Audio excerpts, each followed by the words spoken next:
Bug catching set. An Appling going down, and Chikorita 2. And on the other side, Ted not really got much to work with. Will be looking to use that Munkidori as an attacker. Meanwhile, Max is setting up perfectly here, getting all the cards needed to get things going. Well, you want to talk about getting set up perfectly. That bug catching set allowing for you to sift through the deck and grab your grass energy and your grass Pokemon if they're in that top 7, but also is utilizing that Meganium as well, which has really come into its own. I think this was a pre-release card for Mega Evolution quite some time ago now, but it's really this wild growth ability that is so useful for hitting those high hit points numbers, where each basic grass energy actually doubles as long as Meganium is on the board. So that allows not only for Teal Mask Ogerpon to, help you with attachments, it actually keeps going where Teal Mask Ogerpon could be one of your best attackers. Well, speaking of best attackers, Ted doesn't even need the Dragapult because has that Moltres down straight onto the bench with the Fighting Wings. Will be able to take a one-hit clean knockout on an Ogerpon and has been added to so many Dragapults here, and Ted showing exactly why. This is such an efficient attacker to take down the Teal Mask Ogerpon. Well, no Dreepy, no problem, right? It kind of feels like Ted doing the right thing of attaching the Psychic Energy to the Munkidori. All Ted needs to do now is just find a Fire Energy. Is that a concession, Mike? I think that might be a concession. Oh. Wow, that was quick, I guess. Okay, so maybe no Dreepy, big problem. Maybe no Dreepy, big problem, but yeah, I guess the situation was not looking good, and recognized there's a lot of pressure coming through on the other side. Just wants to go into the next game. It was the Watchtower, tried to put the Meowth X in play, realized the mistake, and just went, let's go to the next game. Yeah, sometimes it happens just off of our screen. I'm like, where are we going here? All right, wow. I guess it's a concession. So yes, Team Rocket's Watchtower, while yes, you can use it, you can't bail yourself out of it, right? You can't bump your own stadium the moment that you put it down, right? So Ted unfortunately making a little bit of a misplay, but that's okay. Tons of time to play a couple more games, and hopefully, honestly, a better setup, Mike. I mean, the Moltres would have at least been able to equalize, get Ted ahead just a little bit, but honestly, from the way it was going with no Dreepy down, I mean, that Moltres goes down, and then it just doesn't feel quite good. Yeah, Meowth X, what a card to have in a deck that plays Watchtower. It kind of reminds me of Path of the Peak in the past, being in decks that needed their abilities, but you actually find so much value with it. And Meowth X very much a bonus card that you use when you absolutely need it. And in this case, Ted absolutely needed it there, but already put the Watchtower down, so was in a sticky situation. With no Dracloaks on board, would not be seeing any fresh cards. And in that case, we are now in a quick game 2. Max will be feeling pretty happy about how that's gone.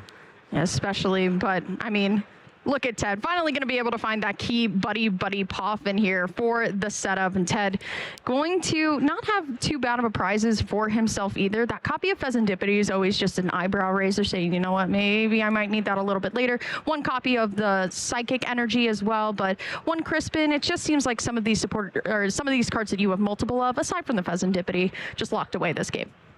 We'll just be doing a quick prize check there, and I think has a second buddy. I thought so. Those two Dreepy at the front ready to go, and where game 1 there was no Dreepy, game 2 very much the whole squad on the board. Yeah, it feels a lot better if you are Ted here. At least you got something going, right? I would love to see an energy attachment, and there it is, at least in the active, to try and potentially get into a Budew, because Budew actually turns off a lot of the ways that this deck really kind of gets going with that bug catching set here.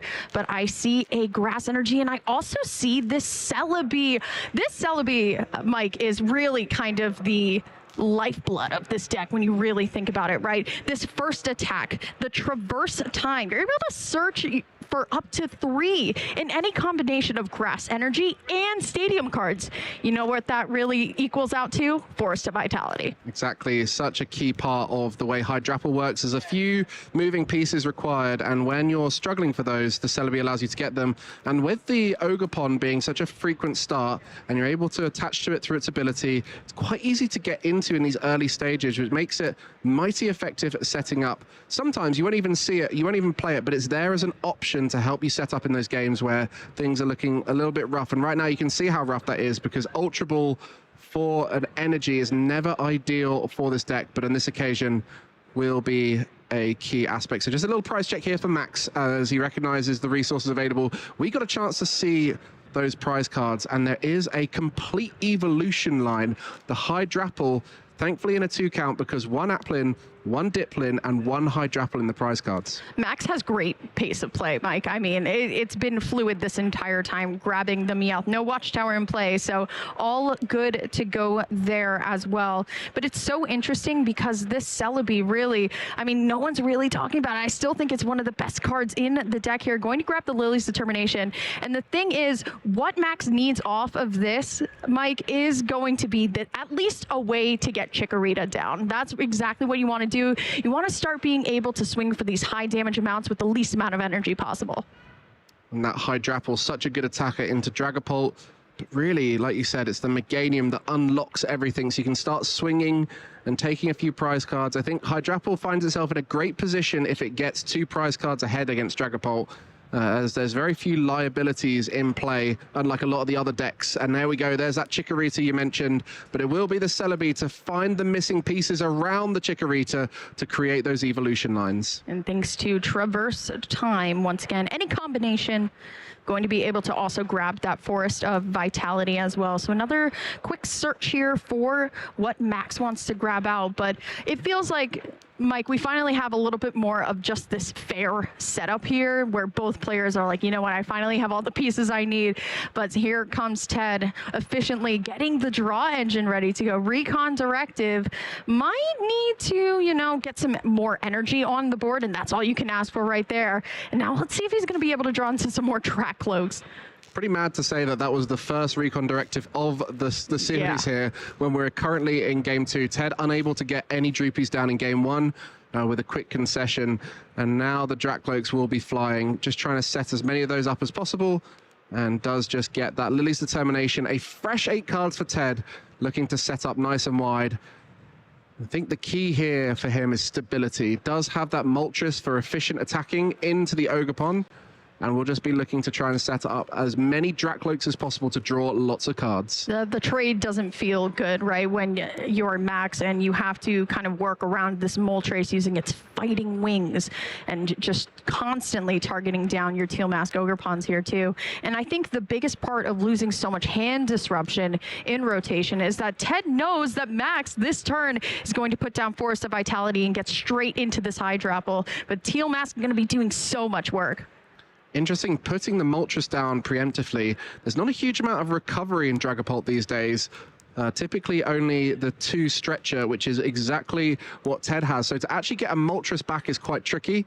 But then once they're targeting down the Moltres, what's more devastating than a Moltres is a Dragapult EX that can do so much as well. So yes, the Moltres is there as a clear target for Max here, but might just look to continue setting up. Needs the Meganium in play, needs a few more energy, so a Gust might be a bit too much to ask at this stage. Still might just have to take and just kind of accept, you know what, I am just going to attack into this Monkey Dory, at least get to the opportunity to get that off of the board. But the thing, like you said, I mean, Ted is just waiting with the Moltres ready to go here. So it's going to be a fresh 8 cards.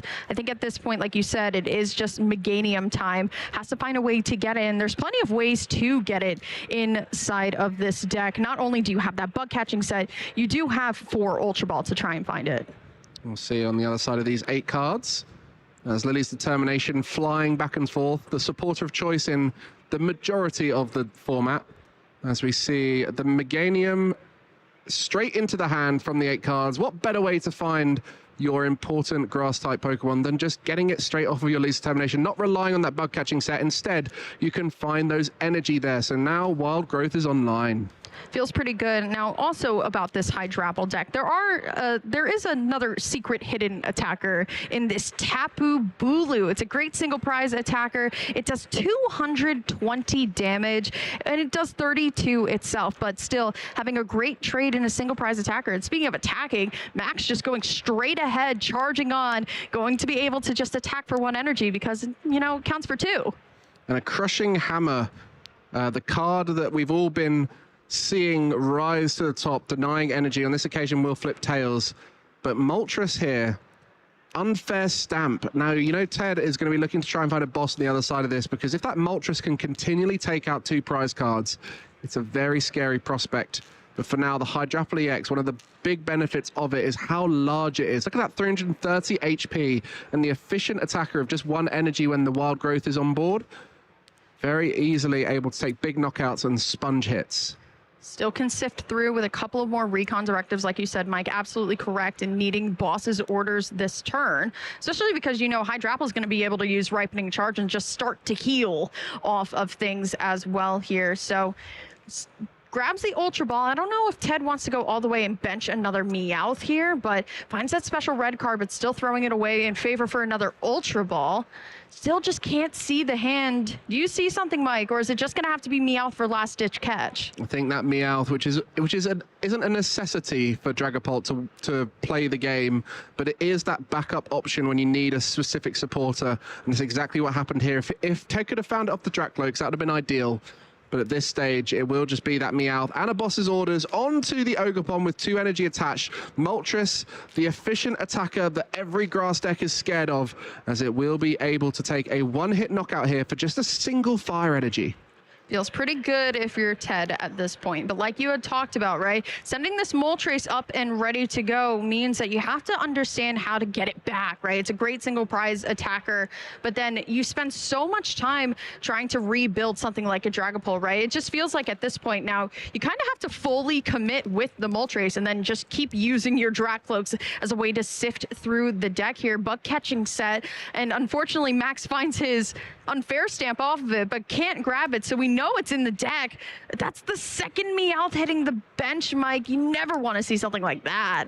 Especially as you want to start accumulating energy and drawing cards with the Ogerpon. Now there's not enough room for them as the Celebi and 2 Meowth, the support Pokemon of the deck, are clogging up the bench. As long as that Meganium's there and a Hydrapple in play, you can still swing.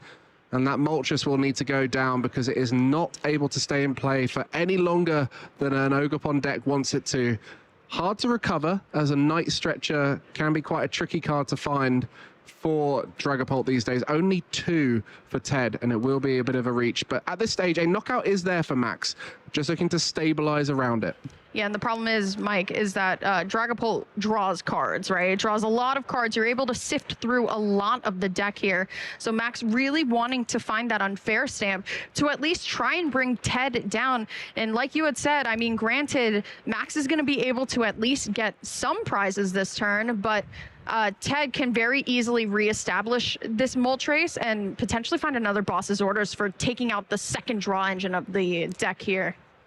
So we'll just go for a Teal Dance there, gets another grass energy. And the unfair stamp not found at this stage. We'll be able to get lots of grass in play, potentially prepping for a Dragapult swing next turn. As if Ted is unable to recover that Moltres, that would be the attacker of choice. Looking through the discard just a little bit, I know Max does have that special red card ready to go for next turn if Ted is able to take a knockout. But you know that Max really wanted that A-Spec. Here comes Dracloak. I really appreciate the speed that these players are playing at, Mike. I mean, they are fast, they are efficient. So now it's all these recon directives. There's the boss, look at that, instantly taking it. Ted knows exactly what he wants to do this turn. Yeah, and does, I think, have the fire energy in hand already, because he took the Psychic off the recon directive there. Does he have access to the Dragapult? He does. And so we'll be able to swing at any target on the board right now. And typically, the Meganium is not a huge target for many decks. But on this occasion, with the Celebi in play, it does set up for quite a nice prize map if you want to take that Meganium out. Or you could just go straight for the 2 prize Pokemon so that a Moltres would finish off. And that's what's going to be here. A Meowth will be coming up. 170 HP. The main downside of the Meowth is it's in range of so many of the best attackers in the format. So we'll just be looking to put these damage counters about now. as Dragapult sitting there with just 2 prize cards remaining after 2 big knockouts. If Max is unable to take a knockout on this Dragapult here, it's going to be the story of boss, boss, boss, and that's going to be your 2-2-2 prize map. And that's the thing with Dragapult in general. It can play a little bit more flexible, but I would have loved to see another energy attachment last turn onto something like another Dracloak potentially, right? To try and, you know, if Ted wants to go for that boss, boss, boss route, find it all the way through, but still spreading out damage here. Maybe considering putting 1 on the Teal Mask Ogerpon. That always seems to be the player choice here, but it is going to be all 6 on the Meowth. I mean, just in a situation where no energy on board if this Dragapult gets knocked out, which is very likely at this stage. So cannot boss and Crispin in the same turn, which would be the only way a Dragapult could swing at something on the bench here. Hydrapple able to completely sponge a hit. So the only way Ted can take a big knockout next turn is with a boss combined with a Moltres. And one thing that's really important to note about the disruption that Max has, he has both Unfair Stamp and that special red card. Every Dracloak that Ted does puts the bad cards to the bottom and the good cards to the top. So this special red card actually might put Ted closer to the resources he needs this next turn. Well, that's the risk that you have to take, Mike, at this point, right? And that's what special red card does. It allows for you to have your opponent shuffle their hand and throw it to the bottom of the deck. But that's, I mean, that's the risk and reward, right? Saying, you know what, you may get closer to the pieces you need, but I don't like the amount of cards that's in your hand. I mean, Force of Vitality is still in play, so could try and get something else up. Maybe it's time that there's a little bit of a trade where Max is going to be able to get that Tapu Bulu up and swinging this turn onto something like the Meowth, keep him at an even prize trade. But no, it is going to be just this Hydrapple. What was the draw for turn, Mike? Oh, well, we've got the Night Stretcher there, ready to go for the Moltres. We'll just need the Fire Energy at this stage. So just going to play that Poker Pad to get the Dracloak out. Shuffling that deck will put those cards in the previous hand back up to the top. And it looked like the Fez and Deputy EX was a key aspect of that last hand. We're allowed to draw more cards. But you see there, 3 Dracloak on board, Recon Directed. That's a lot of cards. Feels pretty good. And as we were talking about a little bit earlier, all of our top meta decks have some sort of drawn built into them, right? And it's this Dracloak with Recon Directive, unable to find the Fire Energy like you mentioned, still not finding it. Will the third Dracloak do it? Yes, there it is. Does he have the boss's orders? That's the other key aspect. Will have the Night Stretcher and will potentially find a way to get it, but it doesn't look like it at this stage. With the Moltres going down, that means there's no room for the Pheasant Deputy EX, so might even just look to punt into this Hydrapple in the active, and that's going to be what it is. Ooh, okay, well, look at here. There's a Briar that Max is showing as well. Could potentially steal this game away, and will actually do so. Briar allowing for a Terrestrial Pokemon to take an extra prize card if your opponent's at 2 prize cards. Look at Max. Briar for the win. Max got a quick game 1 victory after a slow start for Ted, but game 2, we saw exactly why Hydrapple is in the meta right now. It can take down the Dragon. Dragapult unable to deal with that pressure.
And then applied with that Berry Zone on the Lily. Oh, he's ready to just give up the game. It's over.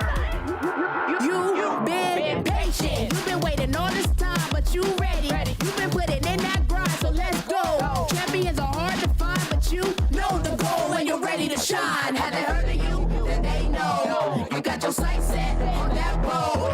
wanna battle them? Let's go. 'Cause you'll never stop. Show them what you got.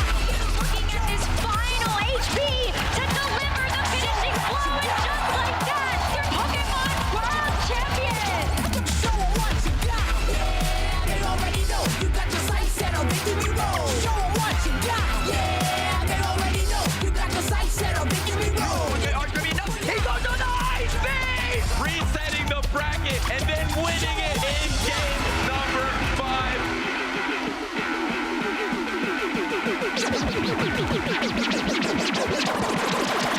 Show them what you got. Yeah, they already know. You got your sights set on victory road. Show them what you got. Yeah, they already know. You got your sights set on victory road. Put your hands up.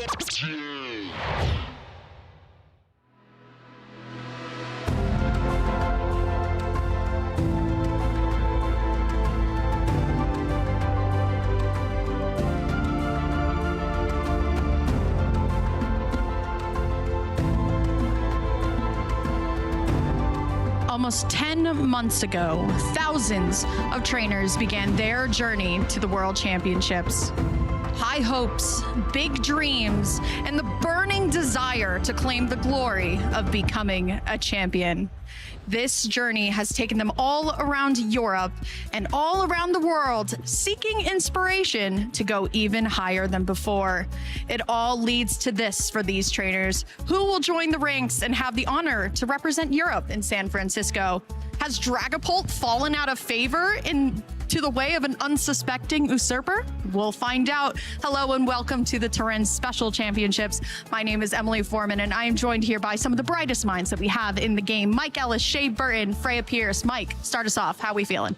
It's been a wonderful time here. I mean, the sun is shining and everyone is having a great time, whether it is in the tournament or just around the tournament. We've had a lot of fun this morning before we went live, overplaying some fun games. So even if you're not competing, it's a great time in here in Turin. Yeah, super exciting. The meta has been developing just as I predicted. A little bit more about that later on, so I'm very excited.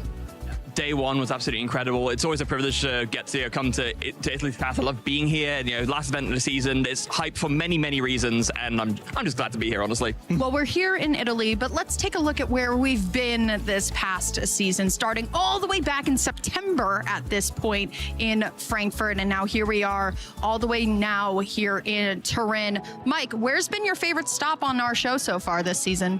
I think it's always going to be the ICs. We've got NAIC coming up, but those two big events in the season, LAIC and EUIC, a great opportunity to get loads of points and prizes.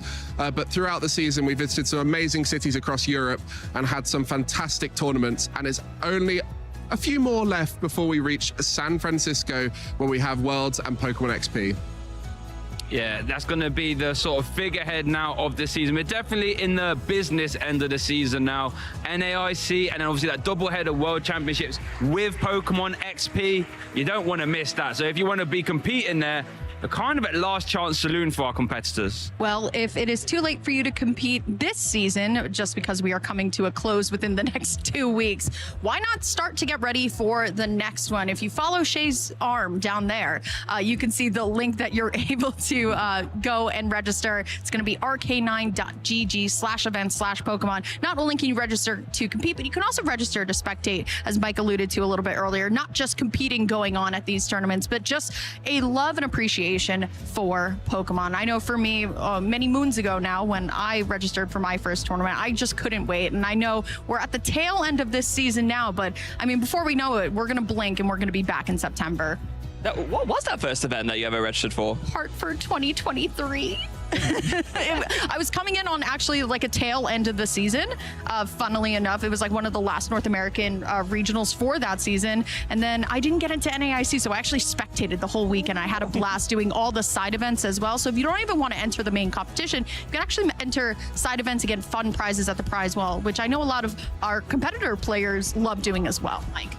Yeah, I mean, my first regional was this season, and it was an amazing opportunity to compete in Frankfurt. And whether it's your first tournament, whether it's your first season, whether you played a few cups and challenges and you just want to give it a go at a bigger event. I know lots of players here in Turin are doing exactly that, as many of the local players. This is their first and maybe only tournament of the season they'll ever compete at. So a great opportunity to get involved. Well, if you want to be like Mike and head to the World Championships this year, you're going to need a lot of championship points to do that. And here is our breakdown for you. If you win this event, not only do you come out with 350 points, you do lock yourself an automatic invite to the World Championships, but these points go all the way down. They go way below that first. They go even sometimes below that 64th as well, if you're going to bigger regionals as well. But it's really this qualification on the right side that you see. 135 masters from the European region will be representing Europe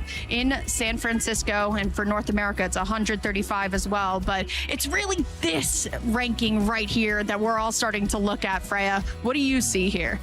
What I see is like a lot of people who are feeling pretty good, but also might be feeling pretty nervous. I think there are a few players who are just on that borderline. I don't know if all these players are even here to secure those last points that they need, but yeah, this is really make or break time for all of these players. The cutoff right now is 600, but it could get that a little bit lower if we get a new automatic invitation coming in. I think the craziest part of our cutoff rankings here is that there's so little points between Nino at 139 and Carl at 154, only a difference of 23 points. And you can really see how local events also really affect something like that, Mike. And with no more local events able to be played in, they finished in May. So we are quite literally waiting for Turin to conclude and NAIC to conclude to find out who will be making. I know one of my locals is currently on 650 points. Ooh. Watching Turin and NAIC nervously waiting to find out if they're going to be making Worlds this season. I think there's going to be plenty more. Some of those people even we just saw there who might not be able to make it to either of these events, and consequently will be watching hoping for underperformance, but then those who are at the events hoping to achieve those Worlds invites. Well, it's not just about the points that you can actually win here at the Special Championships. It's all these booster packs, right, Shay? Don't you love these booster packs?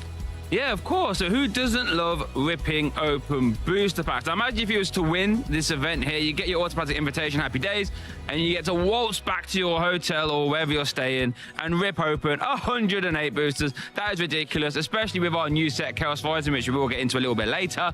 That would be fun. And it actually cascades a lot further down than the top 64 as well. So yeah, it's all about the booster packs. I know for me, I love getting booster packs as prizing. It just feels really rewarding to play a weekend full of Pokemon and then just be handed a nice big box after your weekend. Said, here you go. Here's all the booster packs that you can open or you can keep sealed. It's up to you. They're yours forever. You have your trophy, don't you? Phantasmal Flames trophy. I do have my Phantasmal Flames trophy. Well, speaking of all of the trophies and things that our players are working for, this is the second phase of our tournament, but it's really what these players are looking for in our travel prizing here as well. I mean, travel, no matter where you are, you just want to get to events a little bit easier. And this is what our top players really strive for. My favorite thing on this page, though, Mike, is going to be that priority registration to some of our international championships. Yeah, to simplify it for the travel prizing, we essentially have 3 mini seasons where the players are trying to get as many points as possible to earn these leaderboard placements, whether it's tier 1, tier 2, that 9th through 16th, or the priority registration.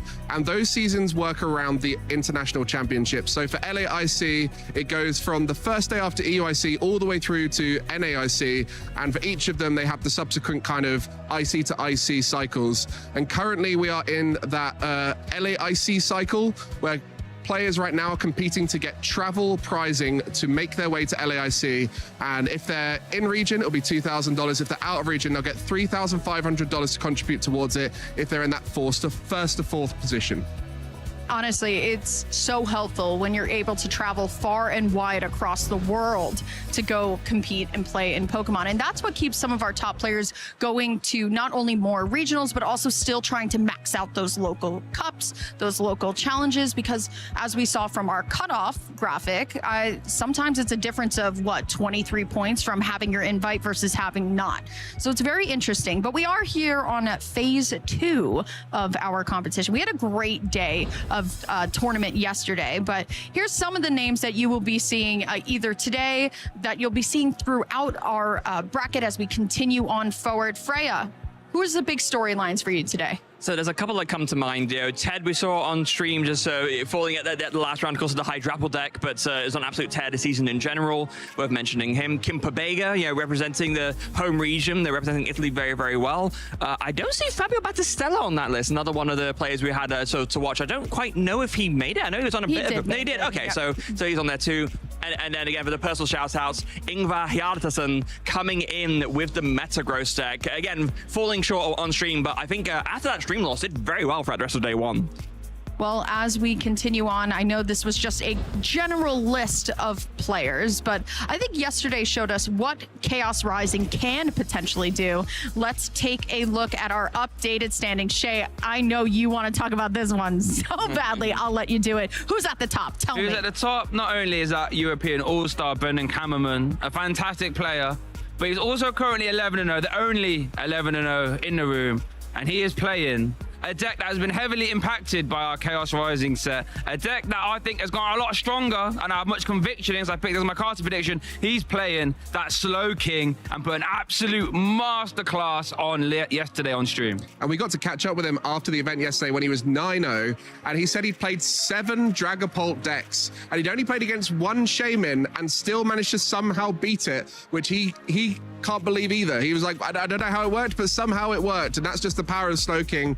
His build is incredibly consistent and seems to be winning him every round. This has a lot of the players that we've also seen yesterday as well, still holding very, very strong. You have Emma Hagen as well, who we haven't seen on stream yet, still rocking at that 9-2 record. We did also have some players to watch as well. It's so hard to pick. Just you look at the list of players and it's like, well, this could be a player to watch, this could be a player to watch, this could be a player to watch as well. So look at our players to watch here. Now, so my information might be a couple rounds outdated, but the last time that we checked in, we had Julius at 8-2-1, Fabio at 8-2-1, and Kim at 8-2. But I think I saw in the updated standings that Kim was 9-2 right now. So I think we do a pretty good job with picking our players to watch. Yeah, I think so as well. Again, we said yesterday that sometimes it feels like we end up doing like the commentator's curse, right? We pick some players to watch and some of them end up having not the best day, but this time, no, all 3 of our players to watch have made day 2 and are not having that bad runs at all. Still, though, I mean, it's really difficult to really kind of have a consistent performance over and over and over again. The amount of kind of differences that go from one regional, one special event to the next, one special championships over back to regionals to an internationals. It's not so easy to adapt to the meta at times. So Mike, what do you say as a player qualified for Worlds when you're picking a deck for the meta, for an event? What are you really looking for?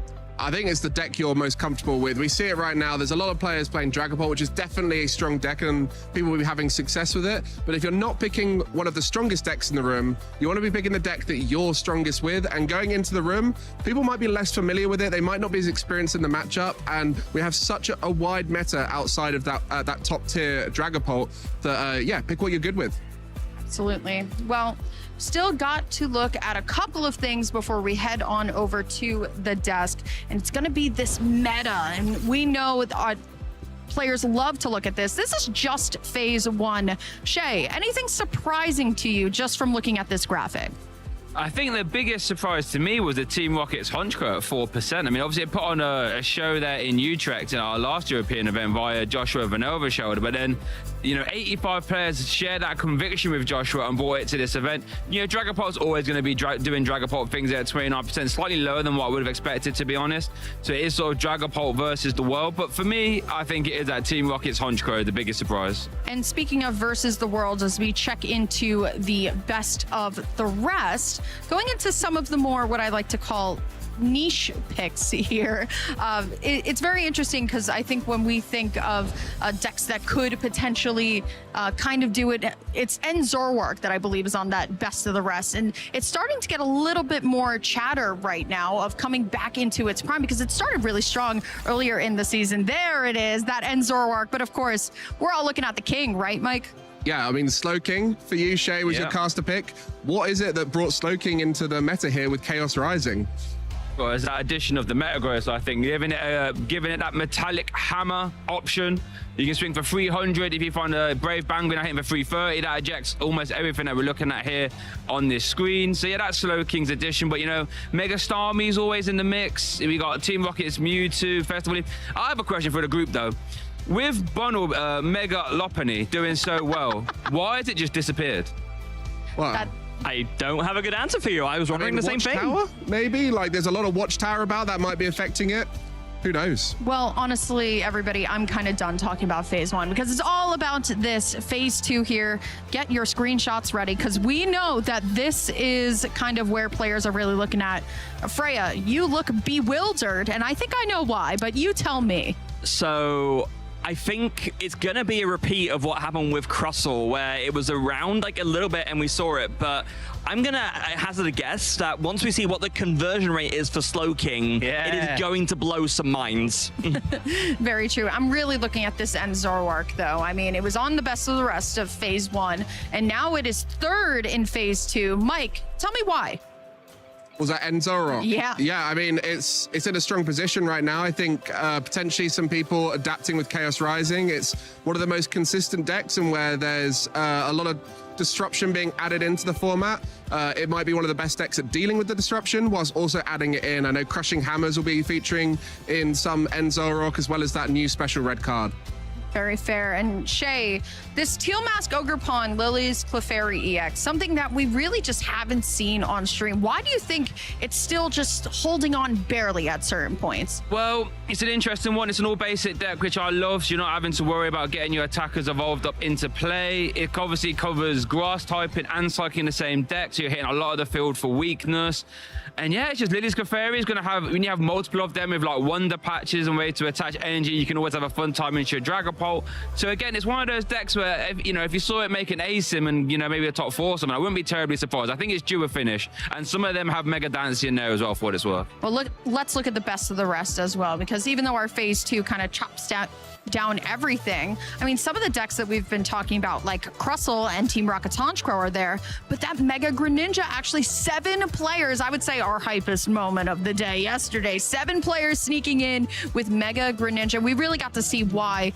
I mean, Mike, talk me through it. That Mortal Shuriken, how do you feel about it? I think a lot of people are trying to find the right partner for Greninja, whether it's Greninja EX or the Mega Greninja EX. And I think the fact that there's so many great Pokemon that use that water energy for low attack costs, whether it's Mega Starmie, Mega Frostlass, they can combine them together. And so it fits quite nicely with other partners that maybe before this event people weren't expecting. I think a lot of people thought it was going to fit with Dragapult, and actually there seems to be better partners elsewhere. So those who've come up with the right ideas have snuck through to phase 2 in that 2%.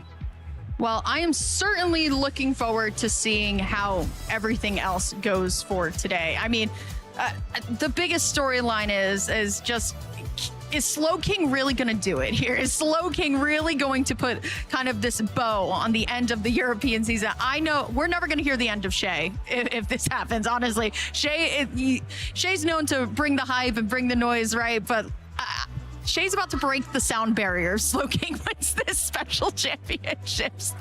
Yeah, I'm not going to lie. I predicted last event that Dragapult wouldn't win. I was right about that. I predicted Milotic to win. A lot of everyone took the mickey out of me for that one. Did win seniors as well. Then if I come in and predict Slowking, again, it's the only undefeated deck right now. If it spikes it again, I'm going to tell you now, folks, I'll be honest, I'm going to be absolutely insufferable. Not going to lie to you. I'll admit it right now. Well, Shay, thank you so much. I'm so excited, honestly. Who knows? But the thing is, not only are we here with the trading card game, but the first European event for Pokemon Champions is currently happening right now, and Pokemon GO is heading into their Worlds meta. So plenty of exciting things happening here in Turin that you can check out all the action on Pokemon.com/broadcast. You can find all of the feeds there, all the information as well, schedules, things like that. So make sure you head on over there to really get things going. And also as well, you can find us on social media in wherever you like to post your favorite things as well. You have X, YouTube, Facebook, and Instagram. Please make sure you hashtag Play Pokemon all of your posts. I want to feature you all.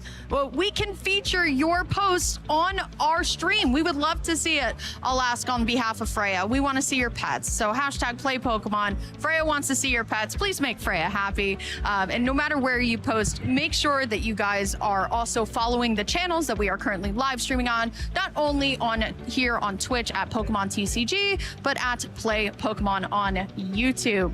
What do you say, everybody? Who's ready for a really fun day of Turin? I mean, let's be honest. There's multiple Worlds invites on the line. It's going to be a super fun day, but it's going to be so intense. I mean, I know there's people right there watching at home who are watching to see if their Worlds invite is going to be snapped away from them as people rise up the tournament today. So it's not just the people here in Turin, but everyone at home who's sitting in those high positions, hoping to hold on. Well, let's go to a quick break and let's check out the format we've been playing for the past 10 months now. This weekend, the 2026 Regional Championships are bringing the electrifying action of the Pokemon trading card game to the global stage. Top trainers from across the world have gathered to compete for a share of over $125,000 in cash prizes, travel awards, and the all-important championship points that could secure their spot at Worlds 2026 in San Francisco, California. It's a two-day battle for glory. Trainers kick off the weekend in Swiss rounds, with each match being a best-of-3 showdown. To advance to Phase 2, trainers need to rack up total match points to exceed the threshold for their division. In Phase 2, the pressure intensifies as the remaining trainers face off in more Swiss rounds to determine who advances to the top cut. After all Swiss rounds are completed, the top 8 competitors, plus up to 8 additional competitors with the same number of match points as 8th place, will advance into an asymmetrical top cut single elimination bracket. Win, and you move on. Lose, and your journey ends. Only one trainer will rise above the rest to claim the title of regional champion. Who will etch their name into the history books this weekend? And who will punch their ticket to Worlds 2026 in San Francisco? Don't miss a minute of the action. Stay tuned all weekend long to watch the battles unfold live. To stay up to date on future Play Pokemon events, visit championships.pokemon.com. All right, good morning and welcome to our second day here at the Turin Special Championships, our last event here in Europe. I can't wait to see how it's all going to pan out, and I can't wait, honestly, to guide you through this action. I'm Shea Burton, joined by Emily Foreman. Emily, what's your thoughts going through as we sort of catapult ourselves through this event? All I'm thankful for is that I said Mega Starmie is a fraud, and it sounds like that's coming true. So I'm not wrong necessarily. But in places I might actually be wrong, Shay, and it's our caster predictions going up head-to-head potentially throughout this entire tournament. Is Dragapult really going to lose to Slowking? I think if it's I'm gonna put myself out on a limb here. If it's gonna be a Dragapult versus Slowking in the final matchup, I just realized that's actually our cast pitches against each other there. That's why I said it. I think Slowking is gonna wipe the floor with Dragapult. If I'm being perfectly honest with you, though, as we said on the way back from the event yesterday, we were speaking to Brennan Kamerman, who is our was it 11-0 with Slowking right now. He said in Phase 1 he matched 7 Dragapult, and he won them all. Didn't even drop a single game. So if that carries on, Emily, I'm feeling a bit confident. Well, I think Brennan has made a couple of top players very disappointed with I think so. Potentially revealing the sauce a little bit too early before the North American International Championships happening next week. I think a lot of players wanted to bring the king, if you will, and you know, Trifrost their way. I mean, nobody said it yesterday, but does this not all bring us back to Reggie Drago V-Star, just Trifrosting to get rid of all of the Ralts on the bench? I mean, that's why I like the deck. It brings me back. And still, I mean, the utilization of boomerang energy as well, so you don't have to discard everything as well. It's a deck that has become extremely nostalgic to me, really. I mean, it just calls upon its friends, kind of like Reggie Drago V-Star used to. But I mean, still, I won't go back on my caster pick and say that Dragapult wasn't a good pick, because I still think it is a good pick. And like we had mentioned, that this is the last opportunity for many players to get their last points towards Worlds. So how can you go wrong with the safest deck in the room? Yeah, I think there's nothing wrong with your pick, if you're being honest. And as we are at the business end of the season where invites will be made or broken, you can't blame people for bringing it. But I think Dragapult, didn't win Indianapolis, didn't win Prague? Did it win Utrecht? I can't remember now. I was there for that Weren't one. you there? Yeah, I was there. I don't think it did either. So it seemed maybe Dragapult is, the safe pick, but it hasn't really been converted because everyone is targeting it. Speaking of Dragapult, though, I believe we can actually look at our Dragapult EX meta share and its breakdowns and see which variants have been on top. Does this surprise you, Emily? Not at all. I mean, this was phase 1, right? So we had kind of probably assumed that the Dragapult Budew area was going to be more along the lines of Crushing Hammer. It just feels like Blaziken has truly just fallen out of favor with a lot of people. I expected that after Los Angeles that people would play Blaziken as not only a way to replenish the energy, but to also go back in and be a great secondary attacker for some of the grass Pokemon that we currently have kind of running amok everywhere. Dragapult Dusknoir, though, doesn't surprise me. It's always a good solid number 2, especially when you're able to really go in and chain all these hits together. Yeah, it's definitely the most sort of power spiky one, isn't it? Dusknoir. Like, if you're firing on all cylinders with Dragapult Dusknoir, you can pull off some very scary, ridiculous turns. So yeah, I'm not terribly surprised, I feel. Dragapult Hammers, as you say, definitely the variant to play right now. Just lopping off one energy here or there can just make or break games on its own. But a total Dragapult master count of 580 currently in this room. That is ridiculous. Let's take a look at the phase 2. So this is the first time I'm seeing it, and Dragapult Blaziken actually going up here. So maybe a little bit more success with the success of Hydrapple doing extremely well, seeing how that works and having everything go by the wayside there. But also things like the Hammer still being in the 100% lead. Yeah, that is a ridiculous conversion. 47% right now. The Dragapult Hammers. I mean, I said it is the deck to play. When we are at this tail end of the season where people really need every single championship point matters, there's nothing wrong with just saying, you know what, I'm going to bring the best deck, the best play, and I'm just going to bring it here. And 71% of the players have made it through into phase 2. Dragapult EX Dunsparce is an interesting one, though. Had such a good show in there at Prague, and now it's just everyone's targeting it. Your Team Rocket's Watchtower, perhaps, is being a little bit dangerous for the deck. And then anything else screaming out to you, Emily, there? Dragapult Dusknoir, what do you think about that percentage there at 26? It doesn't surprise me, right? But I think what really we're talking about here is just that Andrew Hedrick has truly turned the meta on its head thanks to the Hammers being now really the one that you're really focusing on, this energy disruption. But still, I mean, Dunsparce had its time. The Dunsparce EX practically won with Mateusz back in Prague. Yeah, for sure. So I'm really surprised about the conversion on it, but still, I think we saw yesterday plenty of decks are not only running Watchtower, but they're running 2 Watchtowers at this point, right? Just wanting to stop all of the draw. And if it's one thing that we always see in our meta breakdowns is not only a great attacker, but also a great engine that allows for you to keep drawing cards, whether it's that Dunsparce, right? Teal Mask Ogerpon EX, Lunatone in that Mega Lucario deck. So it's really about turning off the draw engines and trying to use Unfair Stamp to keep you stuck. Yeah, and I think that Team Rocket's Watchtower, if it comes down against a Dunsparce deck, it can really grind games down to halt. And it's obviously not just a Dunsparce that it's catching. Any Rogue Jewel Seeker decks, it's going to catch them as well. And honestly, like, if that comes down, special red card plus Team Rocket's Watchtower combinations, so now you have no Bailout Meowth either. We have seen that just steal games, and we mentioned a little bit on the couch about the Megalopony. Yep. And do you think the increase in Team Rocket's Watchtower is why that's sort of fallen off, perhaps, or? I mean, it makes sense, right? But I think it's just a matter of fact that people, once they see something like a Megalopony win, they're like, okay, maybe I can hit every Megalopony in the room with something like a Raging Bolt. That doesn't need that much to really power up to take a Megalopony down. I mean, we saw the direct conversion of Mega Lucario for some reason going up, right? And it's because everything in this, and this is what I was trying to say in the lounge, that everything affects everything going down. It's kind of like a wave of motion, really, when you're talking about what your choice is for the weekend. Yeah, it's very interesting meta to see. Oh, yeah. Conversion. They see need yet.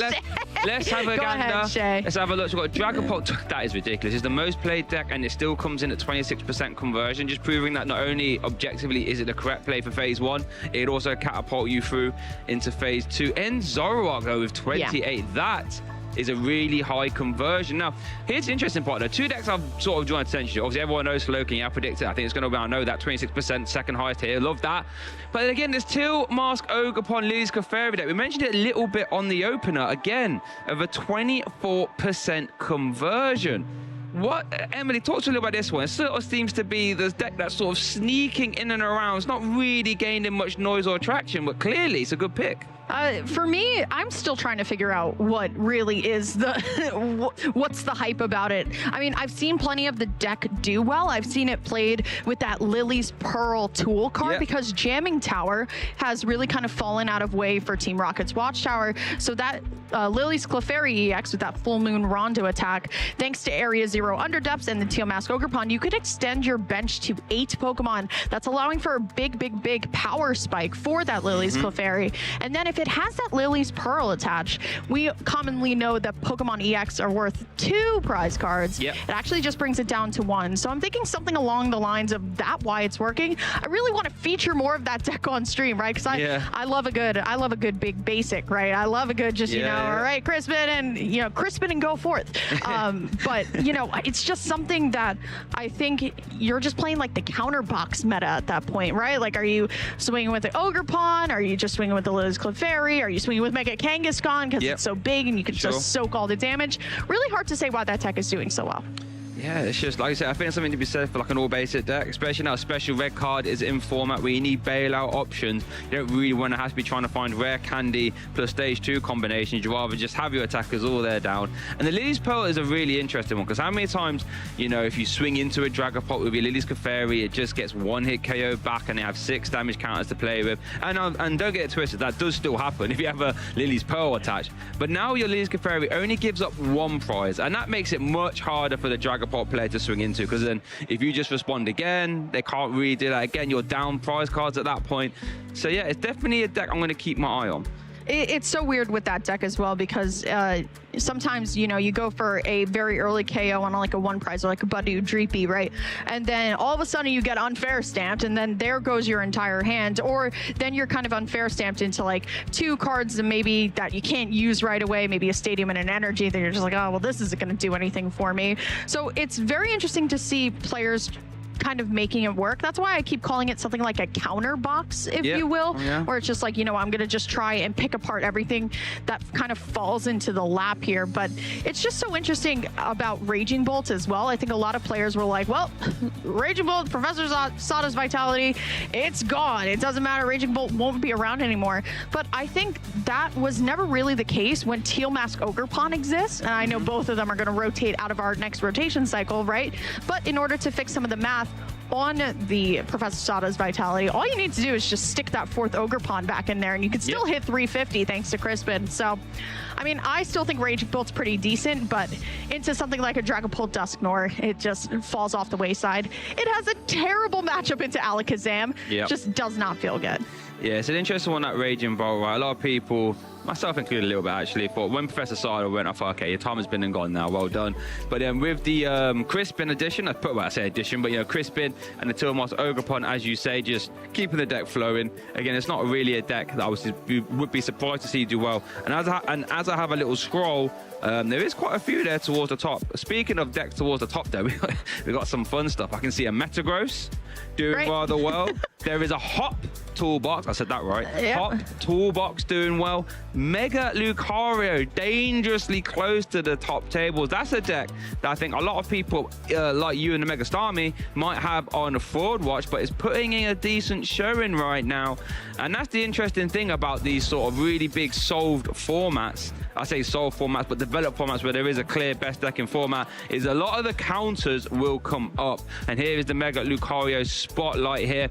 You know, on paper, you know, if you describe what this deck can do, it is ridiculous. It can 1-hit KO anything in format via Mega Brave and Premium Power Pro. It has the ability to play 2 supporters in a turn. You can play your supporter and then the Heave-Ho Catcher to be a boss's orders via the Hariyama. You have 1 prize attackers in the Hariyama and your Solrock. and you have an onboard draw engine with Lunatone. But with that all being said, Emily, I think it's safe to say that Mega Lucario has underperformed. Why do you think that is? Well, and here's the thing too, Shay, that you forgot to add about Mega Lucario. It also got that rocky energy as well that helped it versus decks like Alakazam. But then Alakazam started playing the enhanced hammers for mist energy on other Pokemon, but you can use that for Mega Lucario and that rocky energy as well. I think it's just too big, honestly. I think when it comes to a deck that is really good, you have multiple pivot attackers that you can really kind of go around. Dragapult, I think, just is always going to have that perfect partner, that perfect draw. But Mega Lucario just feels too big, right? It gives up 3 prize cards, right? So you're prize mapping. You don't play something like a Legacy Energy, like Mega Starmie does sometimes, to really kind of reduce that prize count. So it feels a little bit weird. Also, I think Hariyama is just one of the best attackers for that deck, and I think sometimes players underutilize it. I mean, it does do a couple of damage to itself every time it uses that Wild Tackle ability or move. That I think it is, but it is a Gust technically, so I think it is very flexible. It's just I think it gives up way too many prize cards. Oh, there's a little task, little homework for you at home then. Me? Mega Lucario Legacy Energy. Can you make it work? Shay, that was your caster prediction. You make it work. It was a long time ago. So why is it not now, Shay? Because Slowking, of course, you know what? You got me has there. better growth. You got me there. Dropping metallic hammers on the whole of the Turin Special Championships. Brennan Kamerman was 11-0 going into this next round. But it is interesting because I think a lot of players, similar to Perfect Order, might look at a Chaos Rising and think, it hasn't been the most impactful of sets, I think, in a lot of people's opinions. But we've seen already, just on our Phase 1 stream, we see Metagross coming in via Slowking and via its own standalone Metagross-esque deck as well. We saw Mega Greninja have the Dreamer turn 2 with the double Mortal Shuriken, and then the attack as well with the Neo Upper Energy. And we did see actually on the Best of the Rest of Phase 2 that Mega Greninja, I think, was it 7 people made in, something along those lines. What's your thoughts on Mega Greninja, Emily? I mean, yesterday we saw quite possibly the best turn you ever could have with the deck, right? So that shows its power ceiling, right? Yeah. Or like maybe not all the way up to the ceiling, like what it could do, right? But then we saw, Quarantine really just kind of sitting there with cards in the hand, just being like, well, I guess I'm going to, grab my Pokemon again, grab 3 Pokemon out of the deck, and that's really it. And then once again, you're playing a Mega. Now, granted, there's not too many good Lightning Mega types right now, so I know some people are using that Tapu Koko EX to try and do some weakness to some of those water types, but it's just so interesting because, earlier we were talking a little bit about Hop's toolbox that's doing well. I feel like this deck doesn't get talked about at all. I think a lot of players are just like, you know what, it's just Hop. Like, I don't really care about it. That Hop's Trevenant has that horrifying revenge attack, and it's really what we like to call a revenge attacker. So it does 30 base, which is fine, but if one of your Pokemon, gets knocked out the turn before, does 100 more damage. So you stack that with a Lily's Clefairy. You're doing a lot of damage there, but it also does have a corner, so it does have a way to retreat lock your opponent as well.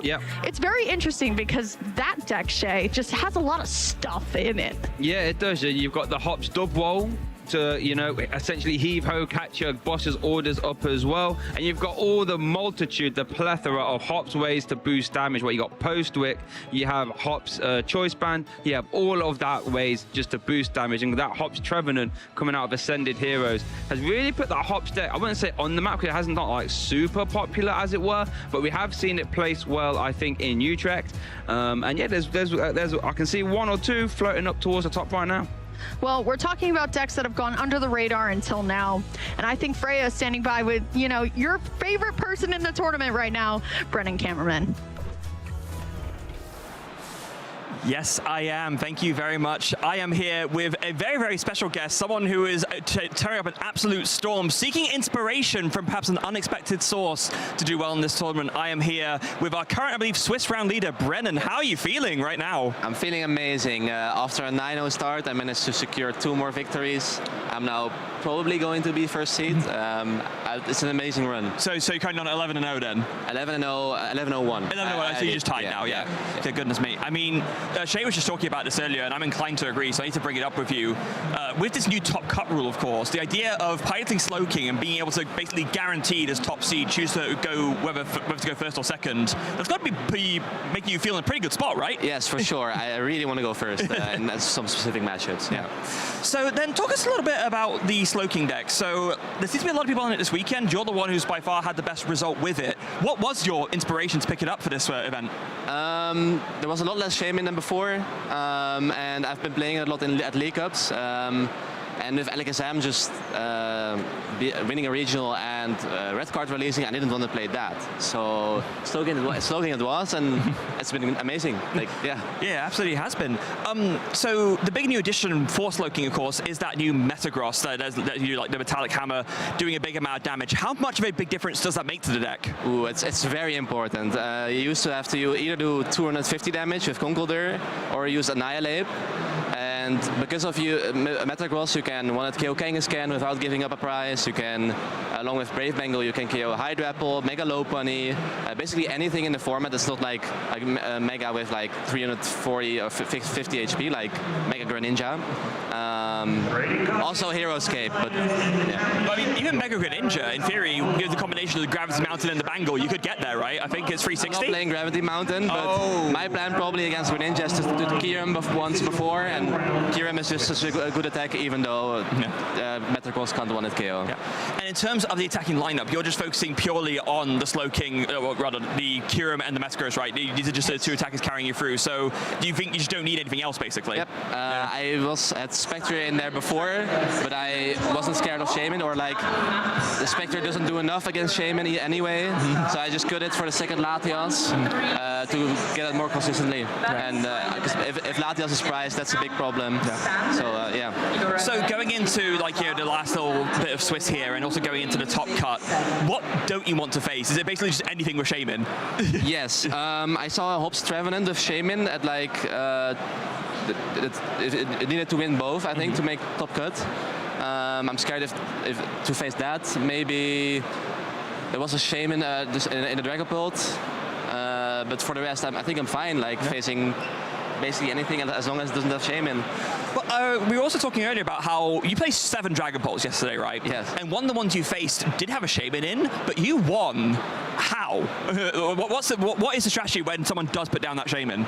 Well, the one player I faced with the Shaman in Dragapult actually prized it twice. So I was able to beat that. At the festival late with the Shaman, I was able to just put pressure on their apples, and at some point they missed the evolution, the Diplin, and they kind of break. So I was lucky, I think, with that, but we somehow made it work. I mean, I think there's a common phrase which applies just as much to Pokemon as it does to other things, which is like the more you practice, the luckier you get, right? So, yes. So I think that definitely applies. So one last thing, because I think the next round is starting soon, so we don't want to keep it for too long. Is there anyone, just whilst you're here, you want to give a thanks or a shout out to? Shout out to my friends and family, everyone that's traveled with me today or all weekend. Shout out to the people at home. There's not a lot of Dutch people this weekend, but I know everyone that's supporting me from home, so it's great. Yeah. Awesome. Thank you so much for your time. Best of luck for the rest of the tournament. Chances are you're going to do very well, let's be honest, but so we'll see how the rest of it goes. But we have a next round of Swiss to get on with, so let's go back to the casters because we have pairings very soon. Yeah, it's not just people from Denmark cheering you on. It's Albert's waving the Slowking flag as well. Come on, love to hear from Brennan there and hearing some of the intricacies of the matchups and how it's been panning out for him. How lucky for him though when he played against the Dragapult that played a Shaman and the opponent prized it twice. Yeah, doesn't get much more luckier than that, right? Well, it looks like his next round is a player that we actually saw yesterday. It was Jonathan on the Alakazam. So maybe Jonathan is going to be a little bit scared because can't guarantee that Alakazam is putting in a Shaman either. No. So maybe we'll just keep, taking the IDs just to guarantee. But I think Freya's right. Pretty much locked for that first seed. Slowking, what, a week before NAIC? I mean, that's crazy, right? Like when you really think about it. Yeah, I think I saw a lot of people posting on social media saying, "Oh, Brennan, what are you doing? I was looking to play that Slowking for NAIC, and you let the secret cat out of the bag, as it were." So a lot of people are going to have to pivot, because you would imagine, as a natural response to seeing Slowking do well, oh, I'll just put my Shaman in and make that life a lot harder. But you never know. Have to see how much the metagame does pan out. How do you think people that are planning on going to NAIC, how would you think, how much effect will the Turin results affect what they're doing for NAIC, do you think? Well, I think it's really interesting, right? Because I think there is a very good and bad argument for putting Shaman in your deck. It's that 60th card that, you know, sometimes is used more for what, I mean, Shaman is, let's be real, Shaman is going to be a tech card. That is a tech card. So are you going to play against multiple Slowkings where you truly feel like you need that Shaman?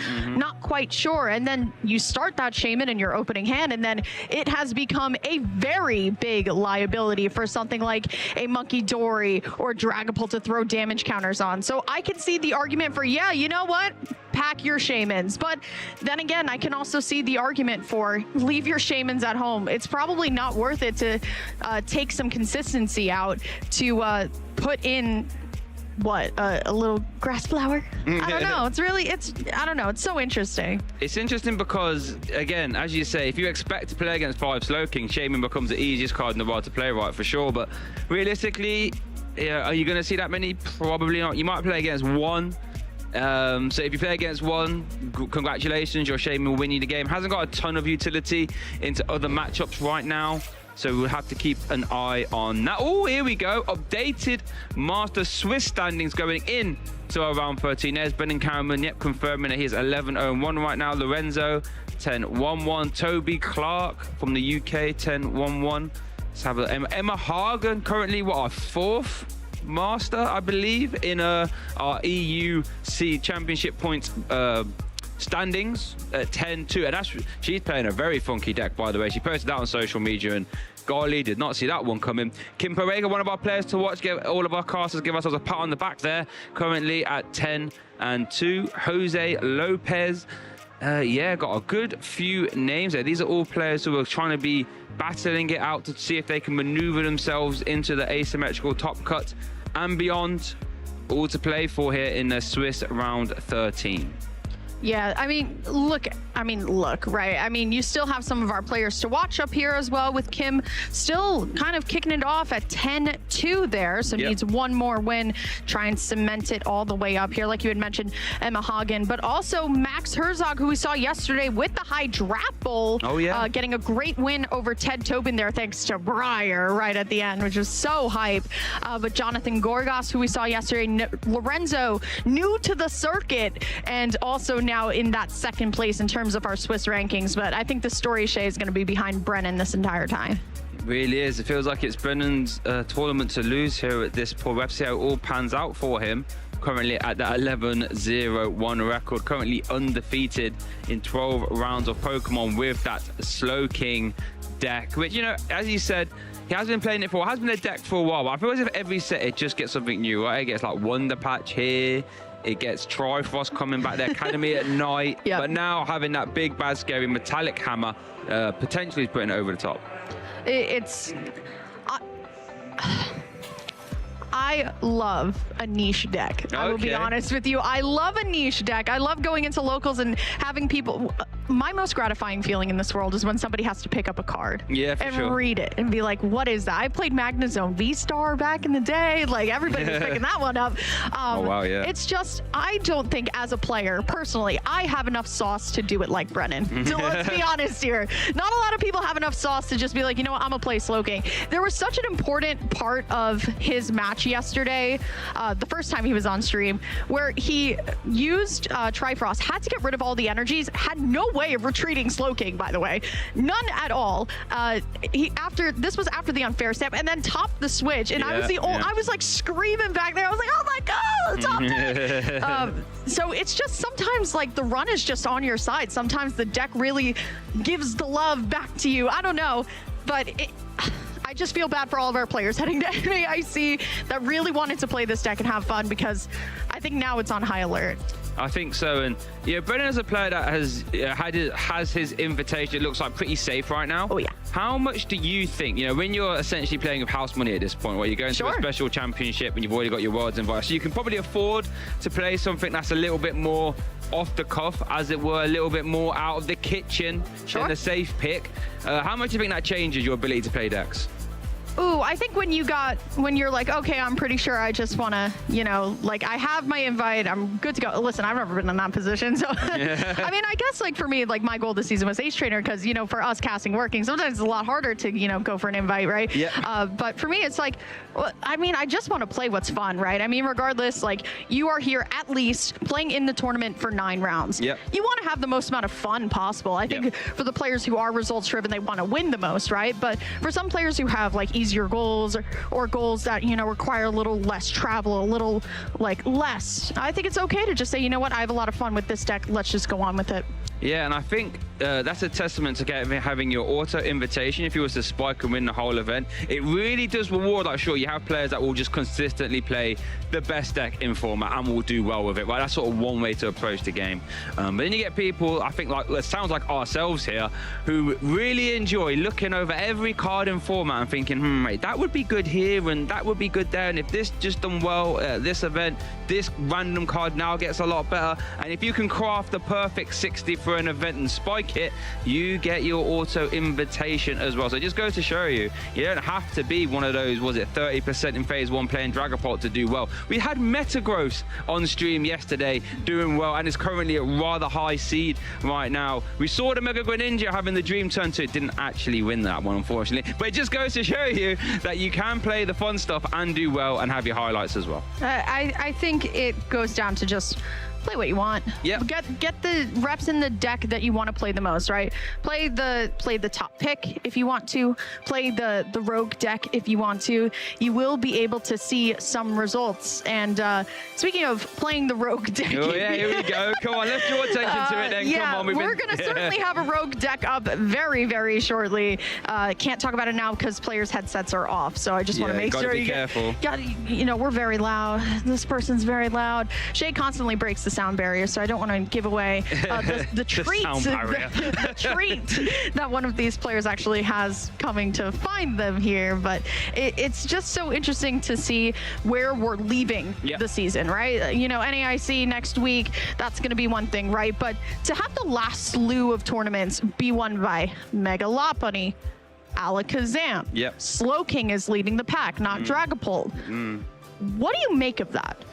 I make of that as this happens quite a lot. I think more so in Europe, I would say as a general trend, is that when there's a very popular deck that is objectively the best deck in format, which is, Dragapult variants right now, a lot of the player base will just wag their finger and say, no, I'm not having this. We saw Hydrapple win in LATAM as well, right? People say, I'm not having this. I'm not letting you Dragapult players just run over every event.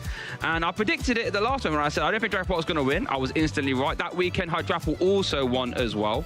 So I think that's just a testament to people saying when there's a clear goal of a deck to beat, when the collective hive mind of players all target it, sometimes the targets do break through and win.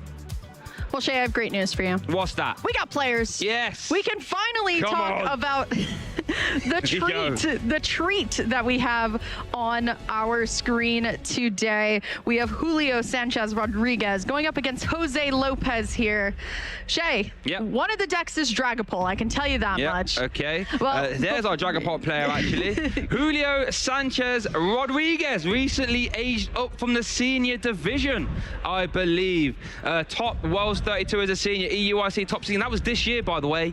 EUIC top 8 as a senior, and then Birmingham Regional top 16 as well. Bear in mind that he's recently just aged up. I'd like to say this might be his first Masters season as well. So he's on a tear. Absolutely on a tear. But going up against Jose Lopez here and doing really well, specifically in Sevilla here in the Special Championships. Just most recently, top 128. And then the year before, top 64. So Jose having great luck in Sevilla and still obviously having a great time now in Turin, playing the deck of all time, personally, I gotta be honest with you. And still actually in contention to potentially get to that asymmetrical top cut. We alluded to it just a little bit earlier, Shay. How do you feel about a certain rival Hop's toolbox? You know what? I've had quite a few conversations about Hop's toolbox over the last few weeks, all right? And I am a believer. And you know, Jose apparently loves the hot climates. He does well in Seville. Turin is quite hot in this venue right now. So this is where Jose loves to be. But yeah, playing that Hop's toolbox. Let's consult some prize cards though versus Julio and his Dragapult Dust Noir deck.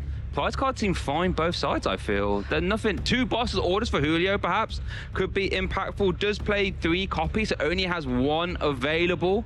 So that's got something to keep an eye on. But here we go, fist bump. Swiss round 13 is getting us started. Julio on the left versus Jose on the right, winning in action for asymmetrical top cut and potentially beyond. Julio's going to start us off here with a Pokepads. Going to be searching through, but this is going to be, as you saw from the prizes, going to be your Dragapult Dusk Noir here. So using Dusk Noir and Dusclop's ability, Cursed Blast, to really kind of mess up a lot of these damage counters and math for Jose's side. But as you said, Shay, a little bit earlier, 2 copies of Boss in the prizes and 1 copy of both Energy, Fire, and Psychic. Now, granted, it's not too bad. Julio does have another 2 copies of Fire and 3 copies of Psychic to work through. But especially in these times where energy count is so important here, you're going to have to be very careful on what you're using to specifically retreat to get into your Badu. Yep, that's a very good point, actually. What is his night structure count? He does play 2 copies of... Oh, also plays Rosas. This is a bit of a hybrid list. We've got 3 Crushing Hammers in here as well. Julio, you're trying to double dip, are you? Okay. Well, it's going well for him so far, that 10-2 record. So, yeah, we're going to Pokepad there for a second GP. Let's have a look. You are going to see a turn attachment. So with 1 fire in the prizes and 1 attached, there's 1 more available. Now, it's going to be the pass. All right, let's talk about Jose's deck then. Hop's toolbox. Okay. Oh, turn 1 secret box. Love to see that. Discard 3 cards from your hand. Then you can grab an item, a tool card, a supporter, and a stadium. That's going to give us a lot of time to talk about this deck. So, Hop is interesting. Long-term players, if you played around the Furious Fist era, this will sound very familiar. Because what Hop's deck likes to do is to buff its damage. Your main attacker is your Hop's Trevenant. Horrifying Revenge can become horrifying very fast. 30 damage plus 100 more if one of your Pokemon was knocked out. So that's like 130. That doesn't really sound terribly impactful, right? Well, if you look in Jose's active, there is the Snorlax. Hop Snorlax, extra helpings, your Hop Pokemon do an extra 30 damage. Doesn't stop there though. Hop's Choice Band, your Hop's Pokemon energy cost is reduced by 1 colorless, very nice, but you do an extra 30 damage. Doesn't stop there though. Postwick, Stadium, the attacks used by your Hop's Pokemon do 30 more damage. So you can sort of see where we're going with this. Not only that, you have an alternative attacker in Hop's Kamerman, 1 for 120. And you also have a cheeky 1/1 Hop's Dodgeball line. When you evolve into it, you can bosses, orders. Well, you essentially can swap your opponent's active. 1 more card I want to talk about, which is just being played now. The Hop's Bag. Search your deck for 2 basic Hop's Pokemon and pop them straight onto your bench. Usually you don't want to start with the Snorlax in the active. It's a great support Pokemon. It does have a great ability, and like you eloquently put, Shay, has tons of help around it to boost that dynamic press attack. But the problem is, Shay, it has a really hefty retreat cost of 4. And there's not a switch, or there's 1 switch in the deck. Petrol could be grabbing it. What is Phantom's attack here? Wait, 10 plus 30. This is going to be a KO, right? If you go, what did he grab? Yeah, this is going to be a KO with the splashing dodge. For 1 energy, does 10 damage. Flip a coin if heads. Your opponent prevent all effects of attacks from your opponent next turn, including damage. But with that Hop's Choice Band, you can attack for 0 energy. And we've got Postwick in play, so that's an extra 30. Hop's Choice Band is an extra 30. So 10 plus 30 plus 30 is 70. That is a 1-hit KO on that Dreepy. And he hits the heads as well. That Hops Phantom is going nowhere. Look at that turn 1 pressure. Remember when I said a little bit earlier that I love when players pick up my cards and read it? Julio having to have that moment there where the cards need to be picked up and read here. But still going to at least evolve into the Dracloak and does find the Psychic Energy as well. And I mean, here's the thing. You know what Julio is looking for this turn. It's got to be that Unfair Stamp. Unlike a lot of the decks that we know and love in this format, Hop's Toolbox doesn't have too much built-in draw for the deck, right? So it really kind of relies on having that massive hand size to really make sure that you still keep going through and through the deck here. So while, yes, tons of buffs to your attacking damage, I don't know if Jose is going to be able to get out of something like an Unfair Stamp, especially because that Secret Box was used turn 1. Let's see what the Recon Directive finds. Oh, that was a big find on that Buddy Buddy Poffin there, because we only had one Pokepad found there. That could have got very scary if you could only put down one more Dreepy. But Buddy Buddy Poffin will allow Julio to get back in this race, as it were. Going to find a Dreepy. Now, you could try and weave in a Dust Skull here. I mean, Hops Trevor, I believe, has, or 140 actually. Or we could go for a Budu to try and slow the game down, as it were. As you do rightfully say, the Hops deck, while it is very strong at attacking, it hasn't got that much draw power. So Itchy Pollen Item Lock could be devastating. Still sifting through the deck here. I just love how Dragapult has become, how many hammers can we squeeze in? Let's just squeeze in all of the hammers here. But Pokepad also being played to set up another Dreepy here. I'm surprised, especially when some of these hot Pokemon, they're all single prize Pokemon, which means their hit points aren't too high. Nope. Things like Cursed Blast from either Dusk Noir that could KO a full potential Pokemon like a Hops Dubwool if it comes into play, or a Hops Cramorant. I'm surprised that we're not getting more Duskulls set up here, but Julio up there definitely knows what he is doing. We'll have to probably use another energy to retreat here, but as we alluded to a little bit earlier, Shay does have the copy of Rose's Encouragement to get those energies out of the discard here. And then nice Itchy Pollen. Unfortunately for Julio, 0 damage. Unable to find the Unfair Stamp. So because of that, Splashing Dodge is going to do 0 damage, but Jose will still be item lock. Oh, we're going to see an evolution there on the Hops Trevenant. Horrifying Revenge is our main attack. 30 plus 100 if one of your Pokemon was knocked out next turn. Worth noting, corner with the energy reduction on the Hops Choice Band could come up 90 and your opponent can't retreat. Opponent's active, I should say.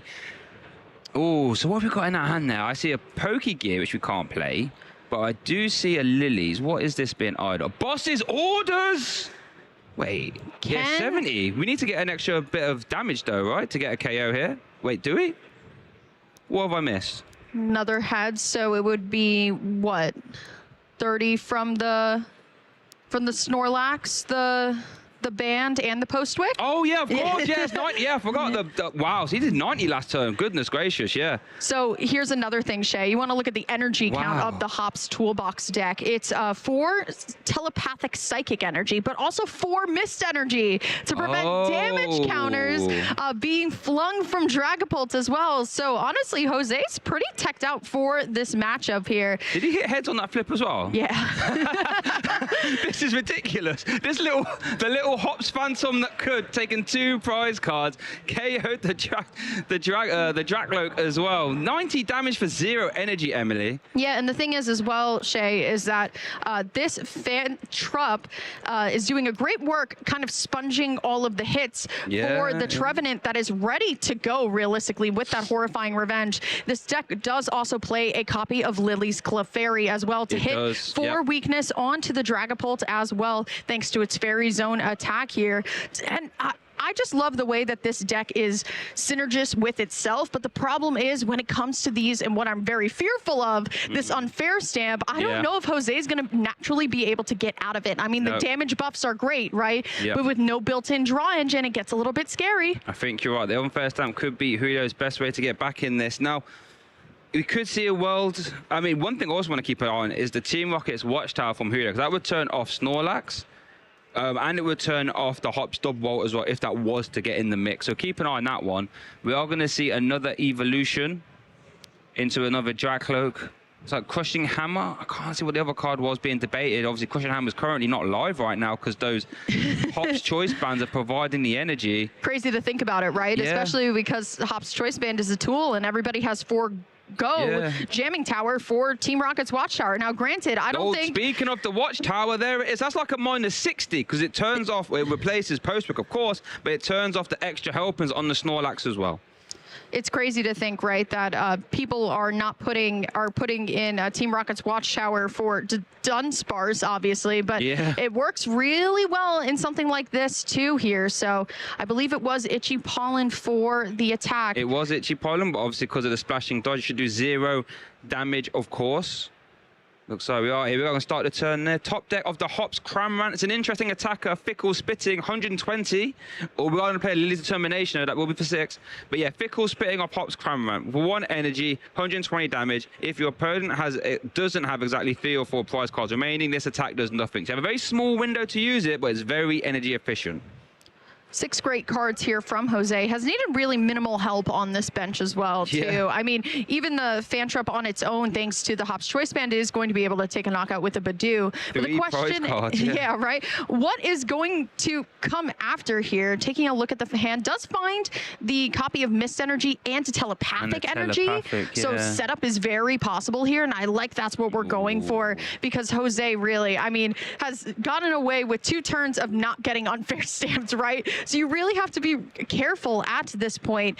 Does play 4 copies of the Postwick and does have all of them in deck at this point, but the Team Rocket's Watchtower really isn't affecting anything too much right now. No, not but I right bet now. When Dragapult hits the bench, that's when you really need everything in your favor.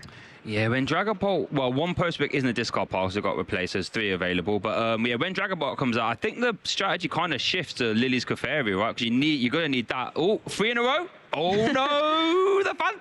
It's a bit vulnerable. 3 prize cards from that Hottest Phantom, though. That's value right there. 3. How often can you say this? You're taking 3 prize cards with a Pokemon that has 0 energy attached. That is efficiency. Is over to Julio now, though.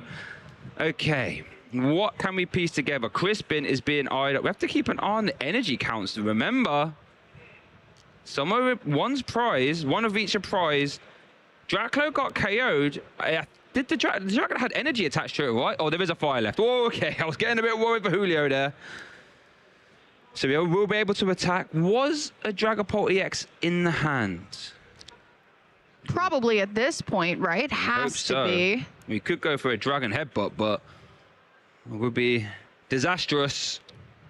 I mean, still the horrifying revenge then from Hops Trevenant comes in at that point and takes all of the energy off the board. It's unfortunate for Julio, right? Because has those 2 Duskulls ready to go as well, going for a pretty devastating turn if Julio is able to get Dragapult up and running here. But it's a matter of how he wants to handle it. Now, special red card could also come into play here because Jose does... Yeah, I think it's in the hand as well. Yeah, Jose does have 3 prizes left. There's a Crushing Hammer. Does it work on the... Oh, it's Tails. One thing I want to keep an eye on, though, is any use of Dusclops will put her down to 2 prize cards, and that means all he has to do is Lily's Clefairy, Horrifying Revenge his way through 1 Dragapult, and that's going to be game over. So I wonder if Curse Blast window has been opened and is now closed. Still, though, it's really unfortunate for Julio because it's just unfair stamp at this point, right? Just wants to unfair stamp Jose out of the big hand that he was able to find off the Lily's Determination here. But the Ultra Ball for the Dusclops, I'm starting to think we might be seeing a Phantom Dive this turn, Shay. Yeah, I think, I imagine so. If that Ultra Ball flying a Curse Blast, you must have a Dragapult EX in... Wait a minute, I don't think I saw a Dragapult EX in hand, actually. Could it just be the Dragon Headbutt to get it done, or we grabbing it? No, we're grabbing it for the discard. Okay. We gotta be spreading the damage counters at this point, we right? We have to start attacking right now that the Phantom is funnily enough vulnerable. We are going to see the special red card, I imagine, since we haven't seen Unfair Stamp. Surely. There it is. Okay, now this is the turn, everybody watching. It seems like Jose's been in the driver's seat, and trust me, he has been. But he will have to navigate out of this special red card. Hand goes to the bottom, and he'll get 3 cards. One's a top deck as well, so essentially a judge. Oh, was that a You know what's really, you know what's so funny, Shay, is that when you really think about it, the Lily's Clefairy also buffs the Trevenant damage as well. Yeah, but one of the cool things about that part is that you can actually grab the Lily's Clefairy off the telepathic energy as well, because it is a psychic Pokemon. That's a great point. I think Jose has drawn quite well out of here. We are going to see the Phantom Dive into the active and a spreading of 2 damage counters on each Phantom and 1 on the Trevenant. I think I saw a Petrol and a telepathic energy. That's 2 ways to find your Lily's Clefairy here and just eject this Dragapult EX from play. Let's see what Jose can do. If there's a telepathic energy... Top deck the Hassle as well. What a turn to find it. Can only use this card if one of your Pokemon was knocked out last turn, which it was. Look at the top 8 cards of your deck, put 3 of them in your hand and shuffle the rest back. I think Petrol might be the better choice here, Shay, because you just want the math to work at this point. Needs to find something like the Postwick to keep the Snorlax ability up, but also give some more help here. So can use the Petrol to find the Postwick to bump the Team Rocket's Watchtower, and then attach the telepathic energy onto one of the bench Pokemon, Psychic Pokemon, to get the Lily's Clefairy out.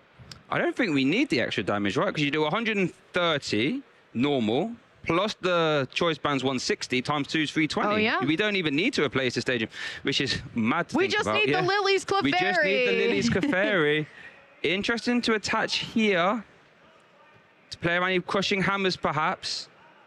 But yeah, I imagine this is going to find Lily's Clefairy. It's not priced, is it? No, we checked it's for not. Oh, fail search. Was it in the discard pile? Did he just Night Stretcher for it? Might have discarded it off of an Ultra Ball earlier in the game. Oh, he did. He did turn 1. He did. Thus using Petrol for the Night Stretcher to grab the Lily's Clefairy there too. Big turn here then. Horrifying Revenge. 160 damage right now with the Fairy Zone is going to be ×2. Hop, Trevenant coming in here. He's picking it up. Yeah, no, that is... We all have to pick up the card. Let's be honest here. There it is, the big Horrifying Revenge for 320 damage thanks to the Fairy Zone. Jose has 1 more prize card remaining. Julio needs to stop this onslaught here. 5 prize cards remaining for Julio. What can he do? Unfair Stamp would be devastating. Bear in mind, energy is going to be an issue for Julio here. Absolutely. We only saw 1 fire energy in the deck on that Crispin. It's now in the discard pile. Night Stretcher is a must right now. You were talking a little bit earlier, Shay, about how the Curse Blast window is probably closed. It's 100% definitely closed. But at this point now, Jose is looking for something along the lines of a boss's orders onto a Duskull, and then using the Phantom and the boosted power of it to take the knockout onto the Duskull. Yeah. Or, you know, it's just so... Oh, there's there your it is. I was about You to mentioned say. it. Yeah, we don't get to talk about this card too much. It's a fun one. Attach 2 basic energy from your discard pile to one of your stage 2 Pokemon. We can only use it if you have more prize cards remaining in your opponent. But here we go. Big Phantom Dive. Okay, so we can actually KO some of these Pokemon here, right? So we need 4 on that Phantom to KO it. That leaves us with 2 left. Okay. Let's see what the hand we have is. Hassle in the hand, remember, from Jose. Could the Hassle piece together the KO? Oh, top deck the Trevenant! Oh my goodness, all we need now is a way to use Horrifying Revenge and a mod. We have the modifier already. Is it just finding the energy to do so? Oh, it attacks with 1 energy! It attacks with 1 energy, of course! Oh my goodness, top decked everything he needed to get back in Horrifying Revenge. Closing out the game there for Jose. Wow, that's a 1 energy attack. Goodness gracious. Yeah, I keep thinking it's along the lines of that Lily's Clefairy attack where you need 1 2, energy right? as well. But the Hop's Choice Band also covers everything as well, so really just kind of needs the tool to get things going. Dare I say that Hop's Band Cup actually was the star of the show for the first 3 turns. This is my favorite play so far. The turn 1 splashing dodge for the KO with the heads, and then doing it again with a Boss's order, I believe, this turn, right? Yep, Boss is ordering up the Dracloak and saying, not today. Not 1 for 90 damage with the Postwick, and then the heads again. And Julio had to try and get back in this game, which he did with the Itchy Paw, and definitely slowed down Jose. And Julio did start announcing the Phantom Dive, but the problem is Dragapult really doesn't like getting 1-hit KO'd. And it got 1-hit KO'd twice by a 1-prize Pokemon attacking for 0 energy. You're not going to win many games if that's the case. I know rogue deck enjoyers are putting their head in their hands saying, my NAIC picks, I can't play my NAIC picks because they're all getting stream time now. Could you imagine if you wanted to play Slowking and you had your backup as Hop's toolbox, and now you're like, the cat's out of the bag twice. A player I know from North America, Lyra, did really well in Los Angeles with this Hops deck. Let's take a look at the prizes. Draw attention to the prize cards there for a second. The Meowth was prized for Julio, and then the one-off double is prized for Jose. Ooh, Jose has led the Lily's. To be fair, actually, you can just attack with it. It's not the end of the world. It's true. Has led it. Has led the telepathic energy as well. So we'll be able to start getting those phantoms down and in play. So if you're Julio now, Emily, right, you've seen the tricks and surprises. You know how the deck operates. Do you feel as if there's any adaptments he can make in his game plan to try and win this game here? Well, I think unfortunately for Julio, didn't have that much of like the ideal Dragapult bench setup for practically the entire game. Wasn't able to also do what Dragapult does best, and that's wreak havoc and unfair stamp and kind of reset Jose's hand. Now, granted, Jose did top deck the Trevenant there, so was able to get the win there. But honestly, we never really saw Julio put Jose under true item lock either. Jose had a really great opening turn with the Hops bag, having Secret Box in hand, right? So Jose got set up really, really quickly. I want to see Julio use a couple of Buddy Poffins this turn, a couple of Pokepads, really get things going, because realistically, off of this Lily's Determination, Julio really needs to find a Dreepy and an Energy to go with. Big Lily then. I mean, you are seeing 8 cards, so we should get some Dreepy down. Certainly. But we'll need to find some of them. Here's some interesting storylines for you here, though, Emily. Julio already has his invite, so he's playing House Mode. That's fine. Jose needs a top 8 or higher. Wow. So if he wins this one here, chances are he should be able to go to Worlds. So imagine that, closing your invite out with Hop's Toolbox. Okay, we're going to see Dreepy. Okay, plenty of Dreepy. 2 Buddy Poffin. That could be 4 Dreepy if you so desire. Or more Duskull here too, to get the Phantup set up and get your Dusknors ready for Curse Blast. Because honestly, if I'm Julio at this point saying, you know what, I don't want you to even be attacking next turn or the turn after that. So let's see what Julio is going to go for. It does have a second Buddy Poffin in hand as well, so can set up your ideal board of triple Dreepy and double Duskull. Scary. Nothing feels better than this, but also does have the energy attachment as well to get things going too. I think we also alluded to it, Shay, last game, that the energy attachments are so important, but thanks to Rose's encouragement, sometimes you can just kind of say, you know what, I am going to throw an energy to the discard pile. I'll get it back later thanks to that supporter. Yeah, I think you're right. There's the Itchy Pollen, 10 damage. Obviously no item cards. For Jose, did top deck a boss's orders, so can actually attack with Full Moon Rondo here.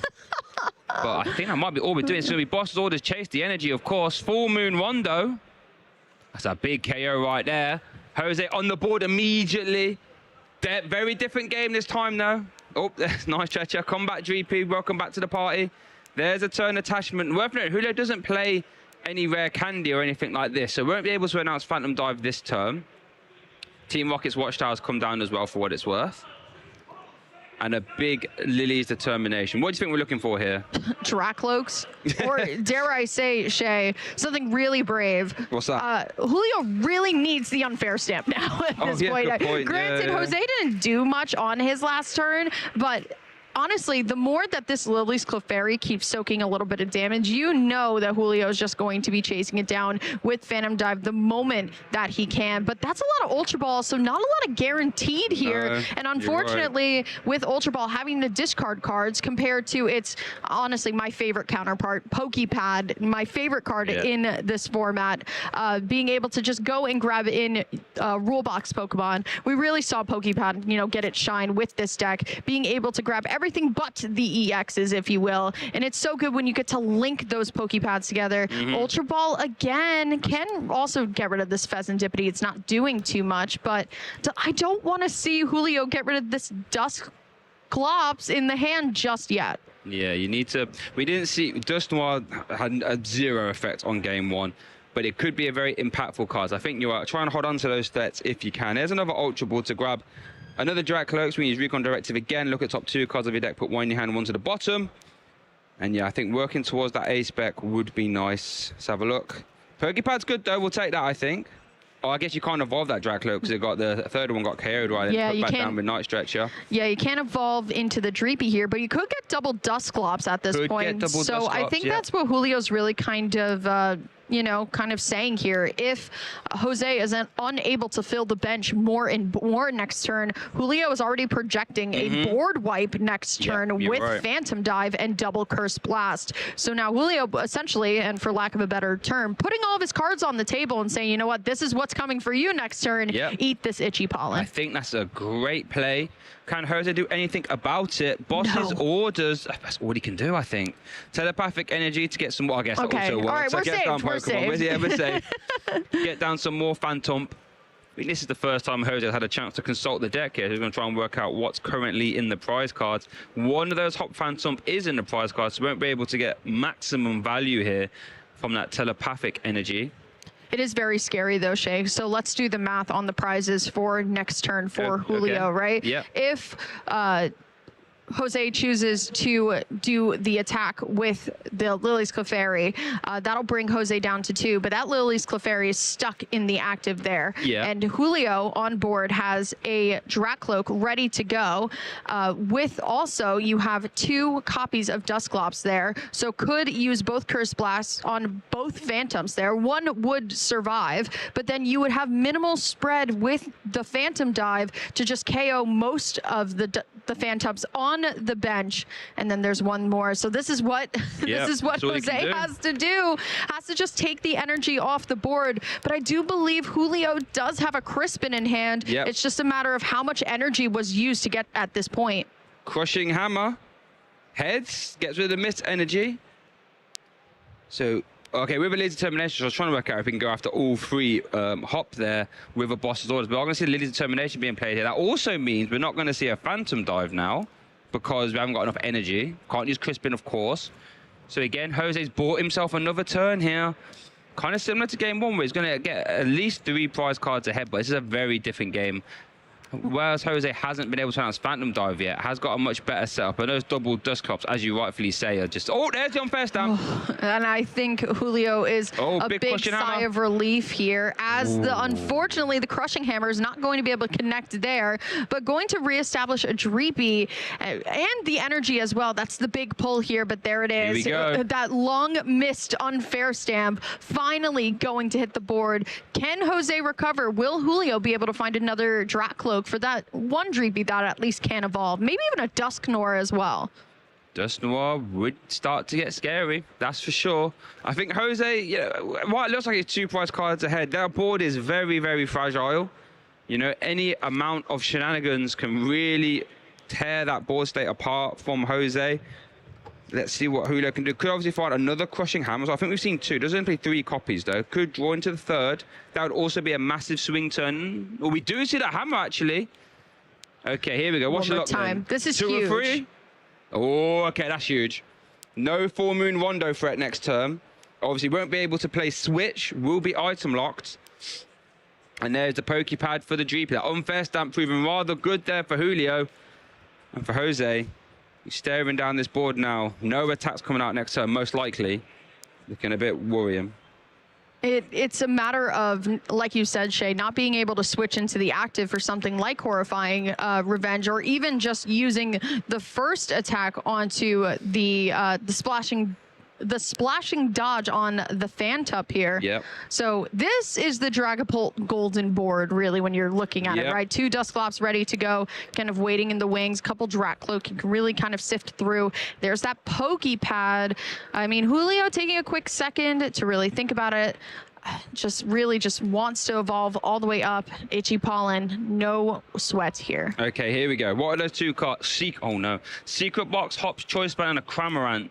So we can obviously play the Choice Band, can't play the Secret Box, of course. It's going to be the pass. Yep, not a lot to do there. This is going to be a devastating turn here, Emily. Things are about to get wild. This is exactly what we talked about that we wanted to happen 2 turns ago, but now it's going to happen here. 2 Dusclops ready to go here, and trying to see if the math can happen where there is a multi-board wipe, but unfortunately, I think we're just out of range with another Phantup there and ready to go. The Rose's Encouragement for turn here, so getting all those energies back, throwing it onto the Dragapult ready to go, and then Shay, we're going to have to do some math here. I like how Julio is getting the Dracloak ready to go, but not evolving it because of wanting to keep using Recon Directive. So it is going to be just the Phantom Dive here. Oh, we're not going to use the Curse Blast yet. Okay.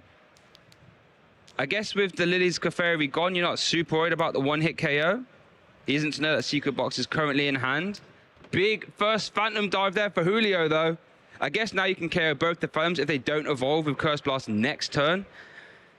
Did top deck a Lilies. So we're going to play Secret Box first. Can we discard all those cards from your hands?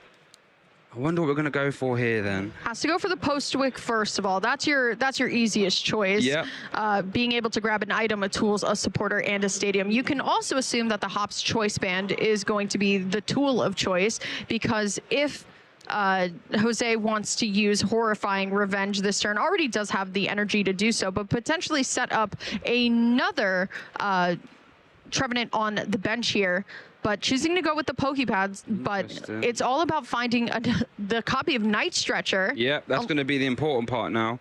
Because there are 3 in the deck, so it's a matter about finding Night Stretcher, maybe even Snorlax onto the bench, and Postwick to really buff that damage all the way up. Yeah, so the key things you want to find here, if you take the Pokepad, that finds you the Trevenant, you have to try and find Night Stretcher for the Clefairy. If you did it the other way around, took Night Stretcher, you'd have to find a way to grab the Trevenant. Did take the Lily's Determinations, and so we'll get a fresh hand of 6. But are we going to see Lily's Clefairy come down? Even if it does come down, Julio has got a very strong board, can immediately respond, I imagine, with a Phantom Dice. It's a very different game, but it's coming very close. Here we go. I was about to say, the Choice Band choice is very interesting as well, because there's no Snorlax, so has to buff the damage on the active Trevenant there as well. So now Trevenant is doing the required damage it needs to do. It's just missing the buff of the Lily's Clefairy here. Yeah. So will Jose find a copy of Night Stretcher off of this Lily's Determination here? Big turn if we do. Big turn. That would find Night Stretcher turns back on Fairy Zone via Lily's Clefairy. We'd love to see some evolutions on the bench. Phantom as well. Okay, here we go. Night Stretcher. Here we go. Oh, he did see it. It's the last card. Is that card there at the back of the hand? Does he see it, though? Does he see the line? Finds the Snorlax as well. That could be very helpful. Double checking the discard pile. I mean, we haven't missed anything, right? Yeah, 130, I'm trying to think if we did. 160. No, we're definitely at one-hit KO territory. Pokemon was knocked out last turn as well. Just consulting the hand again, consulting the discard pile. Don't mind it when you know you need a top 8 for your World's Invitation. Take a minute, make sure take a breath. you think everything, yeah, for sure. Yeah, this Horrifying Revenge attack. Shay, I must be missing something. Snorlax. Wait, what's going on? Okay. Is it pass? Is that a pass? Really? Okay. There's got to be something I'm missing, Shay. Interesting. Well, we're going to see a pass. We'll see what was going on there. But it is back over to Julio, who has free reign to get out of hand now. It needs a Hops Pokemon to get knocked out. Hops Pokemon. Okay. There it is. That's the last piece. That's the last piece. So leading that Clefairy is really, really impactful then. Oh, that's tragic. You hit everything else. Yeah. Oh. That's so sad now. Oh, so now we're going to see Dragapult do Dragapult things, This is going to be scary, because it's going to be Curse Blast there. Oh, with the special red card as well. That's only possible because of that Curse Blast, by the way. So that's going to reset Jose's hand, which is nice and big. Back down to 3. We're going to see Curse Blast into that Phantom on the bench as well. Then we're going to see Phantom Dive into the active, and that's going to be Hop Snorlax versus the world. I don't think that's going to end well. That's so unfortunate, right? Because we're like, wait, it's right in front of us. You need a Hops Pokemon to be knocked out. So starting the Lily's Clefairy, not only are you giving up 2 prize cards, but it's even worse at this point, Shay. That's really bad. We're going to see bosses or... Oh, wow. Oh, no, we saw the Curse. That's game. Wow. it's amazing how fast the pendulum of power can swing. We went from Julio, Jose in the driver's seat, and then Julio immediately slamming the door shut. And that's the scary thing about the Dragapult Dusknoir deck, is if you say you can get to that golden bench spot where you have the 2 Dusclops in play and you're swinging with Phantom Dive, one prize board states can get absolutely decimated. I love how Shay, we're less like, it's right in front of you, just take it. Meanwhile, the game on board is right in front of us, and it's about to go way over our heads as we go into this game number 2 here. And this is what Julio wanted to see, and this is what you expect from Dragapult Dusknoir, right? Get all the way set up with Cursed Blast back and forth, and just kind of waiting in the wings here. The Unfair Stamp, and while yes, it did lead Jose into finding the secret box, it was really the crushing hammer hitting heads and getting rid of both energy onto Lily's Clefairy that stopped Jose from even taking 1 prize card here. And then unfortunately, Lily's Clefairy doesn't enable Horrifying Revenge to be the attack that takes down Dragapult, unfortunately. So has to just go in, find the boss's orders, using the Dusknoir to take Cursed Blast onto the Hops Trevenant, onto the now arrived bench spot, and then Phantom Dive for the rest of it. Great adaptation, though, from Julio. I can't say how many Hops Trevenants he's played in his lifetime, and I can't say I've seen Hops Trevenant that much on my circuit back in North America, so going to be resolving some mulligans. Shay, anything spicy about that Hops deck that you really like? I love the deck, to be fair. Even though it didn't have the greatest of showings there in the game too. I love decks that are sort of low to the ground, don't need a lot to get going on. And this Hop deck seems to be doing that. I think had Jose started any other Pokemon outside of that Clefairy, could have been a very, very different game. But, you know, it is what it is. Going to a game 3, Jose will get to choose whether he wants to go first or second. It's an interesting one. You might want to go first because you can evolve, but we saw in game 1 where the Phantom of all things can actually start applying pressure rather quickly. Julio bought himself the turns he needed to get in the game. If Jose can apply pressure fast, ideally without the Lily's Clefairy, this could be a very different game for us. There's all to play for here. A win or go home scenario, as our players will be looking to advance the top cut. Julio did lead the Budu, but I think Jose has 1 mulligan to take. Let's consult these prize cards. Meowth, 2 GP, and they're at the top. Players should dish to take their prize cards bottom stops, not a guarantee, and Jose has opted to go second. That means he will be able to take a prize card, most likely on his first turn of the game. Over to Julio, led the Budu, buddy poffin. Here comes the bad news, Shay, right? I mean, 2 Dreepy being prized, it's not the worst thing in the world, right? But, I mean, especially when you want to set up as much Duskulls as possible here, it's looking a little bit scary, so has to do what I'd like to call the oh no deck check, where you do it the first time and you're like, wait. We've all done it, Yep, like, oh no, I have to go back and make sure that this is the way it's going to be. So yes, 2 Dreepy in the prizes, 1 copy and of that fire. Yeah, well. 1 copy of Pull isn't too bad, though. And the Meowth. Oh, the Meowth. That is at the bottom, so, you know, that chances are that could be getting liberated. 13 minutes on the clock here. It's just going to be the pass. Okay, Jose, time to get off to the races. So, whoa, secret box again with a Lily's and the Hops bag as well. This right here is what we like to call a lit hand. Has to pitch a couple of cards, though. Unfortunately for Jose, I think valuing... you know, using Secret Box turn 1 instead of just valuing keeping the Snorlax here. It does have Hop's bag, though, and a couple copies, I believe, you can get of a lot that of Snorlax. Cards out. Hop bag with a telepathic energy, basically saying, I can fill my bench. Post-Wick, Hop's Choice Band as well. So yeah, this is very much another knockout. Going to choose the Lily's Determination off of the... over the boss's orders, though, not going to chase down at the energy this time, though. But I think Jose saw that Unfair Stamp does its job pretty well into a deck like this. Yeah, for sure. The Unfair Stamp and the Special Red card as well can really prove impactful. But there's the Hops bag.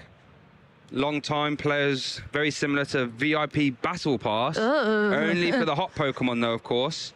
The Hops VIP bag. The Hops VIP. Everyone's welcome to the VIP party. Come on, Phantom. Jose needs his world invitation. Get on the board. There's the Pokepad as well. Wow, he really... Oh, interesting. We're going to grab that now. Does that imply we're not going to play Lily Hold on for next turn? Maybe, just maybe. Is there a boss in hand? Could be. I don't get to see a full range of the hand here. This would be an impactful... well, a very strong turn if boss was in hand as well. telepathic energy. Has he prized? No, hasn't prized the 4 Phantom. Look, that's a board state right there. Imagine if you flip the heads as well here, so you're not even going to take damage. So you can't even do like a dragon headbutt or a petty grudge. It's so, while Jose shuffles up, it's amazing that he is putting his Worlds Invite in the hands of Hop's toolbox here.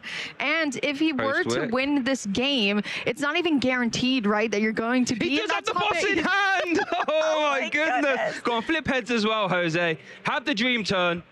Oh, Jose. Jose Lopez. Wow, doing everything he can in this game. Free scenario is over to Julio now, though. What can he do? Does have a Dracloak in hand, does have a Pokepad. Wow, this is pressure.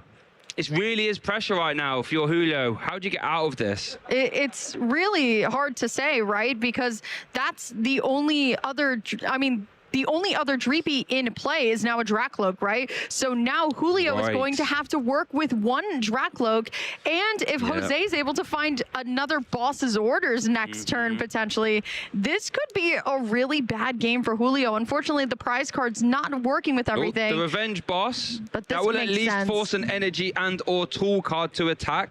I wonder if you're Jose, was there ever a reason to maybe grab the Hops double wall just so you could try and boss's orders again a bit easier? Okay, so we have a boss's orders. I mean, we have 2 Trevenants. We're going to evolve benched 1. Does also have the Lily's Determination from the pull last time, Petrol. but it is going to be the Petrol for the Hop's Choice Band. Hop's Choice Band, or Switch gets you there as well. Hop's Can't Choice you Band, switch because I don't lock, so it has to be the Hop's Choice Band. Wow, Hop's Choice Band's really good when it essentially reads attack for free and do an extra 30 damage as well. Everybody, you know what? Forget putting in Shaman for next week. Put in your jamming towers again, because you never know you're going to find Trevenant. Okay. That was a big flip there, though. That could have been a Phantom Dive Prevention. Oh, flip the script coming up. We haven't seen that at all. Scary one to put down. Again, a Crushing Hammer in hand for Julio. Not the most impactful. Could get rid of that energy on the bench. Trevenant there, of course. Hop's Trevenant. Julio does have another boss's orders. Do we have a way to maneuver into Phantom Dive? That's a scary thing. If you did, it could just get KO'd. A Tails flip on the Crushing Hammer. Wow, this is honestly a wild game, Shay, because that's the only Dracloak that will lead into the only Dragapult that Julio is going to have available to him right now. No Night Stretcher or recovery option there, and 2 Dreepy are at the top of the prizes. So honestly, for Julio, this is looking like a really rough game. Still having to use energy attachments to retreat as well. So the Recon Directive here needs to find Unfair Stamp. Does find a Lily's Determination if Julio wants to at least refresh the hand. There are a couple of options here, but the question is, do you evolve up into Dusclops and then just let Jose take that next turn potentially? I mean, you could still use your Curse Blast if you really wanted to, but that gives up another prize card, but maybe you just have to. There's a Lily's Determination. We are going to see the Dragapult ears get evolved on the bench.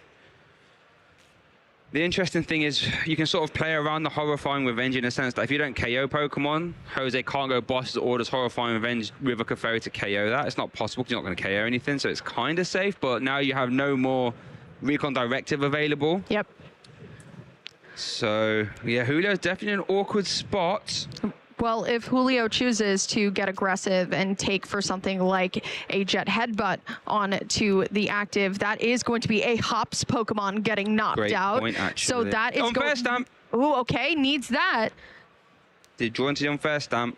Gotta play it, I mean, right? Jose's hand isn't actually that big. Well, to be honest, he knows that there's a Lily's Determination in there because he grabbed it off the turn 1 Secret Box. Hasn't played it yet, so you could at least forcibly remove that. We are going to see a Buddy Buddy Puffin into the Pokepad combination here. So could out the double Dusclops. So it was the Buddy Buddy Puffin just to fail it, and using the Pokepad to grab Monkey Dories, because Unfair Stamp is coming down now. So it doesn't want to redraw into anything here. Okay, big term. Jose, can you get yourself out of this Unfair Stamp? Because you're in a great position. There's only one Dragapult to deal with. Can you find a way to deal with that Dragapult? We'll find out now. This is a scary thing though for Julio. He's doing everything right here, but all he needs to do is a way to find Lily's Clefairy. And he can one-hit KO a Dragapult. Let's see what Julio can do here. If you can, I say Crushing Hammer's not super impactful either. Here we go. So 5 cards. Jose did get an Ultra Ball, by the way, so he can... Ooh, that's scary. Yeah, he can discard That's really top deck. scary. Here's a Curse Blaster. You have to go onto the Trevenant. There's two. Never mind. There's two Trevenants here. So is it Dragapult? No, it's just going to be Budu for the knockout here. No, it's not. Oh, he flipped tails, didn't he? Yeah, he did flip tails. Yeah, so this would be the Budu KO. You are correct. That turns off the Ultra Ball as well. That's currently in the hand for Jose. And I like how Julio is doing this with the Budu instead of doing this with the Dragapult either. Just very aware, right, that this is the only Dragapult in play for Julio here. That is going to at least be a prize card. Now, here's the response, Jay. I mean, Jose, because of Horrifying Revenge, now granted it does do a base 30, can at least get a prize card here. Double Trevenant. Triple Trevenant. Only one Duskull here, so the double pop of Curse Blast is going to happen here. Quick and easy turn there for Jose, going down to 2 prize cards remaining. And you know what that means? Tell me. All he has to do is barrel his way through one Dragapult, and he has won our Swiss Round 13 feature match. Julio needs to... And the thing is, we know that currently the Ultra Ball's in hand. That fetches Lily's Clefairy very easily. So what we need to see, ideally, is a staging replacement and the special red card. That would be amazing. Has to be so mindful as well. I don't think Julio is going to be able to do what he did last game, where he was able to kind of board wipe at that point. So it is looking like a weird opportunity for Jose to win this game. Yeah, I think by having one Trevenant and then just finding the Lily's Clefairy to finish it off, which is so crazy to even think about in that moment.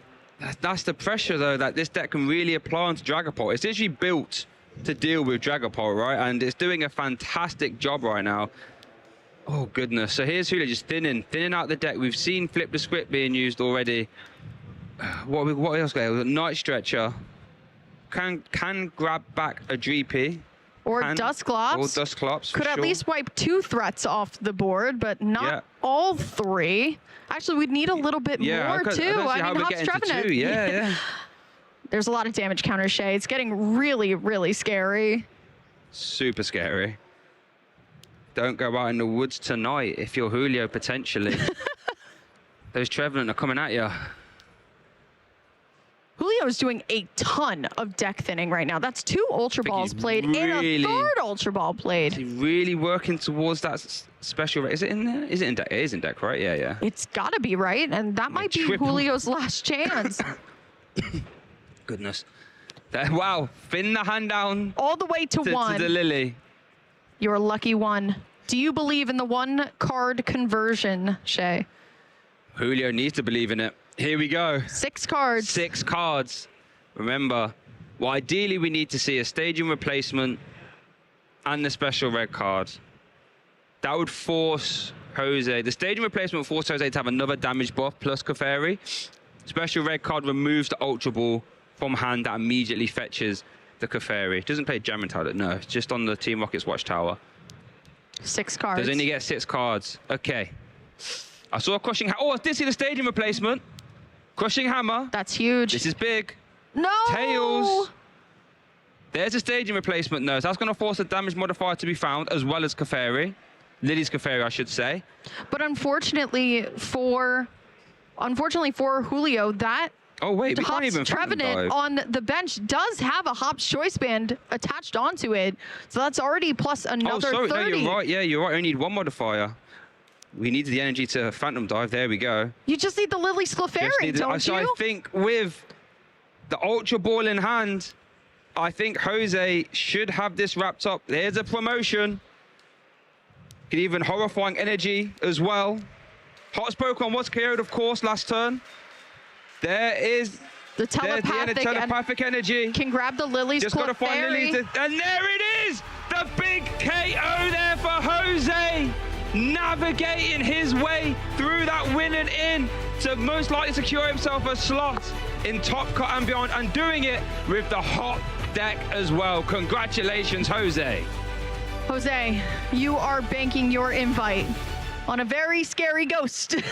And honestly, it's worked out really well with the Rogue deck of choice. I'm telling you, Rogue deck enjoyers in North America have their head in their hands. Like, why is this being shown? My secret sauce for next week. Wow, look how much it means to him as well. Take a deep breath in, Jose. You put on a show there with the hops deck. Let's consult this replay of how this best of 3 panned out. Game 1 was all about the Hop Phantom immediately applying the pressure there with that splashing dodge. Julio couldn't dodge it, and then Jose was flipping the heads as well to prevent the damage. Then we saw Boss's orders splashing dodge as well to remove the energy for Julio.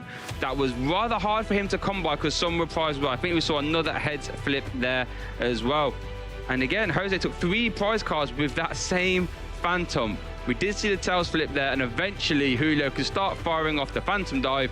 But quite honestly, without the use of Curse Blast, I feel as if Jose was constantly in the driver's seat here. Yeah, and then you head on over into this weird point here, finding the Hops Choice Band. And I think a good reminder for us, you and me both, Shay, and for everybody at home, that horrifying revenge technically only works when it's a Hops Pokemon that gets knocked out, not a Lily's Clefairy here, because we were scratching our heads. We were like, that's it, isn't it? And it wasn't, right? So unfortunately for Jose, starting that Lily's Clefairy actually led to the detriment of this entire match, right? Clefairy, while yes, getting a couple of early game prizes, unfortunately for Jose, I mean, Julio saw right through it, right? Saying, you know what, I'm not going to take any of your Phantoms on the bench or your Trevenants, because then you're not going to be able to hit me all the way for a KO. So great piloting from Julio, great adaptation from Julio in that game number 2, a play that we didn't even see coming, right?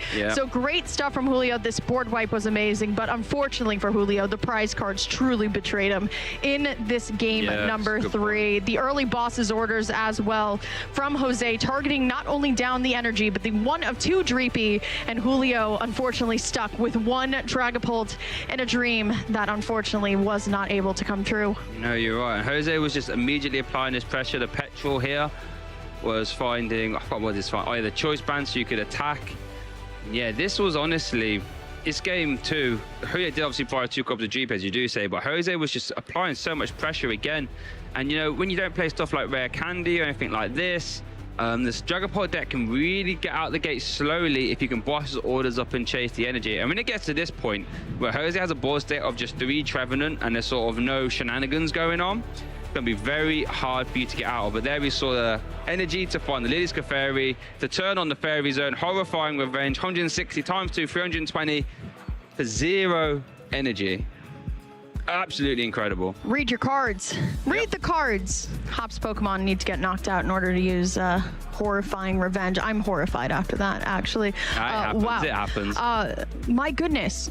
What a story that's being written in Turin. Shay, I have great news for you. What's this? I think Brennan is 11-0-2. Okay. 35 match points for the Slow King. Wow. And honestly, at this point, Brennan's just going to ID his way right into going first every single time. But what a plethora of decks that we actually have all IDing at our top tables. Alakazam IDing with Brennan there. Raging Bolt IDing in. Dragapult Blaziken, and the grass deck of Teal, Mask, Ogerpon, Meganium piloted by Max and that Hydrapple. So we're seeing okay, listen. Yes, it's going to be the Dragapult show no matter what, right? But we're seeing at least a couple of decks doing it to a point where they can safely ID into asymmetrical cut.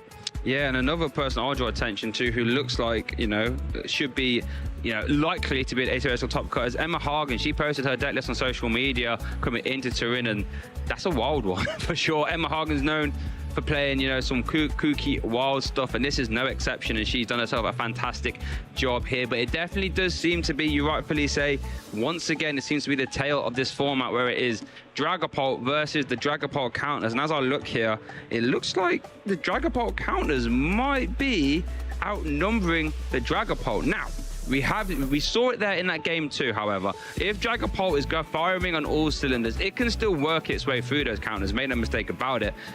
But when there's this many to get through, I'm not so sure. Who knows? Well, I know one person who knows how to get through Dragapult, and that's going to be Jose with our winner's interview. Thank you very much, guys. I'm joined by the wonderful Jose Lopez. How are you feeling? Oh, so nervous. It's my first time winning into Top Cut. It's so nervous. Amazing. And with Hops Trevenant, why did you pick Hops Trevenant? Why? It's my last tournament of the season. I want to play funny deck. Many weeks ago, I saw this deck. I like it. I mean, it's going very well for you. And before in Sevilla, you have got day 2 on 2 occasions, and this is your 3rd day 2, and now your first Top Cut. How does it feel to be making an amazing run into Top Cut?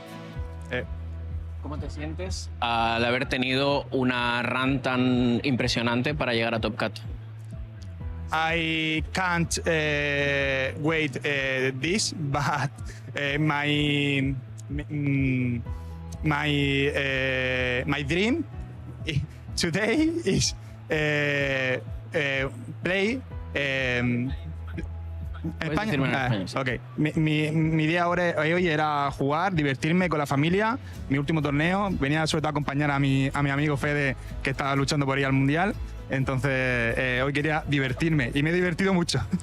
So his last chance was today on this tournament. He wants to be with his fellow Fede and just have fun during the whole tournament, and he obviously had it. Well, I appreciate you trying to speak English, Jose, and I think that's amazing for you to give it a go here. It's one of the amazing things here in Europe, so many different languages, so I appreciate you giving that a try. And then with this position, you now have at least around 630 points, maybe more if you carry on doing well, which could put you into a Worlds invite. Have you thought about Worlds before this tournament? Sí, o sea, ahora mismo estás en unos puntos que prácticamente te ponen en el Mundial, o sea, te queda muy poquito. ¿Habías pensado en el Mundial antes de este torneo? No. Mira, como he dicho, era para divertirme este torneo.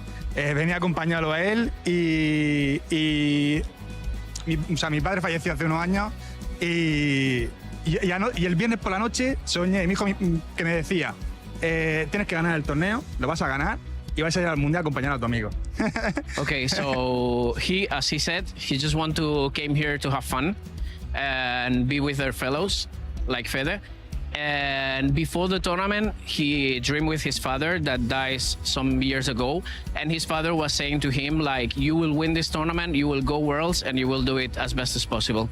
Wow, in a great position now. It's looking likely that we'll be seeing a clean top 8 cut, which would put Jose on 630 points.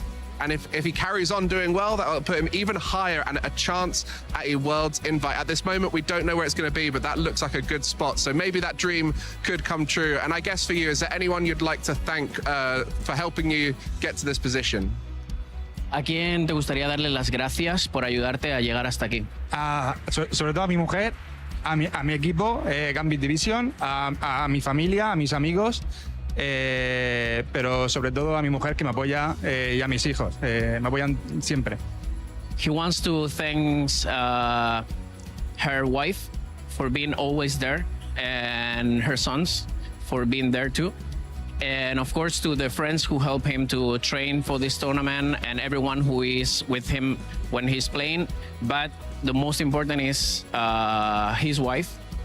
That is the person who... The children. And the children, yes. And the children. A family event here, and I love that about Pokemon, bringing the family together, and also all of the local community who you travel around the world with. You know, you've played very well at Sevilla, which is your closest event, and now you get a chance to do it here in Turin. Well, good luck in top 8. And for anyone at home who's interested in potentially getting involved in their local community, check this out.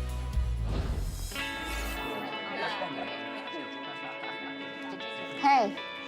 Do you want to play? Yeah.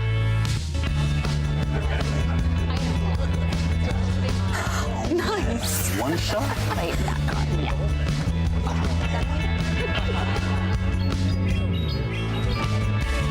Oh, I'll use twin cannons. Great game, guys. Bye. See you next week. Come play at your local Pokémon League. If you want to get involved, like Jose, getting involved, make your, kooky decks, take them to your special championship or regional championship and get yourself in the top 8 and beyond. The journey starts at your locals. If you want to get involved, here's how. Get your camera, smartphone out, anything like that. Scan that QR code right there. It's very easy.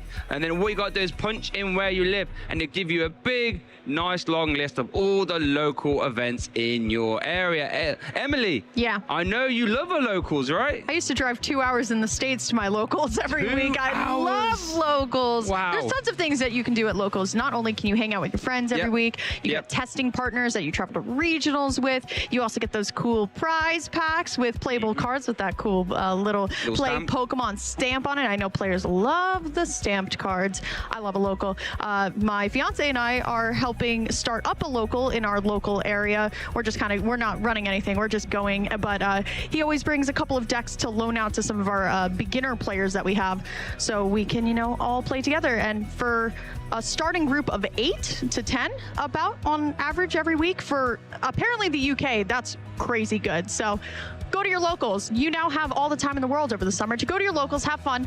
Please just go and have fun. And if you want to start playing the Pokemon TCG, that's where all of us started playing, at our locals. So make sure you scan that QR code that you saw and, find your closest local to you. Yeah, get involved. Love the locals. I'm a bit like Jose, but I'll be bringing the decks that I don't think many people have thought of. A lot of them don't make it past locals. Some of them do.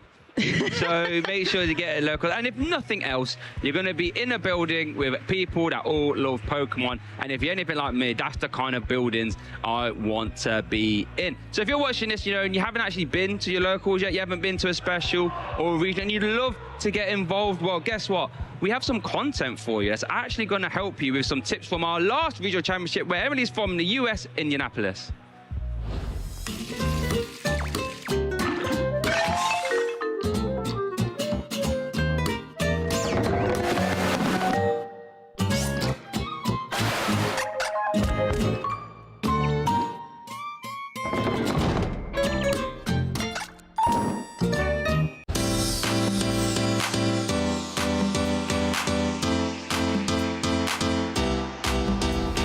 Yeah, so my advice to someone going to their first Pokemon VGC tournament is picking a good friend group and a good building group to work with throughout your Pokemon VGC career, not even just your first tournament. So many of your best results are going to come from working with others, whether that's team building, damage calcs, move selection, matchup prep, and matchup docs. That all comes through working with friends and those around you. You're never going to succeed if you do it alone. I would definitely say I watched a lot of the older regionals, even the regional beforehand, to see what people are playing. I also look at the main teams they use. I look at all the counts. I play Pokemon GO, so counts are important, timing is important. I'm really good at throwing at the right timing, so that's really important. The advice I'd give to someone attending their first tournaments is to practice. Practice a lot, practice with friends, practice online, and get as much reps in as you can, and then you'll feel more comfortable in those tournaments that really matter to you. So my advice for someone who's doing their first regional would be have a group of friends with you, have your arsenal ready, as they say. You need to have a team logged in or an idea of a team logged in. It's always good to go with a skeleton from a previous winning team or somebody who's already been there on that stage. Get them for some advice and then put together what you feel you're comfortable with. And then I think that's the #1 prep. And then you get to the venue and then you go on. Yeah, for sure. And even if in the venue, there's a lot of people who's willing to help. It's always a fantastic experience to come to the first regional. Have fun, meet new people, and don't be afraid to play side events. They're great. I think that the most important thing you can do at your first tournament is, no matter how you do, play out the entire thing. People really underestimate the length of it and just how much of a toll it can take on your stamina. And it's important to not only play it out the whole way to get used to the length that it runs, but also you have more opportunities to make friends in the community, build connections. And at that point, I think that you have enough of a social circle where you can start to collaborate with people and overall just be part of a community that helps you improve at the game. That's the most important part, is just making sure you meet the people here and taking their advice and giving them advice. It's a very collaborative thing. Boss's orders. Energy boss's orders. There's the energy. The boss's orders! Minnow Slam! Hawk, Skip and Gale thrusting the Utrecht Special Champion! My name is Miroslav Poslední. I'm a Pokemon player from the Czech Republic, and right now I have won the Utrecht Regional Championship. I think my biggest enemy this tournament was actually myself, because I didn't come in with enough practice. So I think I lost most games to just doing some mistakes, but I managed to improve a lot by the 5th to 6th round with the deck. And yeah, since then it flowed all very well, I would say. I think it's like a myth that most people think good players aren't nervous. Like, all of us are nervous. It's just about we have higher tolerance for nervosity. We can handle the nervosity. So yeah, definitely if you're trying to improve with nervosity, just try getting used to it more than try to force yourself to not be nervous. That just doesn't work. Just get used to it. That's my take at the very least. Reacting to changes in the meta or playing a new deck that I'm not exactly comfortable with, I think the first super important thing is to have a system as a player, kind of a decision system where most of the time I want to have a sixth sense kind of feeling for what's supposed to be the right decision in the game. That's probably the most important thing, I would say. And then second thing, which is I really suggested to everyone, is just try to consume all the content that's available for your specific deck. Yeah, I have my invite for sure. Now I think I might be even in contention for top 22 stipend, which I was not even considering I will be, because this season is below average for me results wise. So I was pretty much scrapping it, kind of. This was supposed to be my only major up until Worlds for now. So yeah, I'll see if I decide to go Turin or maybe NAIC. I'll probably try to make it to 22 if my chances are right. And then obviously winning Worlds is the big one. Massive shout out to Czech collector and philanthropist Petr. He is the guy who, when I message him at 3 AM that I need to borrow 2 new decks, he just makes them for me on the spot. It was the same thing for this deck. So yeah, massive shout out to him. Massive shout outs to Daniel and Drew, the Secret Box crew, who are helping me prep for tournaments. Also massive shout out to everyone who's been cheering for me from the Czech Republic and all the guys in the crowd. It was amazing seeing them cheer for me.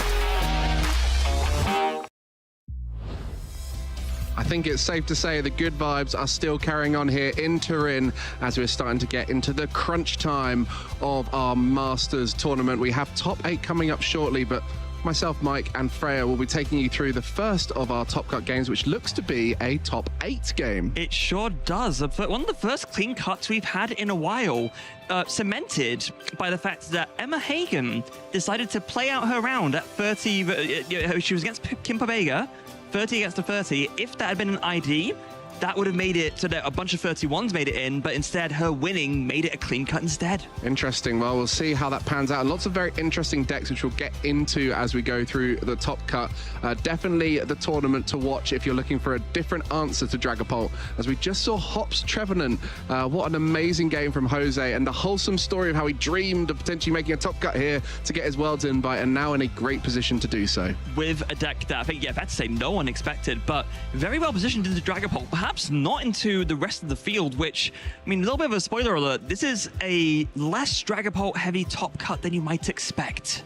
Yeah, exactly. And I think a lot of the top players were expecting to do well at this event. Early signs of them shining has continued. Someone like Brennan Kamerman, who has achieved that high seed going into the top cut, as well as you mentioned that Emma and Kim were on that win and in or ID situation, and both players we've seen being successful throughout the tournament. So definitely many of those who rose to the top early have climbed into that top cut, but just 8 players remaining now, which does mean we have a exciting final few rounds for you, leading towards our final regional level event in the European circuit to conclude here in Turin. Yeah, and of course, because this, in terms of the attendance number for this event, the way the number of rounds work, we're actually going to be going into the top cut immediately after this, and we're still streaming 5 more rounds, so we're going to be bringing to you 2 top 8 games, both top 4 games and the finals as well.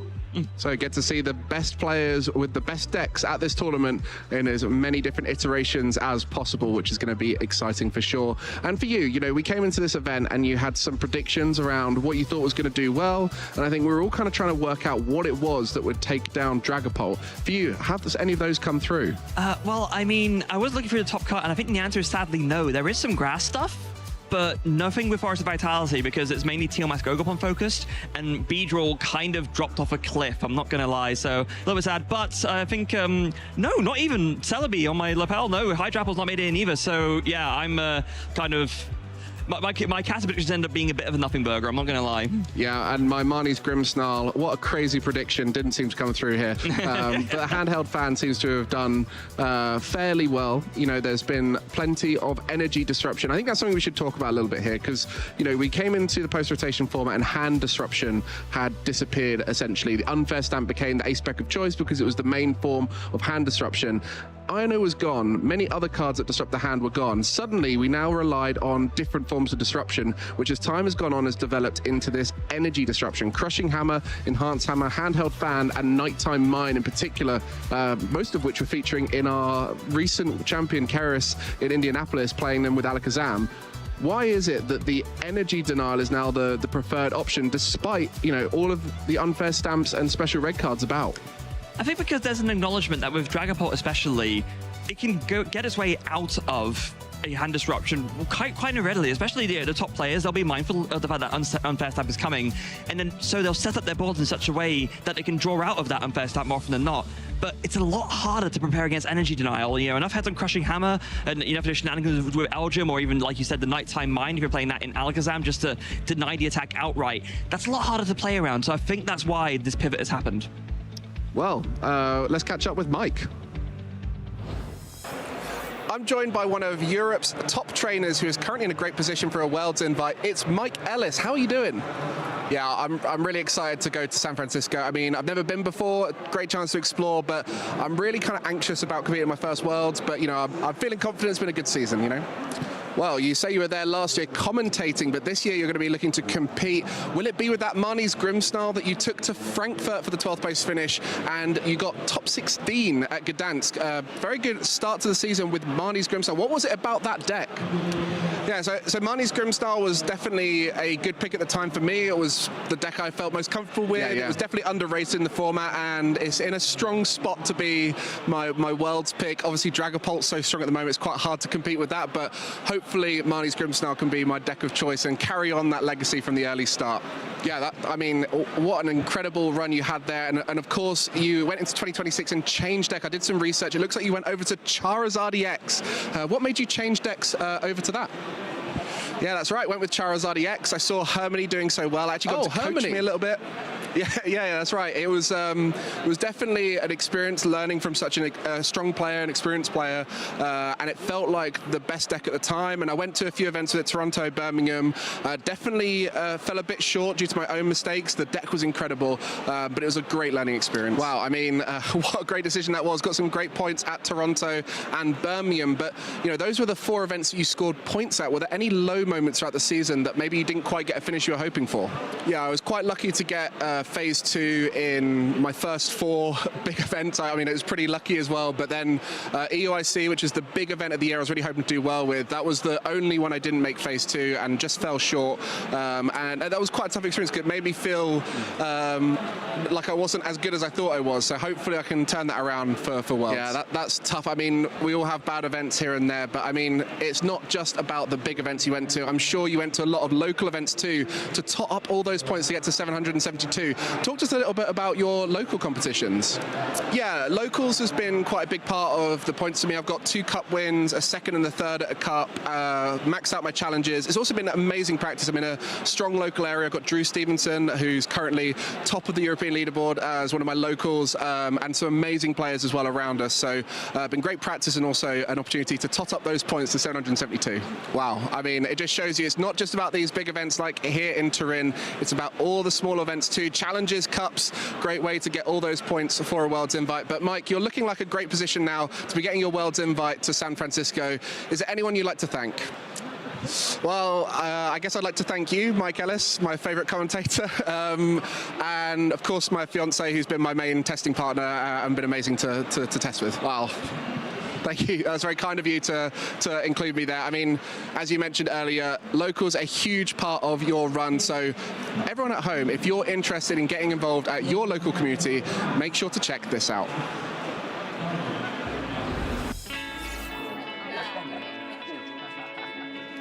Hey, do you want to play? Yeah.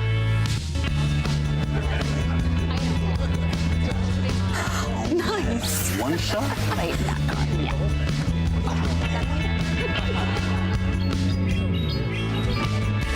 I'll use twin cannons. Great game, guys. Bye. See you next week. Come play at your local Pokémon League. Well, if you want to be like Mike Ellis and get involved in your local tournaments, then scan that QR code on the screen now.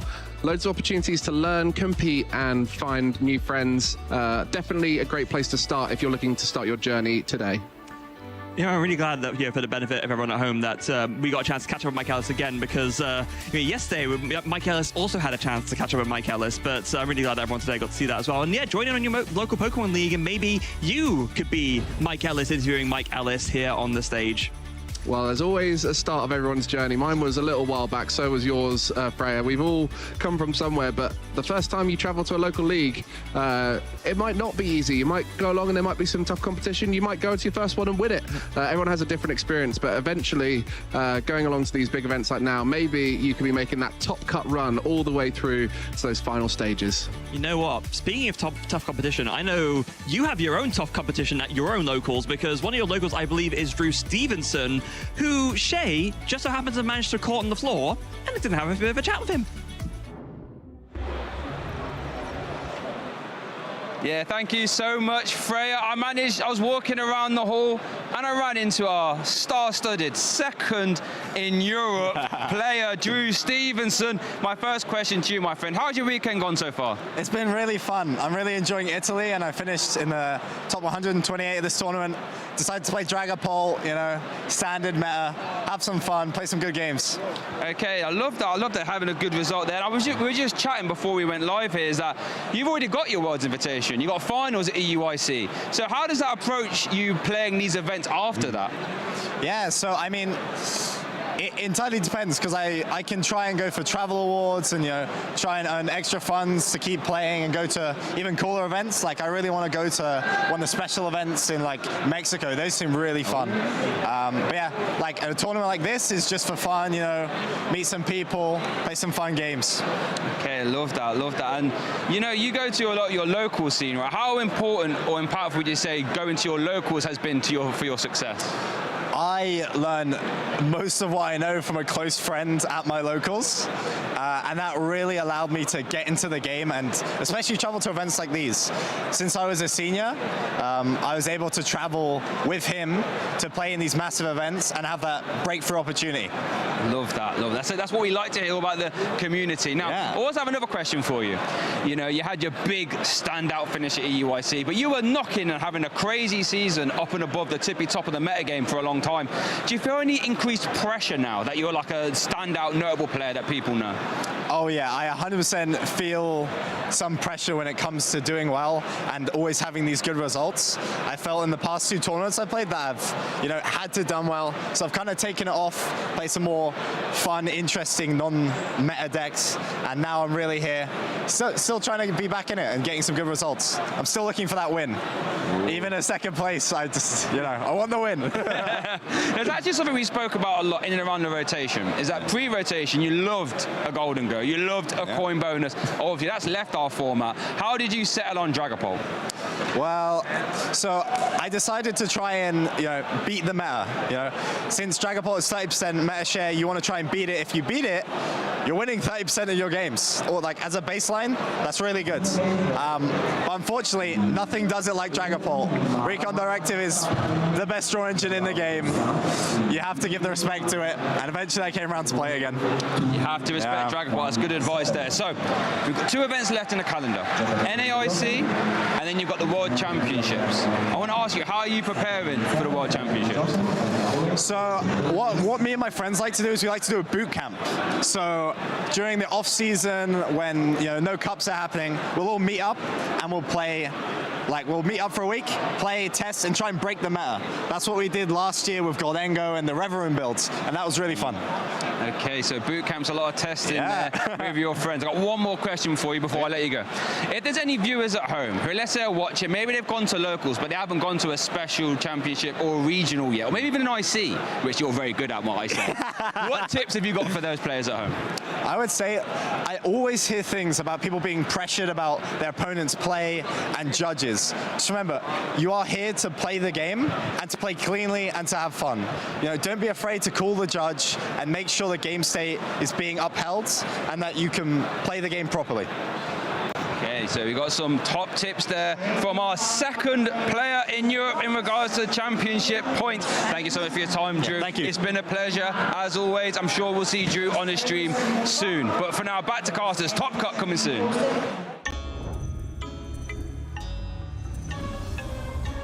Well, I'll tell you what, I completely agree with Drew on the playing cleanly. We're very lucky as well. As he's part of my local community, we have some amazing judges in our local community. And what's always great is the kind of mentality everyone has been brought up with is play fair, play cleanly. If anything goes wrong, call a judge. That's the simplest way to look at the game. We're all here to have fun, but sometimes things go awry. And great example there from Drew. Yeah, and I think another great example you setting for yourself. I remember yesterday we were talking about how your tendency is to, when you make a mistake, to call a judge on yourself as well, which I think maybe that's something that people should do more often. That they recognize they made a mistake, say, oh, you know what, mea culpa, hand up, and just kind of, I think, putting that attitude out there, I think it brings like the good energy to the game to make sure that, look, we're on a level playing field here. We all want to play the game fairly and cleanly and have a good amount of fun. And I want to embody that by just having that attitude with me as well. Well, Drew here getting a top 128. I don't think that's going to change his position in Europe as he's got so many strong finishes. Only the best 5 events for our players in that European leaderboard, which is why some of those players here are looking to upgrade or get a first big finish. Hold on a second, I've just got word in my ear. We have our standings finalized, so we are ready to look at our top 8 brackets here at the Turin Special Championships. So these are your 8 players who will be facing off for that title of Turin Special Championships champion. And an interesting mix of decks which we'll get through as we go through the tournament. We know that Brennan Kamerman is on that Slowking. We got to see that quite early on in the tournament and has remained at the top, the only player to get to 11-0. And at that point was secured into the top cut and is now very comfortably in that #1 seed. And looking around, there's some big names too who've also made it into top cut. Yeah, Toby Clark also making it in, another very accomplished UK player looking for that big win up against Jonathan Gorgos, who we had on stream earlier. Lorenzo Nebuloni, the lone representative from Italy, still coming in to come into top cut up against Marcus Schulze. And last but certainly not least, I am very curious about that match at the bottom there. Yeah, I mean, Emma playing an interesting deck, one that we'll want to look out for at the end, very much recognizing Dragapult as the deck to beat and has found a great way to do so. We'll be showing you 2 of these top 8 matches, as well as both of the semi-finals and of course the final. This is because we had that clean top cut, so we've got a great opportunity to see as many of these games as possible.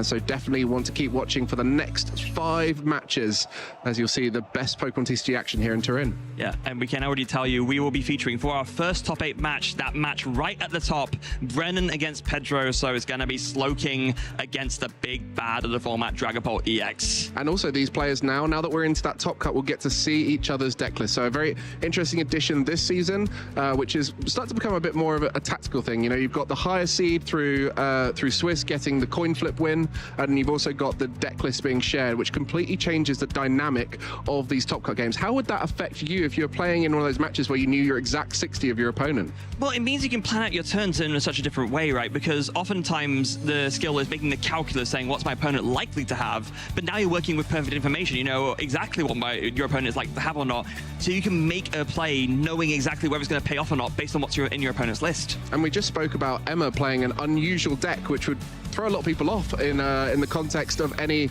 other setting, but suddenly you're in that top cut and you know exactly the 60 cards, and here are those 8 decks that have made it through, and a great variety here in Turin. Slowking, Alakazam, Dragapult still in there with a couple of representations with the Blaziken, one just kind of standalone with the Budu, but then the other 3 decks, you had the Mega Kangaskhan, Tealmask Ogerpon, Lily's Clefairy EX deck from Emma. No Tealmask Ogerpon in there. Oh, that's what no makes Tealmask Ogerpon. Yeah, just using the Wondrous Patch as the acceleration there to get the Psychic Energy in play.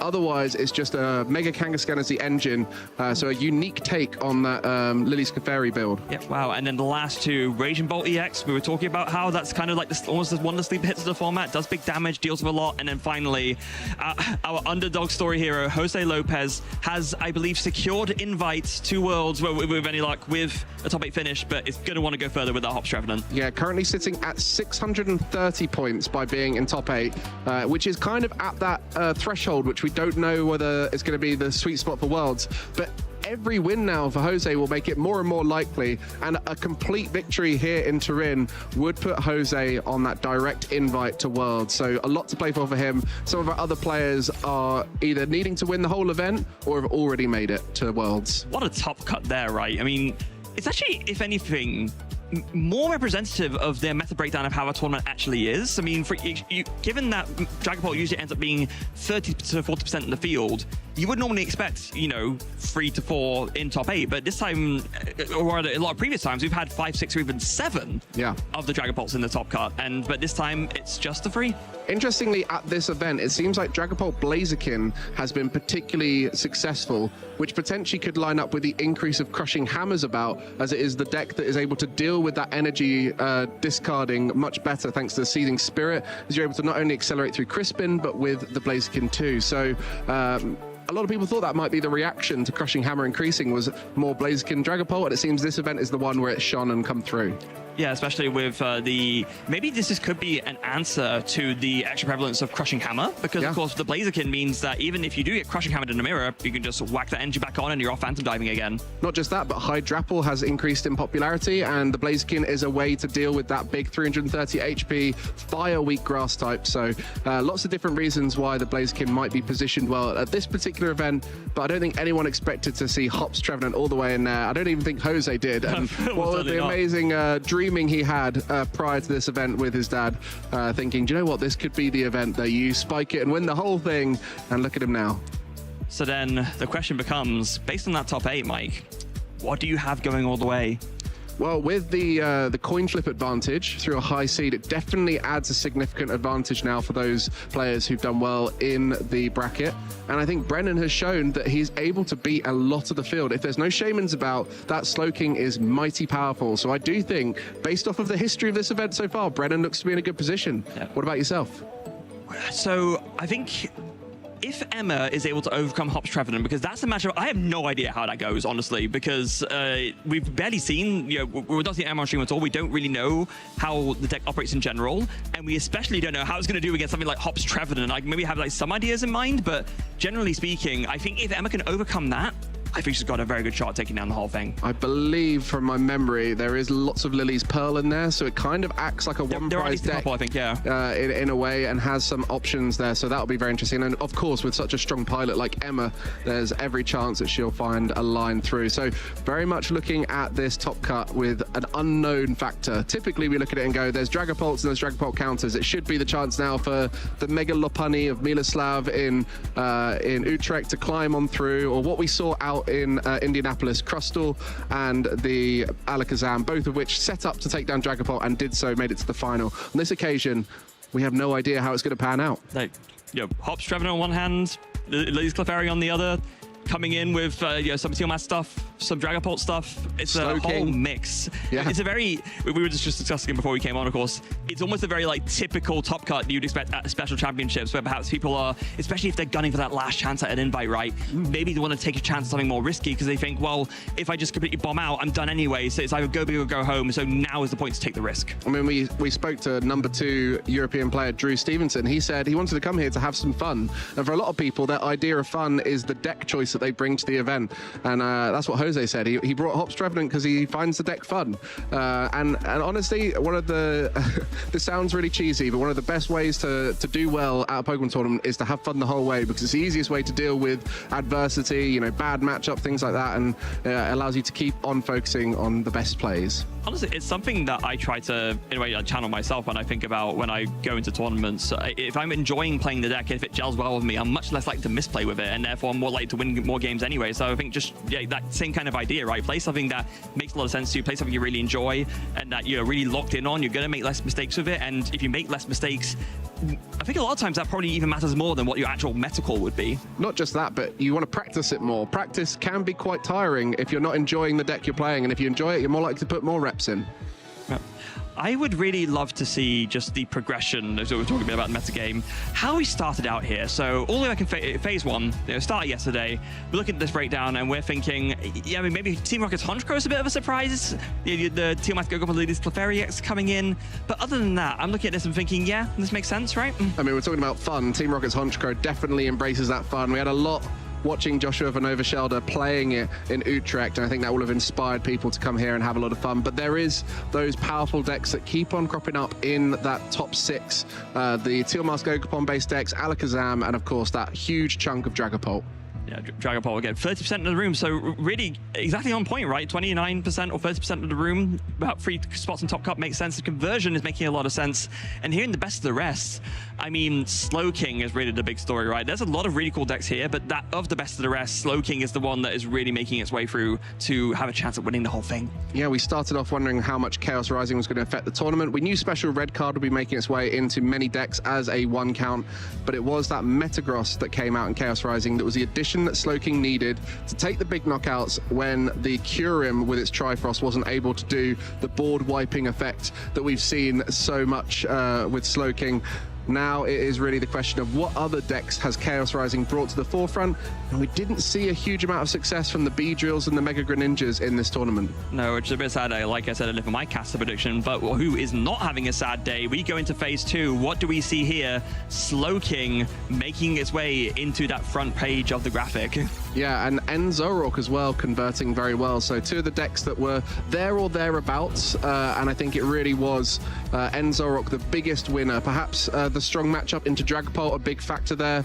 I think some interesting adaptations to the list might be happening now with Chaos Rising. Not sure how many players at this event recognized how you could utilize the new additions, but one of the best decks at controlling the board, whether it's Team Rocket's Watchtower, whether it's Crushing Hammer, or whether it is that new special red card, able to control through disruption and deal with the disruption the best. Yeah, those 2, the Slowking and the Enzorok, by far the biggest winners, because every single other deck on this phase 2, first page graphic is something that was already there. The others not so much. So these are the 2 that really rose up the rankings, had great conversions. But how about that? Some Mega Greninja EX sneaking in, just 2% there. And I think what's really unique to see here is the combination of attackers that all require low cost and water energy, whether it's Greninja EX, whether it's Mega Frost, Mega Starmie. We've seen them combined in all sorts of different iterations, and there's definitely something there for those who like playing those cards.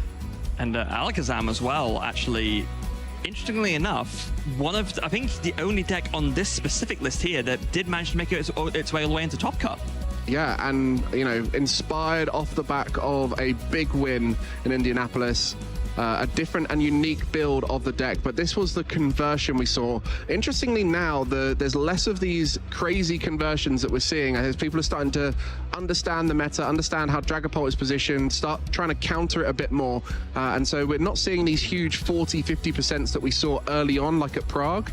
And now it's a chance for players to work out where their deck fits in the meta. It looks like Enzorok and Slowking the best at this event. Yeah, this surprised me a little bit. I honestly thought the Slowking and the Enzorok version percentages would be like a little bit higher. I mean, make no question, they are still, you know, gosh darn high, as Ross might say.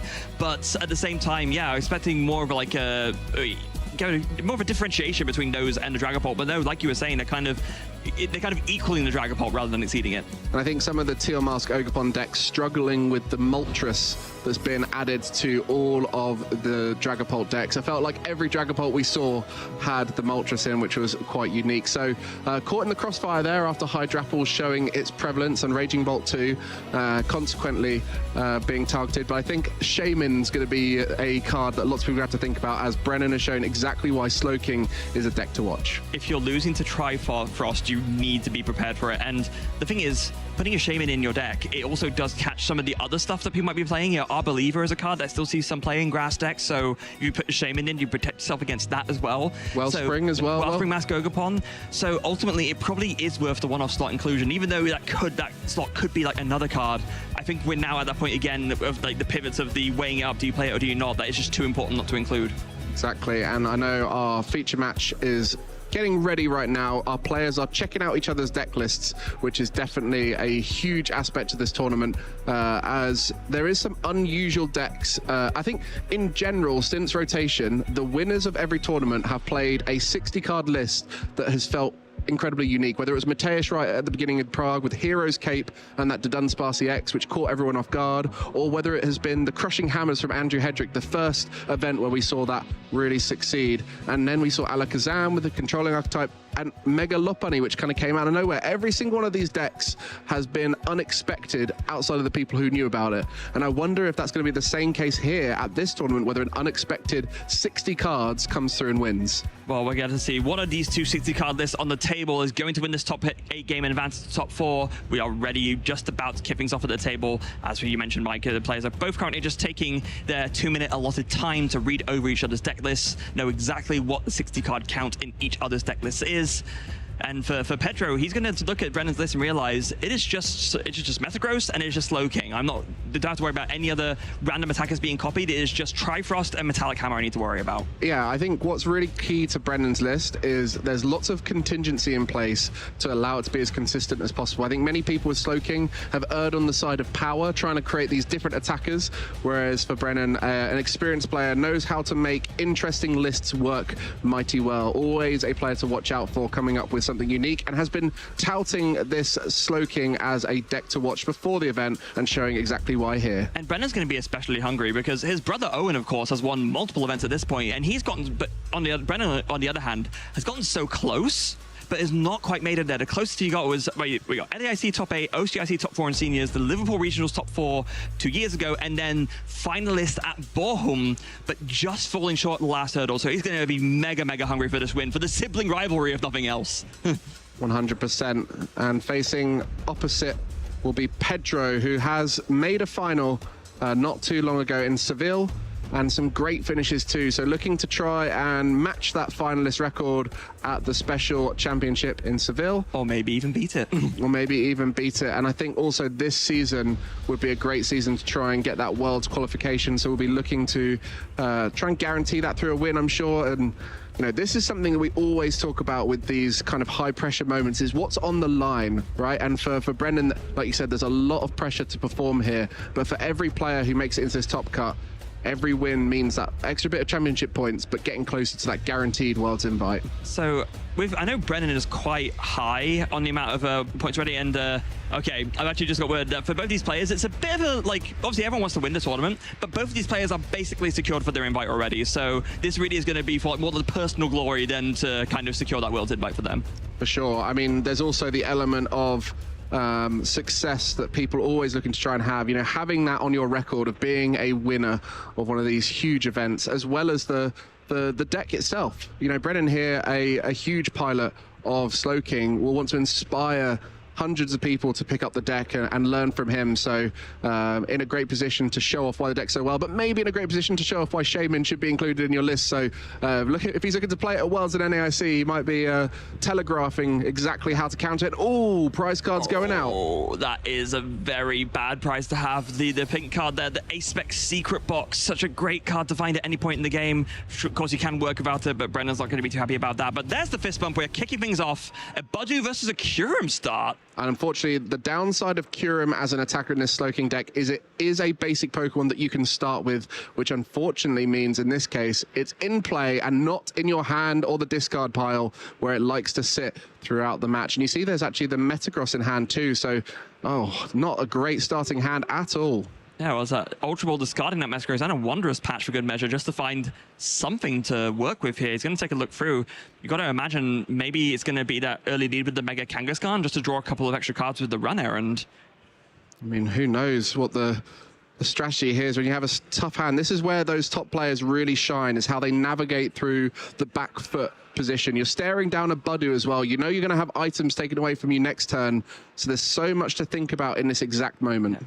So for the benefit of the folks at home, especially folks who might not be familiar with this new Slowking deck, Mike, why don't we go ahead and explain how the Slowking deck operates? So Slowking looking to use that Seek Inspiration attack of Slowking, where it will allow you to copy the attack of any Pokemon you discard off the top of your deck. And the way you get that Pokemon to the top of your deck is through various different methods, whether it is that Academy at Night or a Scythe Maniac's code breaking, the two attackers of choice, the aforementioned Kyurem and Metagross that are currently in play, Kyurem in the active, Metagross being discarded. So those typically wanting to be on top of the deck to discard for Seek Inspiration. And around that Slowking, you have the draw engine through Mega Kangaskhan EX. Run Errand draws 2 cards every turn, allows you to combine with the Latias and move around. So lots of different synergistic parts here to try and solve the puzzle of how you can seek inspiration for the best attack possible. Yeah, and going to start things off actually by going for the Meowth EX for that last-ditch catch ability, of course, allowing you to, once per turn, search your deck for any supporter card when you put it onto the bench. So it makes absolute sense to go for that with the Ultra Ball. Why might Brennan be doing that now? Because he's going first, so can't actually use that Lily's Determination right now. Well, you see, yeah, you might think it's a bit preemptive, but Brennan just happens to be staring down the menace of the format Budu right here, and that Budu means that you can't use items when it uses its Itchy Pollen attack, so he's preempting that, just playing down the Ultra Ball, getting that out of the way, maybe also worried about Team Rocket's Watchtower, which he knows that Pedro plays, so basically just preempting that so that he can get the supporter before the item lock and the Team Rocket's Watchtower come in. Exactly, and as Pedro checks the prize cards the other side, one of those Watchtowers is prized, but does play 2, which has been the stadium of choice for Dragapults at this event, adding those Watchtowers to counter the Dunsparce engine and Meowths we see everywhere, as well as the Mega Kangaskhan, Noctowl, many great colorless Pokemon with abilities throughout the format, so a great inclusion in these Dragapult lists. But for Pedro, just going to be looking to set up the Dragapults as quickly as possible, because the devastation that can happen from a Slowking copying a Triforce means you want to go nice and wide to set up, or incredibly narrow to avoid giving away those 3 prize cards. Yeah, you have to kind of have to take one approach or the other. Having looked through the lists, Brennan's going to be smiling a little bit because he knows that Pedro's list is not playing that Shaman. So yeah, especially with that in mind, you're going to have to, Pedro's got to be very mindful of the way he sets up in case he does get absolutely devastated by a Trifrost. Ooh, that hand not looking ideal as a follow-up. Does have a few energy and an Ultra Ball there too, but wanting to try and go wide won't be possible with that. Does have the Lilies for next turn. So going to be a bit of a slower start here for Pedro, and I think the same will be true for Brennan, as that Lily's Determination will be played straight away in a fresh 8 cards. So both players looking to build things up slowly here as we start our top 8. And Itchy Pollen and items have been taken away from Brennan. Hold on a second. I mean, probably not likely with Brennan's current hand, but there is a universe here where you could just wipe out all 3 of these Pokemon and just end the game here, right? But maybe not under item lock, I guess, is the only thing. Yeah, with no determination. No energy attachment. Yes. I think Wondrous Patch would be the only way. Yeah, I think the item lock really does slow things down for Brennan, so we'll be looking to try and set up as best possible. Yeah, the lack of energy acceleration is the only gap here, because if you had a way to, if you either attached last turn or had the energy acceleration, you have so many of the pieces just to get it done here. Speaking of energy acceleration, I feel like the dream turn here for Brennan would be an attachment plus the Smoochum, which is a great little inclusion to accelerate some energy from the deck. Very similar in composition to Budu, with that 30 HP baby Pokemon that's going to be having a free retreat and a free attack cost, the Delightful Kiss. A great way to set up energy is it puts 2 Psychic Energy from the deck onto your bench Psychic Pokemon, but not able to find it here, so that Itchy Pollen worked brilliantly there for Pedro. Yeah, but was able at least to find that boomerang energy. So the energy attachment is there, which makes the prospect for next turn potentially very devastating, as Pedro responds by bumping that Academy at Night with his Risky Ruins and does fire off another Lily's Determination. Important to note, as many players who play Blaziken with Dragapult will often... Oh, no, this is just a straight Dragapult. Many players who are playing Dragapult might look to try and put those rare candies in to get into the Dragapult EX, but on this occasion, Pedro very much leaning into Crushing Hammer to slow things down. And hold on a second, off that Lily's Determination, just finds double Dracloak immediately. That's a phenomenal find. Oh, and finds a Buddy Puffin as well to get himself spread even further. Yeah, so we'll be looking to try and find a Crushing Hammer potentially here, as well as go wide to set up as best possible, as Dragapult will be the attacker of choice, Dracloak the engine of choice, so as many Dreepy as possible. Yeah, although the amount that is possible is 3, with that 4th Dreepy is hiding away in the prize card. So again, now that the energy attachment has been put onto this Boomerang Energy, there is a world in which you can try for us and just, you know, blow all these little dragons out of the water before they can become the big Dragapults. What about that Kyurem in the active on the other side? Such a big retreat cost too. And this is why you play that Latios EX, of course. It does give all your basic Pokemon free retreat. Very important to find. The Telepathic Energy would get, you know, the Smoochum and the Latias to get that retreat going. So one Telepathic Energy will be great for Brennan to find here. So like this decision for the Recon Directive is a bit of a tougher one. It's going to be for that Unfair Stamp.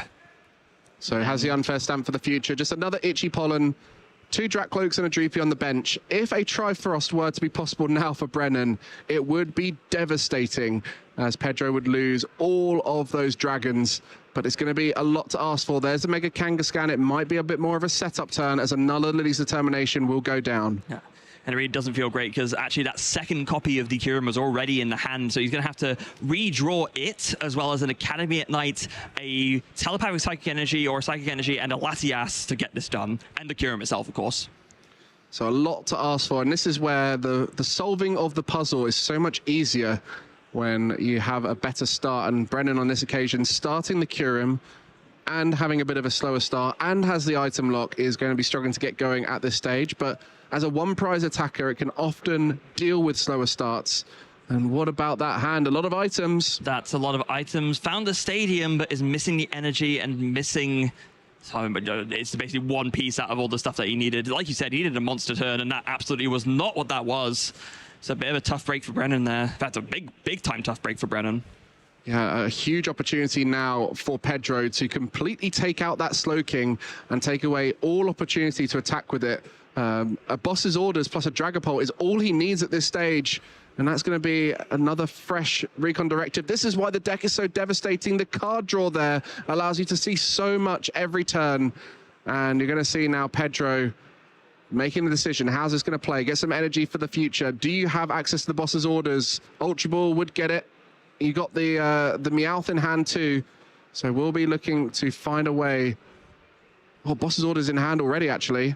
What do you go for here? Do you keep disrupting? Is the item lock doing enough? Well, I mean, I think if you just Boss's Orders and take out the Slowking, right, it's not like the game ends immediately, but it puts you so far ahead in terms of the attacking tempo. I think you kind of run away with things from there. So you've got to imagine that this Ultra Ball is just going to be for the Dragapult EX, and the tough bit is not necessarily, you know, what to get, it's more what to discard, because every single one of these supportive resources can be crucial, but it is going to be the Lily's Determination and the Crispin being discarded there, and yeah, just grabbing that Dragapult EX straight away. Yeah, and wants to try and establish a Monkey Dory soon too, as you've got that Risky Ruins building up some damage on your side, and those Slowpokes with 80 HP are just in range of a 20 from the Risky Ruins and the 60 from the Phantom Dive. So the maths is looking good here if the Slowking is gone, and that's going to be it. Boss on the Slowking, and it's going to be able to take that out at this early stage of the game. Devastating blow for Brennan, who was unable to set up under the item lock, and Dragapult doing exactly what it does. Pedro Vicencio Recon Directiving his way to a phenomenal early lead here in this game one, taking out the only Slowking on Brennan's side of the field, and now it's just deciding where this sort of residual damage from the Phantom Dive on the bench will go, and I think it's just going to be 6 on the Mega Kangaskhan. That's huge, because that's putting that in range of a knockout, and 3 prize card Pokemon like that is a great target.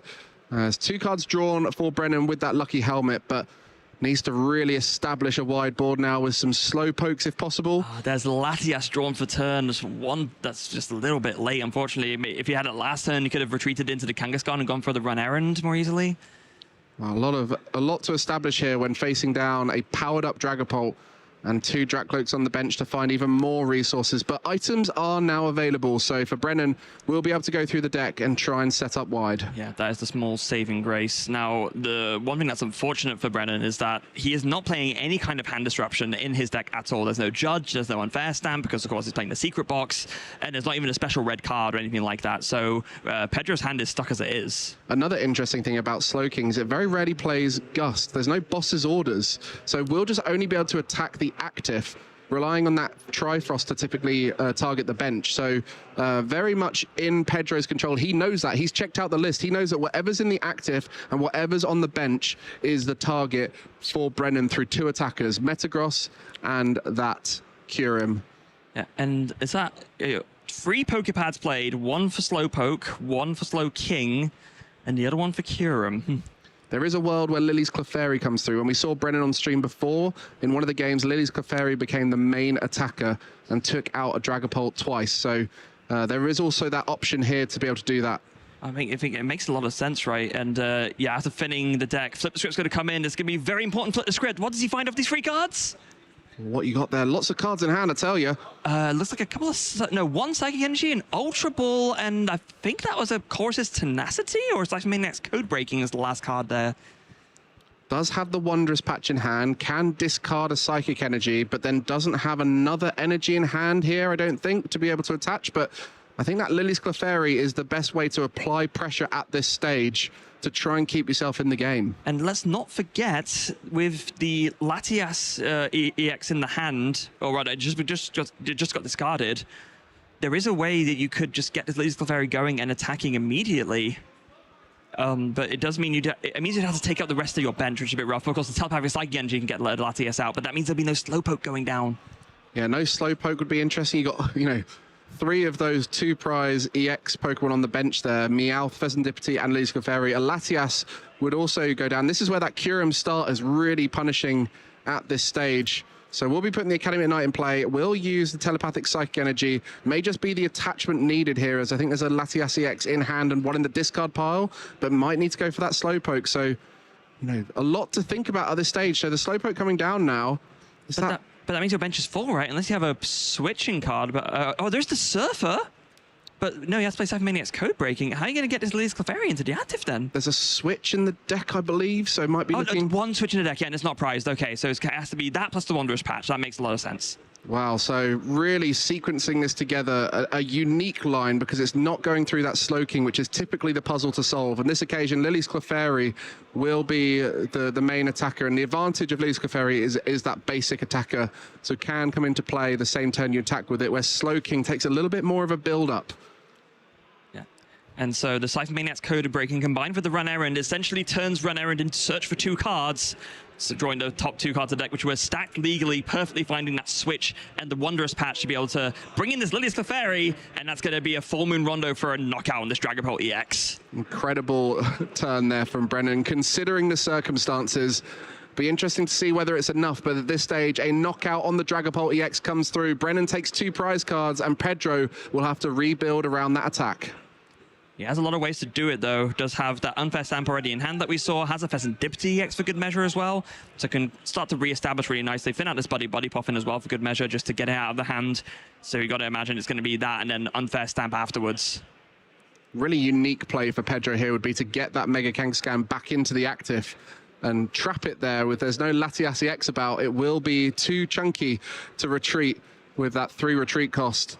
And the Unfair Stamp, what a powerful ace-spec we're seeing amongst many of the top decks in the format. Yeah, the way I'm seeing this pan out here, I think you made a very good point about the Mega Kangaskhan. You bring it up with there being no Latias in play, do 200 to it to put it like 20 away from a knockout, and then you can just finish the game by bringing up the Meowth and taking a 5-price turn. Well, let's see how it pans out. Off the back of the Unfair Stamp, 3 draw from the Pheasantipity, seeing so many fresh cards at this stage. Has already played a Boss's Orders, does have access to the Meowth to try and find it, so lots of options available, and we'll be looking to sequence them perfectly here, thinning out that Moltres now before Recon Directive. Really needs to find a Psychic Energy and a Dragapult. Yeah, Psychic Energy is already there, so it's just a Dragapult that is missing here. And Monkey Dory is pretty nice too. We're going to number 2, Crushing Hammer. Wait. Oh, that's a Night Stretcher. There is an interesting line here as well, using that Moltres to attack into the Lily Sclefairy and setting up game next turn through a bit of damage, keeping the board a little safer, where Dragapult could be revenge knockout a bit easier, but there's lots of different lines to go for, and on this occasion, we'll be looking to just try and disrupt as much as possible. Team Rocket's Watchtower comes down. What else have you got in that hand? It will just be a Dragapult knockout on the Lily Sclefairy. Yeah, that will more than do the trick. I mean, a bit unfortunate he was forced into doing the knockout, couldn't do that Dragapult shenanigan of putting everything to just next to a knockout to make sure that flip the script couldn't be triggered. But you do kind of need to deal with this Clefairy here. Hold on a second, is that a Jet Headbutt? No, I was going to say, like... Phantom Dive and 6 damage counters on the Meowth. Really interesting at this stage. That is a great number because it works synergistically with that Moltres attack. But there's also 3 prize cards left for Pedro to take. Needs to try and find a way to take all of them here. So definitely lining up a unique endgame. It looked like Brennan was too far behind, but very quickly, the thought of a Slowking attack is incredibly effective. I guess the thing that Pedro does have as a saving grace, right? This Kangaskhan currently has 80 damage on it. 1 Monkey Dory Adrenabrain, move it over, and then a 200 damage Phantom Dive in the active would also be free prizes in the game there. Exactly. So for Brennan, needs to try and find a way to knock out this Dragapult as soon as possible, because if that remains in play, then, as you mentioned, lots of different ways that Brennan can find a big win. And this is the hand off the back of that Lee's Determination. No way to bump the stadium, so Mega Kangaskhan won't be able to draw. So Pheasantipity will try and find that Academy at Night. Is it in there? I don't think it is. Nope, that's a miss. There's a Latias, there's a Wondrous Patch. Boomerang energy. So plenty of energy, plenty of ways to get energy in play. I don't think there's even a way into a Slowking, actually. Not that I saw, at least. Without the Academy at Night and no access to Cypher Maniac's code breaking after the Lee's Determination, maybe a little bit stumped here. Yeah. Oh, no, sorry, I stand corrected. The Slowking's already in hand, so he does have that much at least. And with the Wondrous Patch, he basically is, yeah, just missing the Academy at Night and a Pokemon to put on top. we might see the Seek Inspiration to hope for the best here, because sometimes that is all you can do. If it's that or lose, then you pick that, right? Oh, goodness me, is this what's happening? That would be fascinating if it is the case. There's only 1 Metagross in the deck, 1 Kyurem, so the chances of that being that final card there. Didn't even want to look at the deck after the force shuffle from the telepathic energy. It's like, if this is in the hands of fate, then so be it. Yeah, I think we are going to be seeing that, guys, here. The Seek Inspiration without controlling the top deck. What card are we going to see off the top here? Slowking. Oh, it's a Cypher Maniac's code breaking. And that's going to be the concession after that. Brennan trying to seek inspiration from the top of his deck and a last-ditch hope, not paying off. Pedro very convincingly takes that game 1. I think Pedro would have been watching that a little nervous, but knowing the odds were in his favor. Meanwhile, for Brennan, recognizing there was only one way to win, so you may as well go for it. But on this occasion, we see Pedro taking down the Slowking with Dragapult, and it was that early control under item lock that did so much damage. That combined with that Kyurem start, right? This is something that really the best players are capable of doing, is not just when your opponent has a bad start, winning from there, but doing what you need to do to capitalize on that bad start. And yeah, exactly, just going in with the item lock early, denying Brennan so many chances to attack, so many chances to set up.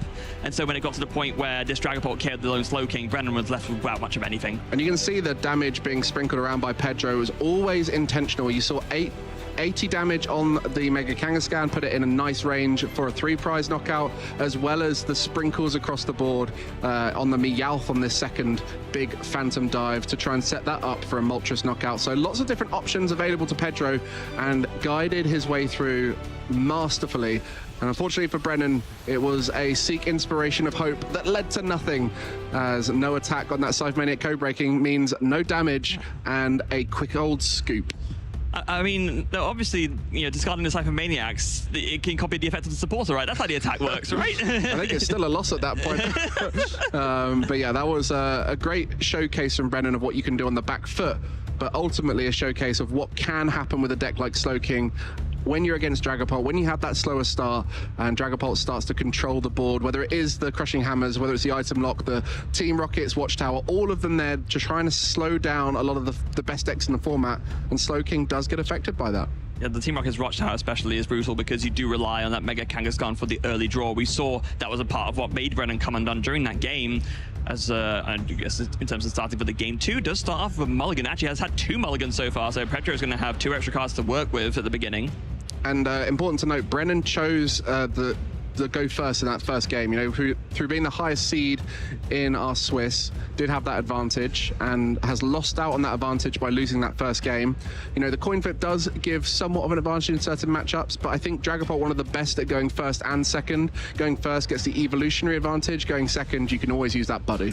Yeah, and not only that, but you can play your supporter to find more of your basics as well. That's why often pre-rotation, Dragapult often opted to go second because it really wanted to play the supporter and find the Badu, but kind of something that's changed in the post-rotation field by comparison. Oh, is he starting with the Kyurem again? Oh no, he's starting with a Latias. Okay, that's nowhere near as bad. Almost the worst start twice in a row. Unfortunately, Trifrost just too good an attack to not include it in the deck, so does have that one basic attacking option for the Seek Inspiration. There are those prize cards. Nothing too crazy standing out, but it could come into effect later in the game as we see a Latias EX of Brennan facing down the Moltres for the leading player Pedro, who's currently 1-0. Kicking things off here in game 2. Brennan going first again, of course. If you do lose a best-of-3 set, you do get to choose who goes first or second for game 2, and starts things off with a Poképad. Gonna look through the deck and realize, yeah, the prizes are basically fine. And you can see the way Brennan checking those prize cards there is just moving those Pokemon up slightly above the deck to see what's missing. And it's important with these kinds of box decks because, you know, the Lily's Clefairy, an important part of the plan. Each of your attackers is important. Your Slowking line, whether it's available, and your draw engine, Mega Kangaskhan. If any of those are missing, your board is going to look completely different. So after checking that, we'll be looking for any of those important cards throughout. And a great example of an efficient deck search here by Brennan. Yeah, starting with Latias, I say it's not bad, or it's a lot less bad. It's actually quite strong because it does mean that a turn 2 Slowking attack and Seek Inspiration is a lot more likely because of the flexibility you have with your basic retreating, of course. Yeah, you want that Latias down at some point. It's even the fact that it's a psychic Pokemon that might be your only way to use the telepathic psychic energy. Yeah, absolutely. We've seen that in the Mega Diancie deck. You know, having loads of psychic Pokemon in your deck is quite a nice combination with that essential Buddy Poffin type card. I don't know how to describe it best, but telepathic psychic energy, a great inclusion. And you can see there, actually just putting the Slowpoke with a Lucky Helmet in the active. Really interesting decision. Well, it makes sense because you know that the Dragapult deck, there's no way for it to do enough damage to knock out a Slowpoke in one turn. So just get the retreat out of the way and force your opponent, and rather make your opponent decide, okay, if I'm item locking, I'm giving my opponent 2 extra cards. I can't, you know, deny that unless I do a boss's orders onto the Latias. And to be fair, that can be quite rough because then it puts it to 200 and that's not a great number. But all the same, it means that if you're attacking the Slowpoke, you're giving Brennan 2 cards. And then the prize cards the other side. That Meowth EX could be problematic in a pinch where it's the only Meowth in the deck. So if an Ultra Ball is your only way to find a supporter, you will not be able to do that via Meowth, and otherwise, you know, fairly high counts of the other cards. Night Stretcher can be sometimes problematic for Dragapult as it only tends to play 2, and for Pedro 2 is the number on this occasion. So nothing too crazy at the start of this game, and that hand is full of Ultra Balls, and I can tell you now, not much else going on, so perhaps the Meowth is the key card here. Ooh, maybe a Judge as well. Yeah, it's a bit of a tough one. I mean, he already knows from looking through the deck that the Meowth isn't available to him, so it can't be the grab of choice there. So I'm thinking maybe the option here is to go ahead and grab the Badu just so you guarantee the item lock, and then go ahead and play that Judge. And even valuing the special red card over those 2 energy at this stage, recognizing that down the line that could be a key win condition for the deck, never wanting to discard your controlling aspects, whether it is your Unfair Stamp, special red card, Crushing Hammer, or an important stadium. So energies are gone, and we'll be looking to set up a little bit better here. Oh, the Judge potentially, you see it there. Yeah, it's going to have to be a Judge. But actually, Pedro taking a bit of a different option here, decided to go for the second Dreepy instead of the Badu, deciding to prioritize setup over guaranteeing the item lock, maybe thinking about exactly that idea of, if I'm going to Judge anyway, I don't want to give my opponent 2 extra cards. Exactly that. And, you know, even the fact that a Badu on the other side of this is still an option, but perhaps 2 Dreepy is better than a Dreepy and a Badu. You know, all these kinds of decisions are just gut feelings at this stage. Pedro will not be that familiar with this matchup, so we'll have to kind of go off of his read And at this stage, does have plenty of ways to get more basics out. So it'll be interesting to see if he does go for that Budu. Yeah, I mean, that's about as good a hand from the judge as you could ask for. Another follow-up supporter would also be nice, but has the Buddy pop in and a Pokepad to grab a Dracloak next turn. But with only the grab of the Dreepy coming in, yeah, actually just saying, you know what, no item lock. Very good from Brennan there to put the Lucky Helmet on the Slowpoke, put it in the active, as he now has access to items because it was enough of a deterrent that Pedro chose not to item lock. Then let's see, by contrast, how the judge treated Brennan here. It doesn't look amazing, I'm not going to lie. There's a Psychic Energy. Oh, wait, is that it? I mean, just an attachment to the active. Will this be a Dangle Tail? There's no Pokemon in the discard pile, so you can't even use that. But does have the Cypher Maniac's code breaking, so we'll be able to set up for next turn. But that judge has done a lot of work here. Yeah, has the Cypher Maniac for the next turn, essentially. No way to immediately find the cards from that Cypher Maniacs. No Mega Kangaskhan in play or anything like that.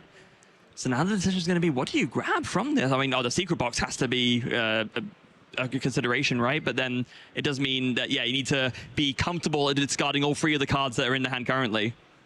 There's a few different lines that you could think about at this stage. We'll want to try and avoid something like a Mega Kangaskhan, really, because you don't really want to be retreating next turn. You want that Slowking in the active to be attacking somehow.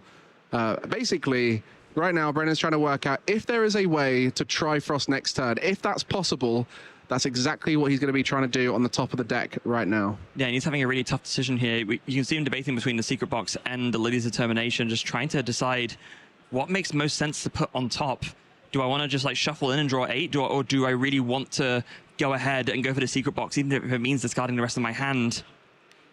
It's going to be the Telepathic Psychic Energy at the top, but if you're playing the Lilies... I guess this is just in case that Lucky Helmet gets triggered. You know, you want to have a better top deck in case an attack comes off here. But otherwise, we'll just be looking to Lily's Determination, which would shuffle that top card back into the deck. But I mean, surely if you're doing that in preparation for a potential Lucky Helmet trigger, you'd want to put the Secret Box on top, because then you'd have more fodder for the Lucky Helmet anyway. Potentially. I mean, at this stage, Brennan on the back foot. Lily's Determination might be a hopeful 8 cards rather than a controlling, guaranteed Trifrost next turn. It does have the Academy at Night and Kyurem in hand, so that provides a lot of intrigue around what the best strategy might be. But these Dracloaks are going to be able to do a lot of work at this stage. A small hand size for Pedro after that judge, so we'll need to slowly build it up here with these first few recon directives. You see the Crispin there. Looks to be a good option to start getting some energy in play. A small saving grace for Brennan is that the Slowpoke does have 80 HP, so actually it's not possible to KO it with a Dragon Headbutt from a Dracloak, but the Crushing Hammer does hit the heads. That's a huge heads there, actually, because that takes away an easy single attachment for Brennan next turn. Wondrous Patch would not work onto that active Slowpoke, so really throwing a spanner in the works. And that's why these Crushing Hammers are included in so many of the Dragapult lists, because it just has these huge power spike moments like that. Otherwise, if you flip tails, it's not the end of the world. No, it's really not. It's kind of like a big win if you do, and then if you don't, it's kind of like I had the chance to do it anyway, and I have so many other powerful things in my deck that it doesn't really matter. Yeah, there's the Lily's Determination, the Academy at Night coming in to play, and followed up with the Lily's Determination. This needs to be a really big 8 cards here for Brennan. I don't even know if there's a way this turn outside of maybe a retreat and a switch to be able to use the Wondrous Patch. So lots of cards in combination would need to come through here for Brennan to be able to pull off an attack. But if he was able to pull off a Trifrost here, which is the main worry everyone has playing against Slowking, is what if the Trifrost comes through? And Switch, Energy, Wondrous Patch, plus Kyurem. That would do the trick. Does he find out these 8 cards? Well, there's an energy. Oh, wait, hold on a second. That could be huge. The Secret Box definitely strings a lot of things together. There's a Wondrous Patch in that hand too. Do you have access to both Switch and Kyurem through that Secret Box? There we go. That's going to be the search of the telepathic energy. If anything, you're going to at least be able to set up well this turn for future turns. It doesn't even need to be now. Grab that second Slowpoke at the very least. Grab that Smoochum. Yes, this is absolutely what Brennan would have really wanted to see, even if it's not perfect. But let's work it out here. Do we see a way to put it together? I mean, just think about that Lucky Helmet that's deterred the Budu item lock, has allowed Secret Box to be an option at this stage. I think needs 2 ways to get 2 items off the Secret Box, which is impossible. Needs a Kyurem and needs a Switch. So might have to wait until next turn, but just working things out here. You can see Brennan's cogs turning and might even just look to go for a smooch him at this stage. Yeah, I think he's recognizing that, as you rightly said, can only play, there's only one of the 2 items needed to pull off the Trifrost, so just go ahead and get this smooch him going. I really like this a lot. Lets you attach with the delightful kiss to basic Psychic Energy and attach them to one of your bench Pokemon and then shuffle your deck. Interestingly, no secret box used, so now in a weird way, Budu is back on cards for Pedro as the Lucky Helmet is no longer in the active spot. So this back and forth from Brennan and Pedro with these huge brain plays, just trying to find ways to deter options from the opponent. Now Pedro gets to use the Budu because Smoochum's in the active. Yeah, and it does make you wonder if it might have been worth going for the secret box now, because Brennan has to know that this kind of telegraphing and putting the Slowpoke with the Lucky Helmet out of the way would make this Budu more likely. Drakloak, into Drakloak, into Drakloak, and there's not going to be another Drakloak here as that last Recon Directive had both of them, so we'll be able to set up nice and wide and we'll now be drawing plenty of cards per turn, as it was certainly getting a bit of a worry for Pedro there that he was going to be locked out of card draw for a little while as he didn't have many available. Yeah, there are not a lot of cards in the hand either, so this last Recon Directive is a bit of a tough decision. It's either a Crushing Hammer or that Team Rocket's Watchtower is going to go for the Crushing Hammer here.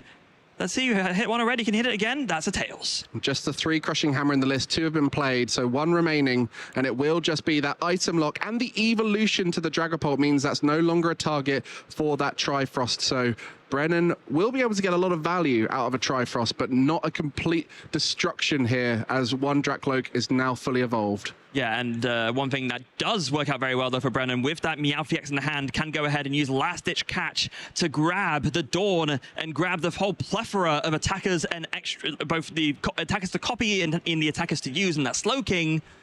That last Recon Directive from Pedro had Team Rocket's Watchtower in it. It did, didn't it? I wonder if there was a stadium bump there, but maybe in hindsight it was the stadium that was needed to deny this turn of Dawn through the last-ditch catch of Meowth. So tiny little margins in this top 8 match here, as Slowking now will be able to do so. There is an Academy at Night in that hand, so it wouldn't have been enough, but certainly something to think about.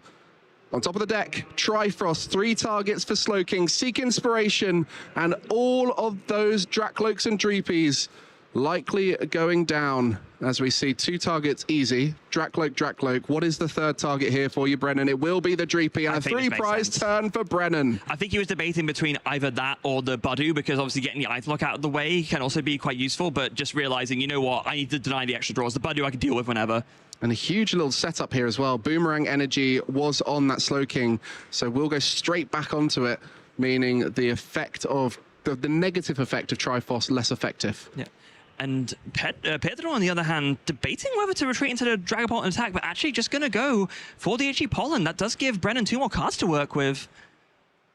Well, that's pretty mad. And in terms of pressure, you know, you've got a big knockout followed by an Itchy Pollen. At this stage, Brennan has a huge hand too, so we'll be able to string together some strategies, but maybe recognizing if that Kyurem is in the discard pile, with the item lock is unavailable, so might even need to use Metagross here to take out that Budu. Which it definitely doesn't feel great, right? It seems almost like a little bit of a, you know, over knockout in that regard, but is debating what to progress with here. There's a Cypher Maniac's code breaking, so that can get that Metagross to the top of the deck. Really interesting way Brennan has built this list. There are 3 Cypher Maniacs code breaking, which means that they kind of act as a backup option when you're looking to seek inspiration. The 4 Academy at Night are ideal, but if you need to, you can always put that on top. And actually, interestingly, the Slowpoke has an attack here that could be usable in this situation. Yeah, oh, that works brilliantly. You can copy the Slowpoke's tackle to do 30 damage and deal with the Budu without wasting your Metagross discard. Just these little interesting lines Brennan showing here. Might even look to set up slightly differently. Who knows what the thought process is here. Such a clever deck with the way the puzzle can be solved. And you can see Brennan really thinking deeply as he goes through the deck. I think the 2 cards that he's picked are the Slowpoke and the Pheasantipity EX. So the Slowpoke goes on top, and then the top deck for next turn will be the Pheasantipity EX, so you can draw 3 cards. Seek Inspiration, it will just be the Metagross. Okay. And that will take out the Budu there. So I did not discard the Slowpoke after all. Has a Metagross in hand from that earlier Dawn, so does have that knockout for next turn. We'll need a damage modifier to be able to take out a Dragapult like the Brave Bangle.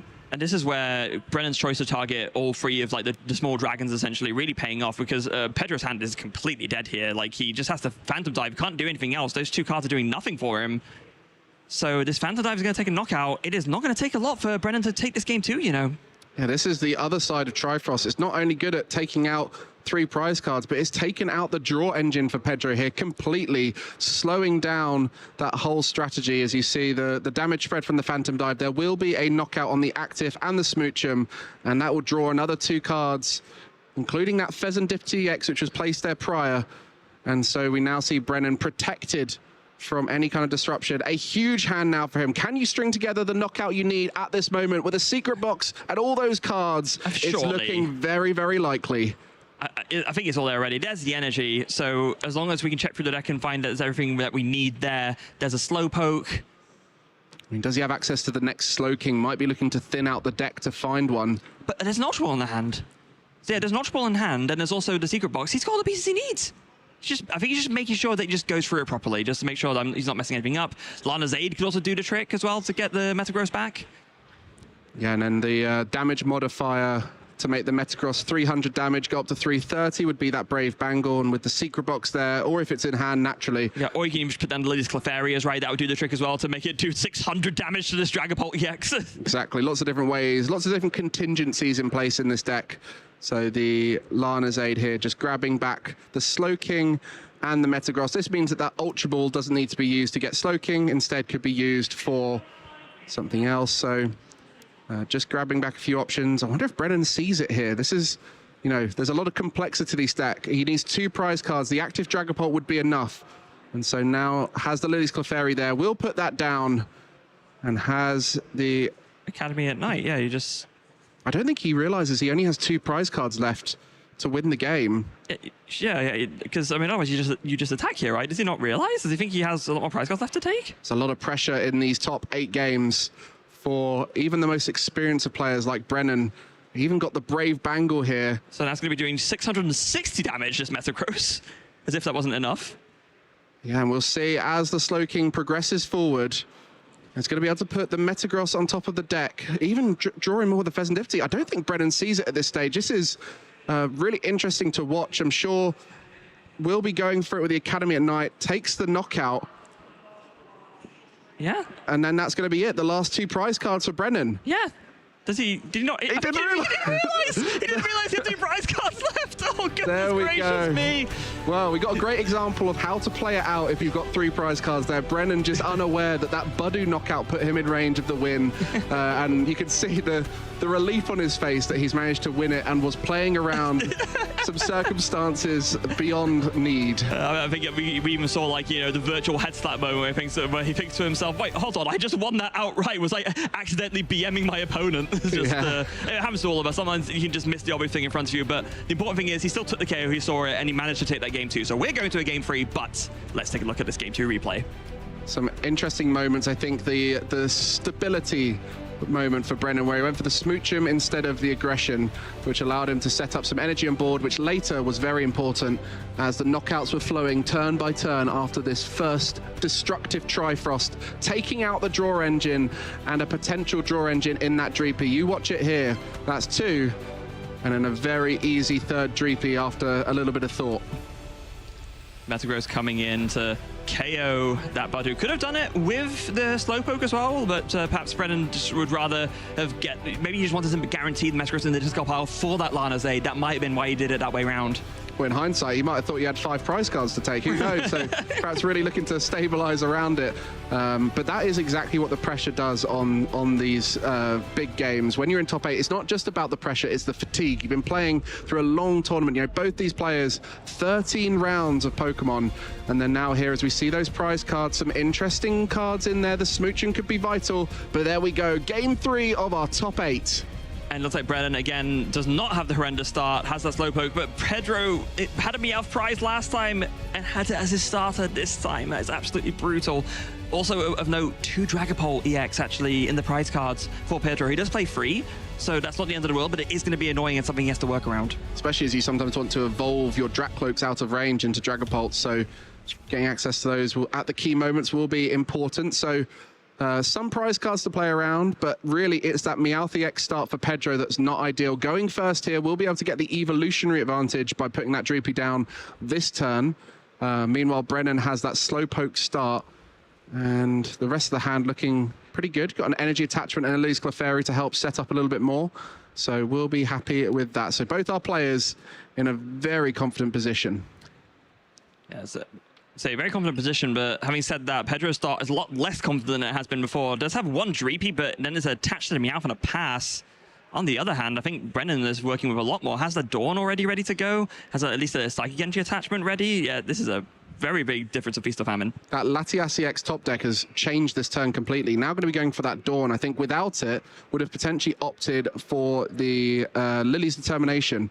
So very much a strong top deck for him there. And as we said previously, that prize checking technique for Brennan, bringing those Pokemon to the top, we'll be checking the options available, and we'll find that the Smoochum, a Slowpoke, and the Mega Kangaskhan EX are all prized. So some key Pokemon there, 2 of which are in plenty count, where the Smoochum is just the one. Oh, the Smoochum is the one of. I did not realize that when I was in the prize cards. Okay, so that's actually huge, because otherwise this would have been an amazing turn 1. Just go into the Smoochum, attach you energy. That's a very unfortunate turn of events for Brennan. For the rest of the deck, I'm sure there are some vital cards, whether it is the energy counts or whether it is those supporting roster or secret box, Cypher Maniacs, Code-Breaking Lilies. The way Brennan has built this Slowking deck is he's built it to be as consistent as possible. Only has Metagross and Kyurem as attackers for that Seek Inspiration, has access to Boomerang Energy and Telepathic Psychic Energy for the consistency needed throughout. And outside of that, max counts of consistency, 4 Pokepad, 4 Ultra Ball, really looking to make this deck flow as consistently as possible. Yeah, and I think the 3 grabs here make a lot of sense, right? The Slowking so that you can attack next turn, the Mega Kangaskhan so you can retreat into that and draw a couple of cards, and then the Metagross so you have the thing to copy the attack up next turn as long as you find your Stadium.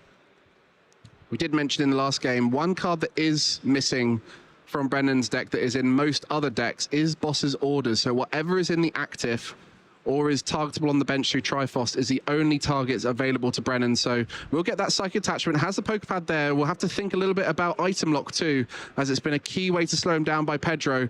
Is he going to play them before the turn ends? Let's see. I think he's heavily considering it. He's also just considering what discards make the most sense. You absolutely do want to play those items before they get a chance to be locked away from the Itchy Pollen, and the Stadium is ready to go in hand as well. So I think it's really just a matter of how do I play out these items. Hand on the other side, Energy and a Lily's Determination, which is great for Pedro, but really it depends on what those 8 cards bring, because this is not the ideal setup, knowing how devastating Slowking can be with that Trifrost.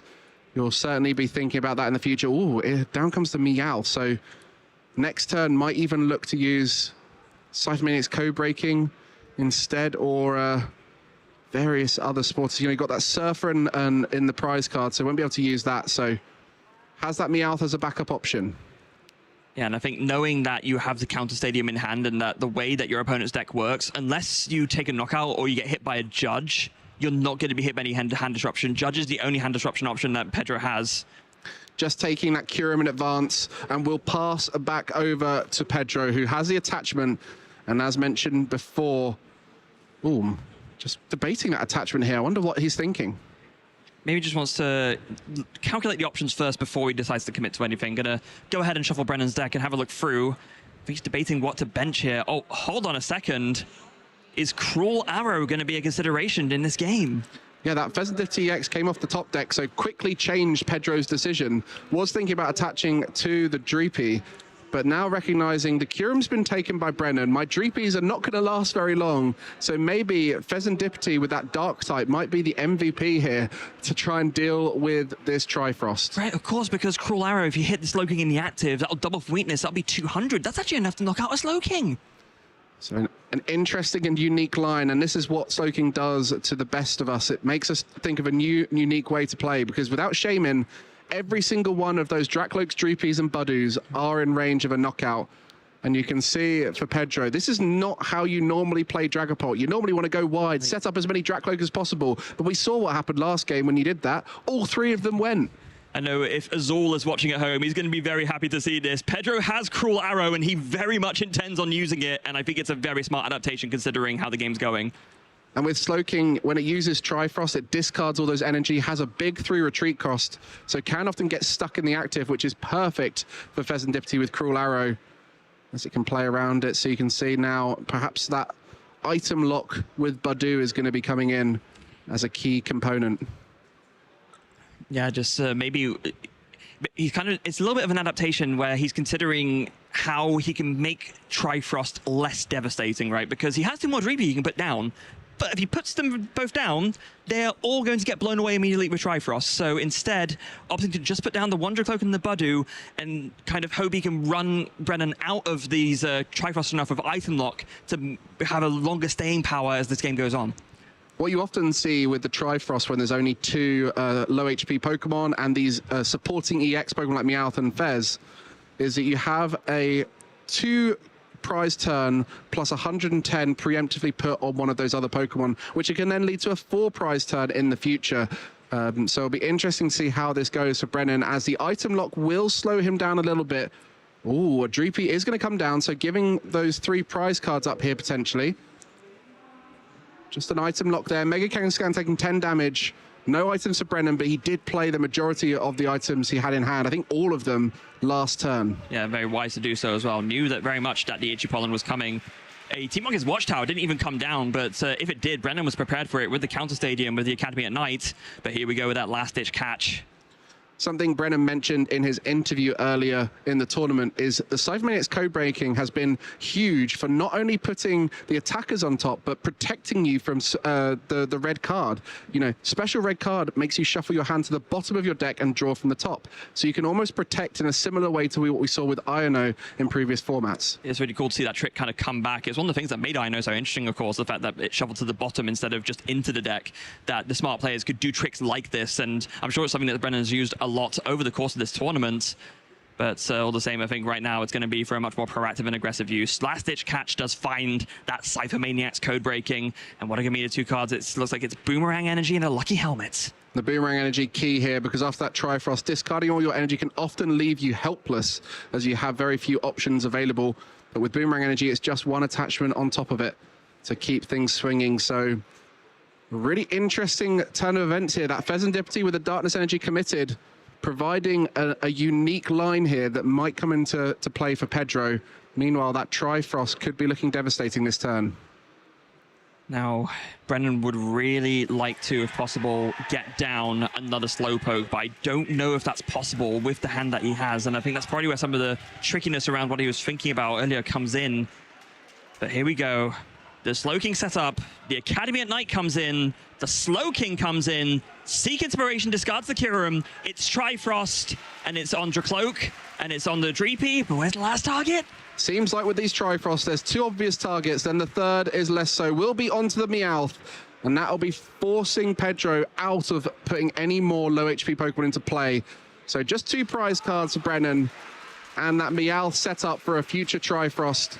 And now this is where that Pheasantipity EX comes into play. How key is that going to be in this moment? If he can find himself a Crispin and attack with Cruel Arrow into the active, he will be able to deal with the Slowking. It is just going to come down to whether he can find the Crispin here. He knows that if it's soon, like you rightly said, Mike, as soon as he puts down an extra low HP Pokemon, another Trifrost will win the game. So he cannot do this unless he feels confident enough that he can take down this Slowking. And there we go. Dreepy comes down, another one. This was all part of the plan. Take that big knockout on the active. Does need access to a Crispin. And wait, no, if you attach its energy, you can't Cruel Arrow. I mean, might be attaching it now to try and increase the odds of drawing into a Crispin. Oh no, this is not going to allow for the Pheasantipity, and it will just be a Release Determination. Does not have access to that Crispin, and this puts Brennan in an incredible spot to take our first top 8 match. Pedro, you had Cruel Arrow. Like, you need, like, oh, this is going to be so rough now. I mean, you know, you don't want to say it's over until it's actually over, of course, but with this decision, Pedro has no way to protect himself from a second Trifrost. How is he going to take down this Slowking? Well, with item lock, you do have the advantage of, you know, that Kyurem in the discard pile can't be returned through Night Stretcher. You also have the advantage that The Slowking in the active can't retreat, so it's just going to stay there. So very limited draw outside of that lucky helmet for Brennan. But that's exactly why he took the lucky helmet off that Cyphermaniac's code breaking. Absolutely. Does just help him position so well here. So, you know, Brennan will have a sigh of relief when that Lily's Determination comes down, as it does mean energy is thinner on the ground, as there's just one energy attached to the Fez, one to the Dreepy. Pedro is now pivoting to a gamble, essentially, that Brennan cannot find this second Kyurem to try Frost again, to take the last 4 prizes and to take the match. Flip the Script comes in, nothing really useful there. Monkey Dory isn't going to do much for you. Crushing Hammer could be huge at this moment. If this gets rid of the boomerang energy, then this will be a huge moment. And it's Tails! Tails for Crushing Hammer. Slowking remains with the boomerang energy. That might have been the play that Pedro was hoping to lean towards. 3 Crushing Hammer in the deck. That would have denied the Slowking from an easy attach attack. That is going to feel like the Crushing Hammer to crush the chances of making it through to our top 4, as everything now looks in favor of Brennan. Pedro Vicencio back against the wall. All that's left is an Itchy Pollen and a Hope. 10 damage, 2 cards drawn. Does Brennan have the way to do Trifrost number 2 and close out this game? Has the Psychic Energy, will have to find access to that Kyurem. Can't play item cards, so might even need to try and find this on the other side of a Lily's Determination. But even without that, can set up the board so well here with that telepathic Psychic Energy, can now find future Slowpokes. So even if the win isn't here, is going to be stabilized. We saw Brennan stabilizing the board when he had game. And so we know how good he is at putting everything down in preparation for these turns. The danger zone turn that Brennan was so worried about has now been skipped. That telepathic Psychic Energy means that he can get another Slowpoke down, get a Leech Clefairy down for good measure. Yeah, why wouldn't you do that as well? And then, in with all that, I mean, that's strong enough by itself, but if he Lilies and find his Kyurem number 2, the game is just over anyway. A big Lily's Determination, just the 6 cards here. A Kyurem, which there's only 1 left in the deck for Brennan, would win in the game. Otherwise, we might see a slowing down of strategy here for Brennan, as he is still quite far ahead, has those 2 prize cards taken, damage on Meowth, sets himself up in a great position, but under item lock, there is just 1 out, and it's that Kyurem in the hand. Is it there? There it is! Kyurem for Brennan, and he Trifrost his way into the top 4. Brennan Kamerman take a bow, seeking inspiration from the Lily's Determination at the top of his deck, finding the Kyurem, finding the Trifrost, and what a phenomenal display of the power of Slowking. I bet Shay is going bananas. I literally see him pumping his fist in the air right now. What a moment for Brennan there. Able to win on the back foot, starting game 1 with a slow start, thanks to that Kyurem being in the active spot, not where it's meant to be. And it ended with Kyurem being the MVP, but it was a slower start, but still an opportunity for Brennan. Almost came through in the final moments, despite Pedro's setup. See that Dragapult EX there, devastating, taking out the only Slowking in play. It was, I mean, this game 1 was really impressive display from Pedro, to be honest, kind of showing again how to capitalize on a bad start, because Brennan started with that Kyurem, was already on the back foot, and Pedro very cleverly leaned into that Itchy Pollen, bought himself time to set up, and did this, you know, multiple Phantom Dive turns over and over, setting up the board beautifully, and forcing Brennan into a situation where he had to seek inspiration and hope that he hit something. Lots of different lines are available for Pedro, and that forced Brennan down. The Seek Inspiration into nothing, and a quick scoop to game 2. So despite that coin flip advantage by being the higher seed, Brennan lost game 1, and so had to try and do it with his back against the wall. And then going into game 2, we really saw Slowking doing what it does best. Trifrost, 3 prize cards, with a lucky helmeted Slowking in the active, so that whenever it got hit, you get to draw more cards. And then a Metagross to finish to Badu. And then Brennan, not realizing that he only had 2 prize cards left to take. Forgot about that Badu knockout and was sat here establishing the best board of his life. And then realizing as he took out the Dragapult and Pedro scooped up, oh wait, that's the win. Yeah, it's happened to the best of us, and it's happened to Brennan as well. Proof in the pudding right there. And well, this game 3 though, this was really fascinating how this played out, because Pedro, he was telegraphing a really clever adaptation against this Trifrost. We were talking about it the whole way through. but then just didn't decide to go for the Crispin and just went for the commitment to the 3P and went for the Lily's Determination. I mean, if that Crushing Hammers hit heads, that would have been a completely different game. On this occasion, a Lily's Determination to find a single card in the deck, and Brennan managed to find it. It was that Kyurem there, not in the active this time, but instead in the hand, and went straight to the top of the deck with that Academy at Night and Trifrosted for 4 prize cards. What a way to kick off our top 8 here at the Turin Special Championships. I am absolutely hyped over the moon. I don't know how are you feeling after that one? I mean, it just shows you how powerful Slowking is, but it also shows you how Dragapult's weakness is a lack of draw engine. The recon directives are such a key part of that deck, and the moment the Trifrost took them all out, Dragapult slowed completely down and all the options disappeared. So really, Dracloak is the MVP of Dragapult, but against Slowking, they don't last long. I actually had a little bit of a sneak peek at what some of the folks have been saying, and you know how we were having that debate yesterday over, you know, what the strongest abilities, strongest attacks in the game currently?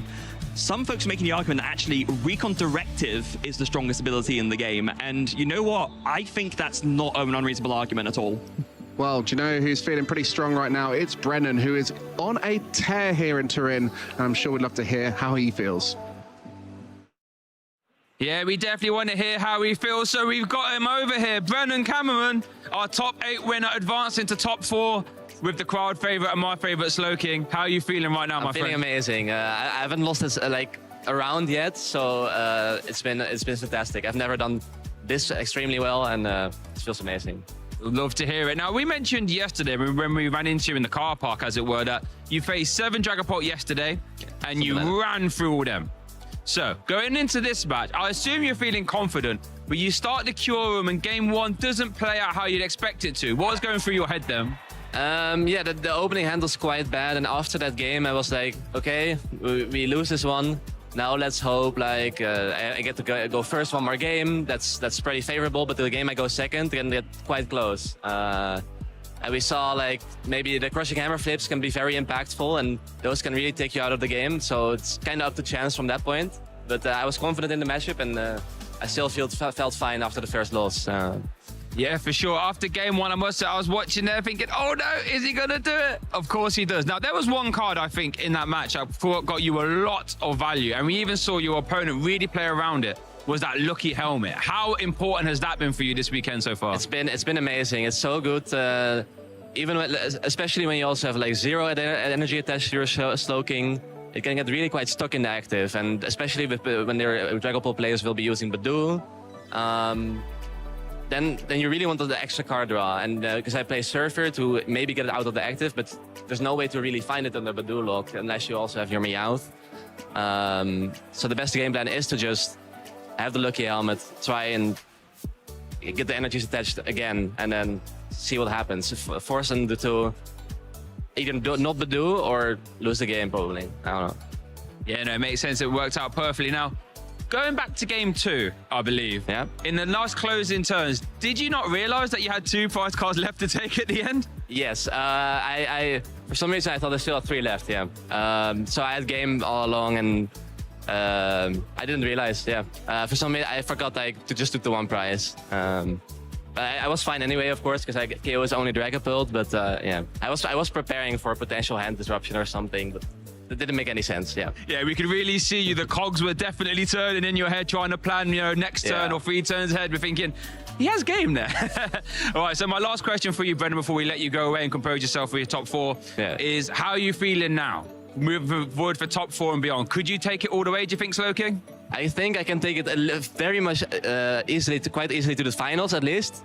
And we'll see if the Hobbs Trevenant will be there, because I'm pretty scared of that matchup. I don't think I can win that, because they play Shaman, and as a 1-prizer deck, they can quite easily deal with mine, and I don't play Spectrier. So I hope to, next round, I think I'm facing either Raging Bolt or Alakazam. I believe the Alakazam is not playing Shaman, but we'll see. Otherwise, that matchup will also be quite tough. But yeah, I definitely think I can take it all the way. Okay, we heard it here first. I'm just going to remind you all viewers at home, in case you don't remember, I predicted Slowking to win this event, and old Brennan's doing a fantastic job so far. Thank you so much for your time, Ben. It's been a pleasure, and good luck in the rest of your rounds. Now, for everyone watching at home, we had a very big event here in Europe, EUIC. Let's have a little recap of that.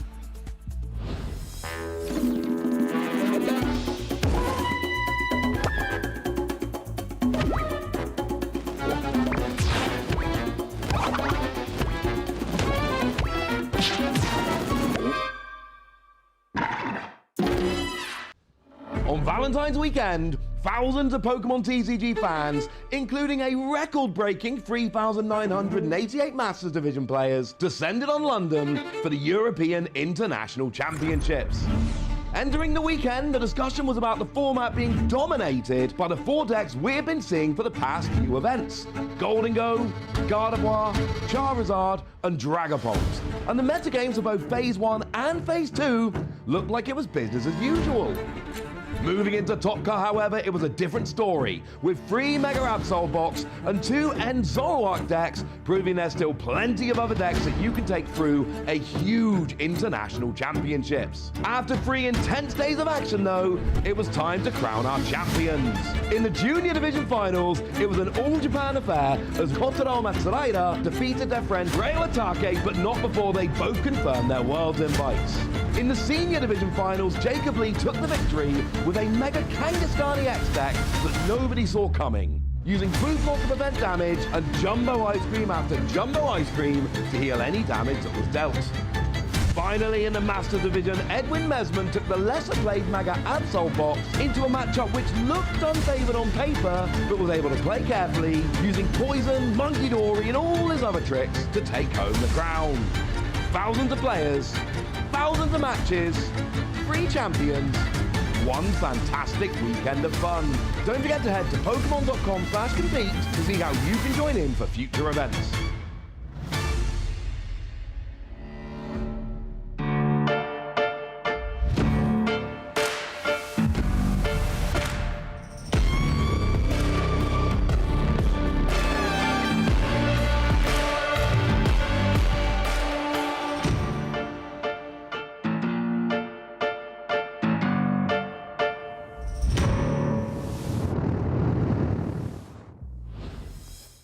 All right, 7 players remain, 1 trophy left to lift. We're gonna be barreling through our top cut here so we can crown ourselves the Turin Special Champion. I'm Shay Byrne, joined by Emily Foreman. How are we feeling watching that absolute masterclass there from Brennan? I know you're excited, Shay.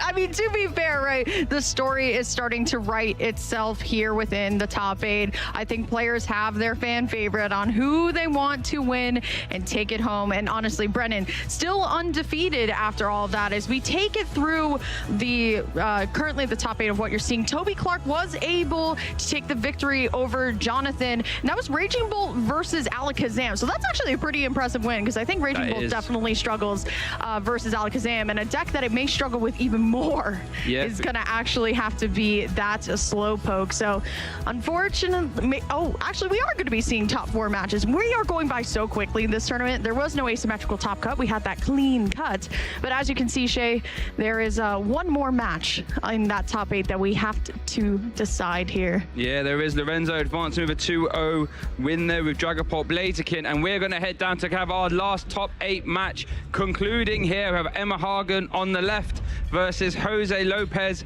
on the right. Jose, we had on stream earlier, needed a top 8 to secure his World's invitation, so everything else now is a bonus. But here's Emma, a star-studded member of the EU circuit, Birmingham regional finalist, Gdansk regional finalist both this season, Toronto regional top 16 and EUIC top 64. You know Emma wants to put a cherry on top of her season. She's been there twice now. Is 3rd time the charm for Emma to get her regional / special championship crown? But of course, Jose on the other side of the table here. Sevilla, definitely the best city for Jose so far, but let's see what Jose is going to be able to do. So according to Jose, that security into top 8 might have actually secured his Worlds invite. Exactly. But why not get some more points to be even more sure? So both of these players are playing decks, I'm going to be honest with you, Shay, you've never seen before, I've never seen before, and honestly, the chat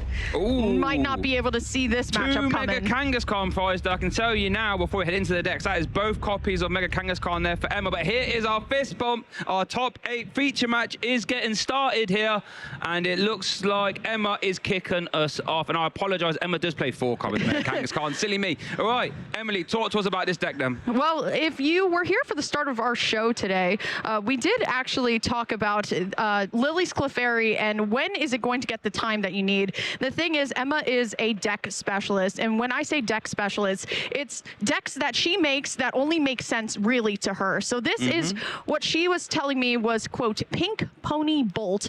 So a lot of energy on the board, big basic decks, but instead of using Raging Bolt to attack, it's actually going to be this Lily's Clefairy. So capitalize off of the full moon rondo here. But sorry, could I just hop in for a second? Go ahead, Jose take it. played a Pokegear, and it's actually failed. I haven't had a chance to consult his hand, but that might be his only attempt at a supporter this turn. We'll keep an eye on that. Is there any way to get another Pokemon out? It's a hassle, but you can't play that. You need a Pokemon that needs to be knocked out last turn, so there's going to be a bench of the Hop Hulu. I think that might be it. Has to be really careful, though, because Wellspring Mask Ogerpon is sitting right there, Shay. And both of these Pokemon wouldn't be able to survive a Torrential Pump. Prime Catcher, we ain't seen that in a while. It's not only Prime Catcher, right, but the Run Errand. If she's able to find something like an Energy Switch as well, is it already all in hand? Is there a basic energy in hand? Can we do the Torrential Pump this turn? Well, all she needs is the energy switch at this point, right? The water energy is already on the Kangaskhan sorry, here. Yes, sorry, energy switch. I know. So this, we're not even going to have a proper deck or a proper time to talk about this deck here, but unless she's actually just going to go for the active. I mean, at this point, right, I think, Shay, we've realized that Mega Kangaskhan is a perfect early game attacker, but you can see Emma's innovation here in her decks where she really loves to just play whatever she wants. Unfortunately, there is no energy switch in her deck. It's not really revolving around Wellspring Ogerpon to attack the bench here, more so likely using it as a sub target. But there's that Dusk Ball where you look at actually, instead of looking at the top 7 cards of your deck, you actually look at the bottom 7. You're able to use and find a Pokemon there, bring it into your hand, and then you just shuffle your deck after that. Weird, right? Bottom 7? It's like Great Ball after hours, isn't it, really? Great Ball's normally top 7. Dust Ball's bottom 7. Here's an Ultra Ball, though. That's going to find Latias. Oh, that means the Prime Catcher could be live now to go after the Hops Phantom. We haven't had a chance to talk about the Hop deck yet there for Jose. We'll see if you have much time. But yeah, that Prime Catcher, an A-Spec that saw an absolute colossal amount of play towards the start of its legality. But there it is, the Prime Catcher, swapping both active Pokemon. Gonna get Hop Trevor Phantom in the active, and the big rapid fire combo for Emma Hagen's first prize card in our top 8 feature match over to Jose. Can play the hassle now. Look at top 8 cards of your deck, put 3 in your hand if one of your Pokemon was knocked out last turn. It's gonna have to be a miracle 3 cards here. 3 cards it is, but I mean, Shay finds the telepathic psychic energy. There's the secret box. So that'll be able to at least allow for Jose to get the Hops bag, to grab some Phantoms, and then use the telepathic energy to set up just a little bit more. But that was not looking too good for the first couple cards. Yeah, it was. We have stabilized here a little bit here there for Jose. Let's have a little run through quickly of the Jose's deck. It is the Hop box deck. Your main attacker is the Hop Trevenant EX. Horrifying Revenge does 30 damage plus 100 more if one of your Hop Pokemon was knocked out last turn. Now that can add up scarily fast. If you use Snorlax's ability, extra helpings, you do a Hop's Pokemon do an extra 30. If you use Postwick, your Hop's Pokemon do an extra 30. Hop's Choice Band, your Hop's Pokemon is attached, you do an extra 30, and it reduces the attack cost by 1 colorless, meaning Hop's Trevenant can actually swing for 0 energy. Add in a bit of a Lily's Clefairy for dragon types and add in a Hop Stubwall to swap your opponent's active, and you've got yourself a scary 1 prize deck. Well, unfortunately for Jose, well, yes, you're going to be able to at least stabilize with your secret box here. There's no hand disruption, so Emma's going to be able not only to attack again, but keep setting up her board with different cards like Cyrano to get more EXs out there. The thing is, what's always kind of a hard trade for these rogue single prize attacker decks is that Emma is only playing 2 prize attackers. Does have the Moltres in there for the Teal Mask Ogerpons and the Chien Pao with the Snow Sink ability that can discard stadiums. That's going to be pretty good getting rid of Postwick. But, you know, sometimes these big decks have a hard time dealing with kind of these smaller 1 prize attackers. Interesting. Jose does play a Shaman, opted not to put it down here, whereas we're going to see the Hop Bag being played. Then you grab any 2 basic Hop Pokemon and pop them straight onto your bench. Long-term players with a Battle VIP pass. It is essentially that. Only going to grab one, though. Now, we did actually see when Jose was on stream before, we saw the splashing dodge from Phantom, which does 10 damage, but with the damage buffs of the Choice Band and the Post-Wick and the Snorlax, can actually add up quite nicely, but it does give you immunity on a coin flip. I wonder with the Air Balloon attachment, is that what we're going to see? It looks like we are. Might have to be at this point, Shay, and needs just a little bit of safety here. So what is this? 60? So it's another 70, yeah, another right? 70. Oh, no. No immunity on that Phantom. Oh, and the Snorlax there as well. And the Snorlax, wow. So that's going to be a 90 damage from a Pokemon that requires, once again, no energy attachment to really get things going. That was 100, right? Oh, that's 100. Yeah, 100. Because you got 30 from Snorlax, 30 from Postwick, 30 from the Choice Band, plus the 10. Yep, there That's it a nice 3-hit KO. It is back over to Emma, though. Let's see what she can piece together. Crispin being... Oh, no. And this is what I was worried about, no shame, in that Torrential Pump is going to start knocking on the door. That Torrential Pump dealing, was it 100 damage into the active and 120 damage to one of your opponent's bench Pokemon that can run amok through these low hit points.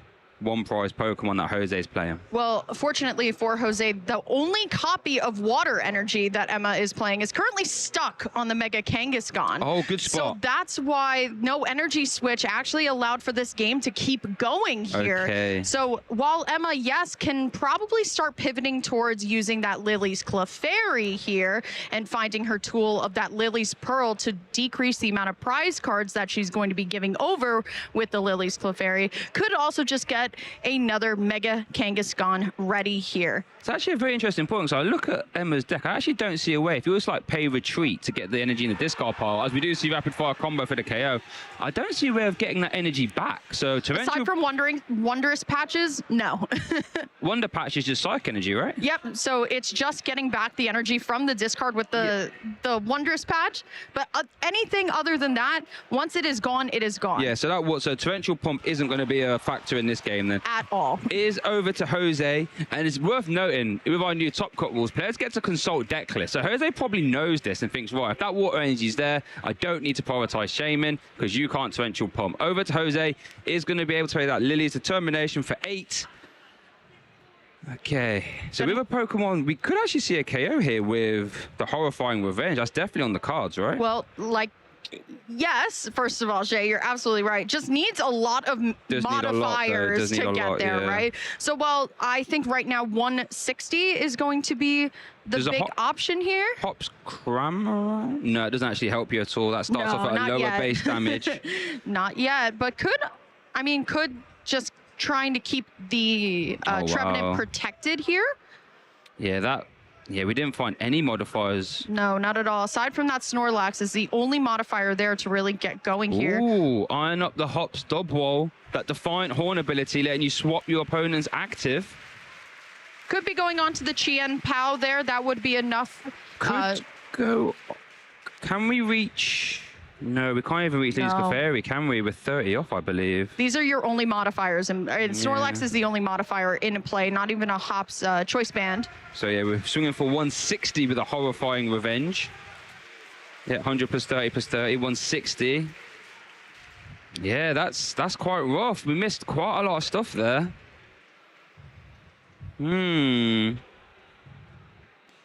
Wow. The thing is, though, I mean, even if Emma's able to get one more prize card on her turn, I mean, this Mega Kangaskhan is not going to be living for too much longer on this field. You're right. So then Emma having to also pick up the Hops Trevenant here. And just as a reminder, that Horrifying Revenge attack only gets that modifier if a Hops Pokemon is knocked out, not a Lily's Clefairy that Jose is also playing. Oh, here we go, Defiant Horn. Here, we're going to stack damage. Swap in the other Mega Kangaskhan. I like this Fickle Spitting. That's going to be 150. I make that with the extra helpings. I like this because this is going to be Jose's way to victory. I just want to KO 2 free prize Pokemon. Let's put damage on them and try and clean it up later with boss's orders. Emma not having really much to work with. She's really relying on finding one of her 4 Area 0 under depths to really get things going here so she can extend the bench. These Mega Kangaskhan do give up 3 prizes each, and that's just the game for Jose if he's able to loop in some boss's orders here and there.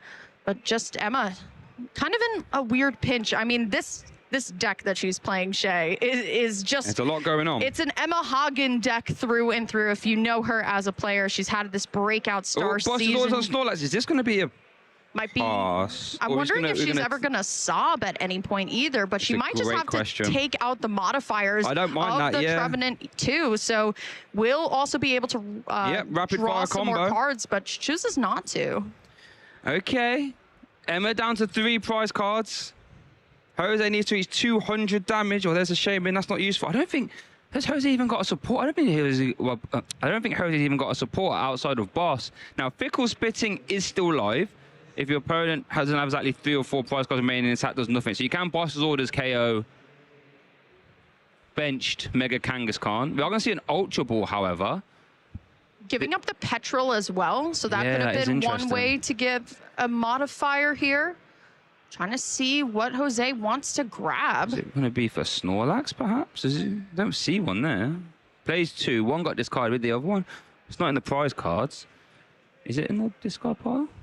Okay. Don't quite see the other Snorlax. Maybe looking for Meowth for supporter for Lily's determination to reshuffle the deck at that point, realizing that the Meowth is at the top of the prizes. Doesn't play a Meowth. Oh, no Meowth. No, it doesn't play a Meowth. Okay, Ultra Ball's going to conclude then for maybe trying to find the other Phantom.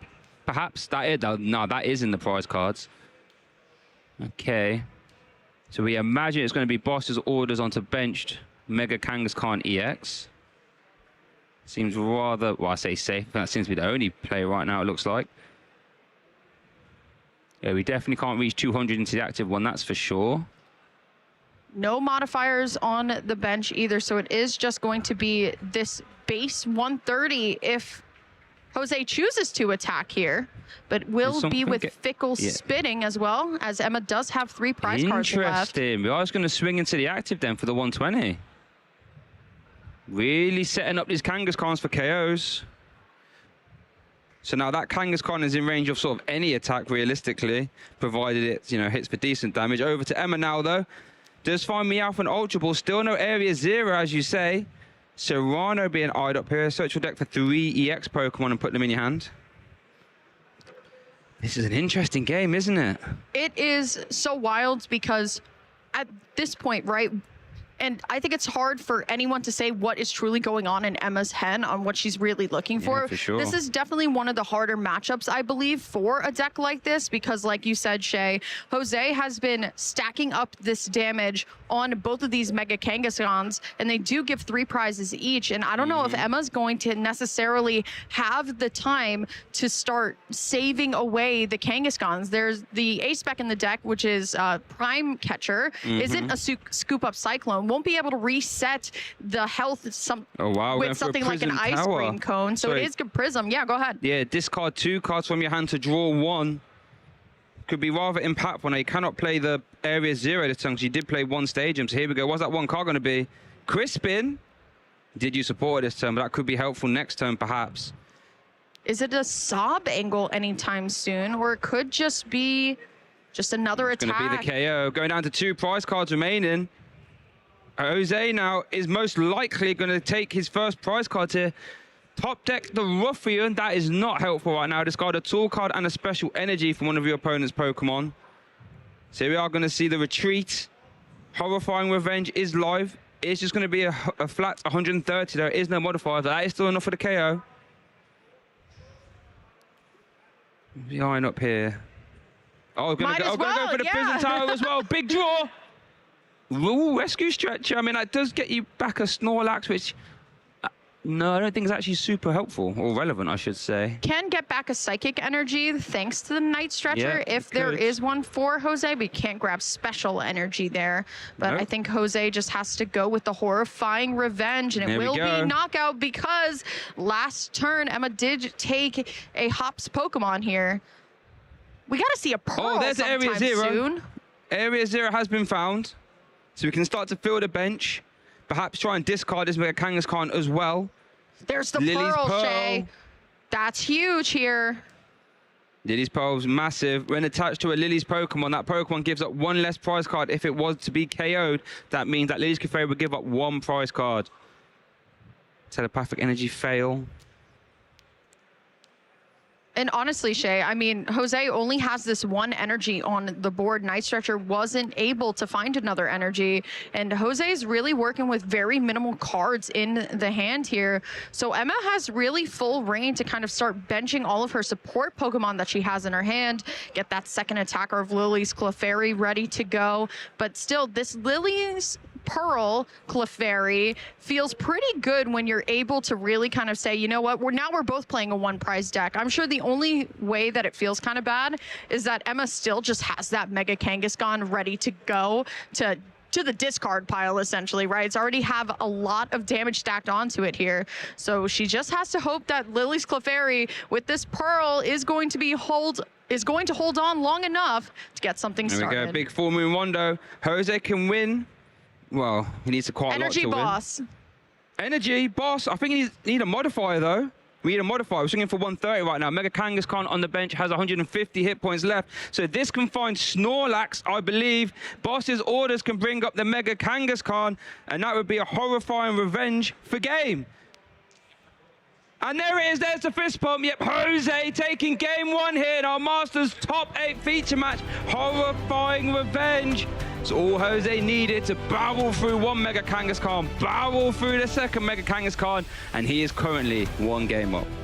Yeah, you blink and you miss it, really, with some of these decks, Shay. I mean, the win conditions just fly right underneath they fly right underneath your radar view, but it's really, like we said, just using all of these Hops tools, Stadium Pokemon to really amplify the damage that you're giving out with horrifying revenge. And the thing is with Emma is that while, yes, it's okay to lose this Kangaskhan, right? When you have 2 Pokemon and 2 Mega Pokemon that are, you know, starting to take up damage here and there, right? While Emma had control of the aggression the entire time, all Jose needed to do was take 2 knockouts to win this game 1. Yeah, that's all he did. You could tell he was very clinical with his damage, thinking, all I want to do is attack into Kangaskhan. He played that perfectly, being very patient with his boss's orders. Defiance horned up the Mega Kangaskhan when he needed to and just kept peppering that. Basically said, I'm not going to hit into this Lily's Clefairy. Funnily enough, it was Emma's Prism Tower that found Jose that Nitro. That's what he needed. Let's consult these prize cards here. 2 Psychic Energy. Emma does play 4. 1 Phantom and a Meowth. Doesn't seem too impactful. So we are going to get started with our game 2 here in our Masters top 8. Win or go home scenario for Emma. She needs to win this match at a bare minimum. Let's see what she can do. Well, I think that Wellspring Mask Ogerpon needs to come down. Oh, was that a pass? It's just did she go first? Yeah, I think she's just choosing not to bench anything else here. Maybe just not wanting anything to take residual damage like did last time. I'm not quite sure. Just trying to absorb the damage perhaps and put a Lily's Pearl on it, basically saying, well, it's a wasted damage now. Very true, Shay. Because you know how aggressive this deck can be. All it needs is, you know, a Snorlax, a Post-Wick, a Hop's Choice Band. That's like 100 damage just there on its own. I like that play. And I guess if you're Emma as well, you can try and absorb this damage, discard it later with Area 0 Stadium Replacement. Here is a Team Rocket's Petrol for the turn 1 secret box. The world is Jose's oyster now, or a shoulder, you could say. Search your deck for an item or tool card to support a stadium and put them all in your hand. Yeah, you still got to discard 3 cards to get it done, though, unfortunately. And that Night Stretcher is going to be one of the cards to do so. We saw that Night Stretcher actually guarantee Jose's win last game, so has to be a little bit careful here. But in exchange for discarding that 1 Night Stretcher, you get your consistency option here, Shay. That's going to be that Hops bag where you're able to grab your basic Pokemon out of the deck and a Hop's Choice Band as well. So at least Jose is going to be doing damage again this turn. No energy. Yeah, that honestly, the secret box in combination with the Hops deck is so much value. It basically reads your attack to like an extra, what, 90 damage this turn, and you can attack for 0 energy cost, and you can get your, you know, your Wooloo down, so you can essentially play 2 supporters next turn. Just grabbing 1 Wooloo there. I wonder, one thing I want to keep an eye on, you mentioned it a couple times in game 1, is a potential Soblock. And Snorlax would be one of the premier Pokemon to do that to. Now, granted, all of Jose's Pokemon can attack, but I think Snorlax is probably the most costly one too. Snorlax or the Dubwool as well. Or the Dubwool. Dubwool is 2 for 3 for 70, I think. Or 3 for 80. It's not that great, actually. Is immune to damage, though. Okay. Look at that, 70 damage. It's good, that, isn't it? Just double checking the math. We all need to sometimes. So it is that base 10 plus the 30 from the tool and 30 from the stadium here. Emma has Pokemon in hand. I'm wondering what she's thinking, because she does have a Crispin. She could start attacking this turn, but the problem is there's no Pearl for her. Has I think 2 or 3 Crispins in hand, funnily enough. So let's see this Ultra Ball give us some clue. We do see the Tilmos Ogerpon getting discarded, so I don't think that's going to be part of her immediate game plan, perhaps. Eyeing up some potential draws of Mega Kangaskhan. But after watching game 1, would you be hesitant to go all in on this Kangaskhan train again? I think at this point she wants the draw, right? I mean, it's not necessarily about the attacking at this point. It's just about the draw. And I think she's saying to herself, well, if I don't take a knockout, Horrifying Revenge can't start stacking the damage here. Good point. So maybe if she's playing a slower game, it'll be a different story. Well, I guess in theory you can't even swing into the Hops Phantom anyway because of the head flip on Splashing Dodge. So we are going to see Ultra Ball being played there for Latias, Ultra Ball being played there for Mega Kangaskhan. Yeah, only 2 cards left in the hand there for Emma. It's going to be a big one errand. And I guess in theory, Emma wasn't ever able to piece together the Area 0 plus Chem Power or Stage Replacement to discard all the damage. I think she's rather unlucky to be doing so. Just play 4. Does find a Lily's Pearl, though.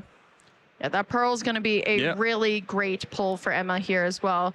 Crispin being played. 2 basic energy of different types. One gets automatically attached. The other one goes to the hand here. We could probably assume both are going to head on to this Lily's Clefairy. She wants to start attacking, but just letting this Mega Kangaskhan soak some more damage in the meantime. Okay. Here's over to Jose now with the Lily's Determination. Now, there is a world. How much? There's a world. Hit points does the Lily's Clefairy have? Is it 120? I think 120 I made that 120. left. Can we reach? No, I don't think we can actually. No, we can't reach 120. Can't use Hops Kamerman. Nope. No, can't use Splash and Dodge. Corner? Could we do a corner attach? No. We could get a corner KO. And we do have the Hops Double Wall to drag it into the active. That's a lot of resources for 1 prize card. Yep. Let's see what happens. Oh, dear. That... I think it's a Splash and Dodge again. I don't see a lot else to do with that hand, Emily. I mean, it's... all things considered, is that the worst option possible, Shay, when Jose won last game off of just, hey, I'm just going to stay patient and stack damage? You're right. So I think this is actually a pretty okay turn for Jose. All I'm worried about here is that Wooloo not having the air balloon as before. So could be a very also juicy Saw Block target as well. So if Emma decides to get back that another Wellspring Ogerpon onto her bench, it could be something along the lines of that. But Emma, I mean, this deck is puzzling, right? It's just very puzzling. Makes you think. So it's like Lily's Clefairy doing a lot of the work, right? But then also plays all of the like Terrabox attackers, if you will, that kind of covers all these matchups. What are you seeing, Shay? We can still swing for 30, right? But now we lose the immunity on a coin flip, which I don't know. I mean, it's still 90 damage for 0 energy. Don't get me wrong, but okay. Harder to KO, perhaps. Okay, it's over to Emma though. Horrifying Revenge, 30 plus 30 plus 30. There's the Area 0 underdepths that Emma really couldn't find in game 1. She can now have up to 8 bench Pokemon, provided she finds a Terra Pokemon first, of course. No Cyrano in the hand for the supporter either, though, Shay. So she is going to just have to manually find all of her EX Pokemon. All of her draw is just going to have to come from this Mega Kangaskhan. And what's interesting when you really look at Emma's list, she's playing 4 Mega Kangaskhan and 4 Meowth EX here. So she has outs to replenish the hand plenty. She's just not having the opening hands that she really needs here. So has to do the count, just making sure that Full Moon Rondo is going to be able to take the knockout, because it scales based off how many bench Pokemon there are from both sides. But with hit points around, you know, what, 130, I believe? 130 on the Trevenant, it's going to be enough. Okay, this could be a big Pokegear for Jose. Does immediately replace the stadium. Here we go. Oh, we're not going for Pokegear yet. What do we have? What's this playable card? Another Energy Telepathic. I don't think that's going to hit. Okay. Oh, we have a Lily's. Okay. Yep. This is still going to be for 8 cards here. Jose's definitely doesn't. I mean. Yeah. Hops Trevenant would be able to just at least get one prize, right? I say only. It's one prize when you're removing a lot of energy, and then you're forcing Emma to start swinging with this Kangaskhan again, which you know, isn't, well, not an easy KO, but it gives up a lot of prize cards, as it were. Let's see what these 8 cards are for Jose. Finds the energy as well. Needs a Pokemon, though. Not the bag. Hold on, with 2 more. Uh-oh. Shaman and the Hassel. No Trevenant, Shay. Really? That's not good. That is not good. That could be borderline disastrous there for your Jose. It's going to be the splashing dodge again, I think. I mean, we can get a Snorlax down here if you'd like to buff that damage a little bit more. Extra helpings. I mean, has he prized it? Hasn't prized any? No, just got unlucky. Yeah.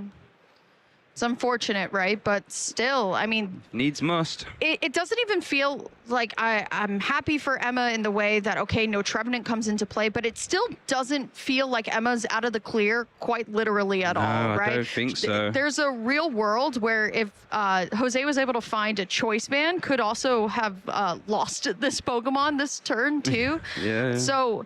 Here we go. Big coin flip, though. Oh, Phantom is immune to damage next turn. So silly, so silly. Well, she does at least top deck the Area 0 under depths again. So can at least keep getting rid of these post-wicks reliably. And she's technically playing 5 stadiums, 4 Area 0s and that Prism Tower, as we saw a little bit earlier. Here we go. Cypher Maniac. Start to get in the game. Well, what is she going to Cypher for at this point, Well, it's like Prime right? Catcher. That does get around the immunity, of course. No, like, amazing target, though, I'd like to say. Unless you do start trying to go for a sub-lock here, potentially. I wonder if she's going to keep chipping away at the damage modifiers, right? So using the Prime Catcher to take out the Snorlax that evolved Pokemon. She did that last game, right? I think. So being able to just deny all of the ways that Horrifying Revenge could really hit up to those stacking numbers here. Rapid Fire combo is live. But what will she take with the... Or maybe just not going to hold the Prime Catcher at this point? Or no, I think she'll play it. I think eyeing it up, but then you attack with Full Moon Wando again. It's so risky to have this Mega Kangaskhan. I mean, 210 is Rulu. a lot, but... I don't mind it. That was very impactful in game 1. It's going to be the Full Moon Wando for KO. We're going to take a prize card there for Emma, going down to 4 prizes remaining. Is over to Jose. Probably going to have to swing into... Do we have we're going to have to use Hassle. What a hand, Shay. We have Ultra Ball now, though. You have Ultra Ball, but look at the rest of the hand. A couple missed energies and a couple of hassles here. Pokegear for hopefully a supporter. No, just all the damage modifiers Jose wish he had. There's the Trevenant, too. Insult to injury, but does find the boss, though. That could be massive. 210 left on the Mega Kangaskhan, so is going to need a lot of damage modifiers on the Horrifying Revenge to get it done. Yeah. I wonder... I'm not sure we're going to be able to... Well, we could just swing into that. I don't think we can KO bench Mega Kangaskhan. We're probably going to have to play the Hassle to try and get... Oh, there's another boss. Wow, stacking all the boss. Does Emma play any hand disruption at all? She does not. So if you're Jose, you can just confidently hold those boss and saying... They stay where I want in my hand. Debate on taking a Petrol or a boss. Going to take Petrol this turn. That at least can find your Hop's Choice Band and all your stadiums. Obviously, Fickle Spitting is live now on the Hop's Kamerman, 120 damage. Plus modifiers, of course. Just missed energy there. Could just swing into this Lily's Clefairy without using any more resources than you need to, right? Petrol, okay. This is interesting. Just going to shuffle the deck after those Pokegear. What could Petrol find? To find Hop's Choice Band, perhaps? I don't mind trying to find another stadium. Ruffian is useless in this matchup, it's looking like.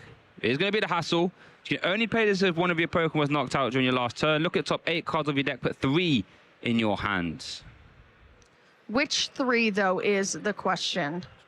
There is a way. I think if I'm Jose, I could be tempted to start trying to work towards a corner, you know? You know Emma's really trying to go after your modifiers. At least corner starts off at 80, 90 damage. So I wouldn't mind trying to work towards that. You would need a second energy attached, of course. Didn't actually manage to see what those 3 were. We can all work it out together, folks. I'm telling you, this is not only a deck that has a very small player pool, but this is a matchup I guarantee you no one ever has seen before, right? So we're alongside everybody at home, but we know for sure Fickle spitting for 120, but thanks to Lily's Pearl, only going to be giving over 1 prize to Jose here. But, I mean, Emma needs a backup attacker at this point. Meowth, what could this be finding? What could this Serrano? Find 3 EX it looking like. We iron up the Wellspring. Could this be the turn? We see that sob block you've mentioned a few times, stopping your opponent from retreating. Not just the sob block, Shay, but the torrential pump. You know, when you look at this deck list, it says, all right, well, you know, I would like to see a torrential pump at some point, right? This is how you're able to kind of do these awkward trades with single prize decks. Draw 2. Boss's orders, telepathic energy. Turn attached telepathic. We do have a Terra Pokemon in play now, so Emma says she can go wide if she likes. 8 up to 8 benched Pokemon. Rapid fire combat, of course, is live. That would take Emma down to 3. That torrential pump is a way she can leapfrog and take 2 prize cards in the turn. She isn't to know that Jose has got Shaming currently in hand, though. Jose also has 2 copies of Boss's orders, by the way, if I managed to navigate that. There's a flip the script from Pheasantipity. Wondrous Patch. 1 basic psychic in the discard. So she could be working towards trying to discard this Mega Kangaskhan this turn if she is able to find the Chien Pao here. Ooh. Unable to. Wow, this is such an intricate matchup, this one, isn't it? It's so... Oh, she does have the Chien Pao in hand at this point as well. I think you might be right then. So we're going to try and attack with a Full Moon Rondo and discard that Mega Kangaskhan. She's going to have to at this point because giving up a liability like this is way too scary here. There it is. The Chien Pao. Yeah, and not only that, Shay, but getting rid of the liability of Meowth always feels pretty good. The thing is, like we've been talking about, Shay, once those different energies other than the psychic are in the discard pile, that's where they are going to stay. Only this Wondrous Patch is the one that's being able to refresh the energy out of the discard back onto the deck here. Let's see what she's going to be able to do, because honestly, Shay, no Lily's Pearl on this Clefairy. No Lily's Pearl, no energy in play. I think we've seen, what, 2 Crispin being used already? 3 Crispin being used already. It's going to be quite hard to keep chaining these Lily Clefairy. Sure, we got Wondrous Patch for sure, but 190, we are in reach of a 190, right? Because Horrifying Revenge starts off at 130, so that's 2 modifiers, does get you there. Snorlax then, or Postwick, or the Hop's Choice Band. And now we're trading 2 for 1. When Emma did trade the 1 for 2 earlier with the Lily's Pearl, so... Oh, this is a very interesting match here. It is... It's just wild. It's just, I feel like we're figuring it out kind of as the as the match goes on. It's like, okay, well, it's Lily's Clefairy mixed with the idea of Terra Box of, hey, I'll just have like this backup attacker for X deck or Y deck or Z deck, right? Yeah. The thing is, Emma is only playing 2 Lily's Pearls, so she wasn't able to find that one, but she's playing 4 Lily's Clefairies here. Yeah. So it's like Petrol is going to grab that Postwick. That would give us that second damage modifier that would take Horrifying Revenge up to that 190. Remember, Emma is at 3 prize cards here, though. The prize card advantage is currently on her side, even... well, it's going to be even up after scale, I should say. But Horrifying Revenge for 190 for Jose, evening up the prize cards here. Emma has a lot of work to do this turn. Can she even fire off an attack? Let's find out. There's immediate staging replacement. It might have to be Meowth Boss Sob time, Shay. Is there an energy in hand to support that? Not yet. And I don't see a way to get it. All 3 Meowths in hand at this point. It might have to be Boss's orders then. Cypher Maniac. Well, I guess I can find you Wonder Patch plus energy then, I guess. She's only got 2 energy left in deck too, Shay. It's the this deck. Is looking dire. I mean, she got here, right? So clearly the deck works at certain points, but how now? Is it used to taking these you know, high hit point, one prize Pokemon. You're not just, you know, dinking these out the way. You can't just torrential pump the Trevenants, right? You need to invest multiple energy. And when you don't play much energy recursion, this can be costly. Now, I think I see 2 Wonder Patch. And did you say there was 2 energy left in deck or just a 1? I see 1 Psychic and 1 Water, okay, but that's just off of my bird's eye view. There could be more. So in theory, we can fire off 2 more Full Moon Rondo, but 3 prize cards left. That would require your Clefairy to essentially tank a hit, as it were, or utilize, well, the Leaves Pearl wouldn't actually matter, actually. So we are going to see a Wonder Patch and a turn attachment. Oh, yes, because that was the runaway draw. It happened a little bit quickly, but she's Cypher Maniac for the Wonder Patch and the Water Energy, and we'll be able to find the knockout there. So back over to Jose. We're playing the same song and dance again. Needs to find the damage modifier. Might have to hassle into it here. Does have another Phantom. This is honestly close, guys. This is so close right now. It's just trading blows, isn't it? Like, and nobody really knows what both players are really looking for other than the players themselves. Hassle this here. Hassle needs to find a damage modifier here. It really does. Hop's Choice Band, Post-Wick, top 8. I think has 3 Choice Band left. The odds are very likely. Here we go. Okay. There's the Choice Band. Okay. You know, we get to take 3 of those. I think I'm taking Choice Band, Petrol. I want to be able to find energy also works as well. I just want to be able to attack with modifiers. All I need to do to win this game. Attack with modifiers. That's the aim of the game. If I can do that, I think I could find myself a slot in top 4. And if you're Emma, I think... I think if you're Emma, it's literally... You have to just hope that Jose can't keep up. We're both trading resources here. At some point, Emily, one player will miss, I think. Well, here's what I'm seeing, Shay. What are you seeing? This is the line I'm seeing, okay? I'm seeing a Hop's Choice Band. Okay. But I'm seeing that Snorlax with the energy on it, ready to go for next turn. Yeah. That Meowth is a great target on the bench. And look at this, already getting ready to go, right? Yeah, you're right. Because, honestly, this is potentially game on board. Because with boss's orders. Emma doesn't have any type of hand disrupt here, so she knows that Jose is waiting. Does the Snorlax power up itself? It doesn't start. Yeah, it does, I imagine. And it's got the Choice Band anyways. That actually wouldn't matter. I think you're right. Without any hand disruption, boss's orders plus Snorlax and that dynamic press will be enough.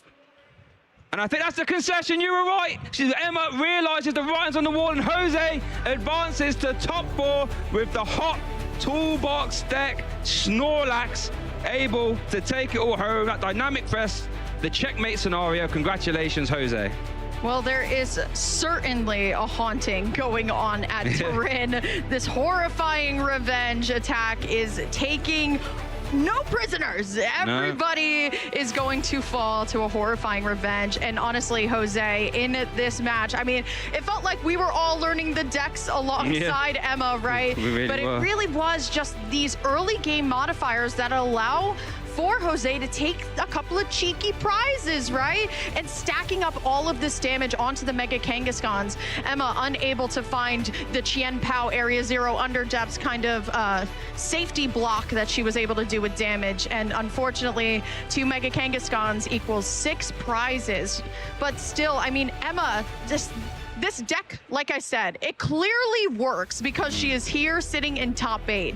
It's just, what is going on with Emma's deck? I think this is one of those cases where when you try and target loads of meta decks at the same time, the sort of decks you haven't prepared for can really give you a tough time. I just don't think Emma's deck is built to deal with these multi-high hit point one prize Pokemon. Like, you know, if these were like low hit point Pokemon, you can just try and torrential pump through them all right, but by the time they evolve up or there's shaming pressure, you can't do that. So you're forced to swing your 2 prize or even 3 prize into 1 prizes. And with all these modifiers like the Hop's Choice Band, the Post-Wick, and the Snorlax extra helping, it's just a trade that Jose can do all day. Now, to be fair, Jose still had to find his damage modifiers and was playing off a relatively low hand size, but there was that Snorlax coming in right on cue to sort of checkmate Emma, and without any hand disruption from Emma, there's nothing she could do about it, and that's why she has to escort herself out here in top 8. Well, still another amazing finish for Emma Hagen. 3 top cut, top 8 finishes for her this season. This certainly was her breakout season. If you know anything about Emma Hagen, she was really kind of the control girl for a really long time. Yeah. She really loved Pidgeot control, and then she found Flareon. But now, unfortunately, everybody's playing Watchtower, so Flareon's not, and without Pidgeot, because Pidgeot rotated, it's just not as good anymore, unfortunately. But she still got the sauce. She clearly made it here with the I'm going to call this a contraption. Yeah. It's something. I know Emma is heading to NAIC next week as well. She's about to kind of like do this really quick trip. All right, I've stopped here in Turin. I've made my deck. I've gotten my top 8. All right, let me now go to the international. Who knows what she's going to be playing though, but maybe it'll be the deck that we just saw on stream. I mean, maybe. I mean, for sure, it's still done an amazing finish, right? A top 8 is nothing to sniff at. So maybe it will be that. But I want to just draw back attention to Jose with that hop deck. He came into Turin needing a top 8 placement to secure his world's invitation. So now every sort of win beyond is just extra bonus points and packs, I should say. But putting on a rather convincing performance there and was really operating off a shoestring there in that game. Really had to, every single turn we said, needed to find post-weight, needed to find choice band, needed to find this, needed to find energy, of all this good stuff. Managed to do it. Came dangerously close at the end there. Both players were trading blows. But, without that hand disruption from Emma, Jose could just piece it all together and there was nothing she could do to stop it. What is this top 8? It's beautiful, is what it is. It's beautiful. This is insane, right? And I think another good point about Jose too, which is what we were trying to allude to in the morning, is that Jose said, "Hey, I really needed this top 8 for my World's invite." Well, how about now a top 4, right? Even cementing a little bit further here as we take a look at the top 8 again. I mean, what? Just what is going on here? Now, Brennan, of course, finding the secret sauce with the Slow King and still absolutely wreaking havoc on this bracket. But this might actually be the most diverse top 8 ever. Well, I think maybe in our post-rotation format, right? Only 3 Dragapult. Only 3? That's pretty good. But 2 of them were Blaziken as well, which is interesting. I think that's a fair, and I think we mentioned a little bit towards the start of the show that, in theory, Blaziken should have a greater time into a Crushing Hammer meta game, and these 2 have floated through. But yeah, was it a Raging Bolt, Alakazam, which, on the back of Indianapolis isn't much of a surprise. Raging Bolt's an interesting one because it's a deck that's had a bit of hype on social media from some of our top players, for sure, but it hasn't really had a chance to catapult itself through to a standout finish. I think as it stands, we get confirmation that it is advancing to a top 4. I mean, might be, and we will be able to get it on.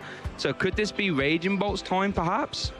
Well, who knows? I know somebody else in top 4, though, and that is going to be Jose in the lounge for his interview. Thank you very much, Emily. Yes, I'm here with our top 8 feature match winner, Jose. Parabéns, ¿cómo está? In English, of course. This is incredible. Amazing for me. So, with you now getting top 4, you must be feeling pretty confident about the amount of points for Worlds, right?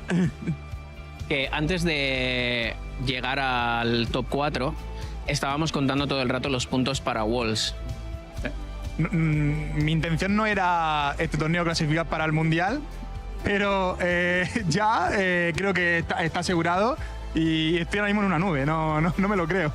He says that the intentions for this tournament was not to qualify to Worlds, but after everything happening how it's happening, he's right now flying. Absolutely. That must be just an incredible feeling, especially with such a unique deck. You were talking earlier about how you decided to play Hops Trevenant because it was a deck you really liked. But was it also partially, did you also choose it because you thought it could do really well against Dragapult and some other decks? Especialmente con un deck tan único como el que estás jugando, si sabías ¿qué tal te iría contra Dragapult o contra otros decks como el que has jugado ahora? La misión es jugar y jugar. Yo había testado el deck bastante y tenía ruta para todos. Sabía los matches imposibles, los fáciles, pero contra Draga especialmente tengo un objetivo y lo intento llevar a cabo. So, es ganable. Okay. The mission was to play, and he had always a way out for every deck that he plays versus. But versus Dragapult, he had a really way to go, and he just followed this one to win, and he knows that everything was winnable. Well, I mean, you say prepared for everything. Were you prepared for a deck like Emma's? Have you played against anything like that before? Si te habías preparado alguna vez para algún deck como el de Emma y si habías jugado contra algo parecido antes. Prácticamente he jugado contra todo el top 10 de mazos, pero realmente contra el de Emma he jugado muy pocas veces. He practically plays versus the all top 10 of best decks that we had right now on the format, but versus the Emma's deck in concrete, he never tests versus something similar. So then, what was your plan going into that game then? ¿Cuál fue tu plan para esta partida? Administrar bien la cinta, el estadio y hacer un cálculo mental de los premios que tengo que conseguir. Realmente. So take a lot of care with the band, the stadium, and make a calculation of the amount of prizes that he needs to get in every turn. Yeah. I think it really showed that the practice that you put in meant that you were prepared, even for a deck that you didn't know, that you were still able to adapt on the fly. So I think that's a really cool thing to see. So one last question. So you're now going into top 4. Is there anyone you'd like to say thank you to that helped you get here? Si ahora que vas a pasar al top 4, hay alguien a quien realmente le quieras agradecer por haber llegado hasta aquí. A mi padre, que está en el cielo. To his father that it's on the sky. Muchas gracias, Nova. Buena suerte para el top 4. And for everyone at home, if you want to find out how to watch along a bit more with the Pokemon TCG, I think I've got a little thing to tell you how to do exactly that.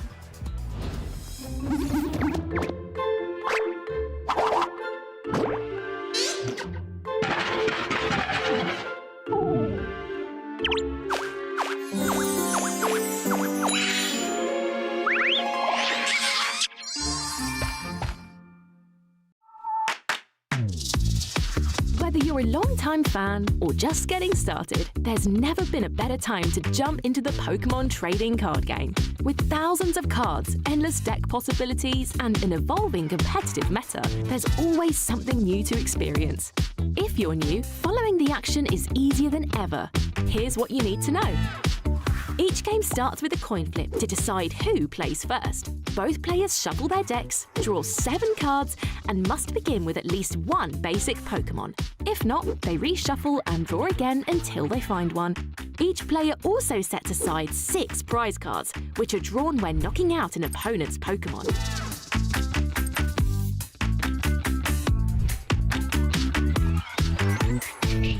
The active spot is where battles happen. A Pokémon stays there until it retreats, gets switched out, or is knocked out.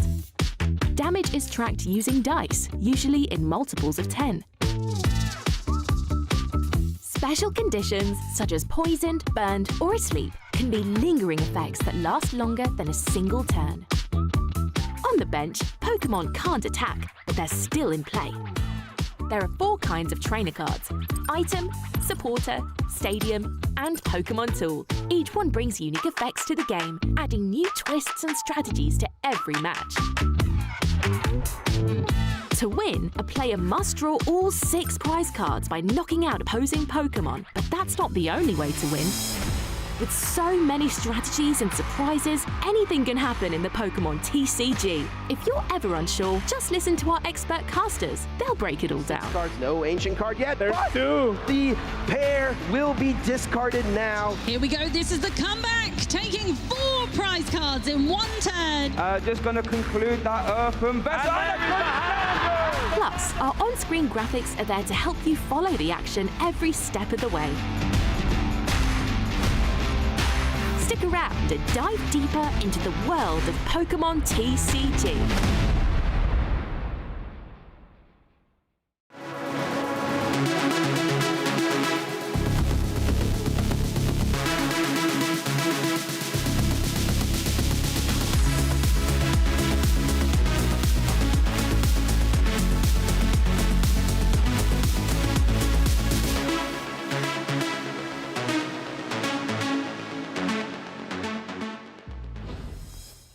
Welcome back to the storied city of Turin as we're writing two incredible stories now. Brennan making his way into the top 4 with Slowking, our highest winning player at this event. On the other side, Jose, on his first ever top cut run with Hops Trevenant of all decks, is now in top 4. I'm joined by Freya, where we're taking you through all the action of our first semi-final.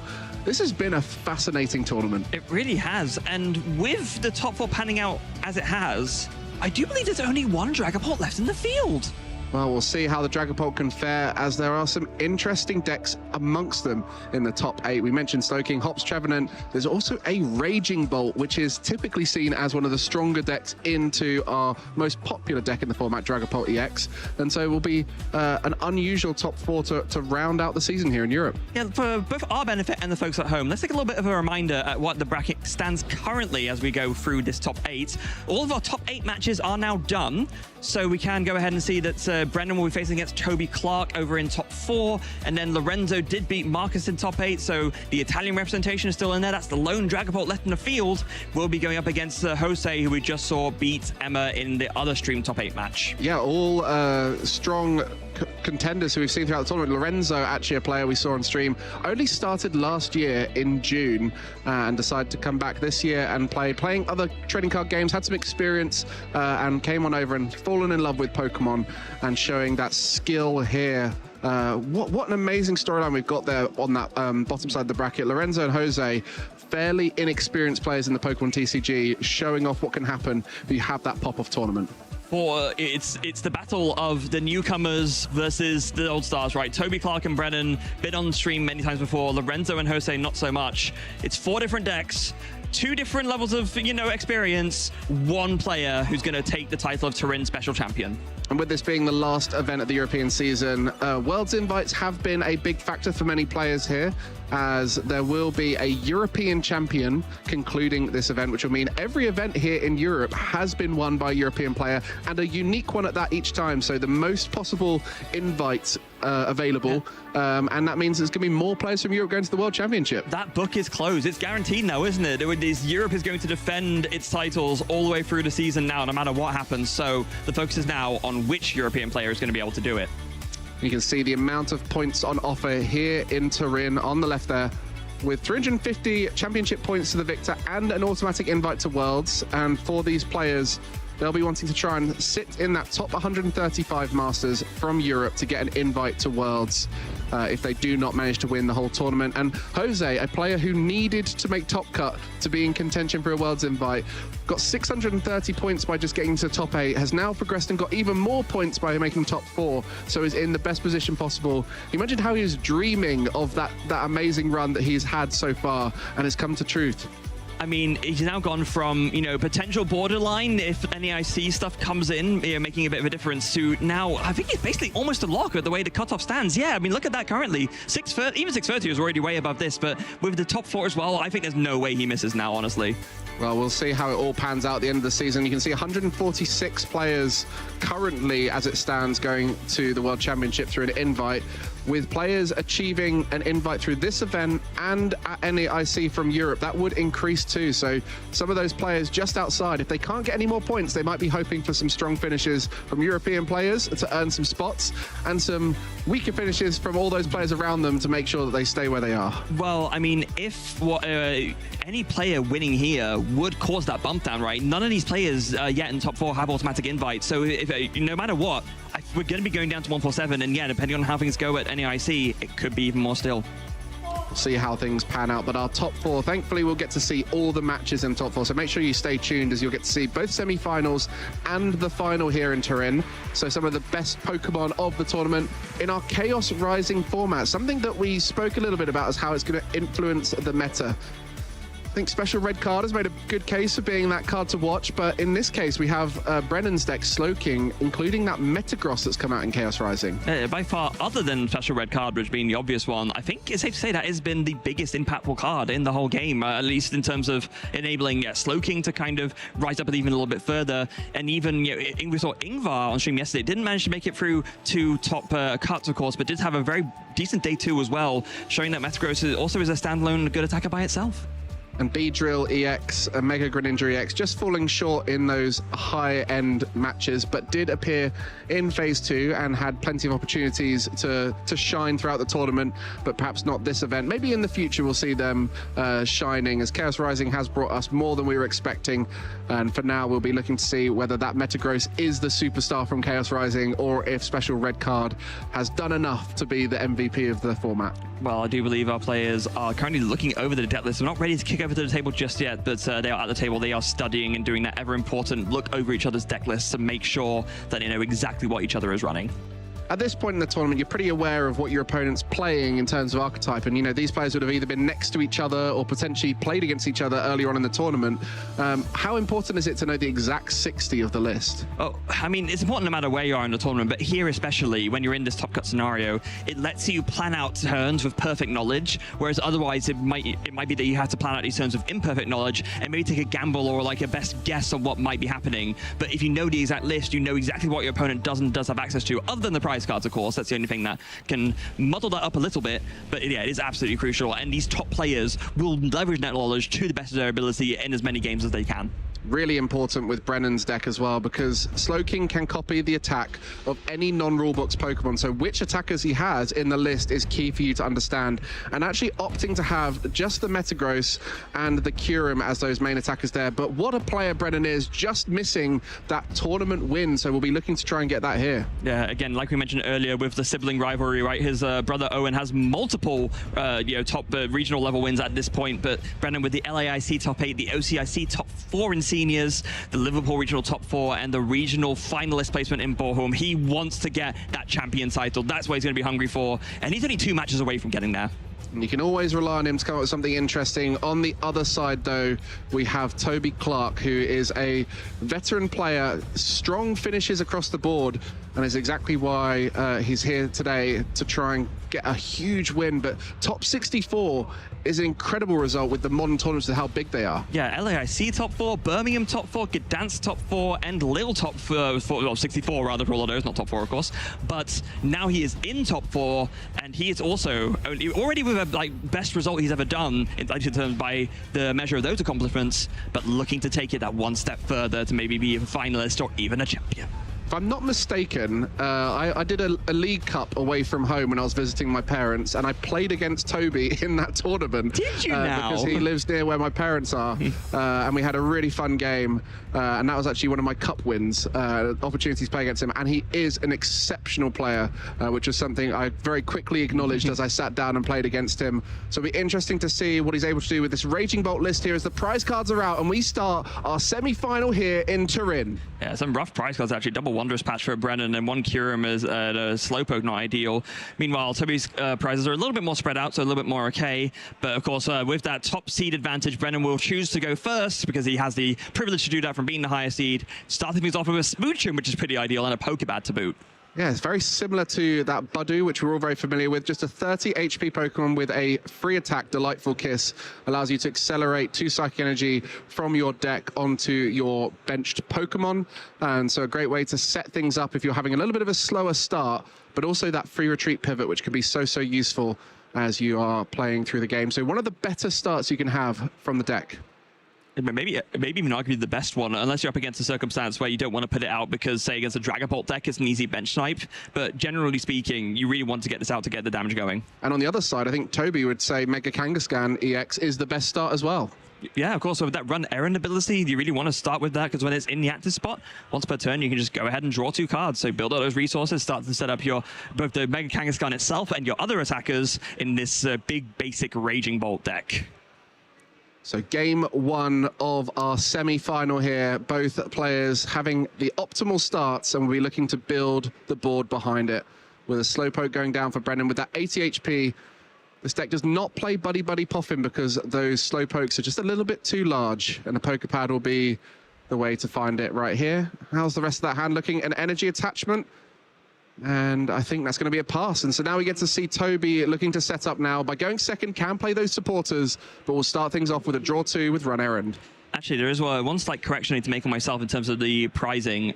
The Wellspring Mask Ogerpon in the prizes is actually the only copy he plays. That's actually an attacker that he'd really want in this matchup to be able to maybe, take out two smaller things at once. But with no second copy in the deck and one of it being in the prize cards, will not have access to that torrential pump attack. That's pretty devastating, actually. Interestingly, the water energy is there with it. So if you're going to prize it, at least prize it with the single water energy in the deck. That's true, yeah. But that'll be something to note every time we see those prize cards. Either the water energy or the Wellspring Mask Ogerpon being prized would significantly hinder Toby's ability to take multiple prize cards. Yeah, so with that in mind, I really think he would like to, in an ideal world, I mean, especially with something like this Crispin, is get attacking as soon as he possibly can. Even like a turn 1 KO on something like a Smoocher would be a pretty good feeling, honestly.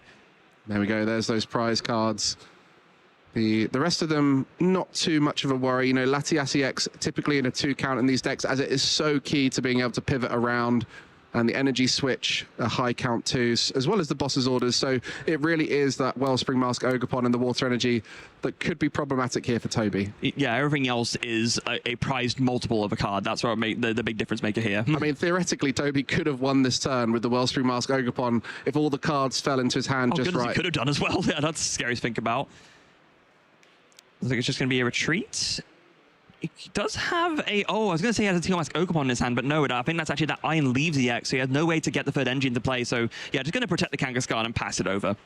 And by knowing Brennan has no hand disruption and no boss's orders, you are able to control what gets knocked out and how much damage can be done to the board with that Trifrost by underbenching and moving things into the active you're not too worried about.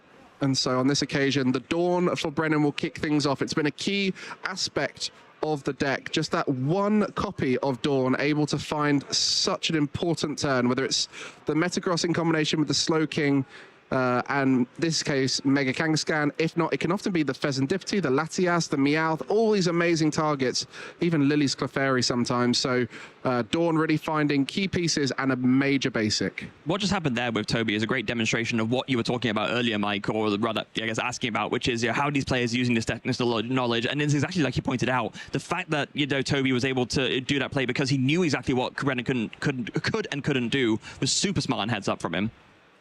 And just the Mega Kangaskhan on Brennan's side, both players opting for this 3 prize draw engine that sits in the active and often sponges hits, which is why it's so commonly seen, especially with decks like Dragapult EX being the main ones you're worried about, can take a hit as the Slowpoke on the bench will get a telepathic psychic energy, allows you to find more of those basic psychics. That is about as ideal as you could ask for, especially if you're not able to attack this turn. At the very least, go for the telepathic psychic energy, find a backup Slowpoke, and also that Latias EX, of course, so that you can free retreat your own Mega Kangaskhan back into the Slowpoke or the Slowking when you want to attack. Setting up well here is Brennan, has all the pieces needed to get going soon, but will be concerned about that Mega Kangaskhan EX in the active. 3 prize cards given up through that. Despite being a 1 prize attacking deck, Slowking itself is a 1 prize card Pokemon, but you do have to have a 2 prizer and a 3 prizer in play to draw cards. And with the Mega Kangaskhan and Latias EX as liabilities, an early knockout on either of them could really race Toby into the lead. Pokepad comes down.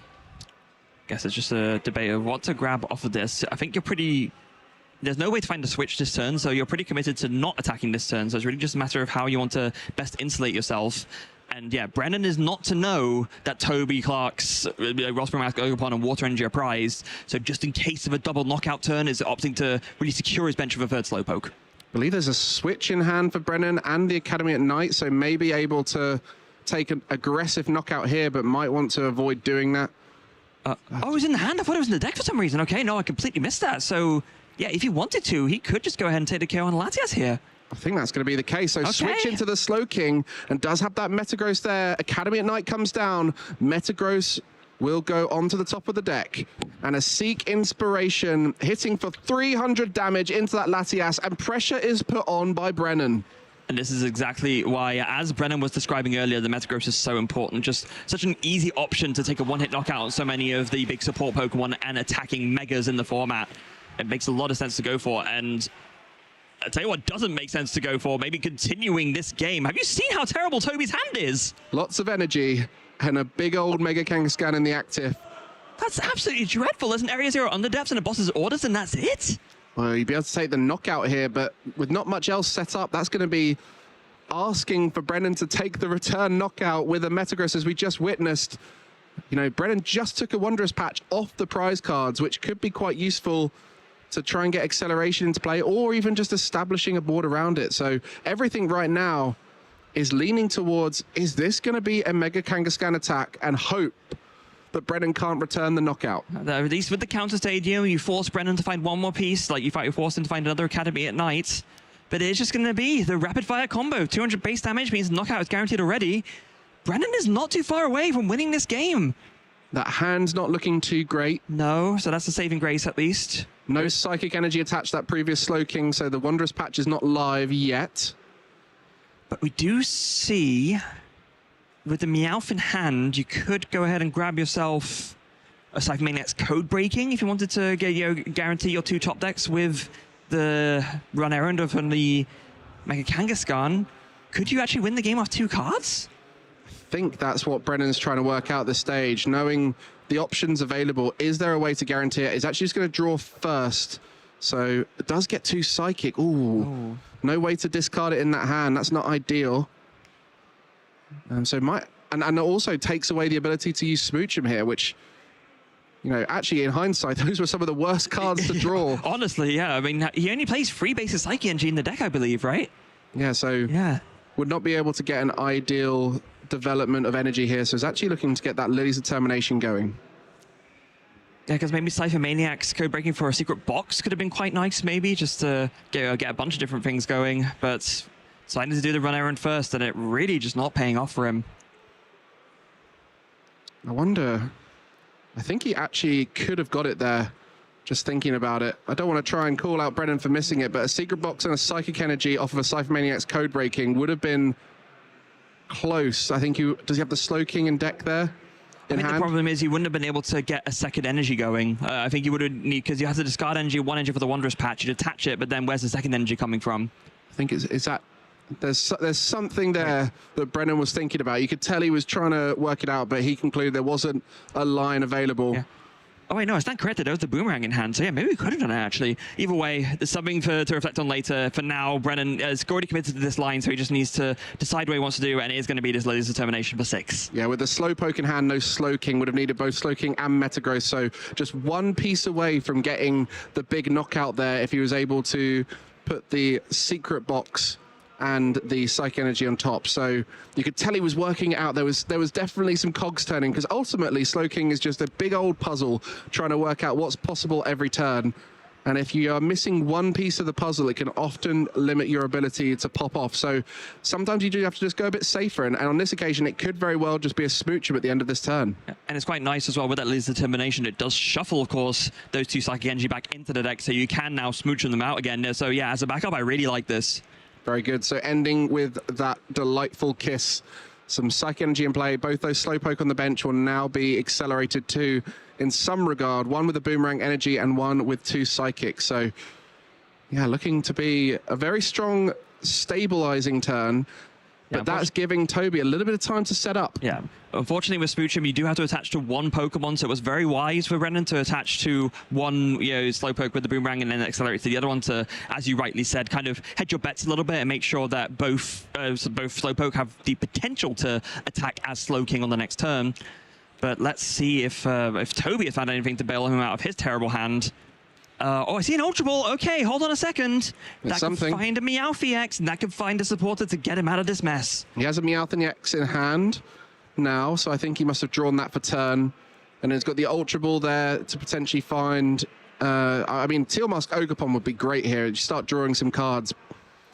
Really, we've got to work out whether the boss's orders is going to be part of the play here. Do you take out one of the Slowpoke, or do you focus on a bigger target like the Mega Kangaskhan or the Meowth or the Latias? Because ultimately you can take 1 prize, 2 prize and 3 prize and win across the next few turns. Yeah, the 1, 2, 3 prize map is absolutely what Toby is going for here, and I think that's kind of what he's working out in terms of what makes the most sense. If you're able to put together a turn where you can set up a backup attacker whilst also KOing this Meowth with the Kangaskhan, then all you need is a Raging Bolt to take out the other Kangaskhan that Brennan is playing, and that is the 2, 1, 2, 3 map right there. But I think he's just working out if it's possible to do do based on his current hand. So there we go. The Teal Mask Ogerpon coming into play. We'll draw a card as well as attach an energy into play. So those big numbers, Raging Bolt's specialist subject, can take those big knockouts. So able to build up some energy now.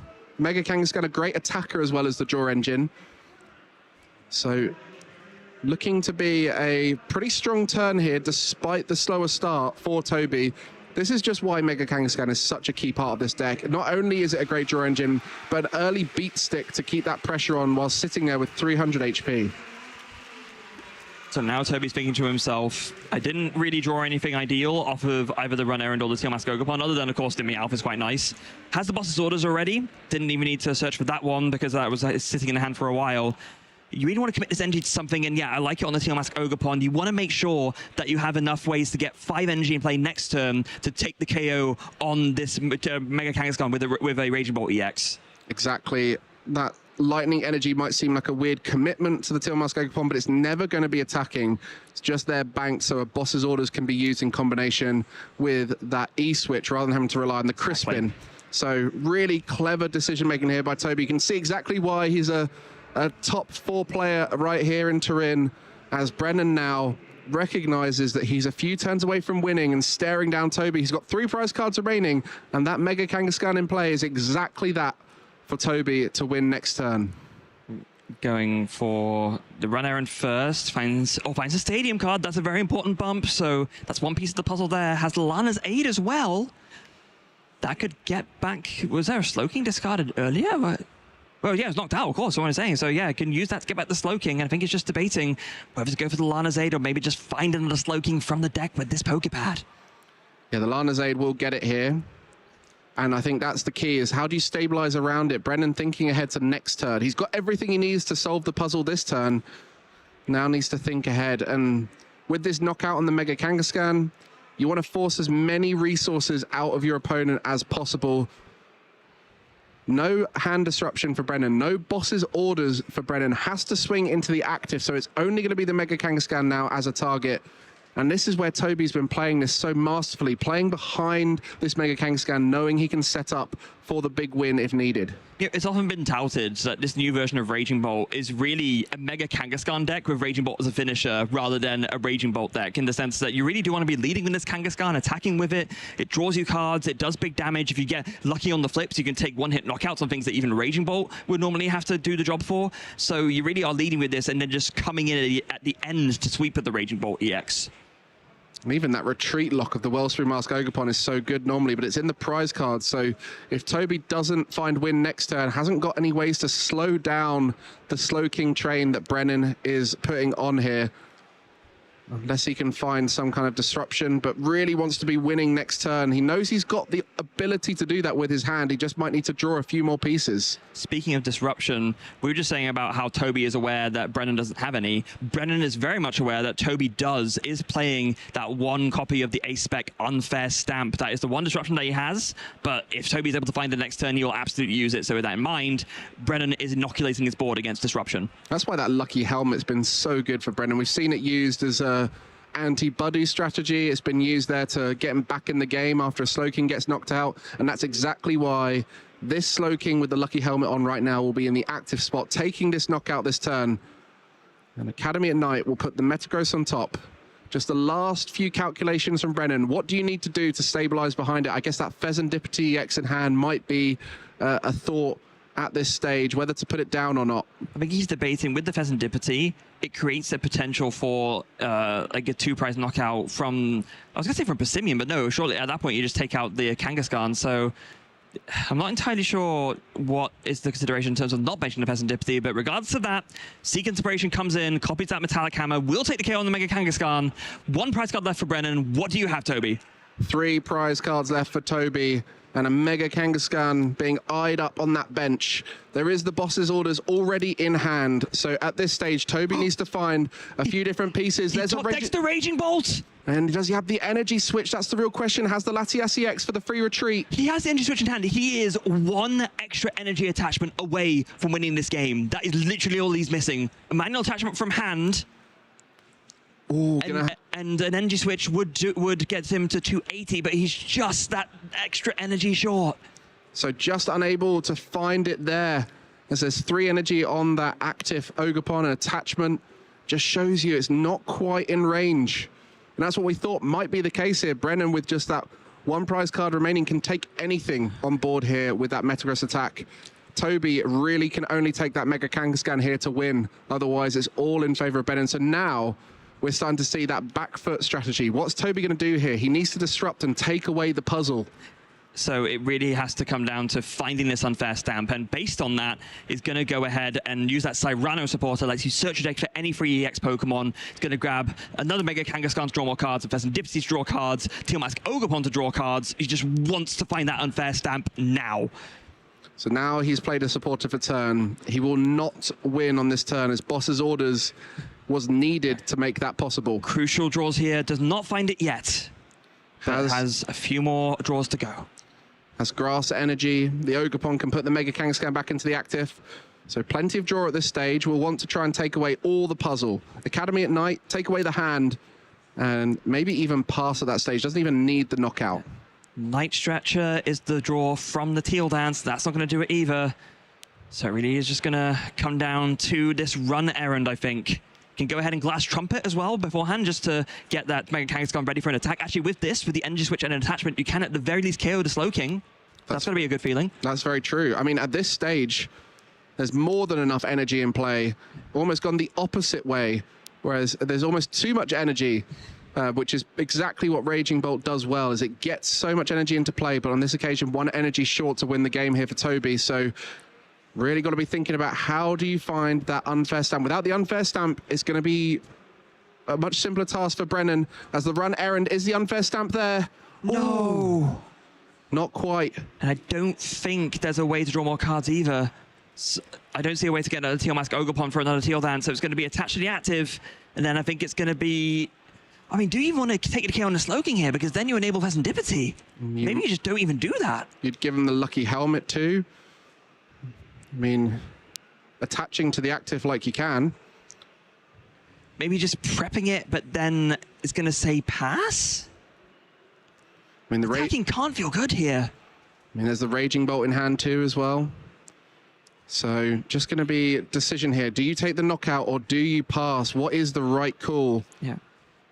Yeah, and I just think there was just a debate of whether that Tealmask Ogerpon was used. It was in the active, but yeah, definitely there were 2 Teal Dances done that turn for sure. So not able to Teal Dance again. Oh, he's going to go for the attack. Takes the knockout, 2 drawn with that Lucky Helmet. And in combination with the Pheasantipsy in hand, is all on Brennan now. 1 prize card needed. Can take the knockout on the active with a Metagross. Do you have it in hand here? You got the Slowking already there. Pokerpad, all you need to find is that Stadium Bump at this stage. Metagross is in hand. It's Stadium Bump for the win. It's already in hand. There it is. So that's going to be it for game 1. Extends the hand. Metallic Hammer comes in to finish off this game 1. And it looked like both players could have won on earlier turns, but unable to reach the big knockouts they needed. Brennan almost had a board wipe with the singular Mega Kangaskhan earlier on.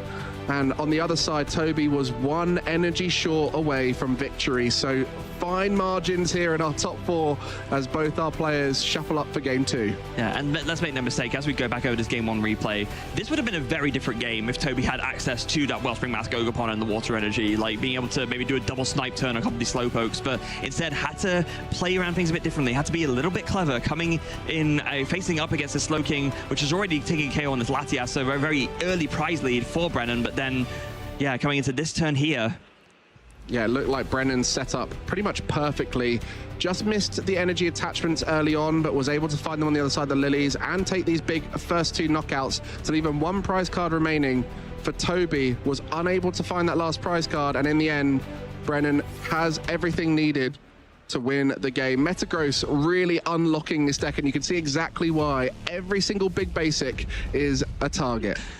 Metagross with the Metallic Hammer, and surely this is exactly the kind of matchup that Metagross is meant for, right? Just the idea of being able to, yeah, one hit knockout on anything, even things that are slightly above the HP or the damage threshold for Metagross. I mean, 300 is one thing, but with the Brave Bangle, you can get to 330, and then most things are going down to that. 100%, as we see Brennan setting up here. will not get to choose to go first like he did in the last game, which gave him a significant advantage to get that first knockout. It will be Toby's choice here, and looking at those prize cards, will have access to that Wellspring Mask Ogerpon, but is lacking a few little pieces here and there. Plenty that he has in multiple counts, so should be fine as we kick game 2 off. Yeah, and then same on Brennan's side as well. Wait, just a pass. That draw pass? Toby unable to get an energy in play. Just a singular Ogerpon in the active has passed over to Brennan, who started with Mega Kangaskhan. Oh dear, that's absolutely dreadful. Toby does have a Serrano in hand, so next turn at least we'll be able to use that to find Mega Kangaskhan and last has to draw a couple of cards, but that is really not the turn one you want to be having. And you see for Brennan, the Ultra Ball, getting rid of that Kyurem, not the best attacker in this matchup, generally more for those evolving decks. Can be used in rare case scenarios into this kind of matchup, but with the Terra Pokemon being immune from bench damage, and the ability to remove damage from play for Toby with the Area Zero Shenpao combo, generally wanting to take those clean knockouts of Metagross. And there you see those prize cards. Maybe those bottom two could be important, the Pheasantipity and the Lily's Clefairy, and that One of Dawn, which could be an important target at a point later on. Yeah, the One of Dawn is pretty rough, especially the Pheasantipity could come in later to top up the hand in case stuff gets knocked out. The Lily's Clefairy, I don't think I'm as worried about. I mean, it is a attacking basic option. Of course, the Toby's deck does go very wide on the field, so Forming Rondo can do a lot of damage, maybe even KO another big basic. But I think this is not really the matchup where you're most worried about having it priced. Thinking of a really unique scenario where Lily's Clefairy could come in would be using Slowking's damaging attack, which would do 120 Super Psybolt, in combination with the weakness on a Raging Bolt, would be a clean knockout. But it would as well, wouldn't it? If you're in that situation and you haven't to put the Lily's Clefairy down for that, I'm sure there would be other options available. So there is a niche scenario there where Lily's Clefairy's weakness could be a factor. Yeah. Does have one of those 4 copies of Lily's Determination in his opening hand, though. So after finding that Slowpoke and whacking a Lucky Helmet on it for good measure, definitely going to be pretty happy about that. We'll be able to draw fresh 8 cards. Yeah, that Lucky Helmet really coming in as a key card for Brennan in pretty much all the games we've watched. You know, Brennan, a smart deck builder, has found the most important cards for the Slowking deck to work well. And I think what's fair to say is this is the strongest and most consistent version of Slowking we've ever seen. So much contingency if the puzzle pieces aren't quite lining up right. Cybernetics Code Breaking, always a great option. And finds a telepathic Psychic Energy off of that Lily's Determination, exactly what you would have wanted. Lets you grab 2 more basic Psychic Pokemon out of the deck, and yeah, immediately grabs that Slowpoke and that Latias DX for the free retreat pivot onto that Mega Kangaskhan and just insulating the board with more options to do Seek Inspiration with. Brennan Kamerman played an amazing run at Prague, coming 14th with Alakazam to Dunsparce, and had Lucky Helmet in that deck, I imagine, and was able to use those telepathic Psychic Energy to his advantage. So a very smart player when it comes to these one-prize Psychic types post-rotation. There's definitely a lot of familiarity with the power of that telepathic Psychic Energy. You can see exactly why. You get an energy attachment and you find your Pokemon. Doesn't get much better than that. And honestly, I mean, Brennan just went ahead and used the run errand to draw a couple more cards. Didn't really matter too much what they were. I think he's pretty happy with everything that he has right now. This is about as good a turn one as you could ask for, especially going second. You've got the Lilies, you've got a couple of Slowpoke down. You can, you're not really fearing Toby doing much unless he has an absolutely bonkers hand to explode with once he can play a supporter. Maybe that's the one thing that Brennan's worried about right now. Toby did not show much strength in that draw pass. Let's say that for sure right now. And you can see the Smoochum would be the icing on the cake here to finish the turn. Not only have you set up well, but you've got 3 energy in play, which is pretty much the perfect turn one for Brennan. He's been doing this all tournament long, showing exactly why Slowking is a deck to watch, and it's turns like these that show that power. And for Toby now is going to have to really speed things up after that slow turn one. Yeah, it's going to be Serrano for, if I'm going to guess here, it's going to be for a Mega Kangaskhan, a Meowth, and then either maybe a Pheasantipity X or a Tealmask Ogerpon, something along those lines. Just really wants to get more draw going, but it's very rough for him no matter which way you look at it. Also, important to note from Brennan's side, did choose to discard that Brave Bangle off of the Ultra Ball, knowing again that looking through all of Toby's deck, there is nothing in Toby's deck that cannot be one hit knocked out by the Metallic Hammer, so that extra 30 damage won't be needed for anything, so just getting rid of it because he just knows it won't be relevant. Exactly. Amazing recognition that is a card you want to thin out and never see again. Again, very niche scenarios where you might use it, but with this start, Brennan is very much going to be going for plan 1, which is swing hard with Metagross and take knockout after knockout after knockout.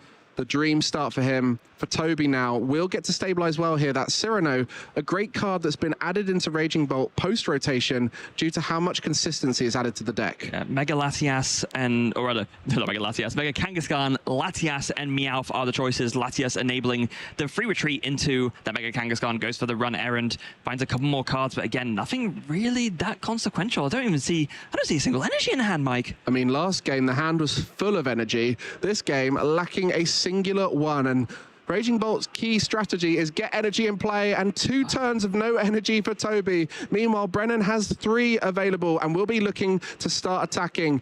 Has a Slowking ready. Academy at night will be able to retreat into that Slowking and get things going. What the turn you want to see. That is the perfect setup for Brennan, and there it is, Metagross into the Mega Kangaskhan. Who needs to play a supporter card? Just had it all ready to go, about as lightning fast as a turn as you could ask for. Just, yeah, into the Slowking, the Metagross on top with the Academy at Night, Seek Inspiration, Metallic Hammer, 3 prize cards taken, and only 3 more prize cards needed to seal a spot in the finals. Brennan can smell the finals looming in front of him, as that was an instant knockout there. Barely a minute of his turn there to try and get that first 3 prize cards. Just needs to stay aggressive and swing over and over again into that active, and this semi-final will be his. For Toby, a huge uphill climb now, as his deck needs to get ahead and stay ahead, and at the moment, it's 3 prize cards behind. And once again, just like no energy here. That's the main thing that Toby's missing. It really is, like you were saying, Mike, the complete opposite of the last game. Where all his energy gone? He only has 1 prize. Wow, what a crazy turn to see in front of you when you have no energy in play. Toby now able to find a Crispin with that Meowth, so we'll be able to get some energy in play. Oh, actually going to go instead for a Cypher Maniac's code breaking, accepting that on this turn, it's going to have to do more than take a knockout. We'll need to find a bit of disruption. I think, he just recognizes that with the state of affairs as it currently stands, you are not winning this game unless you stop your opponent from being able to do much. Granted, Brennan's hand wasn't even, other than the exact perfect amount of cards to pull off his attack, his hand isn't exactly amazing otherwise. So maybe it's unfair stand, but he doesn't even mind it that much. Granted, he did just take 3 prize cards, so those going back to the deck is not going to feel good. Yeah, Slowking can be quite susceptible to a bit of disruption. There is that lucky helmet on the active Slowking, the main way of dealing with that kind of disruption. Does have the Mega Kangaskhan on the bench, which would be great to go into in that circumstance, but does need to find a way to stop Brennan from taking consistent knockouts, and the unfair stamp feels like the main answer to do just that. And the really tough thing for Toby here specifically is the fact that you really want to put another Mega Kangaskhan down so you can start doing more run errand and draw more cards. But if you do that, 1 more Seek Inspiration, copying Metallic Hammer, and you just lose. So you really can't afford to do that, even though you really, really want to. And just going to be using that unfair stamp now. 5 cards for Toby, 2 for Brennan. In our most popular decks in the format right now, it seems to be the ace spec of choice, and it's for this very reason, because if the unfair stamp does come through, Brennan will be stuck for a little while, as 2 cards is not a lot of cards to play with. It's really not, but we have seen Brennan draw out some pretty rough unfair stamps before. And again, I had a look at the hand just before it got shuffled away from the unfair stamp. It really wasn't that amazing. So maybe there's a chance that Brennan finds a better hand off of this unfair stamp. I mean, that's not statistically how it's meant to go. Let's see. In the meantime, there we go. There's all the energy for Toby. About time. We'll be drawing now through that Teal Dance. Attach an energy, draw a card. And potentially able to use that Iron Leaves for an attack here. That attachment earlier coming through, the Grass Energy too, and it will be the opportunity to take the knockout. That will give more cards to Brennan, but really needs to try and slow things down here. Getting rid of that Slowking is part of the puzzle, as now Brennan has a lot of work to do to try and get this next knockout. Rapid Veneer, when the Iron Leaves his bench, allows you to bring it into the active and move all the energy to it, and that Prism Edge attack will be enough. What a hand here for Brennan. You can see he has everything there and doesn't even need to use the secret box. That Academy at Night, Lily's Clefairy, Night Stretcher, that's literally everything right there. I think he needs an attacker and a Slowking, but if he draws either of those off of the Mega Kangaskhan, and that's a Slowking there, so it doesn't even need to use the secret box here, I believe. Oh my goodness. Some people are just built different, honestly. I think in this occasion, he will want to use that secret box just to help stabilize a bit more around it. But, you know, at this stage, everything seems to be saying to Brennan, this is your event. You went 11-0 in Swiss for a reason. It's because your deck is flowing perfectly. And there we go. That secret box will be discarding Lily's Clefairy, the Meowth. And now the question is, what target on top of that do you want to get rid of? Every one of these cards, so good. The Psychic Energy makes sense. You can always Wondrous Patch that, right? So I think that's probably like the least bad thing to discard out of those compared to something like the Academy at Night, where you can't really recover stadiums. That, in fact, is eyeing up that Wondrous Patch already. And the Lana's Aid as well. Goodness me, this is everything you could ask for and more. Like, what a draw of the Unfair Stamp! So we'll be able to find a stadium, an item, a supporter, and most importantly, a tool. Well, you say most importantly a tool, but I think actually they're both gone. There's only 2 in the deck, and the Lucky Helmet has just got KO'd, and the Brave Bangle's been discarded, so it will only be able to grab 3 from this one. Not sure why I thought the tool was the most important. I was getting excited for the prospect of something big happening, but actually... we mentioned the secret box isn't even that big at this stage. It's all about stabilizing. The Lana's Aid will be the key card to stabilize around it, get the Pokemon back from the discard pile, as well as the attacker of choice to put on top. And I think very smart here, Brennan recognizing that recovery is the name of the game, so actually prioritizing Night Stretcher number 2 even over something like the Wondrous Patch, because in combination with the Night Stretcher already in the hand, yeah, there's going to be 5 cards able to be recovered here from the Lana's Aid. So we'll just be shuffling up that deck after the secret box. Rather, so just a clarification, yeah, 3 cards with the Lana's Aid and then 2 more with the Night Stretcher. Exactly, so everything needed to get things going. So Lana's Aid will find those pieces. And this is the key about the deck, is when things get knocked out or you attack with one of these Seek Inspirations, things go to the discard pile. So that Lana's Aid, such a powerful card to re-establish the board. Yeah, and that's exactly why Brennan opted for that in combination with the 2 Night Stretchers, because recovering 3 cards is good enough, but if you can recover 5 cards, that means you have the attack for this turn and the attack for next turn, especially important establishing that backup Slowpoke with the Psychic Energy as well. We'll just put that Academy at Night down. What's really clever about all this as well is Brennan did not reveal that he has some amazing pieces in hand around that secret box. So that hand is really strong for next turn. As a big knockout with Metagross, Brennan goes down to 1 prize card remaining. Meanwhile, Toby has a huge uphill climb here of 5 prize cards to take. I don't think there's a single way for Toby to come back here. No, I lie. There's exactly one move here. If you can pull it off, it's going to be incredibly hard, but there is only one way to come back from this game. You set up the Wellspring Mask Ogerpon EX, you boss up this Slowpoke into the active, and you KO the slow King on the bench and the Slowpoke with Torrential Pump. That is the only move that can get Toby back here. Well, going to be looking to try and do just that. Not much available on board. All the energy was taken away with that Iron Leaves. So flip the script. What do you find here? Oh, there's a Crispin. Do you have access to that Wellspring Mask Ogerpon through an Ultra Ball? Yeah, I think so. So would need to be a boss's orders energy switch. There's so much to ask for here. There's a lot of pieces, and he's got some of them, but not all of them. And also, I do believe with that, he's expended all the draw options in his hand, so I don't think he has the means to try and dig that extra little bit further to get to where he needs to be. With that Unfair Stamp used, disruption's not going to happen. So really chasing down the prize cards here while Brennan is racing ahead with them. Honestly, not only that, but even just the Unfair Stamp as an item option to draw more cards would be nice as well, so that he doesn't, so that he's able to see more ways to find the ways to put together this puzzle with the Wellspring Mask Ogerpon. But with the way the hand stands currently, I don't think he can do it.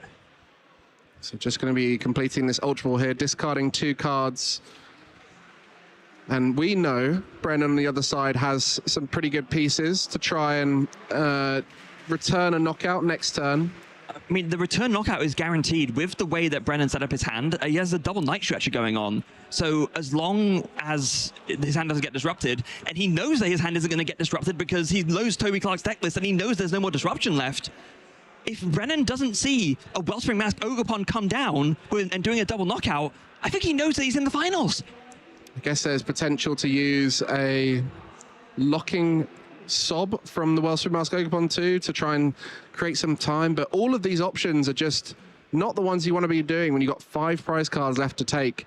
And this is where Raging Bolt sits in our format right now. It's great into Dragapult, but it can sometimes struggle against these 1 prize attackers like Slowking that we see right here. It's very poignant what you mentioned about the Wellspring Mask Ogamon with the Sob specifically. That might be a way to buy time, but that would also need to be combined with a boss's orders, because if you Sob on the Slowking, what are you doing? They're just going to get KO'd and you're going to lose.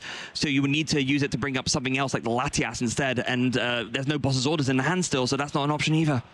And with 2 switch outs in Brennan's list with the Surfer and the switch itself, there's lots of different ways that Brennan can get out of that exact scenario. So the Mega Kangaskhan going to be brought back into play, maybe even needing to draw 2 with it to try and set up for an attack next turn. I think everything right now is leaning towards Toby, staring down Brennan, who's got game ready to go. Yeah.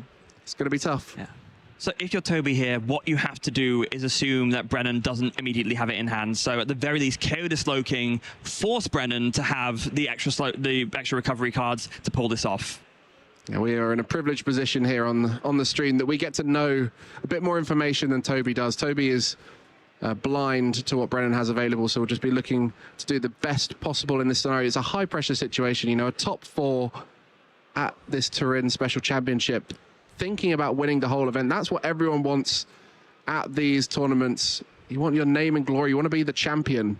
And for Brennan, it means so much because his brother has done it so many times before, and he wants to join him in that accolade. Taking a look through the deck, finds another Teal Mask Ogarpon EX. There is a Glass Trumpet in the hand. You can use that to get a couple of extra energy on board if you felt so inclined onto this Mega Kangaskhan and on this Meowth EX. There's the boss's orders, a little bit late. I mean, you can see the way Brennan's acting right now. He knows. He's sitting there knowing earlier on in the day, he didn't know he had game in hand and was finding a way to stabilize around it, but pretty confident now with that 1 prize card remaining. He'll be looking at this thinking, right, just need to wait for this turn to complete, and then I can go all the way to the final. There's not even an energy switch. Teal Dance to find an energy switch. Wait, there's an energy switch on the top! So he wouldn't even be able to take a knockout here, but it's just not enough at this stage. You can see that hand from Brennan.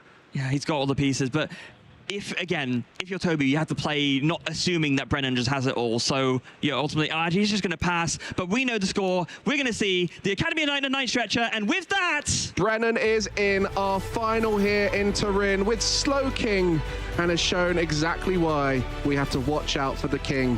What a player, what a deck. And it's shown Metagross as the MVP attacker in this match.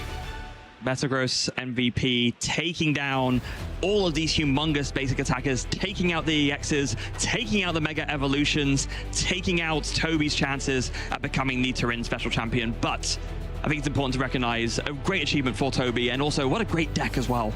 Yeah, played it as well as he could. It just wasn't quite flowing with the consistent pressure from Brennan, getting early knockouts, earlier than suspected, actually. You see that Slowking attack there, found the switch needed to get the Slowking into the active, to use the Academy at Night, to put the Metagross on top and take that first 2 prize cards before Toby really got set up.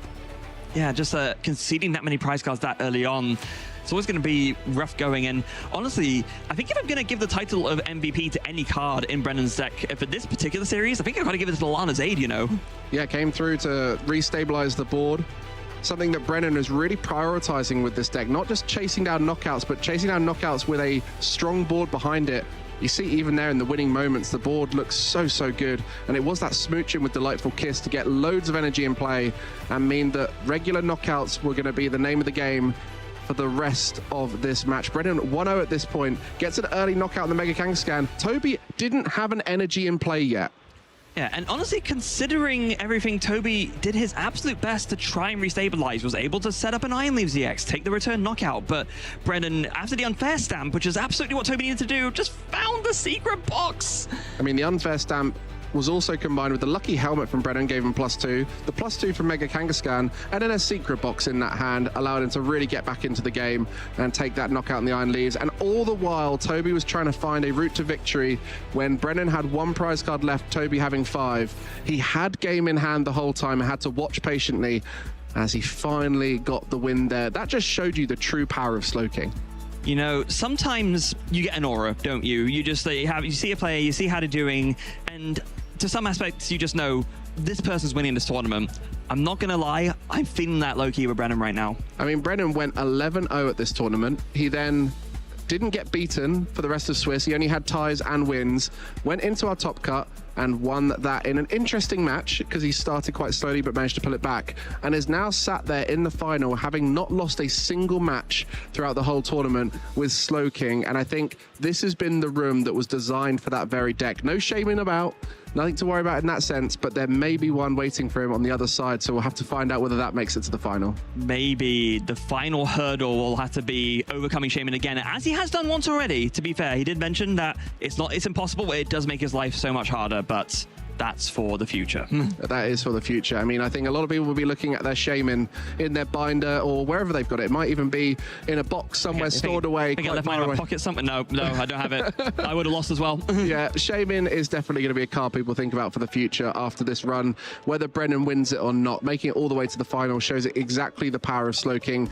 It'll inspire a lot of people out there to take Slowking to their next tournament, but for all those around who don't have Slowking in their deck box, they'll be thinking about how they can block it with Shaman, as that Kyurem is so devastating for other decks. But in this match, it didn't even matter. It was all about the Metagross taking down every one of those big basics in play.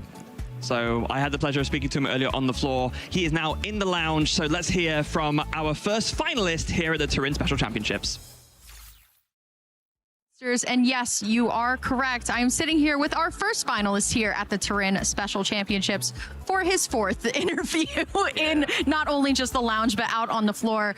Brennan, in a matchup like Raging Bolt, I think it's pretty kind of clear that you have multiple routes on being able to take down some of those bigger basics. Want to walk me through it?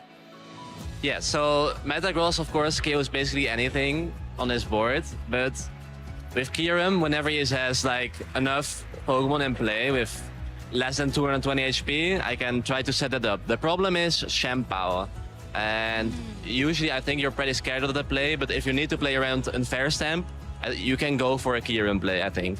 Yeah, I mean, let's look at what you could be facing on the other side, right? Yep. Another rogue deck enjoyer in Jose is playing this Hops Trevenant with a Shaman, yes, right? So here comes that weird bad news that yes, there is a Shaman potentially waiting for you, but on the other side, there is a Dragapult without a Shaman. So let's say you were to play Jose in the finals and Jose does bench the Shaman.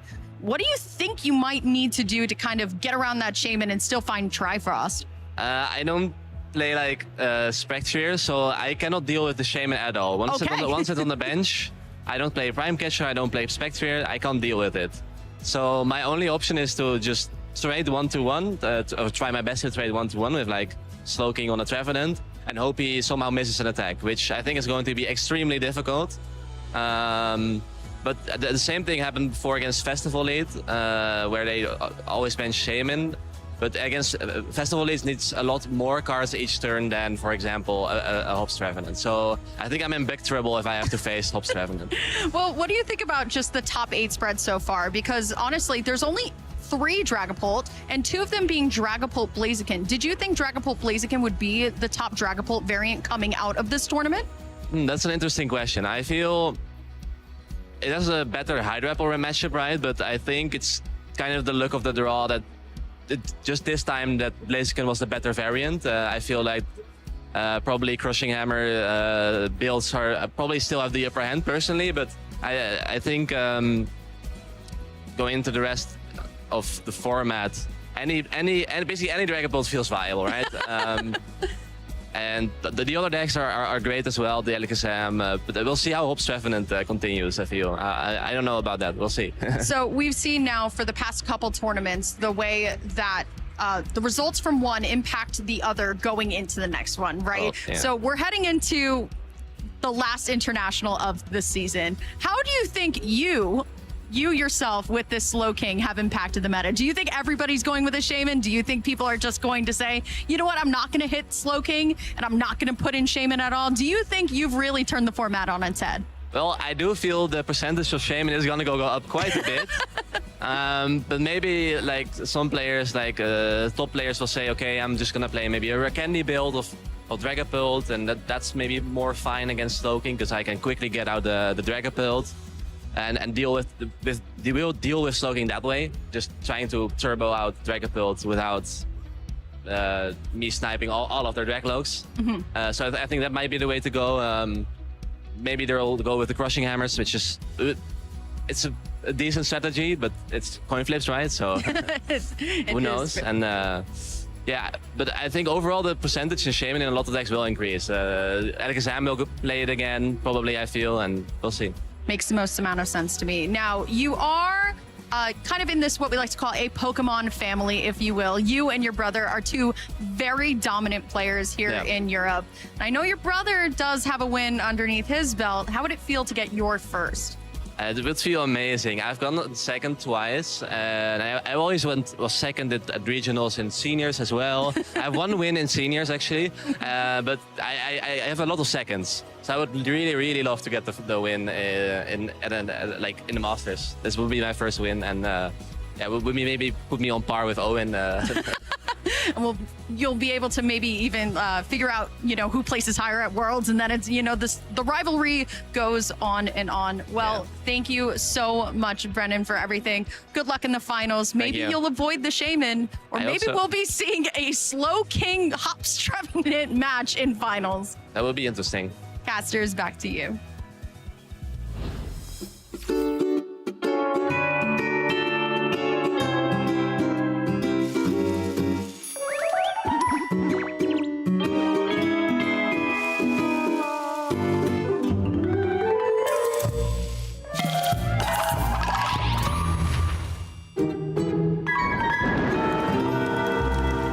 My name is Ted Tobin, and I won the Seville Special Championships in 2026. Tobin is going to be your Seville Special Championship winner, winning a regional level event for the very first time, taking another direct invite to the World Championships to a UK player. Congratulations to Ted Tobin. Why do I love Monkey Dory, and why is it the best card? It's the best card because it sort of allows you to completely outplay your opponent using mostly skill. Because you can take knockouts in a delayed fashion, your opponent gets really punished for being aggressive because you can stunt their draw power or take multiple knockouts at once, which allows for a lot of skill expression in the card. And as quite a strong player, I think that's sort of the best thing that I should be leaning into with my deck. And that's why Monkey Dory is the best. One of the decisions in that game that sort of led to my victory was in that first game, I chose to just take a knockout on the Applin with Mind Bend instead of continuing to item lock, which wouldn't have taken the KO. If I decided to item lock, he actually had a Thwackey in hand, and the game would have been a lot closer. Were there any surprises? I mean, my finals match was about as surprising as it can get. Festival Lead is not a deck you would ever expect to see in the finals, but there it was. So yeah, I mean, I couldn't have been more surprised. Pokemon impacted my life in such a massive way. It's where I met almost all of my friends. It's what I spend all of my free time doing. I don't know where I'd be without it. If I were to try and coach a junior or something, I'd just say to be careful. When you're making your plays, just think them through one more time. That's the most important thing, because if you make a mistake, it just completely derails your game, no matter how good your position is. What does this win mean for me soon? It means I'm going to Worlds for sure, so you'll see me there, and it means I'm going to keep trying to win again.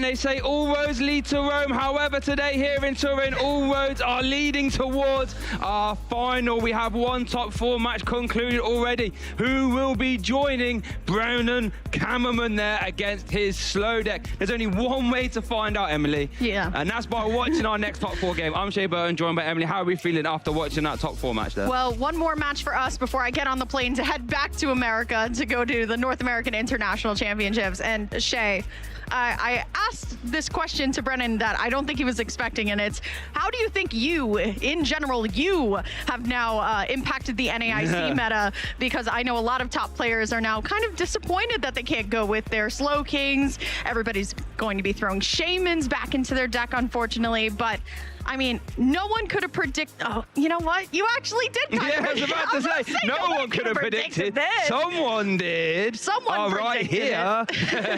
Well, I have to say, for our top 4 match that we're about to see, I don't think anyone could have predicted that in general. And that is going to be Jose piloting the Hops Toolbox 2. I think it's not only first great finish, but it's first top 4 finish at a regional / special championship event here. As we take a look at the bracket. Yeah, for sure. I mean, we've had a hot box. I believe in Prague might have hit a top 16 somewhere in the mix. But yeah, this is definitely the first time we've seen it in an asymmetrical top cut and beyond. And it's only 2 wins away, but piloted via Jose to advance to the finals. However, Lorenzo will be doing everything he can to stop that hot box right there in top 4 and duke it out with Brennan in the final. So we're gonna, it's gonna be a fun match. You know, both players really want to win, of course. Jose, playing with house money, only needed a top 8 for his World's Invitation. He got that already.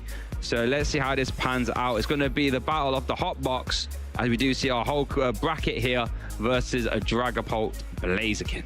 I have to say, Shay, the diversity amongst all the decks we've casted together this weekend has been insane. Mega Greninja, and now a couple games of Hops Trevenant, I suppose, and now here we are in our top 8. I have to say, this is I would say definitely a European top 8 for sure. It has a lot of deck variety. Emma Hagen playing whatever she was playing. We only got to see a little bit of the power of that, but always just a good reminder that Dragapult is going to be, you know, a very high deck of choice for a lot of players. Thus, it is going to make it into the top 8 in some way, shape, or form. But 3 Dragapult, especially 2 Dragapult Blaziken, not actually, you know, the numbers that we're used to seeing Dragapult in this format actually pull. Yeah, it's interesting. I think we spoke about this a little bit before yesterday about how Dragapult Blaziken, I felt, was due a sort of standout performance. It performs better into a crushing hammer metagame because your opponent lops off energy. You can just go, thank you, I'll just put it straight back. How's about that? You know, has got his consistency issues, but having 2 here in top 8 is rather nice to see for that deck. But I think you're right. This tends to be a bit more something we see over in EU versus other parts of the world, that when there is a centralized metagame that is focused around, you know, a big deck, in this case it is Dragapult EX, a lot of the player base will think, oh, no, not today. We're going to stop this advanced march right now. And you can see a lot of players all come into the different conclusions on how to stop Dragapult. We've got the hot box, we have a slow king. You know, we saw Emma Hagen with her girly pop raging ball, she calls it.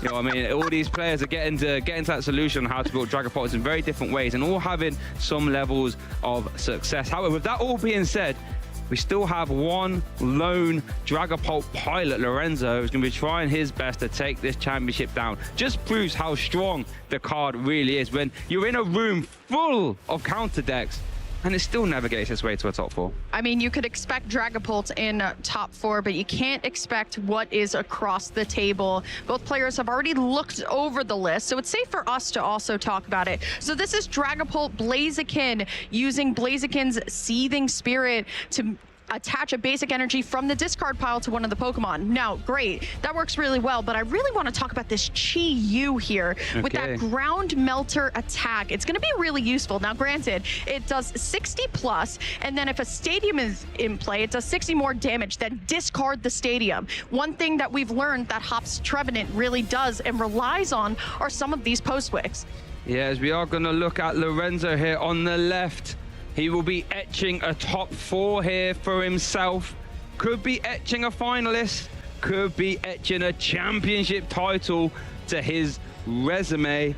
And then over on the right, he will be duking out against Jose, who loves Seville, does well in Seville, a top 128 and a top 64. He loves it. Do you know what, I think Jose just loves the hot weather, to be honest. There's only 2 events we have here in Europe where the weather tends to be hot, and he's only gone and done well in Seville, and now he's here in Turin. Yeah, I'm certainly not built for this weather as somebody from North America here, but prize cards going out here. This is really important because that's a lot of Hops tools prized here. But look at that, one Dream, wow, and the 2 bags as well. How many of those? That's his only 2 copies of Hot Bag. In the prizes, the special card, special red card there for Lorenzo is also in the prize card. But here's our fist bump. Our Masters Top 4B feature match is getting started here at the Turin Special Championships. Jose is kicking us off with this hot box deck. Now, you ran us through a little bit about Dragapult. Let me run us through this hop deck real quick. Hop's Trevenant is our main attacker. Horrifying Revenge for 1 energy does 30 damage plus 100 if one of your hot Pokemon was KO'd last turn. Now, I wouldn't blame you for thinking that sounds rather lackluster. How has this made it to top 4? Well, viewers, let me tell you how. It has an absolute smorgasbord, an absolute cornucopia of ways to boost that damage. Hop's Choice Band, bear in mind 2 of them are currently prized right now, increases your Hop's Pokemon damage is attached to by 30 and reduces the attack cost by 1 colorless. Love to see that. Snorlax with the extra helping ability boosts your Hop's Pokemon damage by 30. And if that wasn't enough, Postwick, the Stadium card, boosts your Hop's Pokemon damage by 30. So basically, we are going to be swinging with low energy attacks and boosting those damage up with those other cards. And then across the table, you have Dragapult that does Dragapult things and, you know, spreads damage counters. You know Dragapult at this point, though. But a great find off of the Pokegear for Jose, and it is going to be that Lily's Determination for next turn. Unfortunately for Jose, unable to find any of the Hops bags because they're both prized. So still, though, having 2 Phantops feels pretty good. Let's see if Lorenzo is going to be able to start with those golden Buddy Poffins, but instead just 1 Pokepad. So at least grab a Dreepy. There is still a Lily's Determination in the hand. Yeah, I think it looked like I saw a lot of Pokemon, and the only other playable might be that Lily. We get a confirmation on that. So yeah, this Blaziken EX, this is interesting because in theory, Jose should have a very fine Dragapult matchup, right? Because one thing I actually forgot to mention, funnily enough, is that because Hop's Trevenant EX, well, Hop's Trevenant, I should say, is a Psychic type. Yeah, it does. It can utilize the Fairy Zone from Lily's Clefairy, so it can actually start to 1-hit KO Dragapult EX. However, Lorenzo has a very good counter in that Blaziken EX. Not normally here to attack for the most part, but 320 hit points and Smolder Assault doing 200 could be useful as an attacker here. Might actually have to lean into it. And yeah, I would say it's a pretty decent line of Torchics, Combuskin, and Blaziken. It is a 2-1-2, so 2 Torchics, 1 Combuskin, and 2 Blaziken, both available. And with 1 Dreepy, Dratcloak, and Budew prize, might actually be the one that you actually want to be swinging with, really, when you're really thinking about your attackers for this turn. But I can't deny that Chi-Yu with that Ground Melter. And it's why I winced a little bit the moment that Jose actually discarded his first Postwick off the Ultra Ball. Those are those necessary stadiums and tools that you need to buff the damage. Yeah, the Chi-Yu is an interesting one. You'd love for that to actually reach into 140 damage, as we are going to see a Lily's Determination being played there to give Lorenzo a fresh hand of 8. 60 plus 60 is the teeniest bit shy of KOing a Hop's Trevenant. However, with Monkey Dory getting in the mix, we could easily be reaching for KOs. And as you say, discarding those Postwick, which is a fantastic damage addition for Jose, especially while he's prized 2 copies of the Hop's Choice Band as well. So that Ground Melter could be impactful. Keep an eye on that one. Well, you can't ask for anything more off of that Lily's Determination. Get a Buddy Poffin, already have a Dreepy in hand as well. I would love to see Lorenzo lean towards the Blaziken line here too, just because you can start getting things set up. And like we talked about, prizes are looking a little bit awkward, I would say, just with 1 Dreepy, 1 Dratcloak, and a Budew down.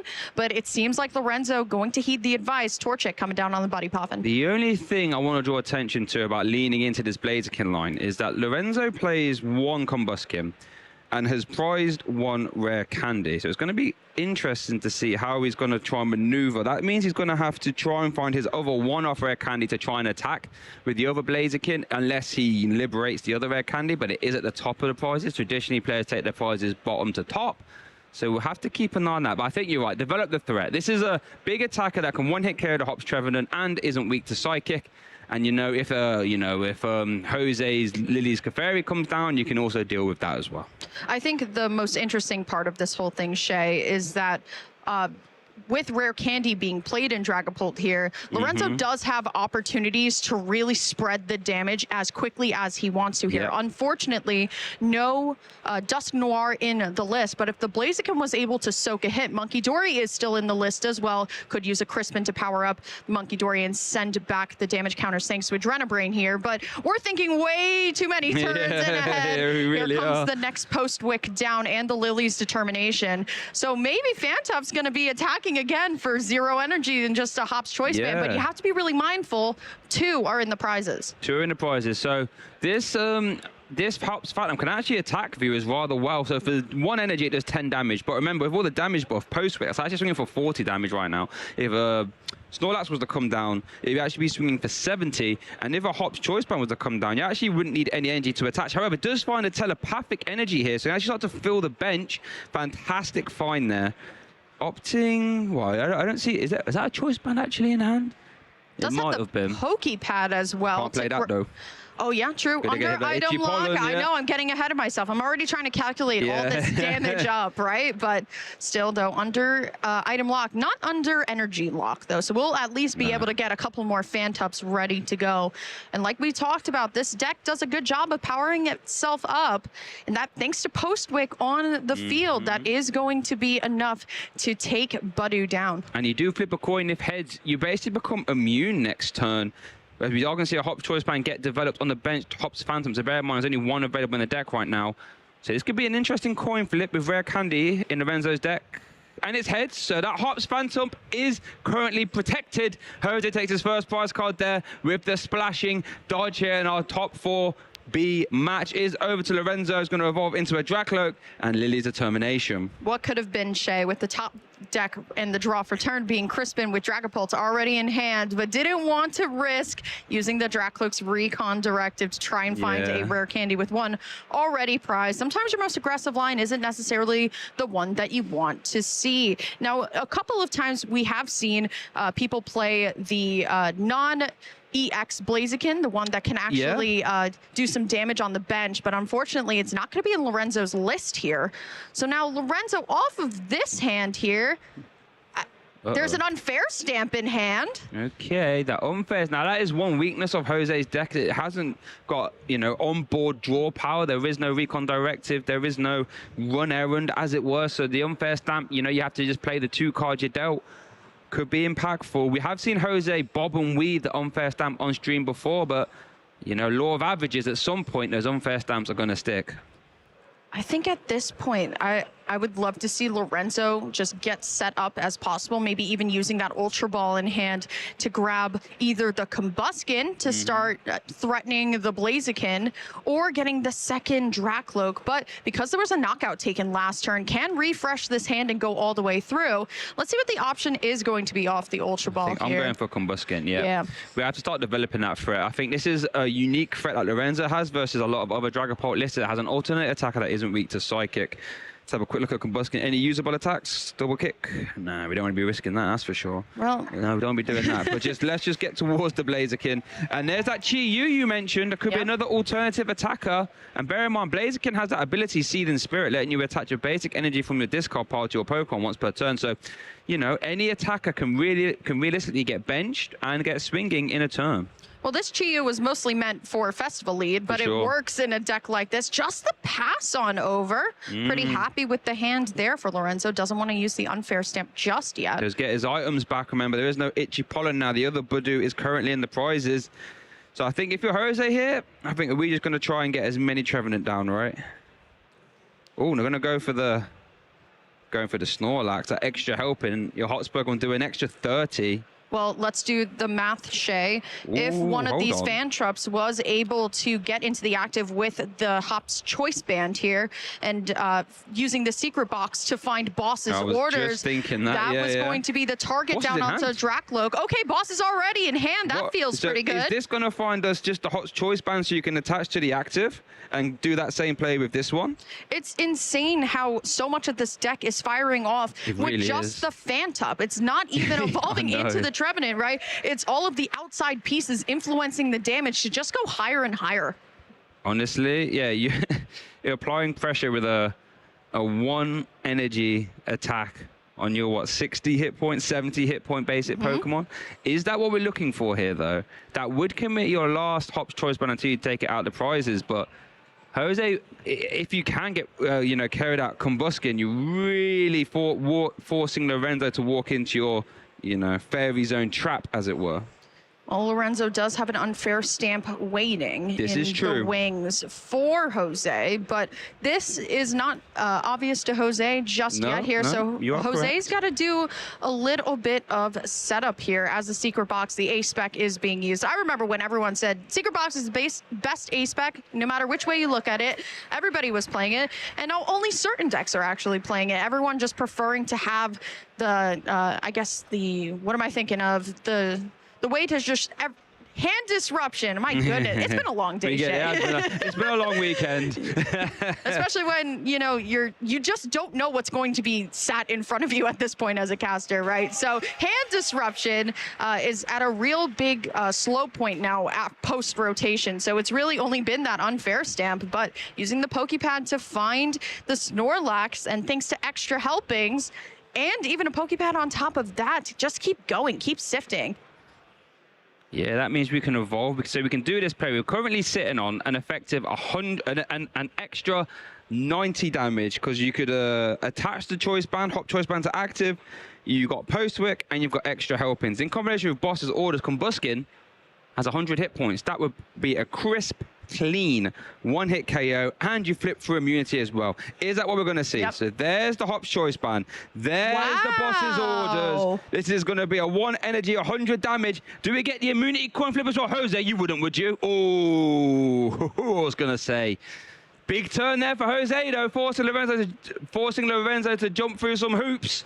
Wow. I was not expecting the Combuskin, out of all things, to actually be the desired boss target in that moment, right? I mean, I guess the Combuskin is leading to the Blaziken, which does unlock Seething Spirit, can grab the energy out of the discard pile. But luckily for Lorenzo, does have a Crispin and an Ultra Ball in hand, and the unfair stamp on top of that. Now, granted, one of the Phantups on the bench is safe from the damage counters thanks to Mist Energy, but just have to watch out for what you want to target down here. Yeah, that would be an absolute fantastic leapfrog turn, right? Basically saying, right, you want to move my Combuskin? Here, have this. Dragapult, Crispin, unfair stamp, hold that. Can you get out of it? There is the Crispin. There's the Ultra Ball, discarding that lovely Dawn artwork there and the Chi-Yu. Here comes the Crispin. Grab 2 basic energy from your deck of different types. Attach 1, put 1 into your hand. And yeah, this is a very strong swing turn here, Emily. Yeah, the only thing is, Shay, is that there is a Hops Trevenant technically waiting right on the bench for Jose. So ideally, Lorenzo wants to bump this post-wick as quickly as possible here. And when I look at the stadium counts, there's 1 copy of Risky Ruins and 1 copy of Team Rocket's Watchtower. 5 cards for Lorenzo, 2 cards for Jose. Team Rocket's Watchtower is interesting because it's almost like a minus 60 damage, because not only does it remove the post-wick of play, of course, but it also turns off the Hops Snorlax as well. So something to keep an eye on there is that stadium replacement. But the thing is, if if there is no... Last card! What did we find? Watchtower, the last card, The Watchtower, wow. There it is. That feels really good if you're Lorenzo right now. Needs a bigger kind of mass of cards to really try and find this return knockout here. Well, doesn't just Lily's Clefairy get you there? With this benched Hops Trevenant, you'd swing for 130, 160 times 2.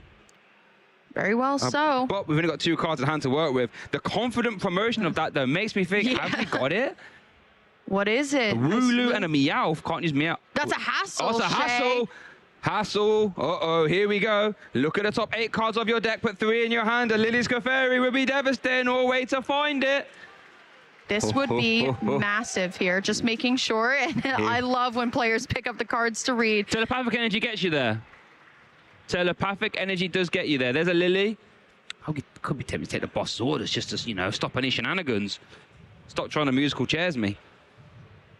And the thing is here too, Shay, with this Dragapult, assuming going down this turn, that's devastating. It's going to rely on Lorenzo finding Rare Candy Dragapult Crispin, which is a little too much to ask for, I think, for a deck with no Recon Directive and no Dracloak up and running just yet. will this actually seal Jose's spot in the first game? Could be tempted to attach this to the active. Yes, you start using corner. But here we go. Telepathic energy. Find any 2 psychic types. I think I've got my maths correct here. Yeah, there we go. Lily's got Fairy, EX. We'll work it all out together, folks. Fairy Zone is now active. That means that big, bad, scary Dragapult EX is now ×2 weak to Psychic. Let's do the math together. Horrifying Revenge.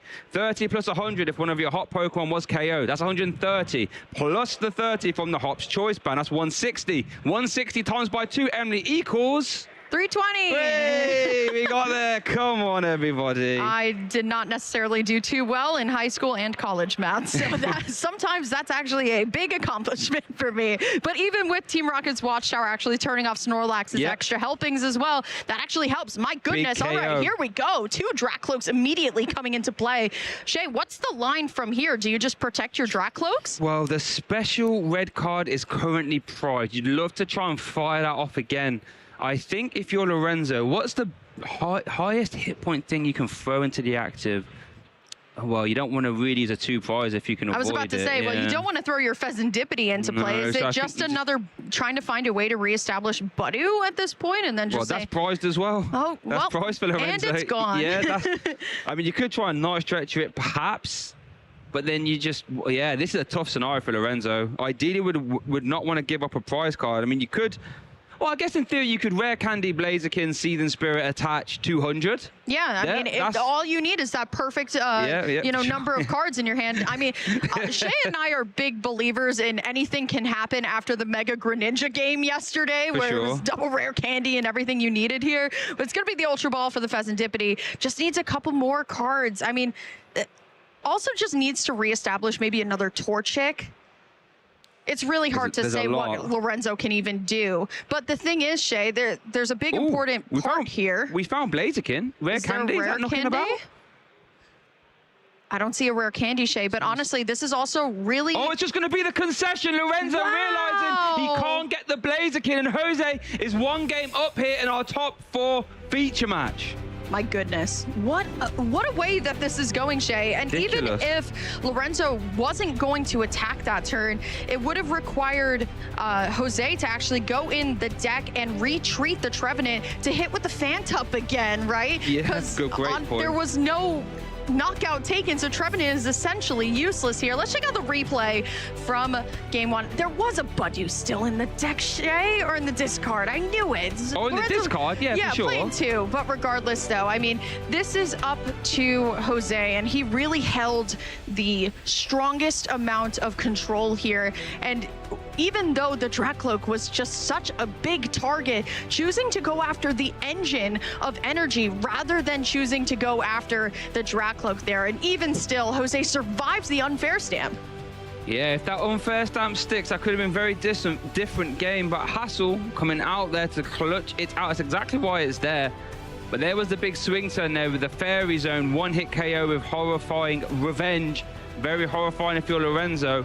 Was going to try and mount a comeback there, but didn't have a Rare Candy for Blaziken. So now we're shuffling up for game 2. I gotta say, Shay, this Hassel supporter, right? I feel like it was very niche for a little bit.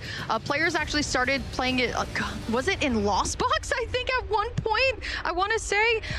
But it's so interesting to go through formats and formats and formats, with Hassel being released in Twilight Masquerade now 2 years ago, right? All of a sudden, this card pool is still so massive. And speaking of card pools, I mean, Jose was able to really work around not having Hop's bag as well. So able to find the telepathic energy to get all the Phantup out of the deck, but there's a mulligan that needs to be resolved, and you're giving Hop's Toolbox more cards, more ways to set up. Yeah, you don't want to be giving Hop's Toolbox many cards, but just shout out to Twilight Masquerade. What an incredible set. Had Teal Mask Ogerpon, had Dragapult EX as well. Has Hassel, you know. Has Pheasantipity in it? Pecharuns EX? Yeah, well, Pheasantipity was Shadow Fable though. Oh yeah, Shadow Fable. Oh my god, my brain. Let's consult these prize cards though. Nothing too bad there for Jose. No. Blaziken, Dracloak, I think you'll take those prize cards if you're both players. But here we go. Game 2. Lorenzo needs to win. This is a win or go home scenario. Has opted to let Jose go first. Doesn't want any sneaky turn 1 KOs from that splashing dodge. But it is over to Jose, who has led that Hops Wooloo and a Pokepad. Now, real quick, let me just tell you about what Hop's Dubwall does. Defiant Horn ability are coming into play abilities. When you evolve into it, you can swap your opponent's active. So it's essentially boss's orders on a coming into play ability. So let's keep an eye on that one. Same thing with a Heave-Ho catcher. If you need a more modern card it feels weird to say modern. I guess a recent card to compare it to. But looking at the hand here, no telepathic energy. Does have a Phantup in play though. But this Wooloo here usually goes alongside with the air balloon that is in the deck here. One copy of the Hops Kamerman actually is prized right now, that fickle spitting attack, but doesn't need to really necessarily come into play too much though. But luckily for Jose, is going to have a lot more choices on how he wants to kind of move around and buff and amplify his damage with these prizes. With that Ultra Ball discarding that Lily's Determination, I really hope there's one card I couldn't quite work out in the hand. I really hope that was a Lily as well, otherwise that could be rather costly. Going to get to consult the deck here, though. Air Balloon is in the deck, of course. We know the prize cards. But another Hops Phantom coming down. But yeah, this is going to be an interesting one. Actually, and we have a Adrenabrain Monkey Dory active. We didn't actually get to mention that or see it in the last game. But, you know, if you have a Dark Energy attached, you can maneuver 3 damage counters from one of your Pokemon over to your opponents. Looking at the hand here for Lorenzo, does at least have a Dreepy ready to go and a Torchic with an energy on it. Nice. The Risky Ruins as well. We haven't been able to see this quite yet from Lorenzo, and that's going to be a way to stack up this damage because Monkey Dory is already on the field here, can start sending some of these damage counters back. And the cherry on top, there is a Lily's Determination in hand as well, but still Torchic going to get that fire energy. And now I have a feeling this game, Shay, with the addition of Monkey Dory Risky Ruins, might look a little bit different. Even if this stadium gets bumped next turn, those damage counters are already looking pretty good. Yep, there's something we didn't get to see at all in game 1 was Monkey Dory having its, you know, mitts all over the game. In this game, I imagine it will. Lily's Determination, our premier supporter in format. Shuffle your hand back into your deck. Draw 8 if you have 6 prize cards remaining. If you don't, draw 6 instead. Fantastic. Into the Body Popping as well. More damage for Risky Ruins. Love to see that. Will be a couple of modifiers that Jose needs in order to take a high hit point knockout of a 110 onto Monkey Dory. Might not even want to attack next turn. If he's not going to be able to reach all the way there, would probably require what? The Hops Choice Band, the Postwick, and the Snorlax to do the extra helpings there. That's an extra, what, 90 plus 10? Still needs more to get going. Might have to bench both. I don't think you even want to go for a line like that. No. And Hop Snorlax effect doesn't actually stack. You can't apply but 2 of them. Yeah. That would be monstrous. That would be crazy. Okay, so let's have a look. We're still concluding this Buddy Poffin here. Reminder that Lorenzo has prized 1 Dreepy and 1 Dracloak as well. Obviously affecting what you can take here. Look at all that damage from the Risky Ruins. That's efficiency right there. That's what I was talking about, right? This Risky Ruins, even if it goes down next turn to something like the Postwick, it is going to be Lorenzo, who does have a little bit of time to kind of move around these damage counters because they're technically not going to go anywhere. Pass of the turn back on over to Jose. Does at least have the Lily's Determination and the Hops Choice Band here. But can Jose, oh, I was about to say, find a way to retreat this Wooloo? There's the Mist Energy. Yeah, there is a road in which you can retreat the Wooloo, evolve into Hops Dubwall, bring up whatever you want, and then splashing dodge that, which in this case could be a Torchic, perhaps. It's not an unreasonable situation to have occur. Well, that's what Jose kind of aimed for in game number 1, Shay, where it was, you know what, you can have all the Dracloaks you want to. Well, I'm just going to take out the thing that I can't hit for weakness here. So let's see. Secret Box is massive, and the Dubwall's in hand as well. My goodness, what a way to go. Could use the Secret Box to establish more Hops Pokemon with the Hops bag as well. Yep, definitely. That Secret Box. You know, premier ace spec in this deck. Search your deck for an item card, a tool card, supporter, and a stage. Did you get rid of the... Yeah. Does he have a Night Stretcher in hand? Is that last card here? It might be the Night Stretcher already in hand. Surely, that's such a strong play. You don't want to swing into Monkey Dory. You're right. Hitting for 110 is so hard. But let's have a look. We are going to discard 3 cards to do that, though. The Shaman, the Telepathic Energy, and that Hops Dubwol. And this can find you, as you said, a whole treasure trove, a whole cornucopia, you know, of cards here. When you get into the mix, you know, Hops bag. You search your deck for 2 basic Hops Pokemon. Stage them as well, of course. Doesn't need the Snorlax at this point if Jose chooses to find the Torchic off of the Gust. If Jose chooses to Gust, still has to, you know, decide here. But Item Tool Supporter and Stadium Shea, it all feels pretty good to grab for a deck that really kind of synergizes with Secret Box extremely well, right? Most of the things that you can grab off of Secret Box actually buff your damage on this Hops Trevenant. Yeah, I mean, the Secret Box basically reads, you know, can be as high as like an extra, what? Like 90 damage in theory. You're going to have the boss as well. I love the aggressive preemptive taking of the boss. Being like, you're not going to musical chairs me with Budu, not today. Right, are we going to see, because he only plays one of those Dubwol, we are going to see Pokepad being played here.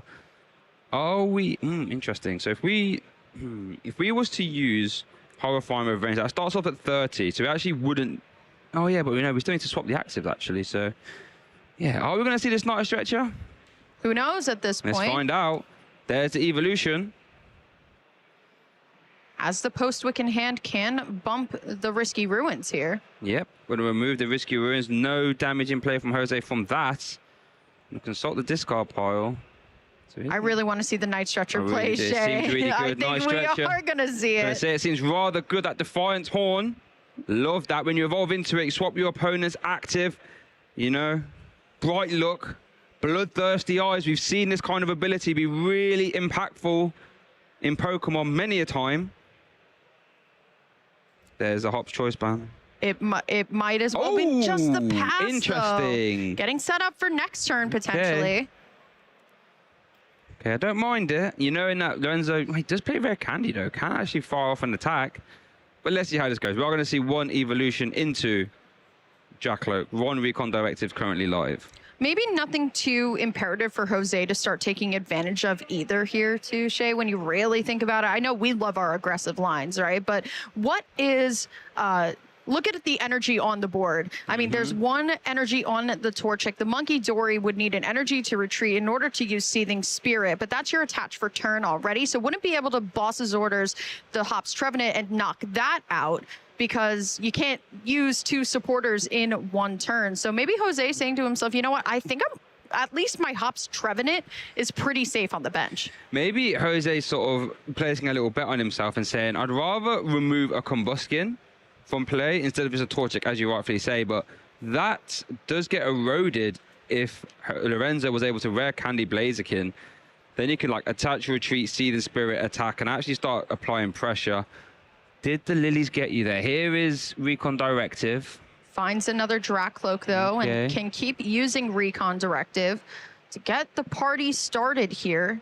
Not finding the rare candies, but does find the Pokepad for the final Dracloak here. Pokepad, just one of our key cards in this meta and in this format.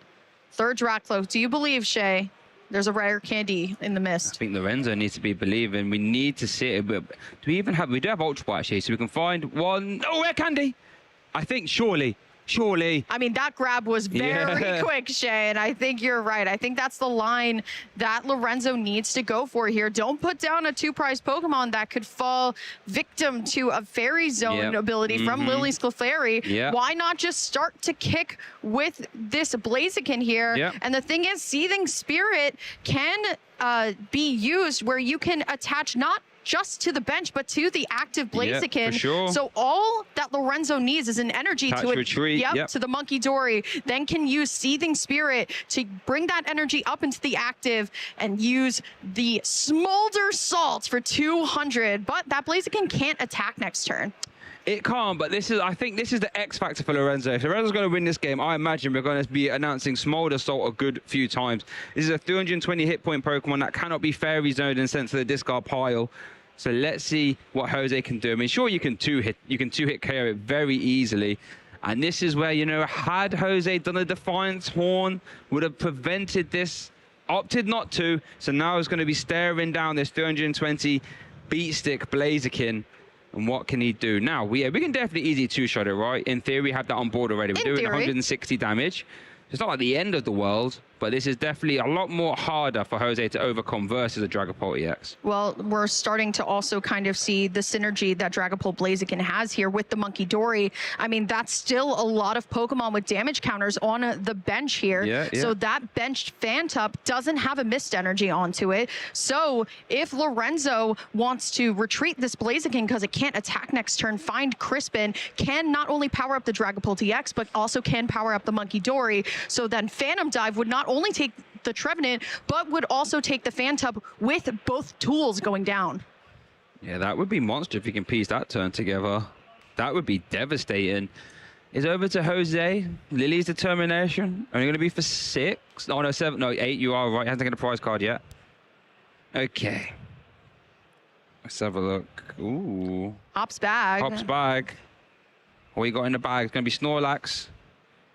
Fickle Spitting isn't live yet. The Hops Cramorant we'll talk about there if we get there, but that is a one hit. That is a 1 energy basic Pokemon that does 120 damage. However, can only do it if your opponent has 3 or 4 prize cards remaining. Here's Hops back. No way of evolving the Phantup into the Trevenant either as well. That is a very big problem here for Jose because of that line with the Adrenabrain moving the damage over. So has to figure out a way on what. I can't even retreat this Trevenant because there's no energy on it, right? You see the happiness and the sadness of, you know, attacking with no energy is that this Trevenant's going to be stuck no matter what. Finds the Wooloo, though, off of the Night Stretcher. That might actually have to be the play, saying, you know what, I can find Gus whenever I feel like, and maybe just do 100. Oh, boy. 190. 190. Thank you, Shay. Yeah, 190, 130 from our normal horrifying revenge. An extra 30 from the Hops Choice Band, an extra 30 because we happen to be in Postwick right now. I mean, that's a mighty big swing. That's basically the same as Blaziken gets a Smolder Assault, and suddenly Blaziken only has 110 hit points remaining. However, Monkey Dory, I should say, can maneuver that around a little bit. Ooh. Times 2. There's the Crispin grab, you know, Shay. All right, I'm getting a little excited here. Dragapult EX are knocking about as well then? Definitely has an Ultra Ball to at least get there as well, but there's the Crispin play. So let's see what it is going to be. Psychic and the Dark Energy, I'm hoping. Can use Smolder Salt here, but yes, Psychic and Dark, you can assume that the Psychic or the Dark, I mean, how Crispin works is that you get to automatically attach one, doesn't count for your attached turn, and then it goes back to the hand as well. They're just asking, how do we get that much damage? Hey, by the way, I would love to ask Jose, how many people have picked up his card to read it across the entire weekend here? But back to the great line that Lorenzo is about to show us here, using the Crispin and then Synergist with this Blaziken EX to use Seething Spirit to get another attachment for turn onto a Dragapult here, assuming going to be using the Monkey Dory to move the 2 damage counters off of the Dragapult that will be attacking here, and that's Phantup going down too. The only thing I want to keep an eye on, Blaziken has a 2 retreat cost, right? No, there's 200 down. Oh, yeah, of course, we attacked. Oh, it's because they blended in together. Yes, it's true. Those shiny cards are very hard sometimes to kind of differentiate. Retreat. Yeah, this is scary now because you can move 3 damage counters off, I imagine, onto... Ooh, oh, no. Interesting. Okay. Going after the Wooloo. Don't mind it. We know that's going to be able to essentially boss his orders mid-turn. So we can go after that. Now we can Smolder Salt the Fire Energy back onto the Dragapult. So now we can announce Phantom Dive. This is scary. I wonder... But now you open yourself up to the Clefairy play again, though, no? You very much are, Shay. So it is a little bit scary. That Telepathic Energy doesn't block the damage counters, but more so does block the... doesn't block anything, actually. So... Phantup and Postwick still in play with the Hops Choice Band here. Okay, so can Jose piece together that turn? However, if he was to put down Lily's Clefairy, he could very easily just try and take a 3 prize card turn with a Phantom Dive. Here, Telepathic Energy, though. This could just find us Lily's Clefairy. Gonna have to be the Yeah, play here there too. we go. But the thing is, Shay, I'm wondering if Lorenzo is already pretty set up here with both not only Dragapult's already ready to go, but the Blaziken and the Monkey Dory all synergist with each other here. And you know that Lorenzo was able to take 2 Crispin off of both recon directives last turn. And if I recall correctly, there's no hand disruption in Jose's deck at all. Not even a special red card either. So I feel like Lorenzo, while yes, will lose this Dragapult here, is it necessarily that bad? But also still needs to find a Trevenant. But can also still needs to find a Trevenant. Is there one in hand? There wasn't one off that hassle. Is there a Pokepad in hand or a nice stretcher? As a concession, there was no Trevenant found off the hassle. We're going to a game 3 here, folks, in our top 4 match. Lorenzo evening it up. A win or go home scenario for both our players. Look at Lorenzo, as cool as ice.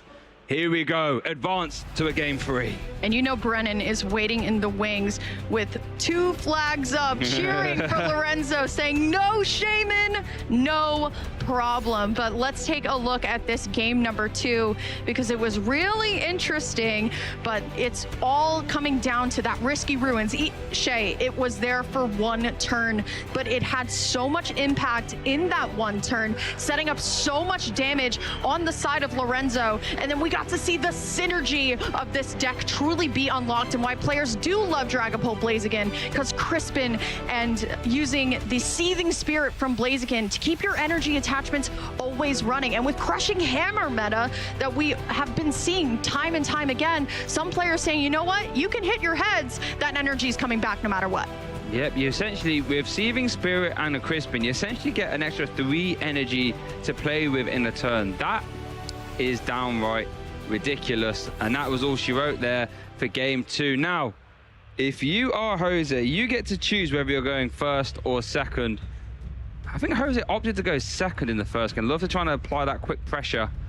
What do you think he's going to go for here? Well, you know, Shay, now that you and I are both Hops Trevenant experts, we are experts in this deck. I'm sure everybody at home and everybody who's watching are now all screaming at their screens for the correct play for Hops Trevenant here. I don't know. After all that. Oh, Torchic Rare Candy.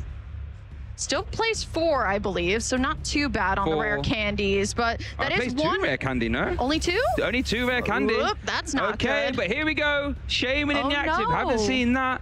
But Lorenzo is going to kick us off here. So Jose is going second for us. Hop box experts here. Going second is the way to go.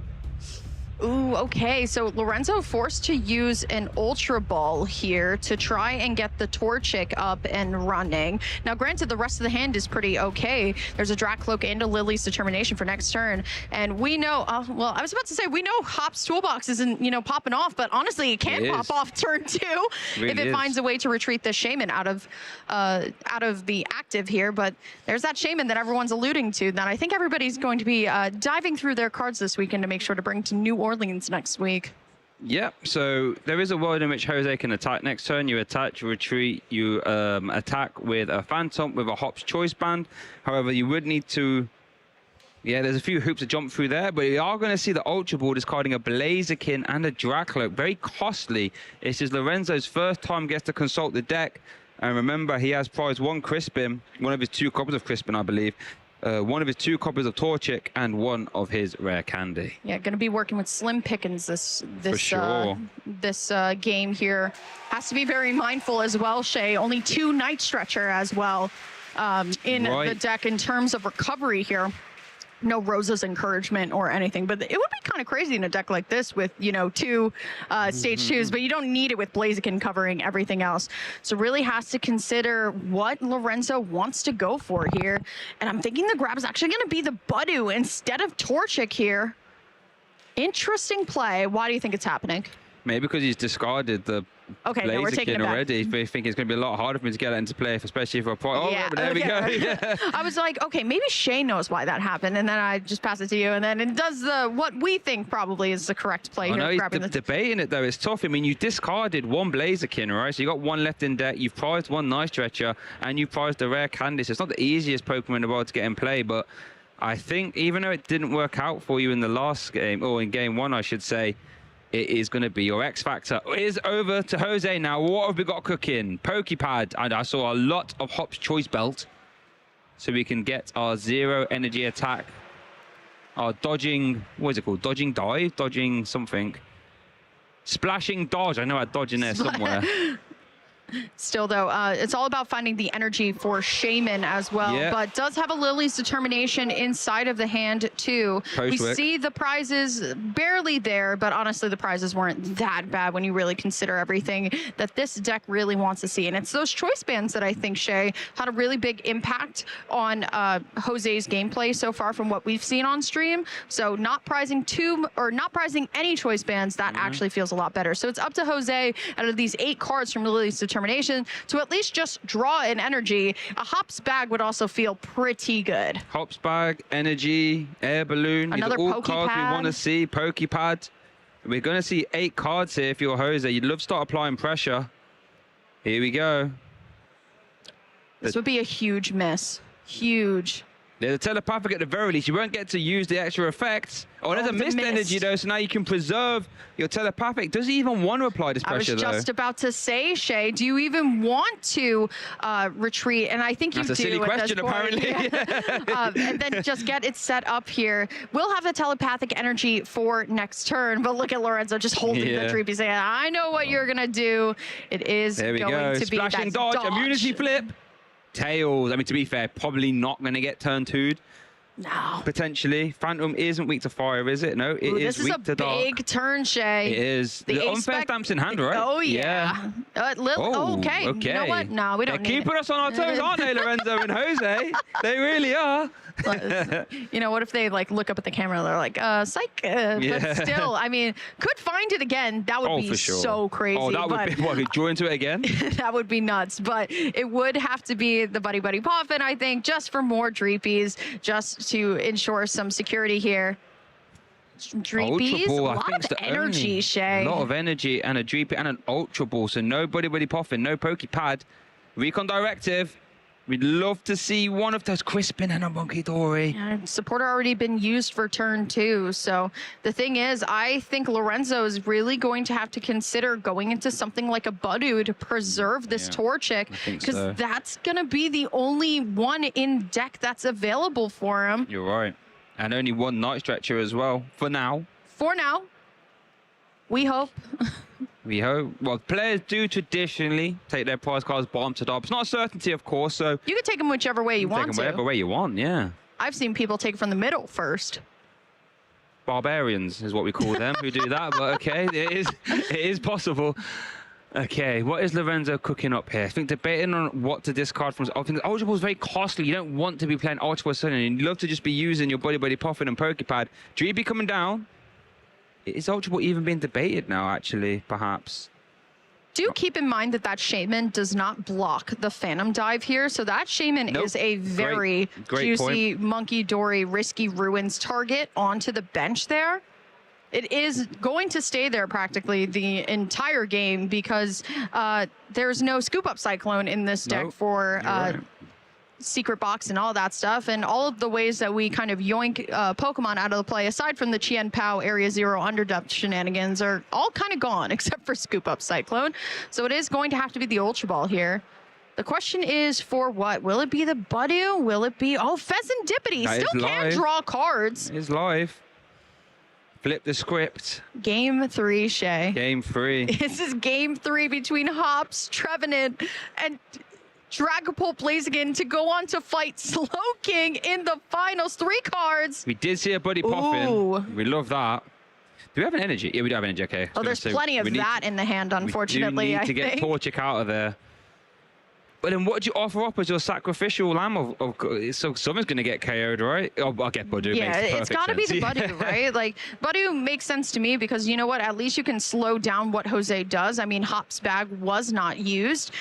Still, though, I mean, I feel like Jose is very used to playing with a limited board here. I mean, as long as he really has those 2 Phantoms that can really just keep attacking here, Lorenzo is just going to have to realize he's going to go down another prize card, saying, you know what? I'll cut my losses where where they are. The only thing is that Pheasantipity can be a very, very juicy target for a horrifying revenge in a couple of turns, thanks to the amplification of damage, thanks to the choice band and the post wick. So I feel like lately, and I think I said this back in Los Angeles, Los Angeles, that Pheasantipity is feeling more and more like a liability in a lot of matchups, right? But actually just going to put the Pheasantipity forward. I mean, you can't take a knockout, so might as well just have it there.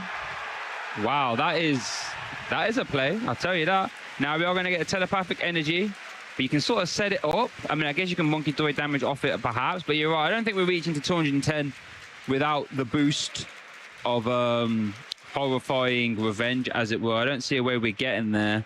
So I guess it makes sense. I mean, not really valuing the potential Budu, perhaps. I mean, you did put it into play. I wonder why you didn't want to just fire it off at the very least, but there's boss's orders on the Torchic. Jose saying, oh, you're not musical chairs in me. We didn't get the invincibility coin flip there, though, but Jose is taking 2 prize cards here. Lorenzo hasn't got energy developed.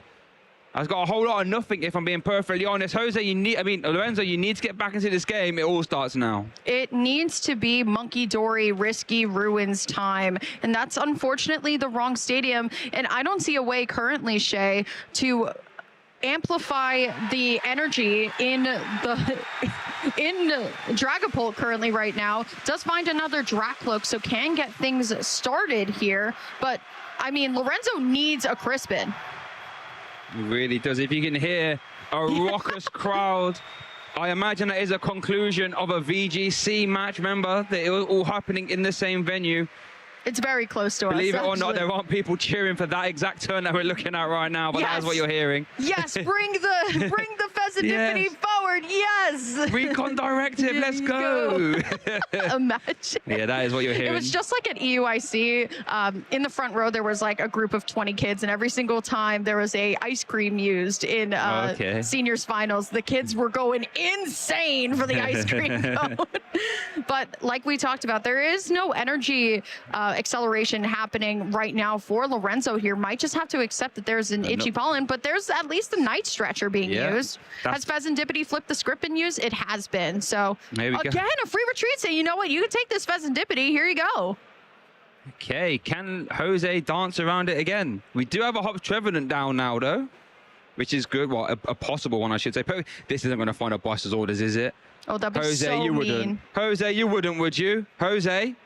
One more. Jose. Ooh. Finds the double, though. It could have been. If you had the Wooloo down. In some weird logic, he did technically find the boss's orders. Just can't play it. 3 copies of boss in this deck. This deck has a really high supporter count. When you look at it on paper, it's going to be 4 Lily's Determinations, 3 boss's orders, 4 Petrol, 2 Hassle, and a Ruffian, too, for some of those special energy decks that you'd love to see. Yeah, I haven't really been able to see that getting used on stream, that Ruffian, but I guess when it has its time... Oh, Jose, you wouldn't... Oh, he's gone and done it. Jose. He's teasing you, Shay. He's teasing specifically you, Shay. With all He's this. keeping us on the edge of our seat. There it is. Oh no, Lorenzo with the hands. You couldn't see it, but Lorenzo threw his hands out. Goodness gracious, I can't. He's trying his best to keep that Torchic in safe play on the bench, but Jose saying, no, you're not musical chairs and me. Bring that. Well, we might even see it get play, I should say, but I would imagine going after that Torchic again seems rather strong. There is a Trevenant Evolve on the bench. Just do it again at this point, right? Yeah, if it's not broke, don't fix it. It's, you know, it does not feel good to watch your Torchic go down a couple times. Now, granted, I think the magic of Jose flipping heads 100 times over, I think, has finally gone array here. But my goodness, Lorenzo unable to get that golden combo that he had game 2 going. It's really going to come down to maybe Crispin, Monkey Dory, Risky Ruins again, but still boss's orders as well. That Hops Trevenant ready to go, Shay. Yep, and I think it's interesting because Lorenzo really doesn't want to have to use Phantom Dive, right? We know how easily that can just get dispatched with Dragapult EX, but Jose saying, nope, if you're going to attack, it's going to be with Phantom Dive, and I have the counter to that. So I imagine we are going to see that turn here. We can't really just afford to, well, okay, we're going to see another Dracloak come down. Unfair Stamp is still in the deck, of course. That deck's starting to get a little bit thin. We are going to see, what, 9 cards after Pheasantipity. This could be a good turn to use it, because we saw 2 Poké Gear get played last turn, Emily. So, you know, Jose's recovery options are looking rather slim. Yeah, wouldn't be able to just find an easy way back into a Lily's Determination here. Does at least have the Psychic Energy to launch a Phantom Dive this turn, and does also have 2 Recon Directives and the Flip the Script, like you had mentioned, to really keep going and sifting through the deck. But the thing is, Shay, the Phantom is not the target you want. It's that Trevenant on the bench ready to go. So has to kind of prioritize, do I want to reestablish a Torchic one more time, even though I think that was the last copy of Night Stretcher in the deck for now, because it's all prized. Watchtower coming in and the Lily's Determination. We're going to start spreading some damage, Shay, this turn. Yep, the replacement stadium into the Lilies. That will be for 8. Wow, what a prize card discrepancy this is. 6 versus 3. This is going to be the reload turn, though. I say reload turn, the comeback turn, I should say. If you're Lorenzo here, what are we know the second Night Stretcher's prize. I think the unfair stamp was grabbed, Shay. Yeah, I really do right. think so.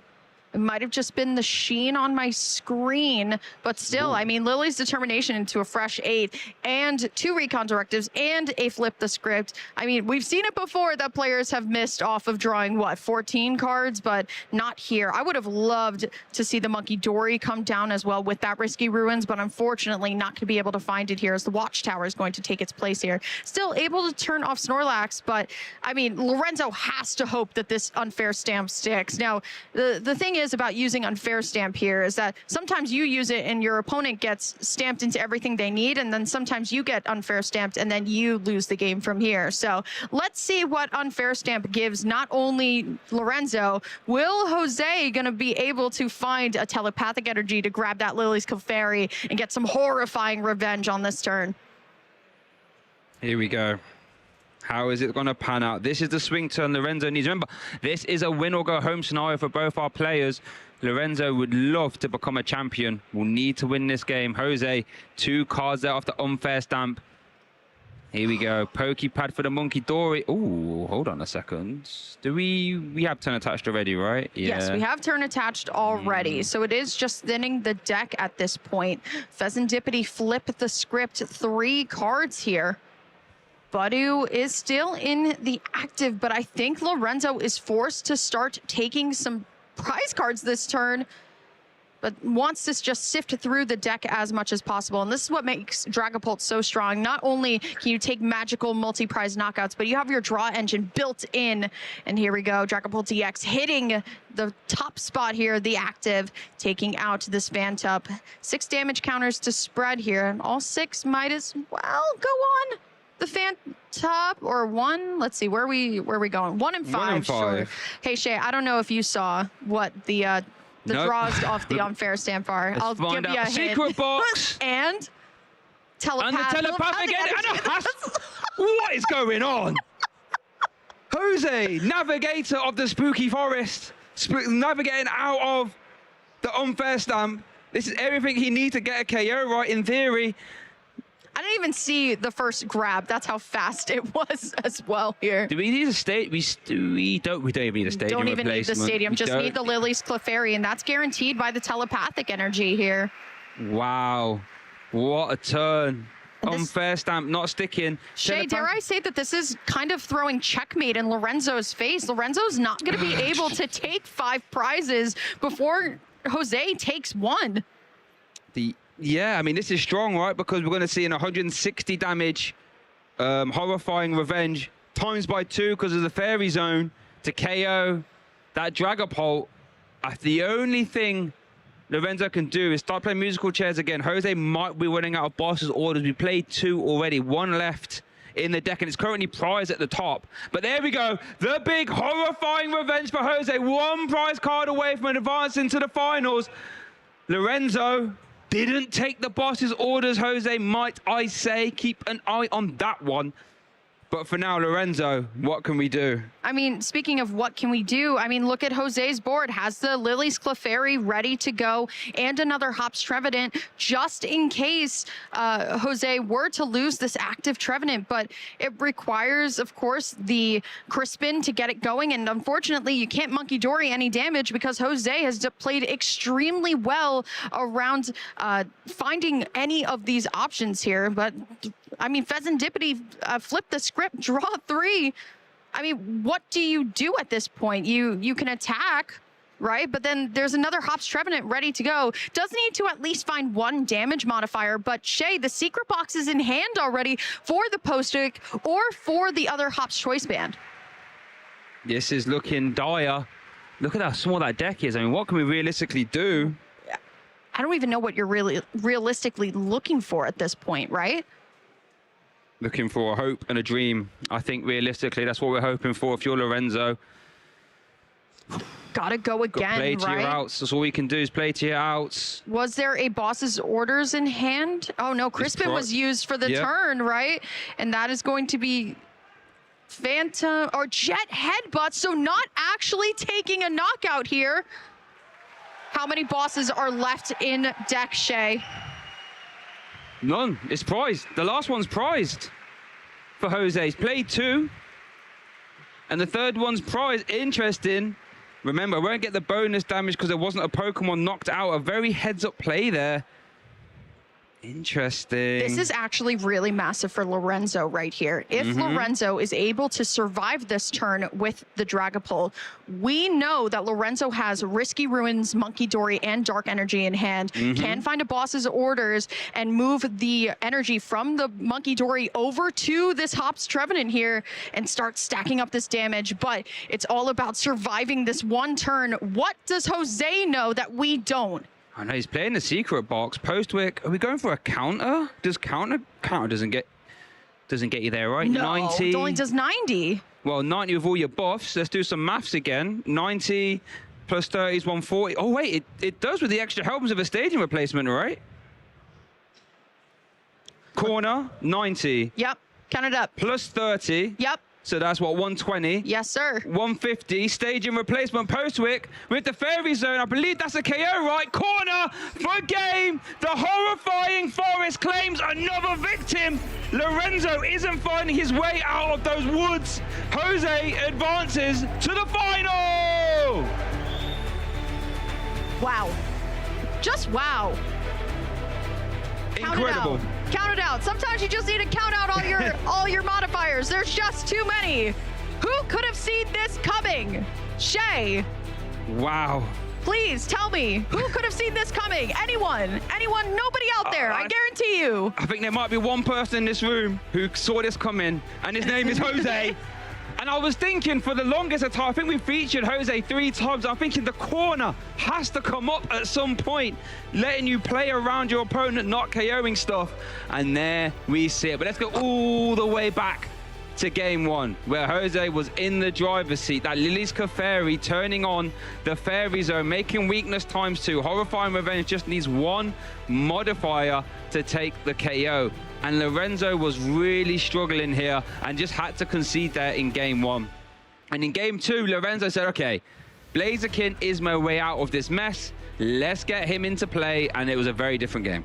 Well, I think what unfortunately happened for Lorenzo Shay is that Lorenzo never had more than 1 Torchic on board to really kind of guarantee, you know what, at least I will see Blaziken. In game number 2, we saw this powerful combo come to fruition with the Risky Ruins, the Monkey Dory, Seething Spirit from Blaziken, and it was looking really amazing for Lorenzo. I mean, these multi-prize knockouts that Dragapult can take feels devastating for a single prize deck attacking like Hops Trevenant here, but unfortunately for Lorenzo, Jose knew the exact gameplay every single time. Target down the Torchic, that unlocks the deck and its full potential. And still this Phantom, I mean, splashing dodge, doing what, 70 damage, and then actually preventing itself from getting damaged in the following turn.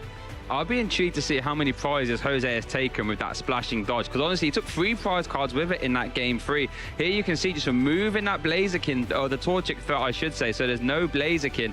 Jose was just cool, calm, and collected. And you can afford to do that when your deck operates so low to the ground. It's a stage 1 that attacks for 0 energy, but there we go.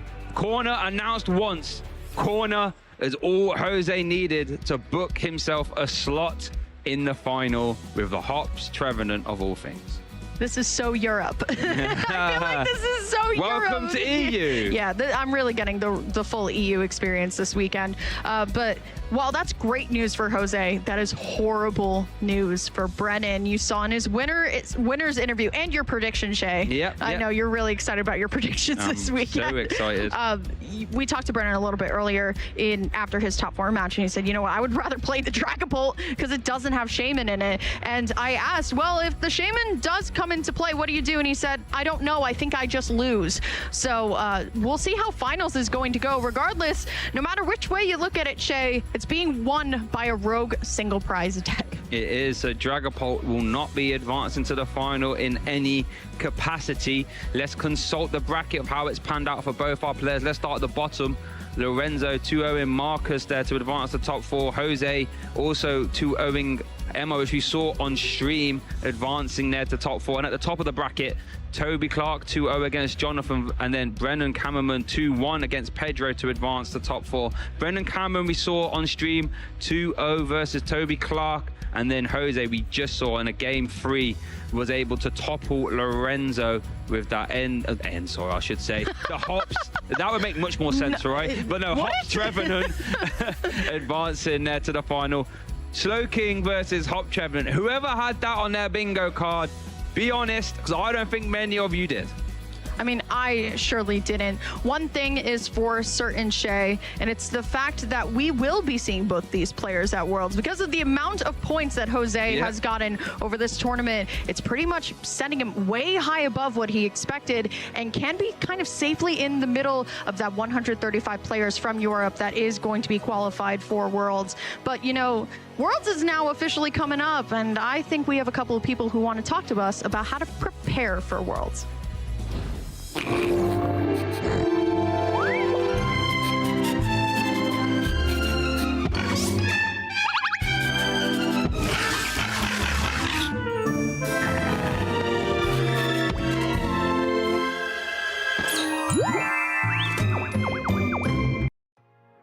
Hey trainers, while we got a break in our regional level action, we want to have a little bit of a chat about the World Championships. This is the goal for every Pokemon trainer throughout the year, and we've got a very special trainer with us today who's done very well in the past. How you doing, Fred? I'm doing good. It's been a long time since I've been to the World Championships, but I guess I did okay once or twice. Once or twice? Well, tell us, what was the achievement we're talking about? So in 2016, I got top 16, bobbled out of top 8 cut, actually finishing 9th. Was the only 5-on-1 who missed cut that year. Still stings a bit. And then the year after, I came 15th and I got top 16 again. The top 16 2 years in a row. Any general hints and tips before we get a bit deeper here? General hints and tips, I would say it's almost like the same as any other tournament in the sense that you got to play something that you know very well and that you're comfortable with. Worlds is a very different kettle of fish compared to other tournaments. It's normally towards the end of the format. It certainly was in at the time where I did well, but there may be one new set that comes out. So preparing for that, but also having a knowledge of what came before is crucial. But same as any tournament in that regard. I want to touch on your sort of bias towards certain archetypes. You like playing aggressive decks. Do you think that gives you an edge specifically at the World Championships? Yes, but it's not specifically because they're aggressive decks. It's because I know that they're the kind of decks that I gel well with. And that's like a personal philosophy that I had when playing and still do now, is that I know the kind of decks that I misplay the least with and that sort of make the most sense to me intuitively. And those are the kind of decks that I go for. So I know you and Joe have actually done some kind of last-minute deck tweaking at World Championships. Joe is an excellent deck fixer, as we all know.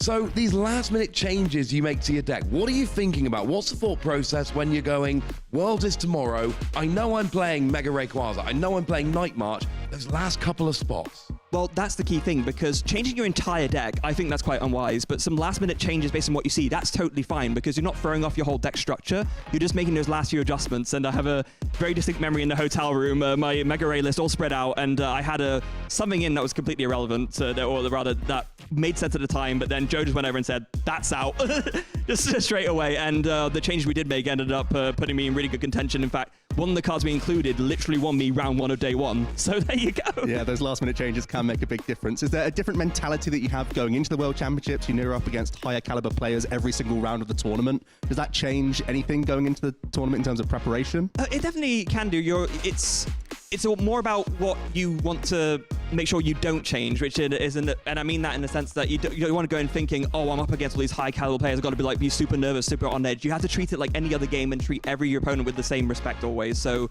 it's important to not change the way you play in a way that you don't want to let the fact that you're up against such a high caliber of players get to you. Speaking of things getting to you, right, I was following at home the first year. You bubble in at knife. I'm sitting at home furious that you're bubbling out, and I'm not even involved. And then you go back the next year. How hard is it to go and have a good run at Worlds one year when you came so close and bubbled out the previous year? Like, that's got to be gutting. I would be lying if I say even now, as I was looking through my lists, right, because I had them, I recently managed to finish rebuilding them card for card, which is a really meaningful project for me personally. But yeah, it is just a matter of like not letting it get to you, and in fact trying to convert that into that hunger to like do better, even though you did get so close. And I've still got that hunger now. I may be a caster right now, but that hunger to do better at Worlds is still there. Yeah, that never really goes away. No, I think never. We want to win every single tournament we get into, and Worlds is just that pinnacle. When there are these new sets coming out, how do you look at those cards, evaluate them, and think about incorporating them into decks you already know really well? You have to take the knowledge that's there, right? So the one advantage that we have, as small advantage as it may be, is that, you know, in Japan, sets tend to come out a little bit earlier. So maybe there's like a couple of tournaments you could look at, some online results to get that key sort of, you know, knowledge, what this all is there available. But other than that, you just have to theory craft. You have to build the things yourself, and you have to, you know, test with your friends. I mean, to that exact point, for my 2016 list for playing Night March, Kamerman, very well-known UK player, good friend, we came up with a list for that Worlds together, and that was we made sort of a very, it's a bit hard to explain now in the context of the modern game, but we came up with a very unique concept that ended up paying off very, very well. So yeah, just try and incorporate all that knowledge that is available and do testing with the people that you know have the knowledge to build decks well. Yeah, get yourself a world of experience. There's a world of opportunity out there. The World Championships, very much the goal for everybody here. And the good news is we're at a regional championship. Someone's going to get their invite to Worlds. Who's it going to be? Keep watching and we'll find out. Hey trainers, Chip Ritchie here, and today I'm going to talk about metagaming in the Pokemon trading card game.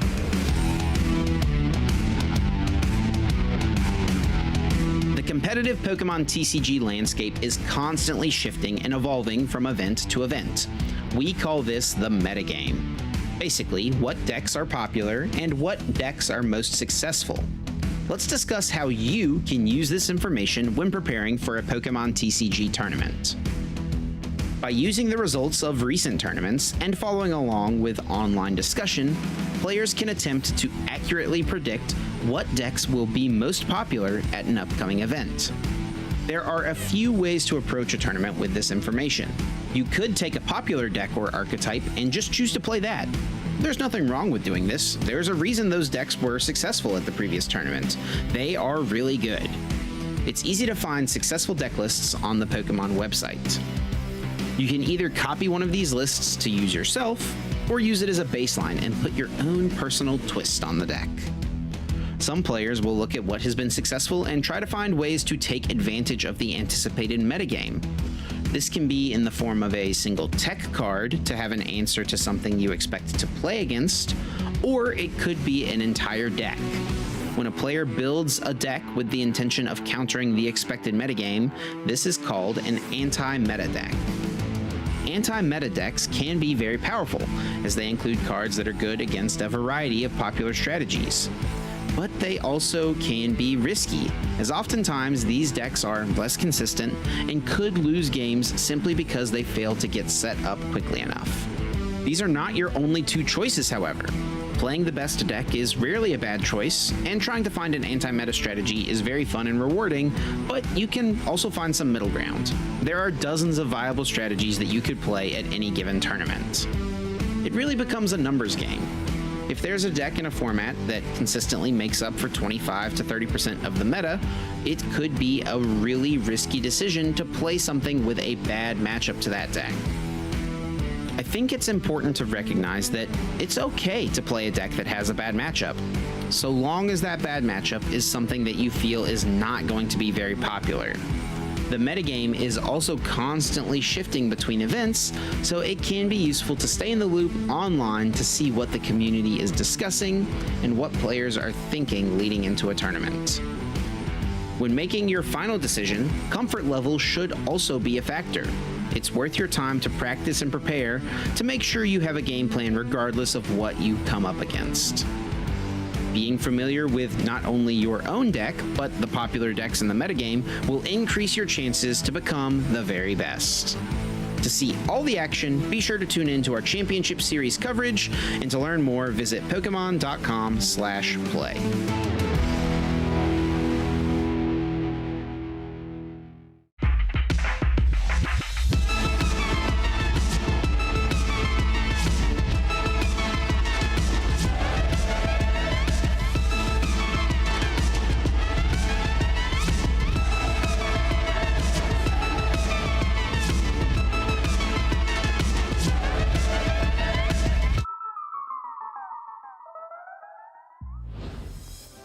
Well, there's not much more to do here in Turin, but crown a champion, and it's two fascinating decks played by two very different stories. A veteran versus the underdog, and we'll be seeing how that pans out in just a moment. But myself, Mike, and Freya will be taking you through the action here at the Turin final. What a finals it is as well. Two decks that I think it's safe to say a lot of people wouldn't have even registered on their radar to do well at the tournament, let alone both making it to the finals. Look at this bracket and the way it's panned out so far. Yeah, the journey for Brennan through the Swiss was unbeaten, and he's made it to the top cut, unbeaten now in the final, taking down some experienced players along the way. Toby Clark just falling short with that Raging Bolt. On the other side, two less familiar names. Lorenzo only started Pokemon TCG 1 year ago in June, and is here now as a top 4 competitor in Turin. But Jose, what a story he's creating. Hops Trevenant taking it down with all the practice that he's put in. Also a relatively newer player himself, and now he's finding himself in the finals. Granted, against a phenomenal player, but if you think about the matchup, you gotta give it to him slightly. Exactly. Previously to good results in Sevilla, having got a top 256 and a top 64, so a strong player in that sense, but not one that typically travels for many events. And on this occasion is making a great statement to go to Worlds. Making top 8 was probably enough points because it put Jose on 630 points with that alone. But now in the final, very much clear of that scary zone in the top 135 of Europe, and with a win here would guarantee that Worlds invite. Came into this tournament not expecting much, and is now here in the final. Yeah, meanwhile, Brennan on the other side already had his invite fairly locked up, as far as I recall, but is really chasing those last extra few points for that travel award like we were talking about earlier. Very important for the top players who are already kind of feel a bit self-assured they can get their invites, but it's that extra pricing of the travel rewards, and that's what Brennan's going to want those extra points for if he wins. Well, I think the final is almost upon us. We started the season back in September, and now we are here. Turin, our final destination in Europe. Can Brennan complete the unbeaten regional with Slowking's inspiration for his first major win? Or can Jose take down the Titan in their first top cut with Hops Trevenant? Veteran versus underdog. Brennan versus Jose. Slowking versus Hops Trevenant. Our Turin final starts now. Settle in. Maybe if you can find one, grab yourself a nice cup of bitcherin to have a sip along as we follow along this sweet finals here between the underdog and the Titan. Brennan versus Jose. 2 players left, 1 title to claim. for the rest, not only for today, but for the rest of this season, one more special championships title to claim. And these are the two players who are going to be gunning for it. Brennan Kamerman in the left corner, LAIC top 8 2024, OCIC top 4 in the senior division in 2018, another top 4 in Liverpool at the regionals there, and finalist in Bochum. We were talking about him before. He has gotten so many bridesmaid positions. He's gotten second so many times. He is hungry for this win. One of our strongest trainers in Europe, yet to get a victory. On the other side, Jose has been telling an amazing story. Got a great chance we both had to chat with him earlier on, and a lovely man looking to try and just take that victory that he didn't expect to be possible. He was dreaming about this very scenario with his dad not too long ago, thinking, what happens if I just pop along to Turin and win the whole event? And that could be very well happening right now as our prize cards go out in the final here in Turin, and secret box mirrors in the prize card. Consistency drops as players begin. I mean, at least it's equally unfair for both players, but that is a brutal pricing to start with from both players. And basics are down, fist bumps are ready, and our finals begin now. Kicking things off with Jose going first, has that Hops bag straight away to begin with. So we've seen the deck a couple of times before, but it was worth explaining again. Mike, how does this Hops Trevenant deck operate? Well, using that Hops Phantom, you apply early pressure with Splashing Dodge, and with all the damage modifiers in the deck, you can reach some quite high numbers, but it is that Hops Trevenant that does the big hits. With a Horrifying Revenge, you can hit for 30, plus 100 if one of your Pokemon's knocked out during your last turn, and that doesn't sound like a lot of damage for one colorless energy, but with the Stadium, the tool, and a Snorlax on the bench, you can hit for a whopping 220 damage, which is a lot of damage and all sorts of math in between, and it really being a psychic type Pokemon into Dragapult with Lily's Clefairy, able to take those big one-hit knockouts. Now, there is one thing that's really important for this very matchup, and it's that Shaman on the bench. Brennan mentioned to us before the final, he said this is going to be a battle of whether Jose can find Shaman or not, and if he finds it, it's going to be very difficult. And it's bad news for Brennan. Jose's just had it turn one, just straight up open with it, has it down the bench. Brennan is not going to be happy to see that, but he can't give up straight away, so he's going to start things off with this first deck search of an Ultra Ball. Starting the Latiasi X, a strong part of the deck, allowing you to pivot into that Mega Kangaskhan EX, which is a draw engine in many matchups, but might actually become an attacker in this matchup because it is quite big, has a lot of HP, can survive a few of those hits from the Hops Pokemon, and something to consider here as we see the deck search from Brennan looking through, finding which Pokemon might be prized. Going to look through. We did of course have a look at the prize cards, and there were no major, other than the secret box, there's no attacking Pokemon or anything like that in the prize cards. Just the one Slowking in there, which is going to be more than fine to work with, but all the other Pokemon are there ready to access. What do you do in this matchup without access to Trifrost? The Shaman, a huge component. Brennan was playing the Spectra before this tournament and decided to take it out for a second Latiasi X, which was an answer to be able to take out the Shaman on the bench, but doesn't have access to that here. So no boss's orders, cannot get the Shaman up. We'll just rely on knocking out the active over and over again. I mean, it's a call, right? Because at the same time, if you're expecting there to be enough Shaman in the field that you would need to play something like the Spectra, it's probably not a good idea to play Slowking in the first place. This is something that a lot of people who were thinking about Slowking recognized, and it's why they made it even as a call for this tournament.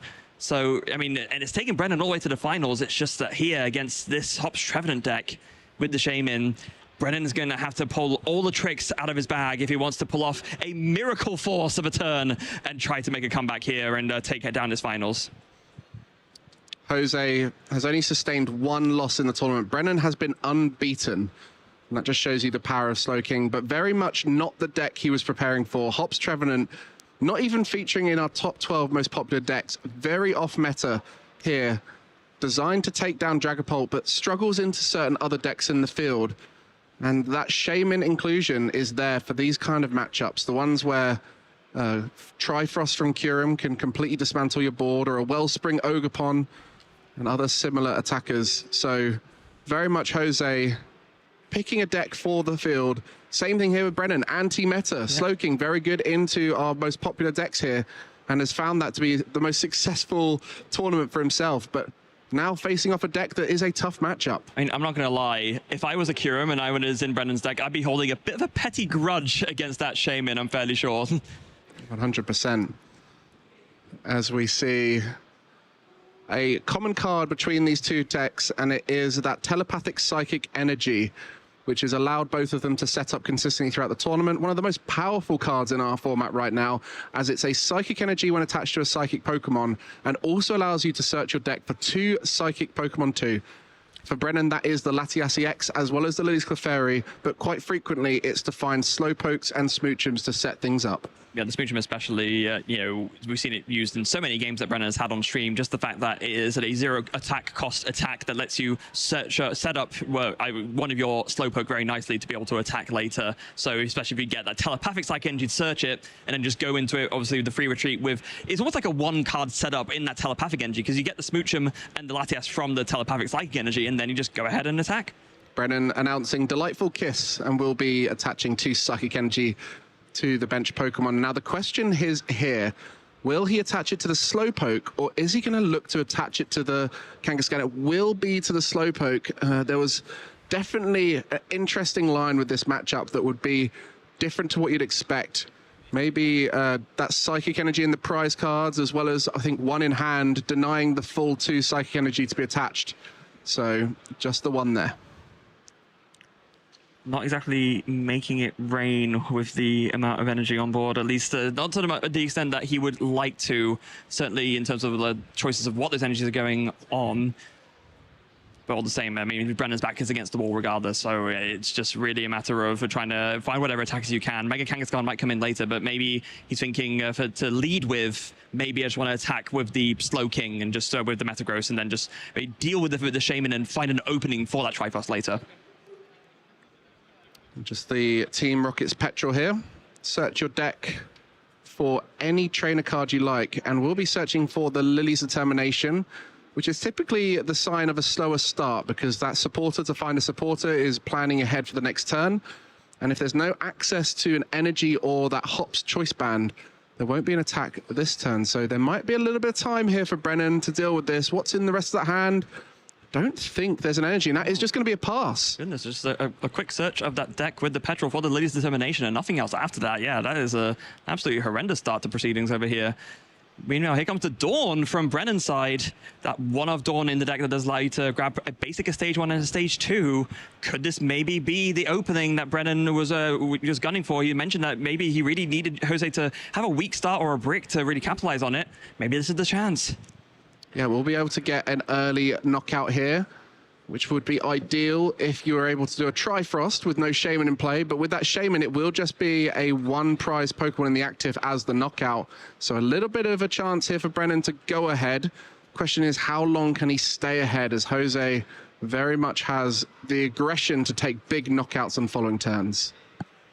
Yeah, especially as soon as Brennan takes that first knockout on a Hops Pokemon, the Trevenant is going to come in with that extra damage, of course, so he has to be really mindful of that. And Jose hasn't even been able to get like a Hops Choice Band or an energy to power up the attack cost for the Splashing Dodge that way, so he's really left with not much of anything right now.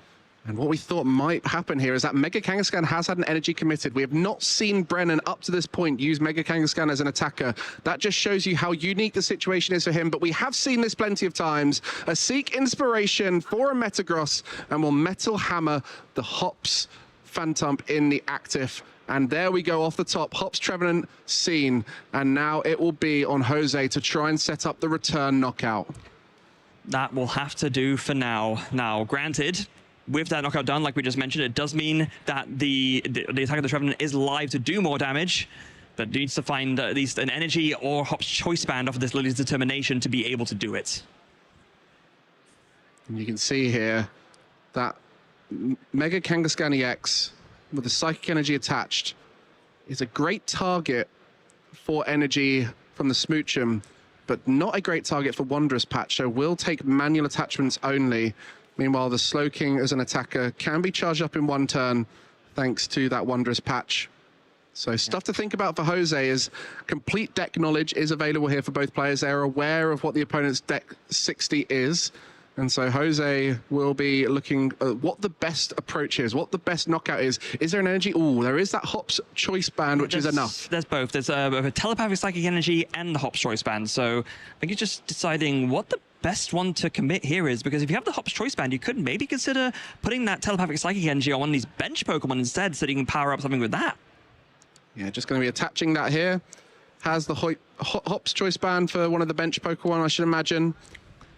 Just trying to establish as much stability. There's no draw on board for this Hops Trevenant deck, so does have to set up as well as possible in preparation for potential disruption, but he knows Brennan has no disruption. It's more if he can't find the cards he needs in future turns. He wants to be as set up as possible here. The Mega Kangaskhan comes up to very tantalizing there with that one energy saying, you know, 2 more energy and I'm going to come and get you with my rapid fire combo. And it's a very big amount of HP to deal with as well, which is the main reason why Brennan is considering pivoting to this in the first place. Can't even use Pheasantipity here with the Shaman as a backup attacker. If you could take stuff out on the bench, you'd be quite happy to use Trifrost on this occasion. So as far as backup attackers go, you've got Lily's Clefairy and this Mega Kangaskhan. The advantage of the latter there is the 300 HP, can survive one-hit knockout potential of this Hops deck, but you can just see how scary it is to be staring down Hops Trevenant, Hops Cramorant that can start attacking after this knockout, and so much more. It's going to be a huge uphill climb now for Brennan to try and get ahead. You know, Hops Cramorant is a wild one because this is a card that we've not seen since it got played as a tech attacker in Golden Go, of course. Can only attack if your opponent has exactly 3 or 4 prize cards left, but when you do have that condition met, it does 120 damage for only 1 colorless energy, which can be fulfilled with a Hops Choice Band, and then with the other damage modifiers, you are doing an insane amount of damage on a single prizer. You're just trying to piece together an attack here. We'll potentially be looking to set up another Slowking, or just going to attach to the Mega Kangaskhan itself. Ooh, just tricky at this stage because so much of this deck is about setting up for big knockouts. Metagross taking out big 2 and 3 prize Pokemon. The Kyurem with the Trifrost able to take out multiple low HP Pokemon. But while Shaman on the bench, that is not a viable option.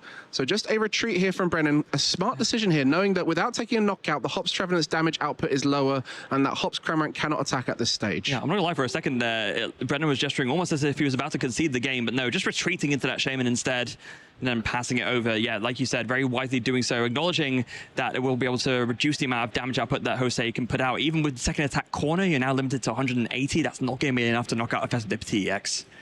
I mean, something interesting to think about here is Jose can actually retreat lock Pokemon.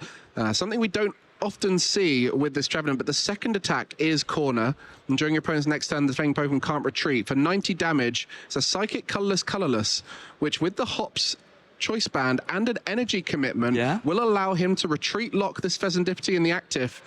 And that might come back to bite Brennan, who shoved it earlier, thinking this can sponge a hit and I'll just get out of the way. Yeah, I mean, it doesn't. I guess it doesn't matter as much if you can't get the KO with the corner. I mean, if it retreat locks the Pheasantipity, it's the one switch is not prized, I don't believe. So in theory, if he has a way to access it, he could use that to get out of the retreat lock. But it's still rough going no matter what. Yeah, it's not in the hand, is it?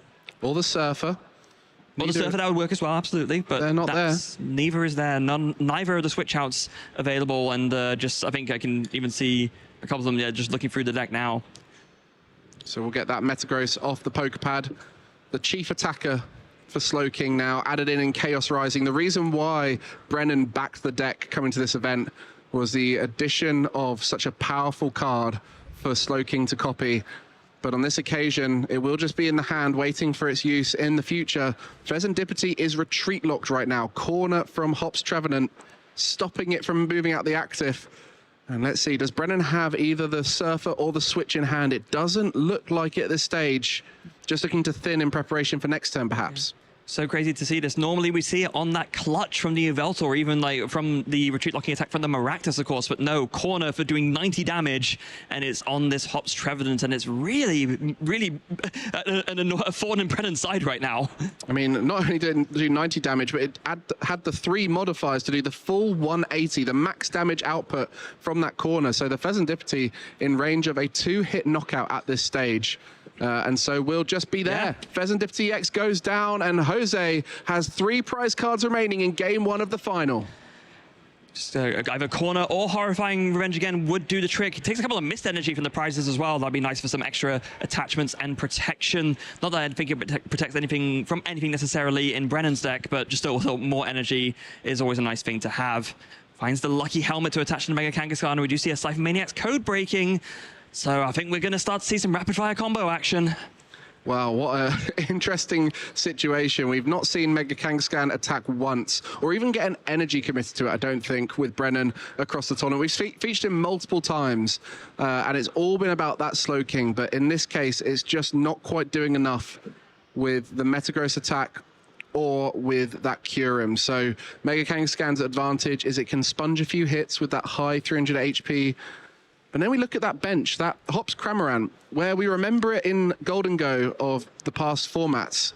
It only did 120 damage back then, but in this deck, it's able to reach higher numbers. It really, really is. Just letting the moment sit a little bit. Rapid fire combo, it will be able to get the knockout without any coin flips done. But now it's going to be up to Jose to find a response here. Yeah, the Hops Kamerman is going to do a big amount of damage, but it's not going to quite be enough, even with all the damage modifiers. Not on the Mega Kangaskhan at least, but Boss's orders can come in. That is exactly enough to take a knockout on a Latias. 210 damage with all the modifiers available. That is a straight knockout on Latias EX. Jose, 1 prize card remaining. What can you do here, Brennan? So you have to send up this Mega Kangaskhan and maybe hope it sticks, but like we've talked about so many times before, Brennan is not playing any hand disruption, so if Jose just has the means of taking this last prize card, he's as good as done. Whether it's a Boss's orders or that Hops double, both of them great ways to gust the bench, available to Jose next turn. And he just took the secret box off the prize card, so anything he could ever imagine or want will be in that hand. For now, Brennan doesn't know that. He's just got to hope that taking this knockout is enough to survive another turn. Otherwise, Jose will be taking our first game of the final here after a strong start. And this is kind of low-key the result we were expecting. I mean, Brennan, again, he was saying going into this final, this was the one deck that he really did not want to see. He felt so confident against basically anything else in the format, but just does not really have a great answer into this Hops Trevenant deck. He said specifically, the Shaman goes down, I don't think I can win, is what he said to us. Verbatim. And I think that is being seen exactly why that could be the case right here. As every turn that goes by, Jose sets up with the Shaman protecting from those big spike turns that Slowking's able to pull off. You know, at this point, we do have a best of 3 here in the final, so there is future turns available.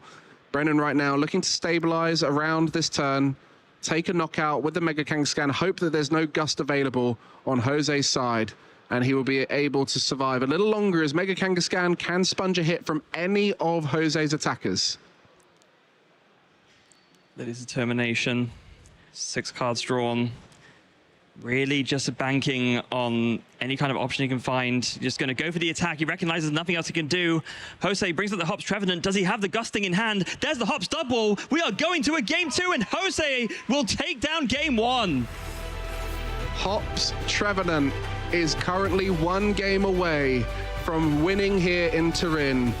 And Jose dreamed of this moment, didn't think it was possible coming to Turin. He thought, you know what, I could make my first top cut. I could win the whole thing. I could go to Worlds. Well, you're in a great position for your Worlds invite, but can you become a name etched in history as Turin champion, 1 game away from doing just that? And did you hear that roaring scream from the crowd? I think there's a lot of fans of Jose out in the crowd, a lot of fans of Brennan as well, but I think this is going to be a very, very popular win, no matter which way you look at it, but Jose has a lot of love out in the crowd today. You saw all of these knockouts throughout. The corner was so genius on Pheasantipity EX there. I don't think Brennan was expecting that. He thought, you know what, I can put this Pheasantipity EX in the active and it won't be a liability. I'll just retreat it next. Oh, no, I can't retreat that, huh? As the Latias EX went down to the perfect 210. And the Mega Kangaskhan at the end was merely a blockade in the active spot as Dubwall took it to the bench as a 1 prize knockout was enough for Jose, and Brennan will now be hoping that Shaman stays well and truly in the deck, or the prizes, as soon as that hit the board, it became very, very difficult. And let's not forget, of course, this is the finals. There are no ties. Brennan might be thinking if this was Swiss rounds, maybe I could run away with a draw in this one, but that is not the case here. We are in the finals. It is make or break time. One of these two players needs to win the title of Turin Special Champion, and that is really, and Jose's only one game away from doing it. So Brennan has faced two Shamans in the tournament throughout. One of them, he came away with it thinking, how on earth did I win that? But was able to do just that. The other, it was prized in 2 of the 3 games. So it is possible to beat a deck with Shaman in, but it requires a lot of hustle, a little bit of fortune, and maybe a little bit of early Trifrost pressure, and hoping that that's enough. Let's see to start from Jose. Oh, is it another mulligan? Oh, that's not what you want to be seeing in any game, let alone when you're only 1 game away from winning your first Special Championships title. We've got to think about the cards that Jose wants to see early on. I mean, access to the Shaman is key. Finding a way to get that out. A poker pad would be a great way to do that. But then there's also getting enough Pokemon that it's worth getting that Shaman down. Because if the poker pad's your only way to get a Pokemon down, is it even worth getting a Shaman? You need to think about going as wide as possible. So essentially, he wants to find a Shaman in combination with a Hops bag, or, you know, the telepathic psychic energy, or to try and go wide. Or just like hard drawing the basics, right? That would also see them all. do the trick. Let's see, does he find a basic now? Is that going to be mulligan number 3 at this point? Yeah, it is. Well, not many basics in the deck, you know, relative to a lot of the format, but, you know, this is definitely going to be that kind of nerve-wracking mulligan stage. You know, when we're mulliganing in the Pokemon TCG, you know, every single one of them is giving an extra card to your opponent, and what more nerve-wracking a time than in the final? Every extra card is an extra resource that your opponent has access to, an extra chance for them to find their way back into what is a very favored matchup for you, an unfavored matchup for them. Oh wait, hold on a second. Mike, are you seeing what I'm seeing? I think I am. I think he's found a basic Pokemon. And it's green. And it's green. And he has another Pokemon too, so we'll be able to set things up nicely here. Yeah, let's look at these prize cards. Oh, the Smoochum being prized for Brennan doesn't feel great. The Kamerman prized is not great either, but really relatively inconsequential prizing. Jose starting with that Hops Wooloo. Brennan starting with the Slowpoke, but I see green in the hand. Does it just go down straight away? There it is. There it is. You see the thumbs up from Brennan saying, well, fair play. That's the one card I didn't want to see at this stage, as we know that this Hops deck is so good once Shaman is down. And, you know, the roar from the crowd was there in favor of Jose. Lots of the community, friends, family supporting Jose right now. The prize cards for Brennan aren't ideal. That Smoochum is definitely an early option. But interestingly here, Brennan has chosen to go second. He did so in game 1 too. He felt like with the Hops deck, there's not a huge amount they can do in their first turn going first. So he wanted to go second to try and set up as good as possible. But you can see how much just that Shaman coming down has forced Brennan into a frustration here. What do you even do against this, right? I mean, yeah, sure, maybe you can like KO it early and then they can't reestablish it, but there's a fair amount of recovery in the deck, and when it's been found this early on as well, didn't even need to dedicate a resource to finding it, just hard opened with it. Just because sometimes you just have to sort of like, you know, shake your head and like throw your hands up in the air and say, well, that's that, but it doesn't mean that you're going to give up. I mean, I guess at this point there is also the fact there's not much else on the board. So, you know, you could in fact see a knockout on a Hops Pokemon, and that Shaman essentially is an annoying Pokemon to put into the active. So then there would be a chance for Brennan to take it out. So there's lots of things going on right now for Brennan, which he'll be thinking is possible if the right lines come his way. We know Jose's got a few more resources in that hand than just these 2 Pokemon. For Brennan, he definitely will be feeling the hope at this stage that there is a way into this game. Lily's Determination finds what, under normal circumstances, would be a phenomenal hand. I see a Boomerang Energy, I see Pokepad, I see Lily's Clefairy, Brave Wrangle, the Academy at Night, Cypher Maniac's Code Breaking. This is basically everything you'd ever want if you went up against the Shaman. And the top deck is a Pokepad, so we'll be able to establish some more Pokemon here and get those attackers going. And for Jose, he knows that Brennan needs to start putting those 2 and 3 prizes out to get set up. It's a lot harder for Brennan to play a 1 prize board state than it is for Jose. So there might be a world where Brennan tries to keep it 1 prize as long as possible. But at this stage, Jose doesn't need to rush because eventually the Slowking will fizzle out without putting any of those 2 prizes in play. Yeah, but my goodness, look at this already. The Hops Choice Band ready in the hand. The Pokepad finds the Hops Phantump. Could even, if he wants to go for here, play a switch just to go into the Hops Phantump, and then you are only 1 more damage modifier away. No, sorry, 2 more damage modifiers away from taking a knockout. And I guess that's exactly why Brennan attached to the bench one, because he knew how possible it was for an early Hops Phantump attack. You know, we are very much looking at a tough matchup. Brennan has been unbeaten throughout the tournament because he's countered the meta so well. Jose equally has countered the meta so well, but so often in these counter decks, when they play against each other, it can be incredibly unfavored one way, and that Shaman, the singular card that makes this favored for Jose, is currently sitting on the bench. Pokegear does find the Team Rocket's Petrol. If there's a Pokepad in hand to find the Snorlax, the Petrol can grab. I mean, he's thinking about Secret Box here, and there it is, the ace spec of choice off of the Petrol. Will be able to get all of those damage modifiers he needs to take this knockout. So we'll be discarding the energy, the switch, the Lily's Determination, finds the air balloon to retreat the active. We'll be able to find that Hops bag. What a powerful card in this deck. Secret Box enabling all this. Honestly, in the post-rotation format, I think this is one of the decks that maybe uses Secret Box the best. The fact that you can grab all your damage modifiers, but also grab essentially your own turbocharged Buddy Puffin in the form of the Hops bag as well, and then just grabbing the air balloon and the support for next turn as well. Yeah, searching your deck for any 2 Hops Pokemon and putting them onto your bench. So we'll be able to set up that Snorlax, which adds 30 damage to your Hops Pokemon. The Postwick that adds 30 damage to your Hops Pokemon and already has that Hops Choice Band on the Phantump ready to go. And not only is this all amazing news for Jose, but he'll also get a chance to flip a coin to find out whether that's Hops Phantump is immune from damage next turn. So there's so much right now going Jose's way looking at this Secret Box turn. Yeah, it's not a Spiky Hopper, it's Hops Phantump coming in with, after this air balloon onto the Wooloo, and then the Postwick coming in as well, retreating to it, and it will be the Splashing Dodge. Let's see the coin flip. Is it going to be immune? There it is! Heads on the Phantump. It will be immune from damage. Splashing Dodge takes the knockout and protects the Phantump. What can you do here, Brennan? You have a telepathic psychic energy that can grab you 2 more basics, but this Hops Phantump is now immune from damage. So what are those 2 basics even going to do? He said it was near impossible if the Shaman came down, but on top of that, everything going Jose's way there. Able to get the knockout, the immunity, everything screaming Jose's favored here. The bench is untouchable, as Curum is the only way to affect the bench. The Shaman blocks that. There's no Gust in Brennan's deck. He cannot disrupt the hand of Jose. All of this information Jose knows because he saw the deck list before the very game we're watching. So Brennan right now has to try and create something different, something unique. Last time we saw Mega Kangaskhan, the attempt, and that wasn't enough. Maybe Pheasantipity will be enough.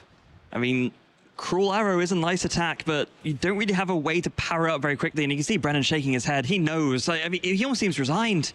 I mean, Cruel Arrow is as useless as Trifrost in this situation. That Shaman there blocking everything. No, but you can hit something in the active, right?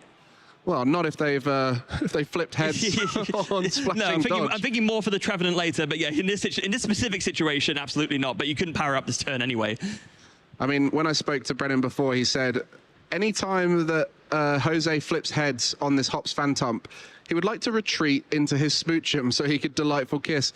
But that's in the prize cards. So his one strategy here that he would opt to go for isn't even available. So, yeah, it's very much everything going against Brennan in this moment. In one of the most unfavored matchups his deck can face, he's also getting those unfavorable moments within it. Yeah. I mean, talk about not Cruel Arrow, but Cruel Irony, right? What an amazing setup here with triple Pokepads, find everything he needs, but everything he needs is right now not very useful to him. So we'll see what Brennan can pull off here. We've seen this deck work like clockwork throughout the tournament. It's been amazing to watch him piece together the puzzles of how to take a big knockout, whether it was a Trifrost or a Metal Hammer with his Slowking deck, and I'm sure many people watching this very tournament are inspired to take Slowking to their next tournament, or to try and counter it with that Shaman that we see on the bench, because it is such a great counter card to this deck. A 1-card inclusion can completely switch the matchup. So Brennan will be feeling the effect of that Shaman now, as many will be inspired by its very presence. Yeah, and hold on a second, is that... it looked like for a second that was about to be Cypher Maniac for another Cypher Maniac and a Wondrous patch, but instead of making the Lana's Aid, no, back to the Cypher Maniacs? Was that the final decision? I mean, in this situation, Brennan can bump the stadium, and that would make his active Slowpoke or Slowking out of range of the attacks, but yeah, he's very much going to be retreating into that Latias, into the Fez instead, and maybe this is similar to what we saw in the previous game, but corner will be unavailable. So just hoping that a Tails will come through on the next turn to allow him to swing into that Hops Phantom in the active. Yeah, no energy acceleration in the Hops deck, so no option to attach to energy to make corner live. So instead is going to get that bench Hops Phantom ready with the Mist Energy, has the counter stadium, has the boss's orders. It's going to be able to take out the Slowpoke. And it will be another heads for Jose. That Hops Phantom cannot be touched, as we see the knockout, the immunity, the ride to victory, as Jose is getting closer and closer to Turin champion. Splashing Dodge, MVA, most valuable attack here at the Turin Special Championships. That's been a lot of heads that Jose has flipped on that Splashing Dodge. As we see Brennan try to rebuild around this. What could you do here? You can't touch the bench, you can't gust the bench, you can't touch the active. Everything here is immune. You can draw some cards with that Pheasantipity EX, but I don't think there's a card in your deck you can see right now that's going to change things here. You just got to keep on setting up and hope that eventually that Tails comes through. And kind of as if things weren't kind of rough enough, didn't even get to make use of that second stack of the previous Cypher Maniac with the Wondrous patch. Just has to play the Cypher Maniac again. Now we'll be able to at least grab a couple of things from this in combination with the Flip the Script, one of which will be the Secret Box, plus another random card. So yeah, the Secret Box, the Academy at Night, and one more. It's a really, really brutal situation, and again, you're not going to give up. You can do everything you can, but it's just going to be a pass. Needs that Tails to come through. Will be a Lily's determination from Jose. Find those resources to keep on setting up. But, you know, this attack, Splashing Dodge, can completely change the game. We've seen Crushing Hammers throughout the tournament be game-changing coin flips. For this very moment here, Hops Phantom making itself immune whilst taking knockouts. And it has been able to take down Dragapult relentlessly throughout the tournament, and is exactly why Jose is here in the final. And even that hassle, we've seen it come in the huge moments off the unfair stamps many a time after a knockout, finding so many good resources. At this stage, Jose can just continue doing what he's been doing in these first few turns. A Tails here, but some damage on the board. I mean, yeah, obviously it's not ideal flipping Tails there, but at the same time, you had a couple of heads already and you've put the 80 damage on there. I think you're probably feeling pretty okay about that, in all honesty. So now Brennan will have a chance to take a knockout. Just the one prize Pokemon in the active is available, but maybe hoping that Jose hasn't drawn into too many good cards off the Lily's determination. You know, that's going to be, yeah, 70 damage on the active there. Yeah, so there's 10 and then 2 boosters. So yeah, 70 is right, because each booster adds 30. No retreat lock this time. In comes the Slowking, though. And we do see the Metagross is in the hand already, so finally we'll be able to, yeah, with the Academy of Night on top of the deck, Seek Inspiration, Metallic Hammer will be able to take a KO on this Hops Phantom that has endured so many turns with heads on the Splashing Dodge. But I mean, Jose has got pretty much all the follow-up answers in his hand. Seek Inspiration, discarding that Metagross off the top of the deck.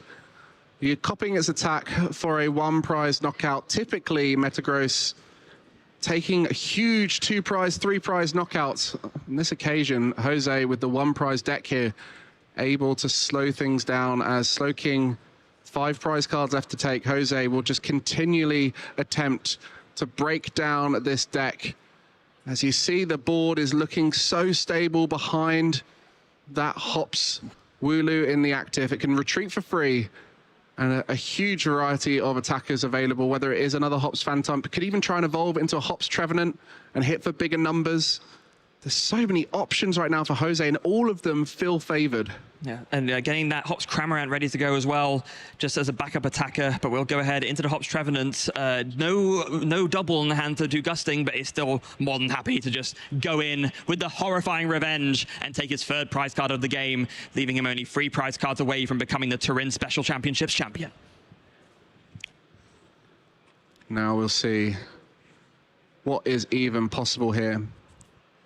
Latias, EX, both players using that secret box. A lot of similarity between these two decks. You know, that secret box for consistency, the kind of puzzle piece to take your big knockouts, whether it's the damage modifiers for Jose or the combination of Academy at Night and your chosen attacker, both using that telepathic psych energy to help set up, both taking down Dragapult, but against each other, it feels so much more in Jose's court as to what is possible. You can do everything you do to every other deck and more against Brennan, where Brennan unable to do what he does best and snipe the bench. As we see the secret box finding all those key pieces for success. I mean, it's a bad feeling when you can just tell from the gesture, it's almost like the least enthusiastic secret box you've ever seen, right? Running down the cards as if he almost like feels resigned to what's happened, but he knows that although his back is against the wall, he has not lost this game yet.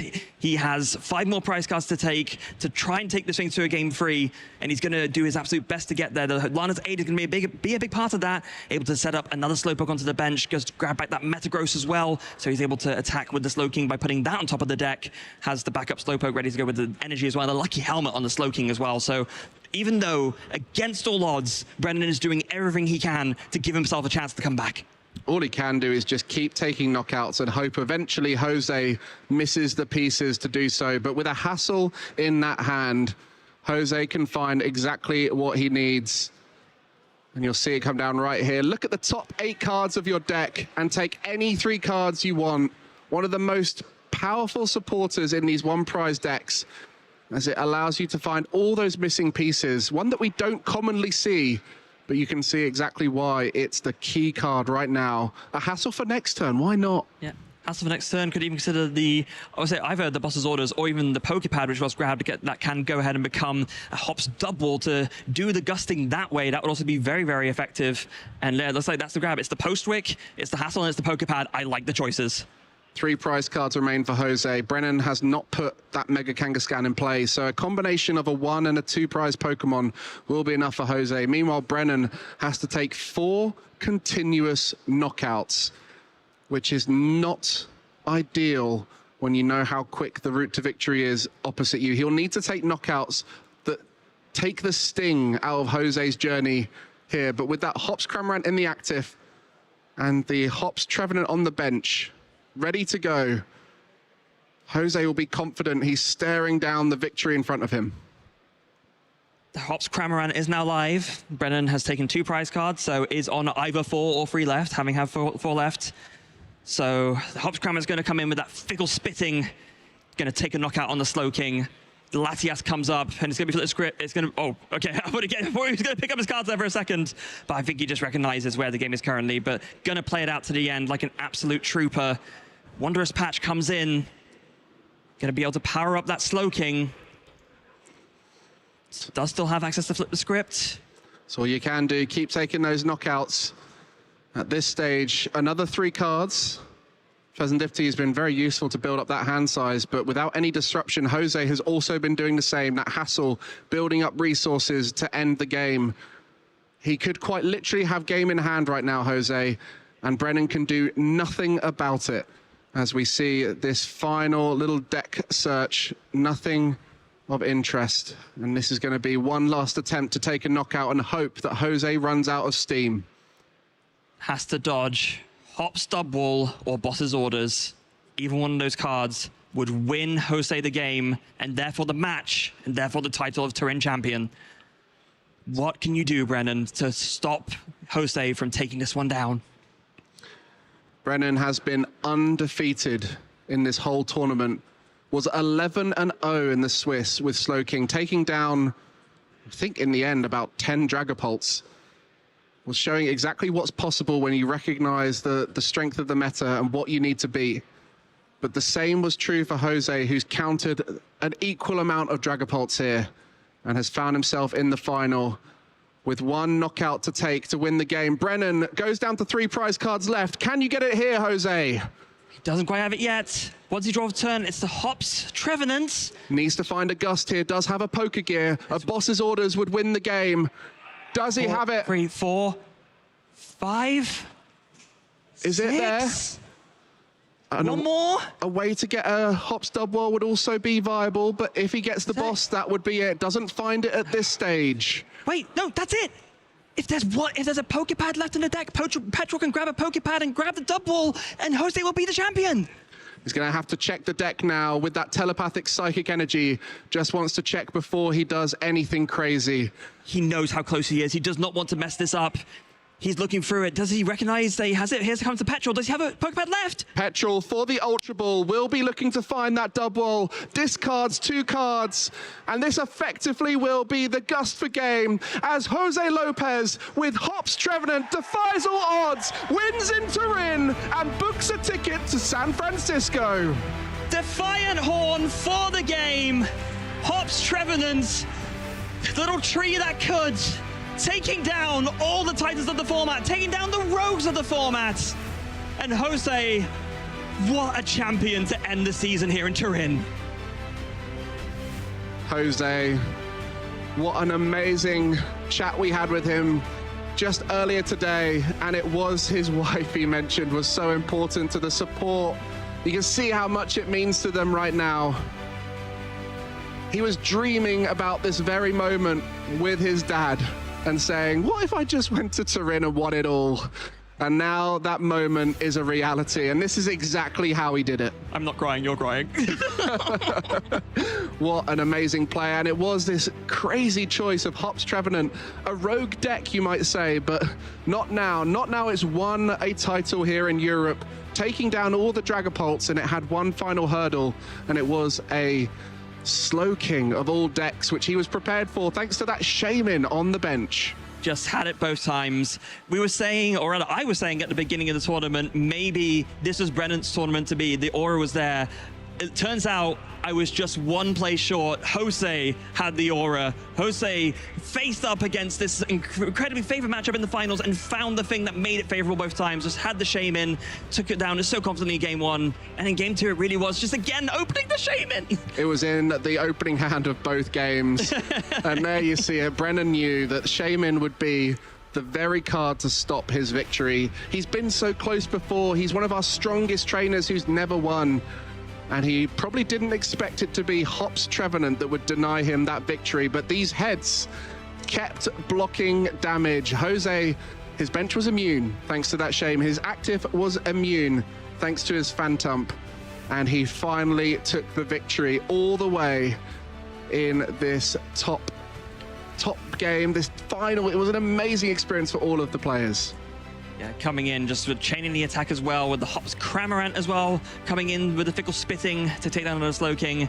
And this final game-winning move here, Petrol for Ultra Ball, for the Hops Dub Wall, for Defiant Horn, for bringing up the Pheasantipity, for Horrifying Revenge, for the title of Turin Champion.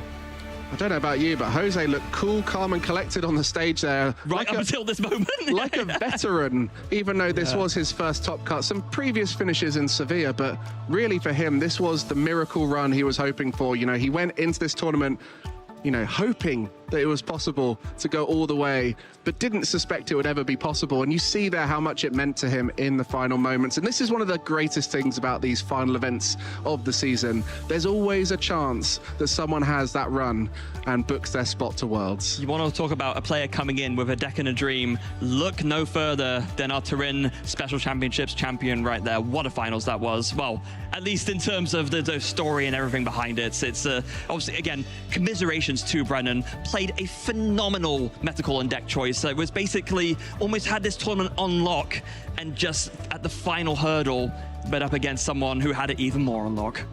Well, Hops Trevenant is the hero of the story, but let's see which decks were the majority of our story. And it was Dragapult, as usual, sitting in that #1 spot.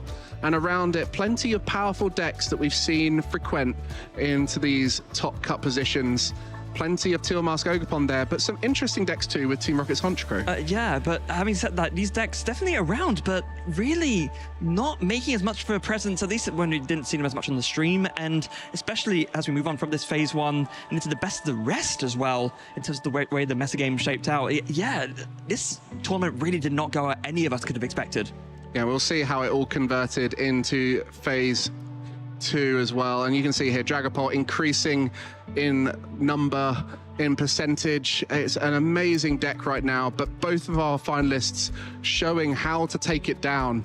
And it's that Lily's Clefairy. It's a great card to bolster your psychic type Pokemon and allow them to take those big knockouts on Dragapult, as well as what we saw with Slowking destroying the bench. And it did actually come up into that phase 2 top 6 there. Slowking was able to increase its number into that, into that top deck presence. I mean, Brennan wasn't the only person in the room playing it. He was by far the most successful with it. And once again, we look at this bracket just to remind ourselves, Brennan basically not conceding a single match until that loss in the finals. Went 11-0-2 over the course of Swiss and only fell at the final hurdle to Hops Trevenant. Yeah, I mean, what a run. Going 11-0 at any event is impressive. As the events get bigger and bigger, EXO becomes a larger and larger target to reach, to be the final one on EXO, and he was standing there at the top.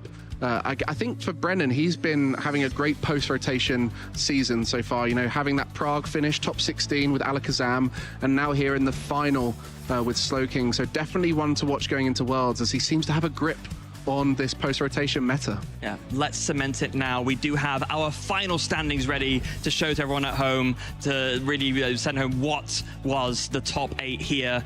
Jose there in first, Brennan in second, Lorenzo and Toby Clark bringing in the top 4, and then top 8, Emma, Jonathan, Marcus, and Pedro. Only 3 Dragapult EX. And a lot of variety too. These psychic types might have felt like they disappeared when Gardevoir EX rotated, but Hops Trevenant, Slowking, Lily's Clefairy, and Alakazam beg to differ and say that Psychic is still on the map, taking down that Dragapult EX, as it was the Blaziken version of Dragapult that seemed to be the best variant at this event, I guess thanks to all those crushing hammers about. So 2 did make it into our top cut, and it really shows you everything's changing here in the meta. You can never be settled, as it's always those unusual decks that are climbing to the top. So then I think the takeaway for us, and perhaps the folks at home, if they're thinking about, the North American International Championships or even the World Championships, how does this change things in a way that perhaps might not be expected, given what everyone was predicting going into this weekend? Well, I guess you've got to find your Shamans. That's going to be the first task for you all when you get home. And I think... Still not in there. Still not in the pocket. No. Yeah, I mean, Shaman is an amazing card when it comes to these kind of decks. It's a 1-card answer to take them away. We saw when Terror Box of Past was getting popular, the Wellspring Mask Ogerpon was able to snipe the bench. That's where Shaman came into play. And now it looks like there's an even scarier prospect in that Trifrost that you have to worry about. I do have a slight confession to make. It may not be in my pocket, but actually I did in fact pick up a copy of the special, the illustration rare version this weekend. So I'm ready at least. Maybe not in my pocket, but I am ready for any future Slowkings that might come. And advice to the folks at home, you might want to consider doing the same, but you can also just get the common one as well. 100%. Well, for now, let's focus here on Turin as our champions are ready to be crowned. All right then, what an event that was. Who had that top cut playing out like that, eh? But look at this room. Feel the energy. This is Turin, our last event here in Europe. It's been a breathtaking season from start to end. There have been hundreds of games played, thousands of prize cards taken, and here now we have 2 players remaining. Let's make some noise, everybody, for our Turin special finalist, Brennan Kamerman!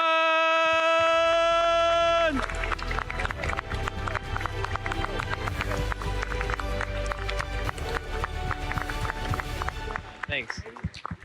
So, Brennan, you were on a wonder run. You were doing so well at the start, undefeated for so long. What's going through your head right now?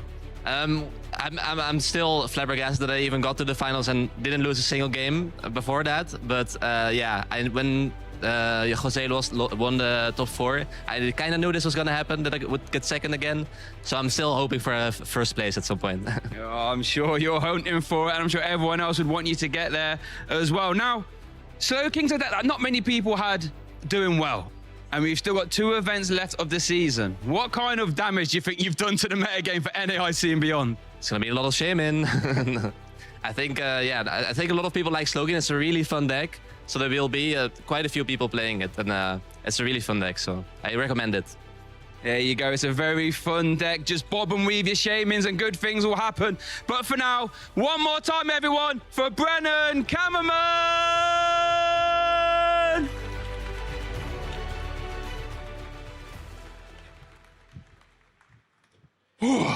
But now, he came here needing a top 8 to get to Worlds. But now he leaves a champion, the keeper of the horrifying forest. Everybody, make some noise for our Turin champion, Jose Lopez!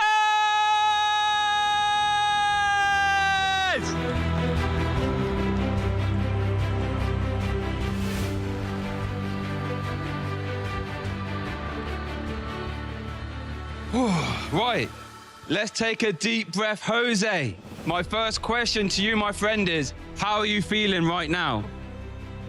Me siento en una nube, esto es increíble, no tengo palabras ahora mismo para describir lo que siento. Venía con unas expectativas, se han roto todas y nada, estoy el hombre más feliz del mundo ahora mismo. So he's saying like he right now is on the skies. He's feeling the most happiest man in the world right now because he didn't expect this. Yeah, I don't blame you for that one. Now, we said here in previous interviews that you needed to come here for a top 8 so you can get yourself to the World Championships. And you brought a deck that, let's say, not a lot of people would have brought to this event. What made you want to bring it here? Básicamente te pregunta que necesitabas un top 8 para llegar al Mundial y has venido con un deck que no todo el mundo se atrevería a traer y que ¿qué te ha llevado a traer este deck aquí a este evento? Es un mazo que no se ve en ningún lado ahora mismo. Mi motivo para traerlo aquí era que quería divertirme, quería salir de la rutina de jugar siempre los mismos mazos y quería divertirme y me he divertido mucho. So basically, it's a deck that is not common, and he just wants to have fun and be out of the same decks, always the same decks. So he brings something to just have fun and play and be happy after the tournament. Well, I think you've definitely done that. You've had fun. Everyone here has had fun watching, and I'm sure everyone else at home has had fun watching you as well. So now everybody here left in the venue, I need you to get extra loud one more time for our Turin champion, Jose Lopez!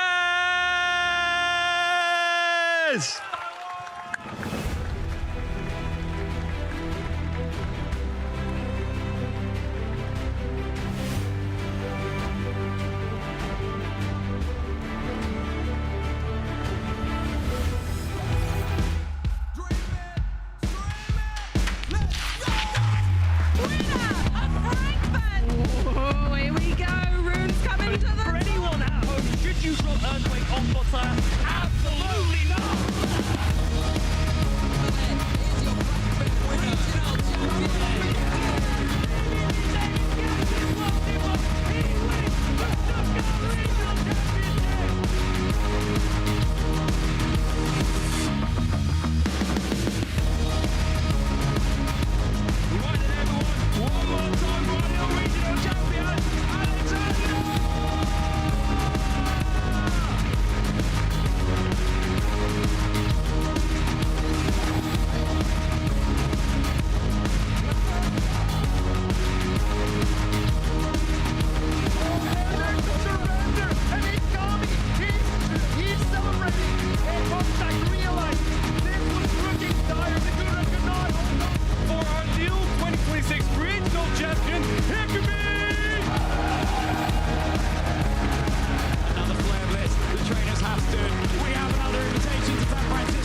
What a journey this has been, not only for our champion and our finalists that we see on screen, but for all of the champions that we have crowned. I mean, everybody here with me in the lounge, no one at all saw this coming. Shay, I will give you your flowers. You were on to certainly something, but no one could have predicted the finals we had, Mike.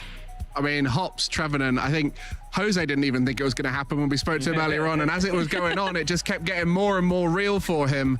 And you saw how much it meant to him at the end. What an amazing competitor, showing veteran-like cool calm on the stage.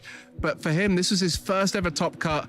He made his world's invite by making that top cut and is now in a great position as he is crowned champion. Why worry about the championship points that you need to make when you can just get the automatic invite instead? And speaking of automatic invite, let's talk about it. I mean, here was the narrative going in, everybody, and Europe has defended for a full season here. I mean, people coming from all over the world to get those guaranteed invites from winning these tournaments. But Shay, talk to me. How do you feel about Europe? It's all Europeans up there. Well, it's a good start, isn't it? Yep, defending all our special and regionals. We've done well at ICs as well. Could we? Well, there's only, what, 2 more events left, but I would love to see a European world champion. And those champions there, they're going to all be duking it out to try and take that title home. Congratulations to them. But what a season it's been. I think across all of the regionals and special champions, we've seen things that have been just so off the wall, really. I mean, we've seen Dragapult and Gardevoir that really started us off at the beginning of the season, but then go a little further, right? I mean, to start off with Dragapult and Gardevoir in the finals and then end here with Hops, Trevenant, and Slowking. Freya, I mean, what are the possibilities now for NAIC Worlds? I mean, they've certainly been blown wide open. I think that Slowking might have had its chance to shine. And now, with it having come second here, maybe the king's out of the bag a little bit. Maybe people will come in with Shaman, but then maybe people are thinking, no, actually, people, you don't want to over-prepare for that because Dragapult's still the main target. So maybe they don't play Shaman, and suddenly Slowking is viable again.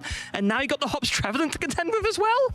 Well, you certainly have a lot of things to consider before NAIC happens, the North American International Championships, NA's biggest event of the year. And it certainly brings the hype each year that we have gone to New Orleans. It's bringing the heat as well. As the competition is hot, the weather is even hotter here. I know for me, I mean, I've loved my time here with everybody here, but I'm so excited to head back home to North America to attend NAIC, because to me, it's my favorite tournament of the year. I mean, all of my friends are there and people from all over the world are coming around to try and secure their spot at the World Championships. All of the glory, especially those top 4 invites rather than just for the winner.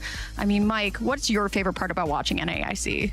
I mean, I think it's the fact that it's the final event of the season. Nothing else can be affecting your Worlds invites. You know, we've had all of our regionals and special championships. All of the local events have stopped. There's just one chance. There'll be players there who need to do well to make their Worlds invite, and players at home watching, hoping to maintain their Worlds invite as they watch people jump over them, leapfrog with points. So it's always a tense one to watch, whether you're looking for a Worlds invite or not. Well, you have about 5 more days until the start of NAIC, but why not just fill the time a little bit with coming back to your Twitch channel here on Pokemon.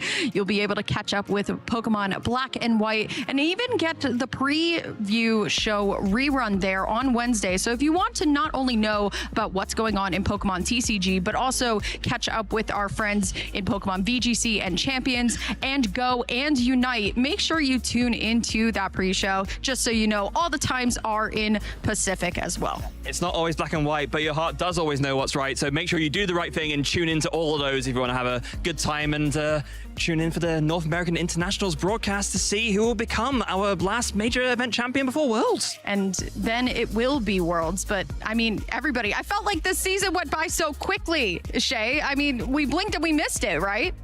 Yeah, literally, it all happened so fast. I just remember looking back at how Frankfurt panned out, and obviously Lille Gdansk, I was there for that. And then, as you say, blink, hop, skip, jump. Now we're here, Turin, wrapping it up. Winners ceremony's done, that's all regionals and specials for the year. Hop, skip, and a jump, you say? That was on purpose. That was on purpose. Well, make sure you can catch all the action on Pokemon.com/broadcast. By the way, as well, Pokemon Go Fest is currently happening in Chicago, and they do also have a live stream, so the Pokemon action for you definitely does not have to end. Head on over to Pokemon.com/broadcast and keep up with everything that is going on. And even if on your favorite social media you want to keep up with everything that's going on, you have X, YouTube, Facebook, and Instagram as well. Make sure you tag your posts with hashtag Play Pokemon. It's all down there that Shay is pointing out potentially for the last time this season. Make sure you hashtag Play Pokemon, but of course follow the channels. What are you going to do? Miss the biggest tournament of the year? Follow on YouTube and on Twitch at Pokemon, or at Play Pokemon, excuse me, for YouTube, and Play our Pokemon TCG for Twitch. I don't know about you guys. I gotta get to the airport. I gotta catch a flight to NAIC. But still, I mean, let's take one more look back at the regionals here. It's all grayed out. 2 tournaments to go. We've seen Dragapult dethroned now multiple times in a row here.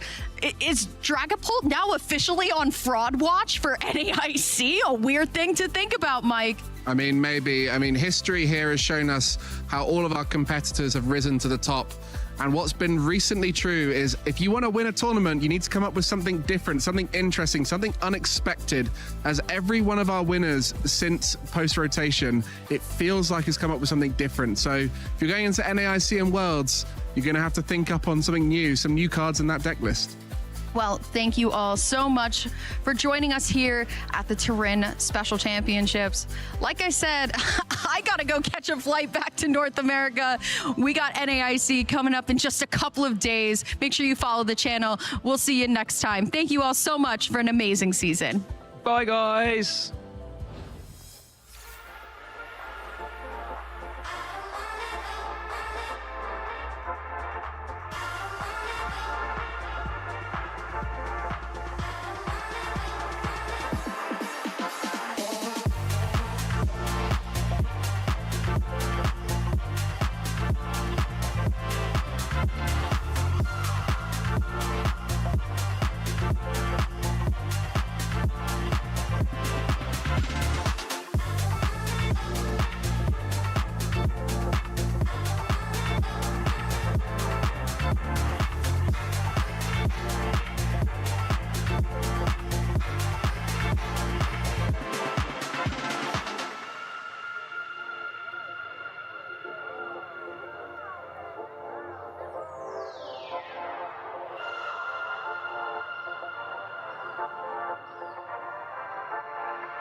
Bye.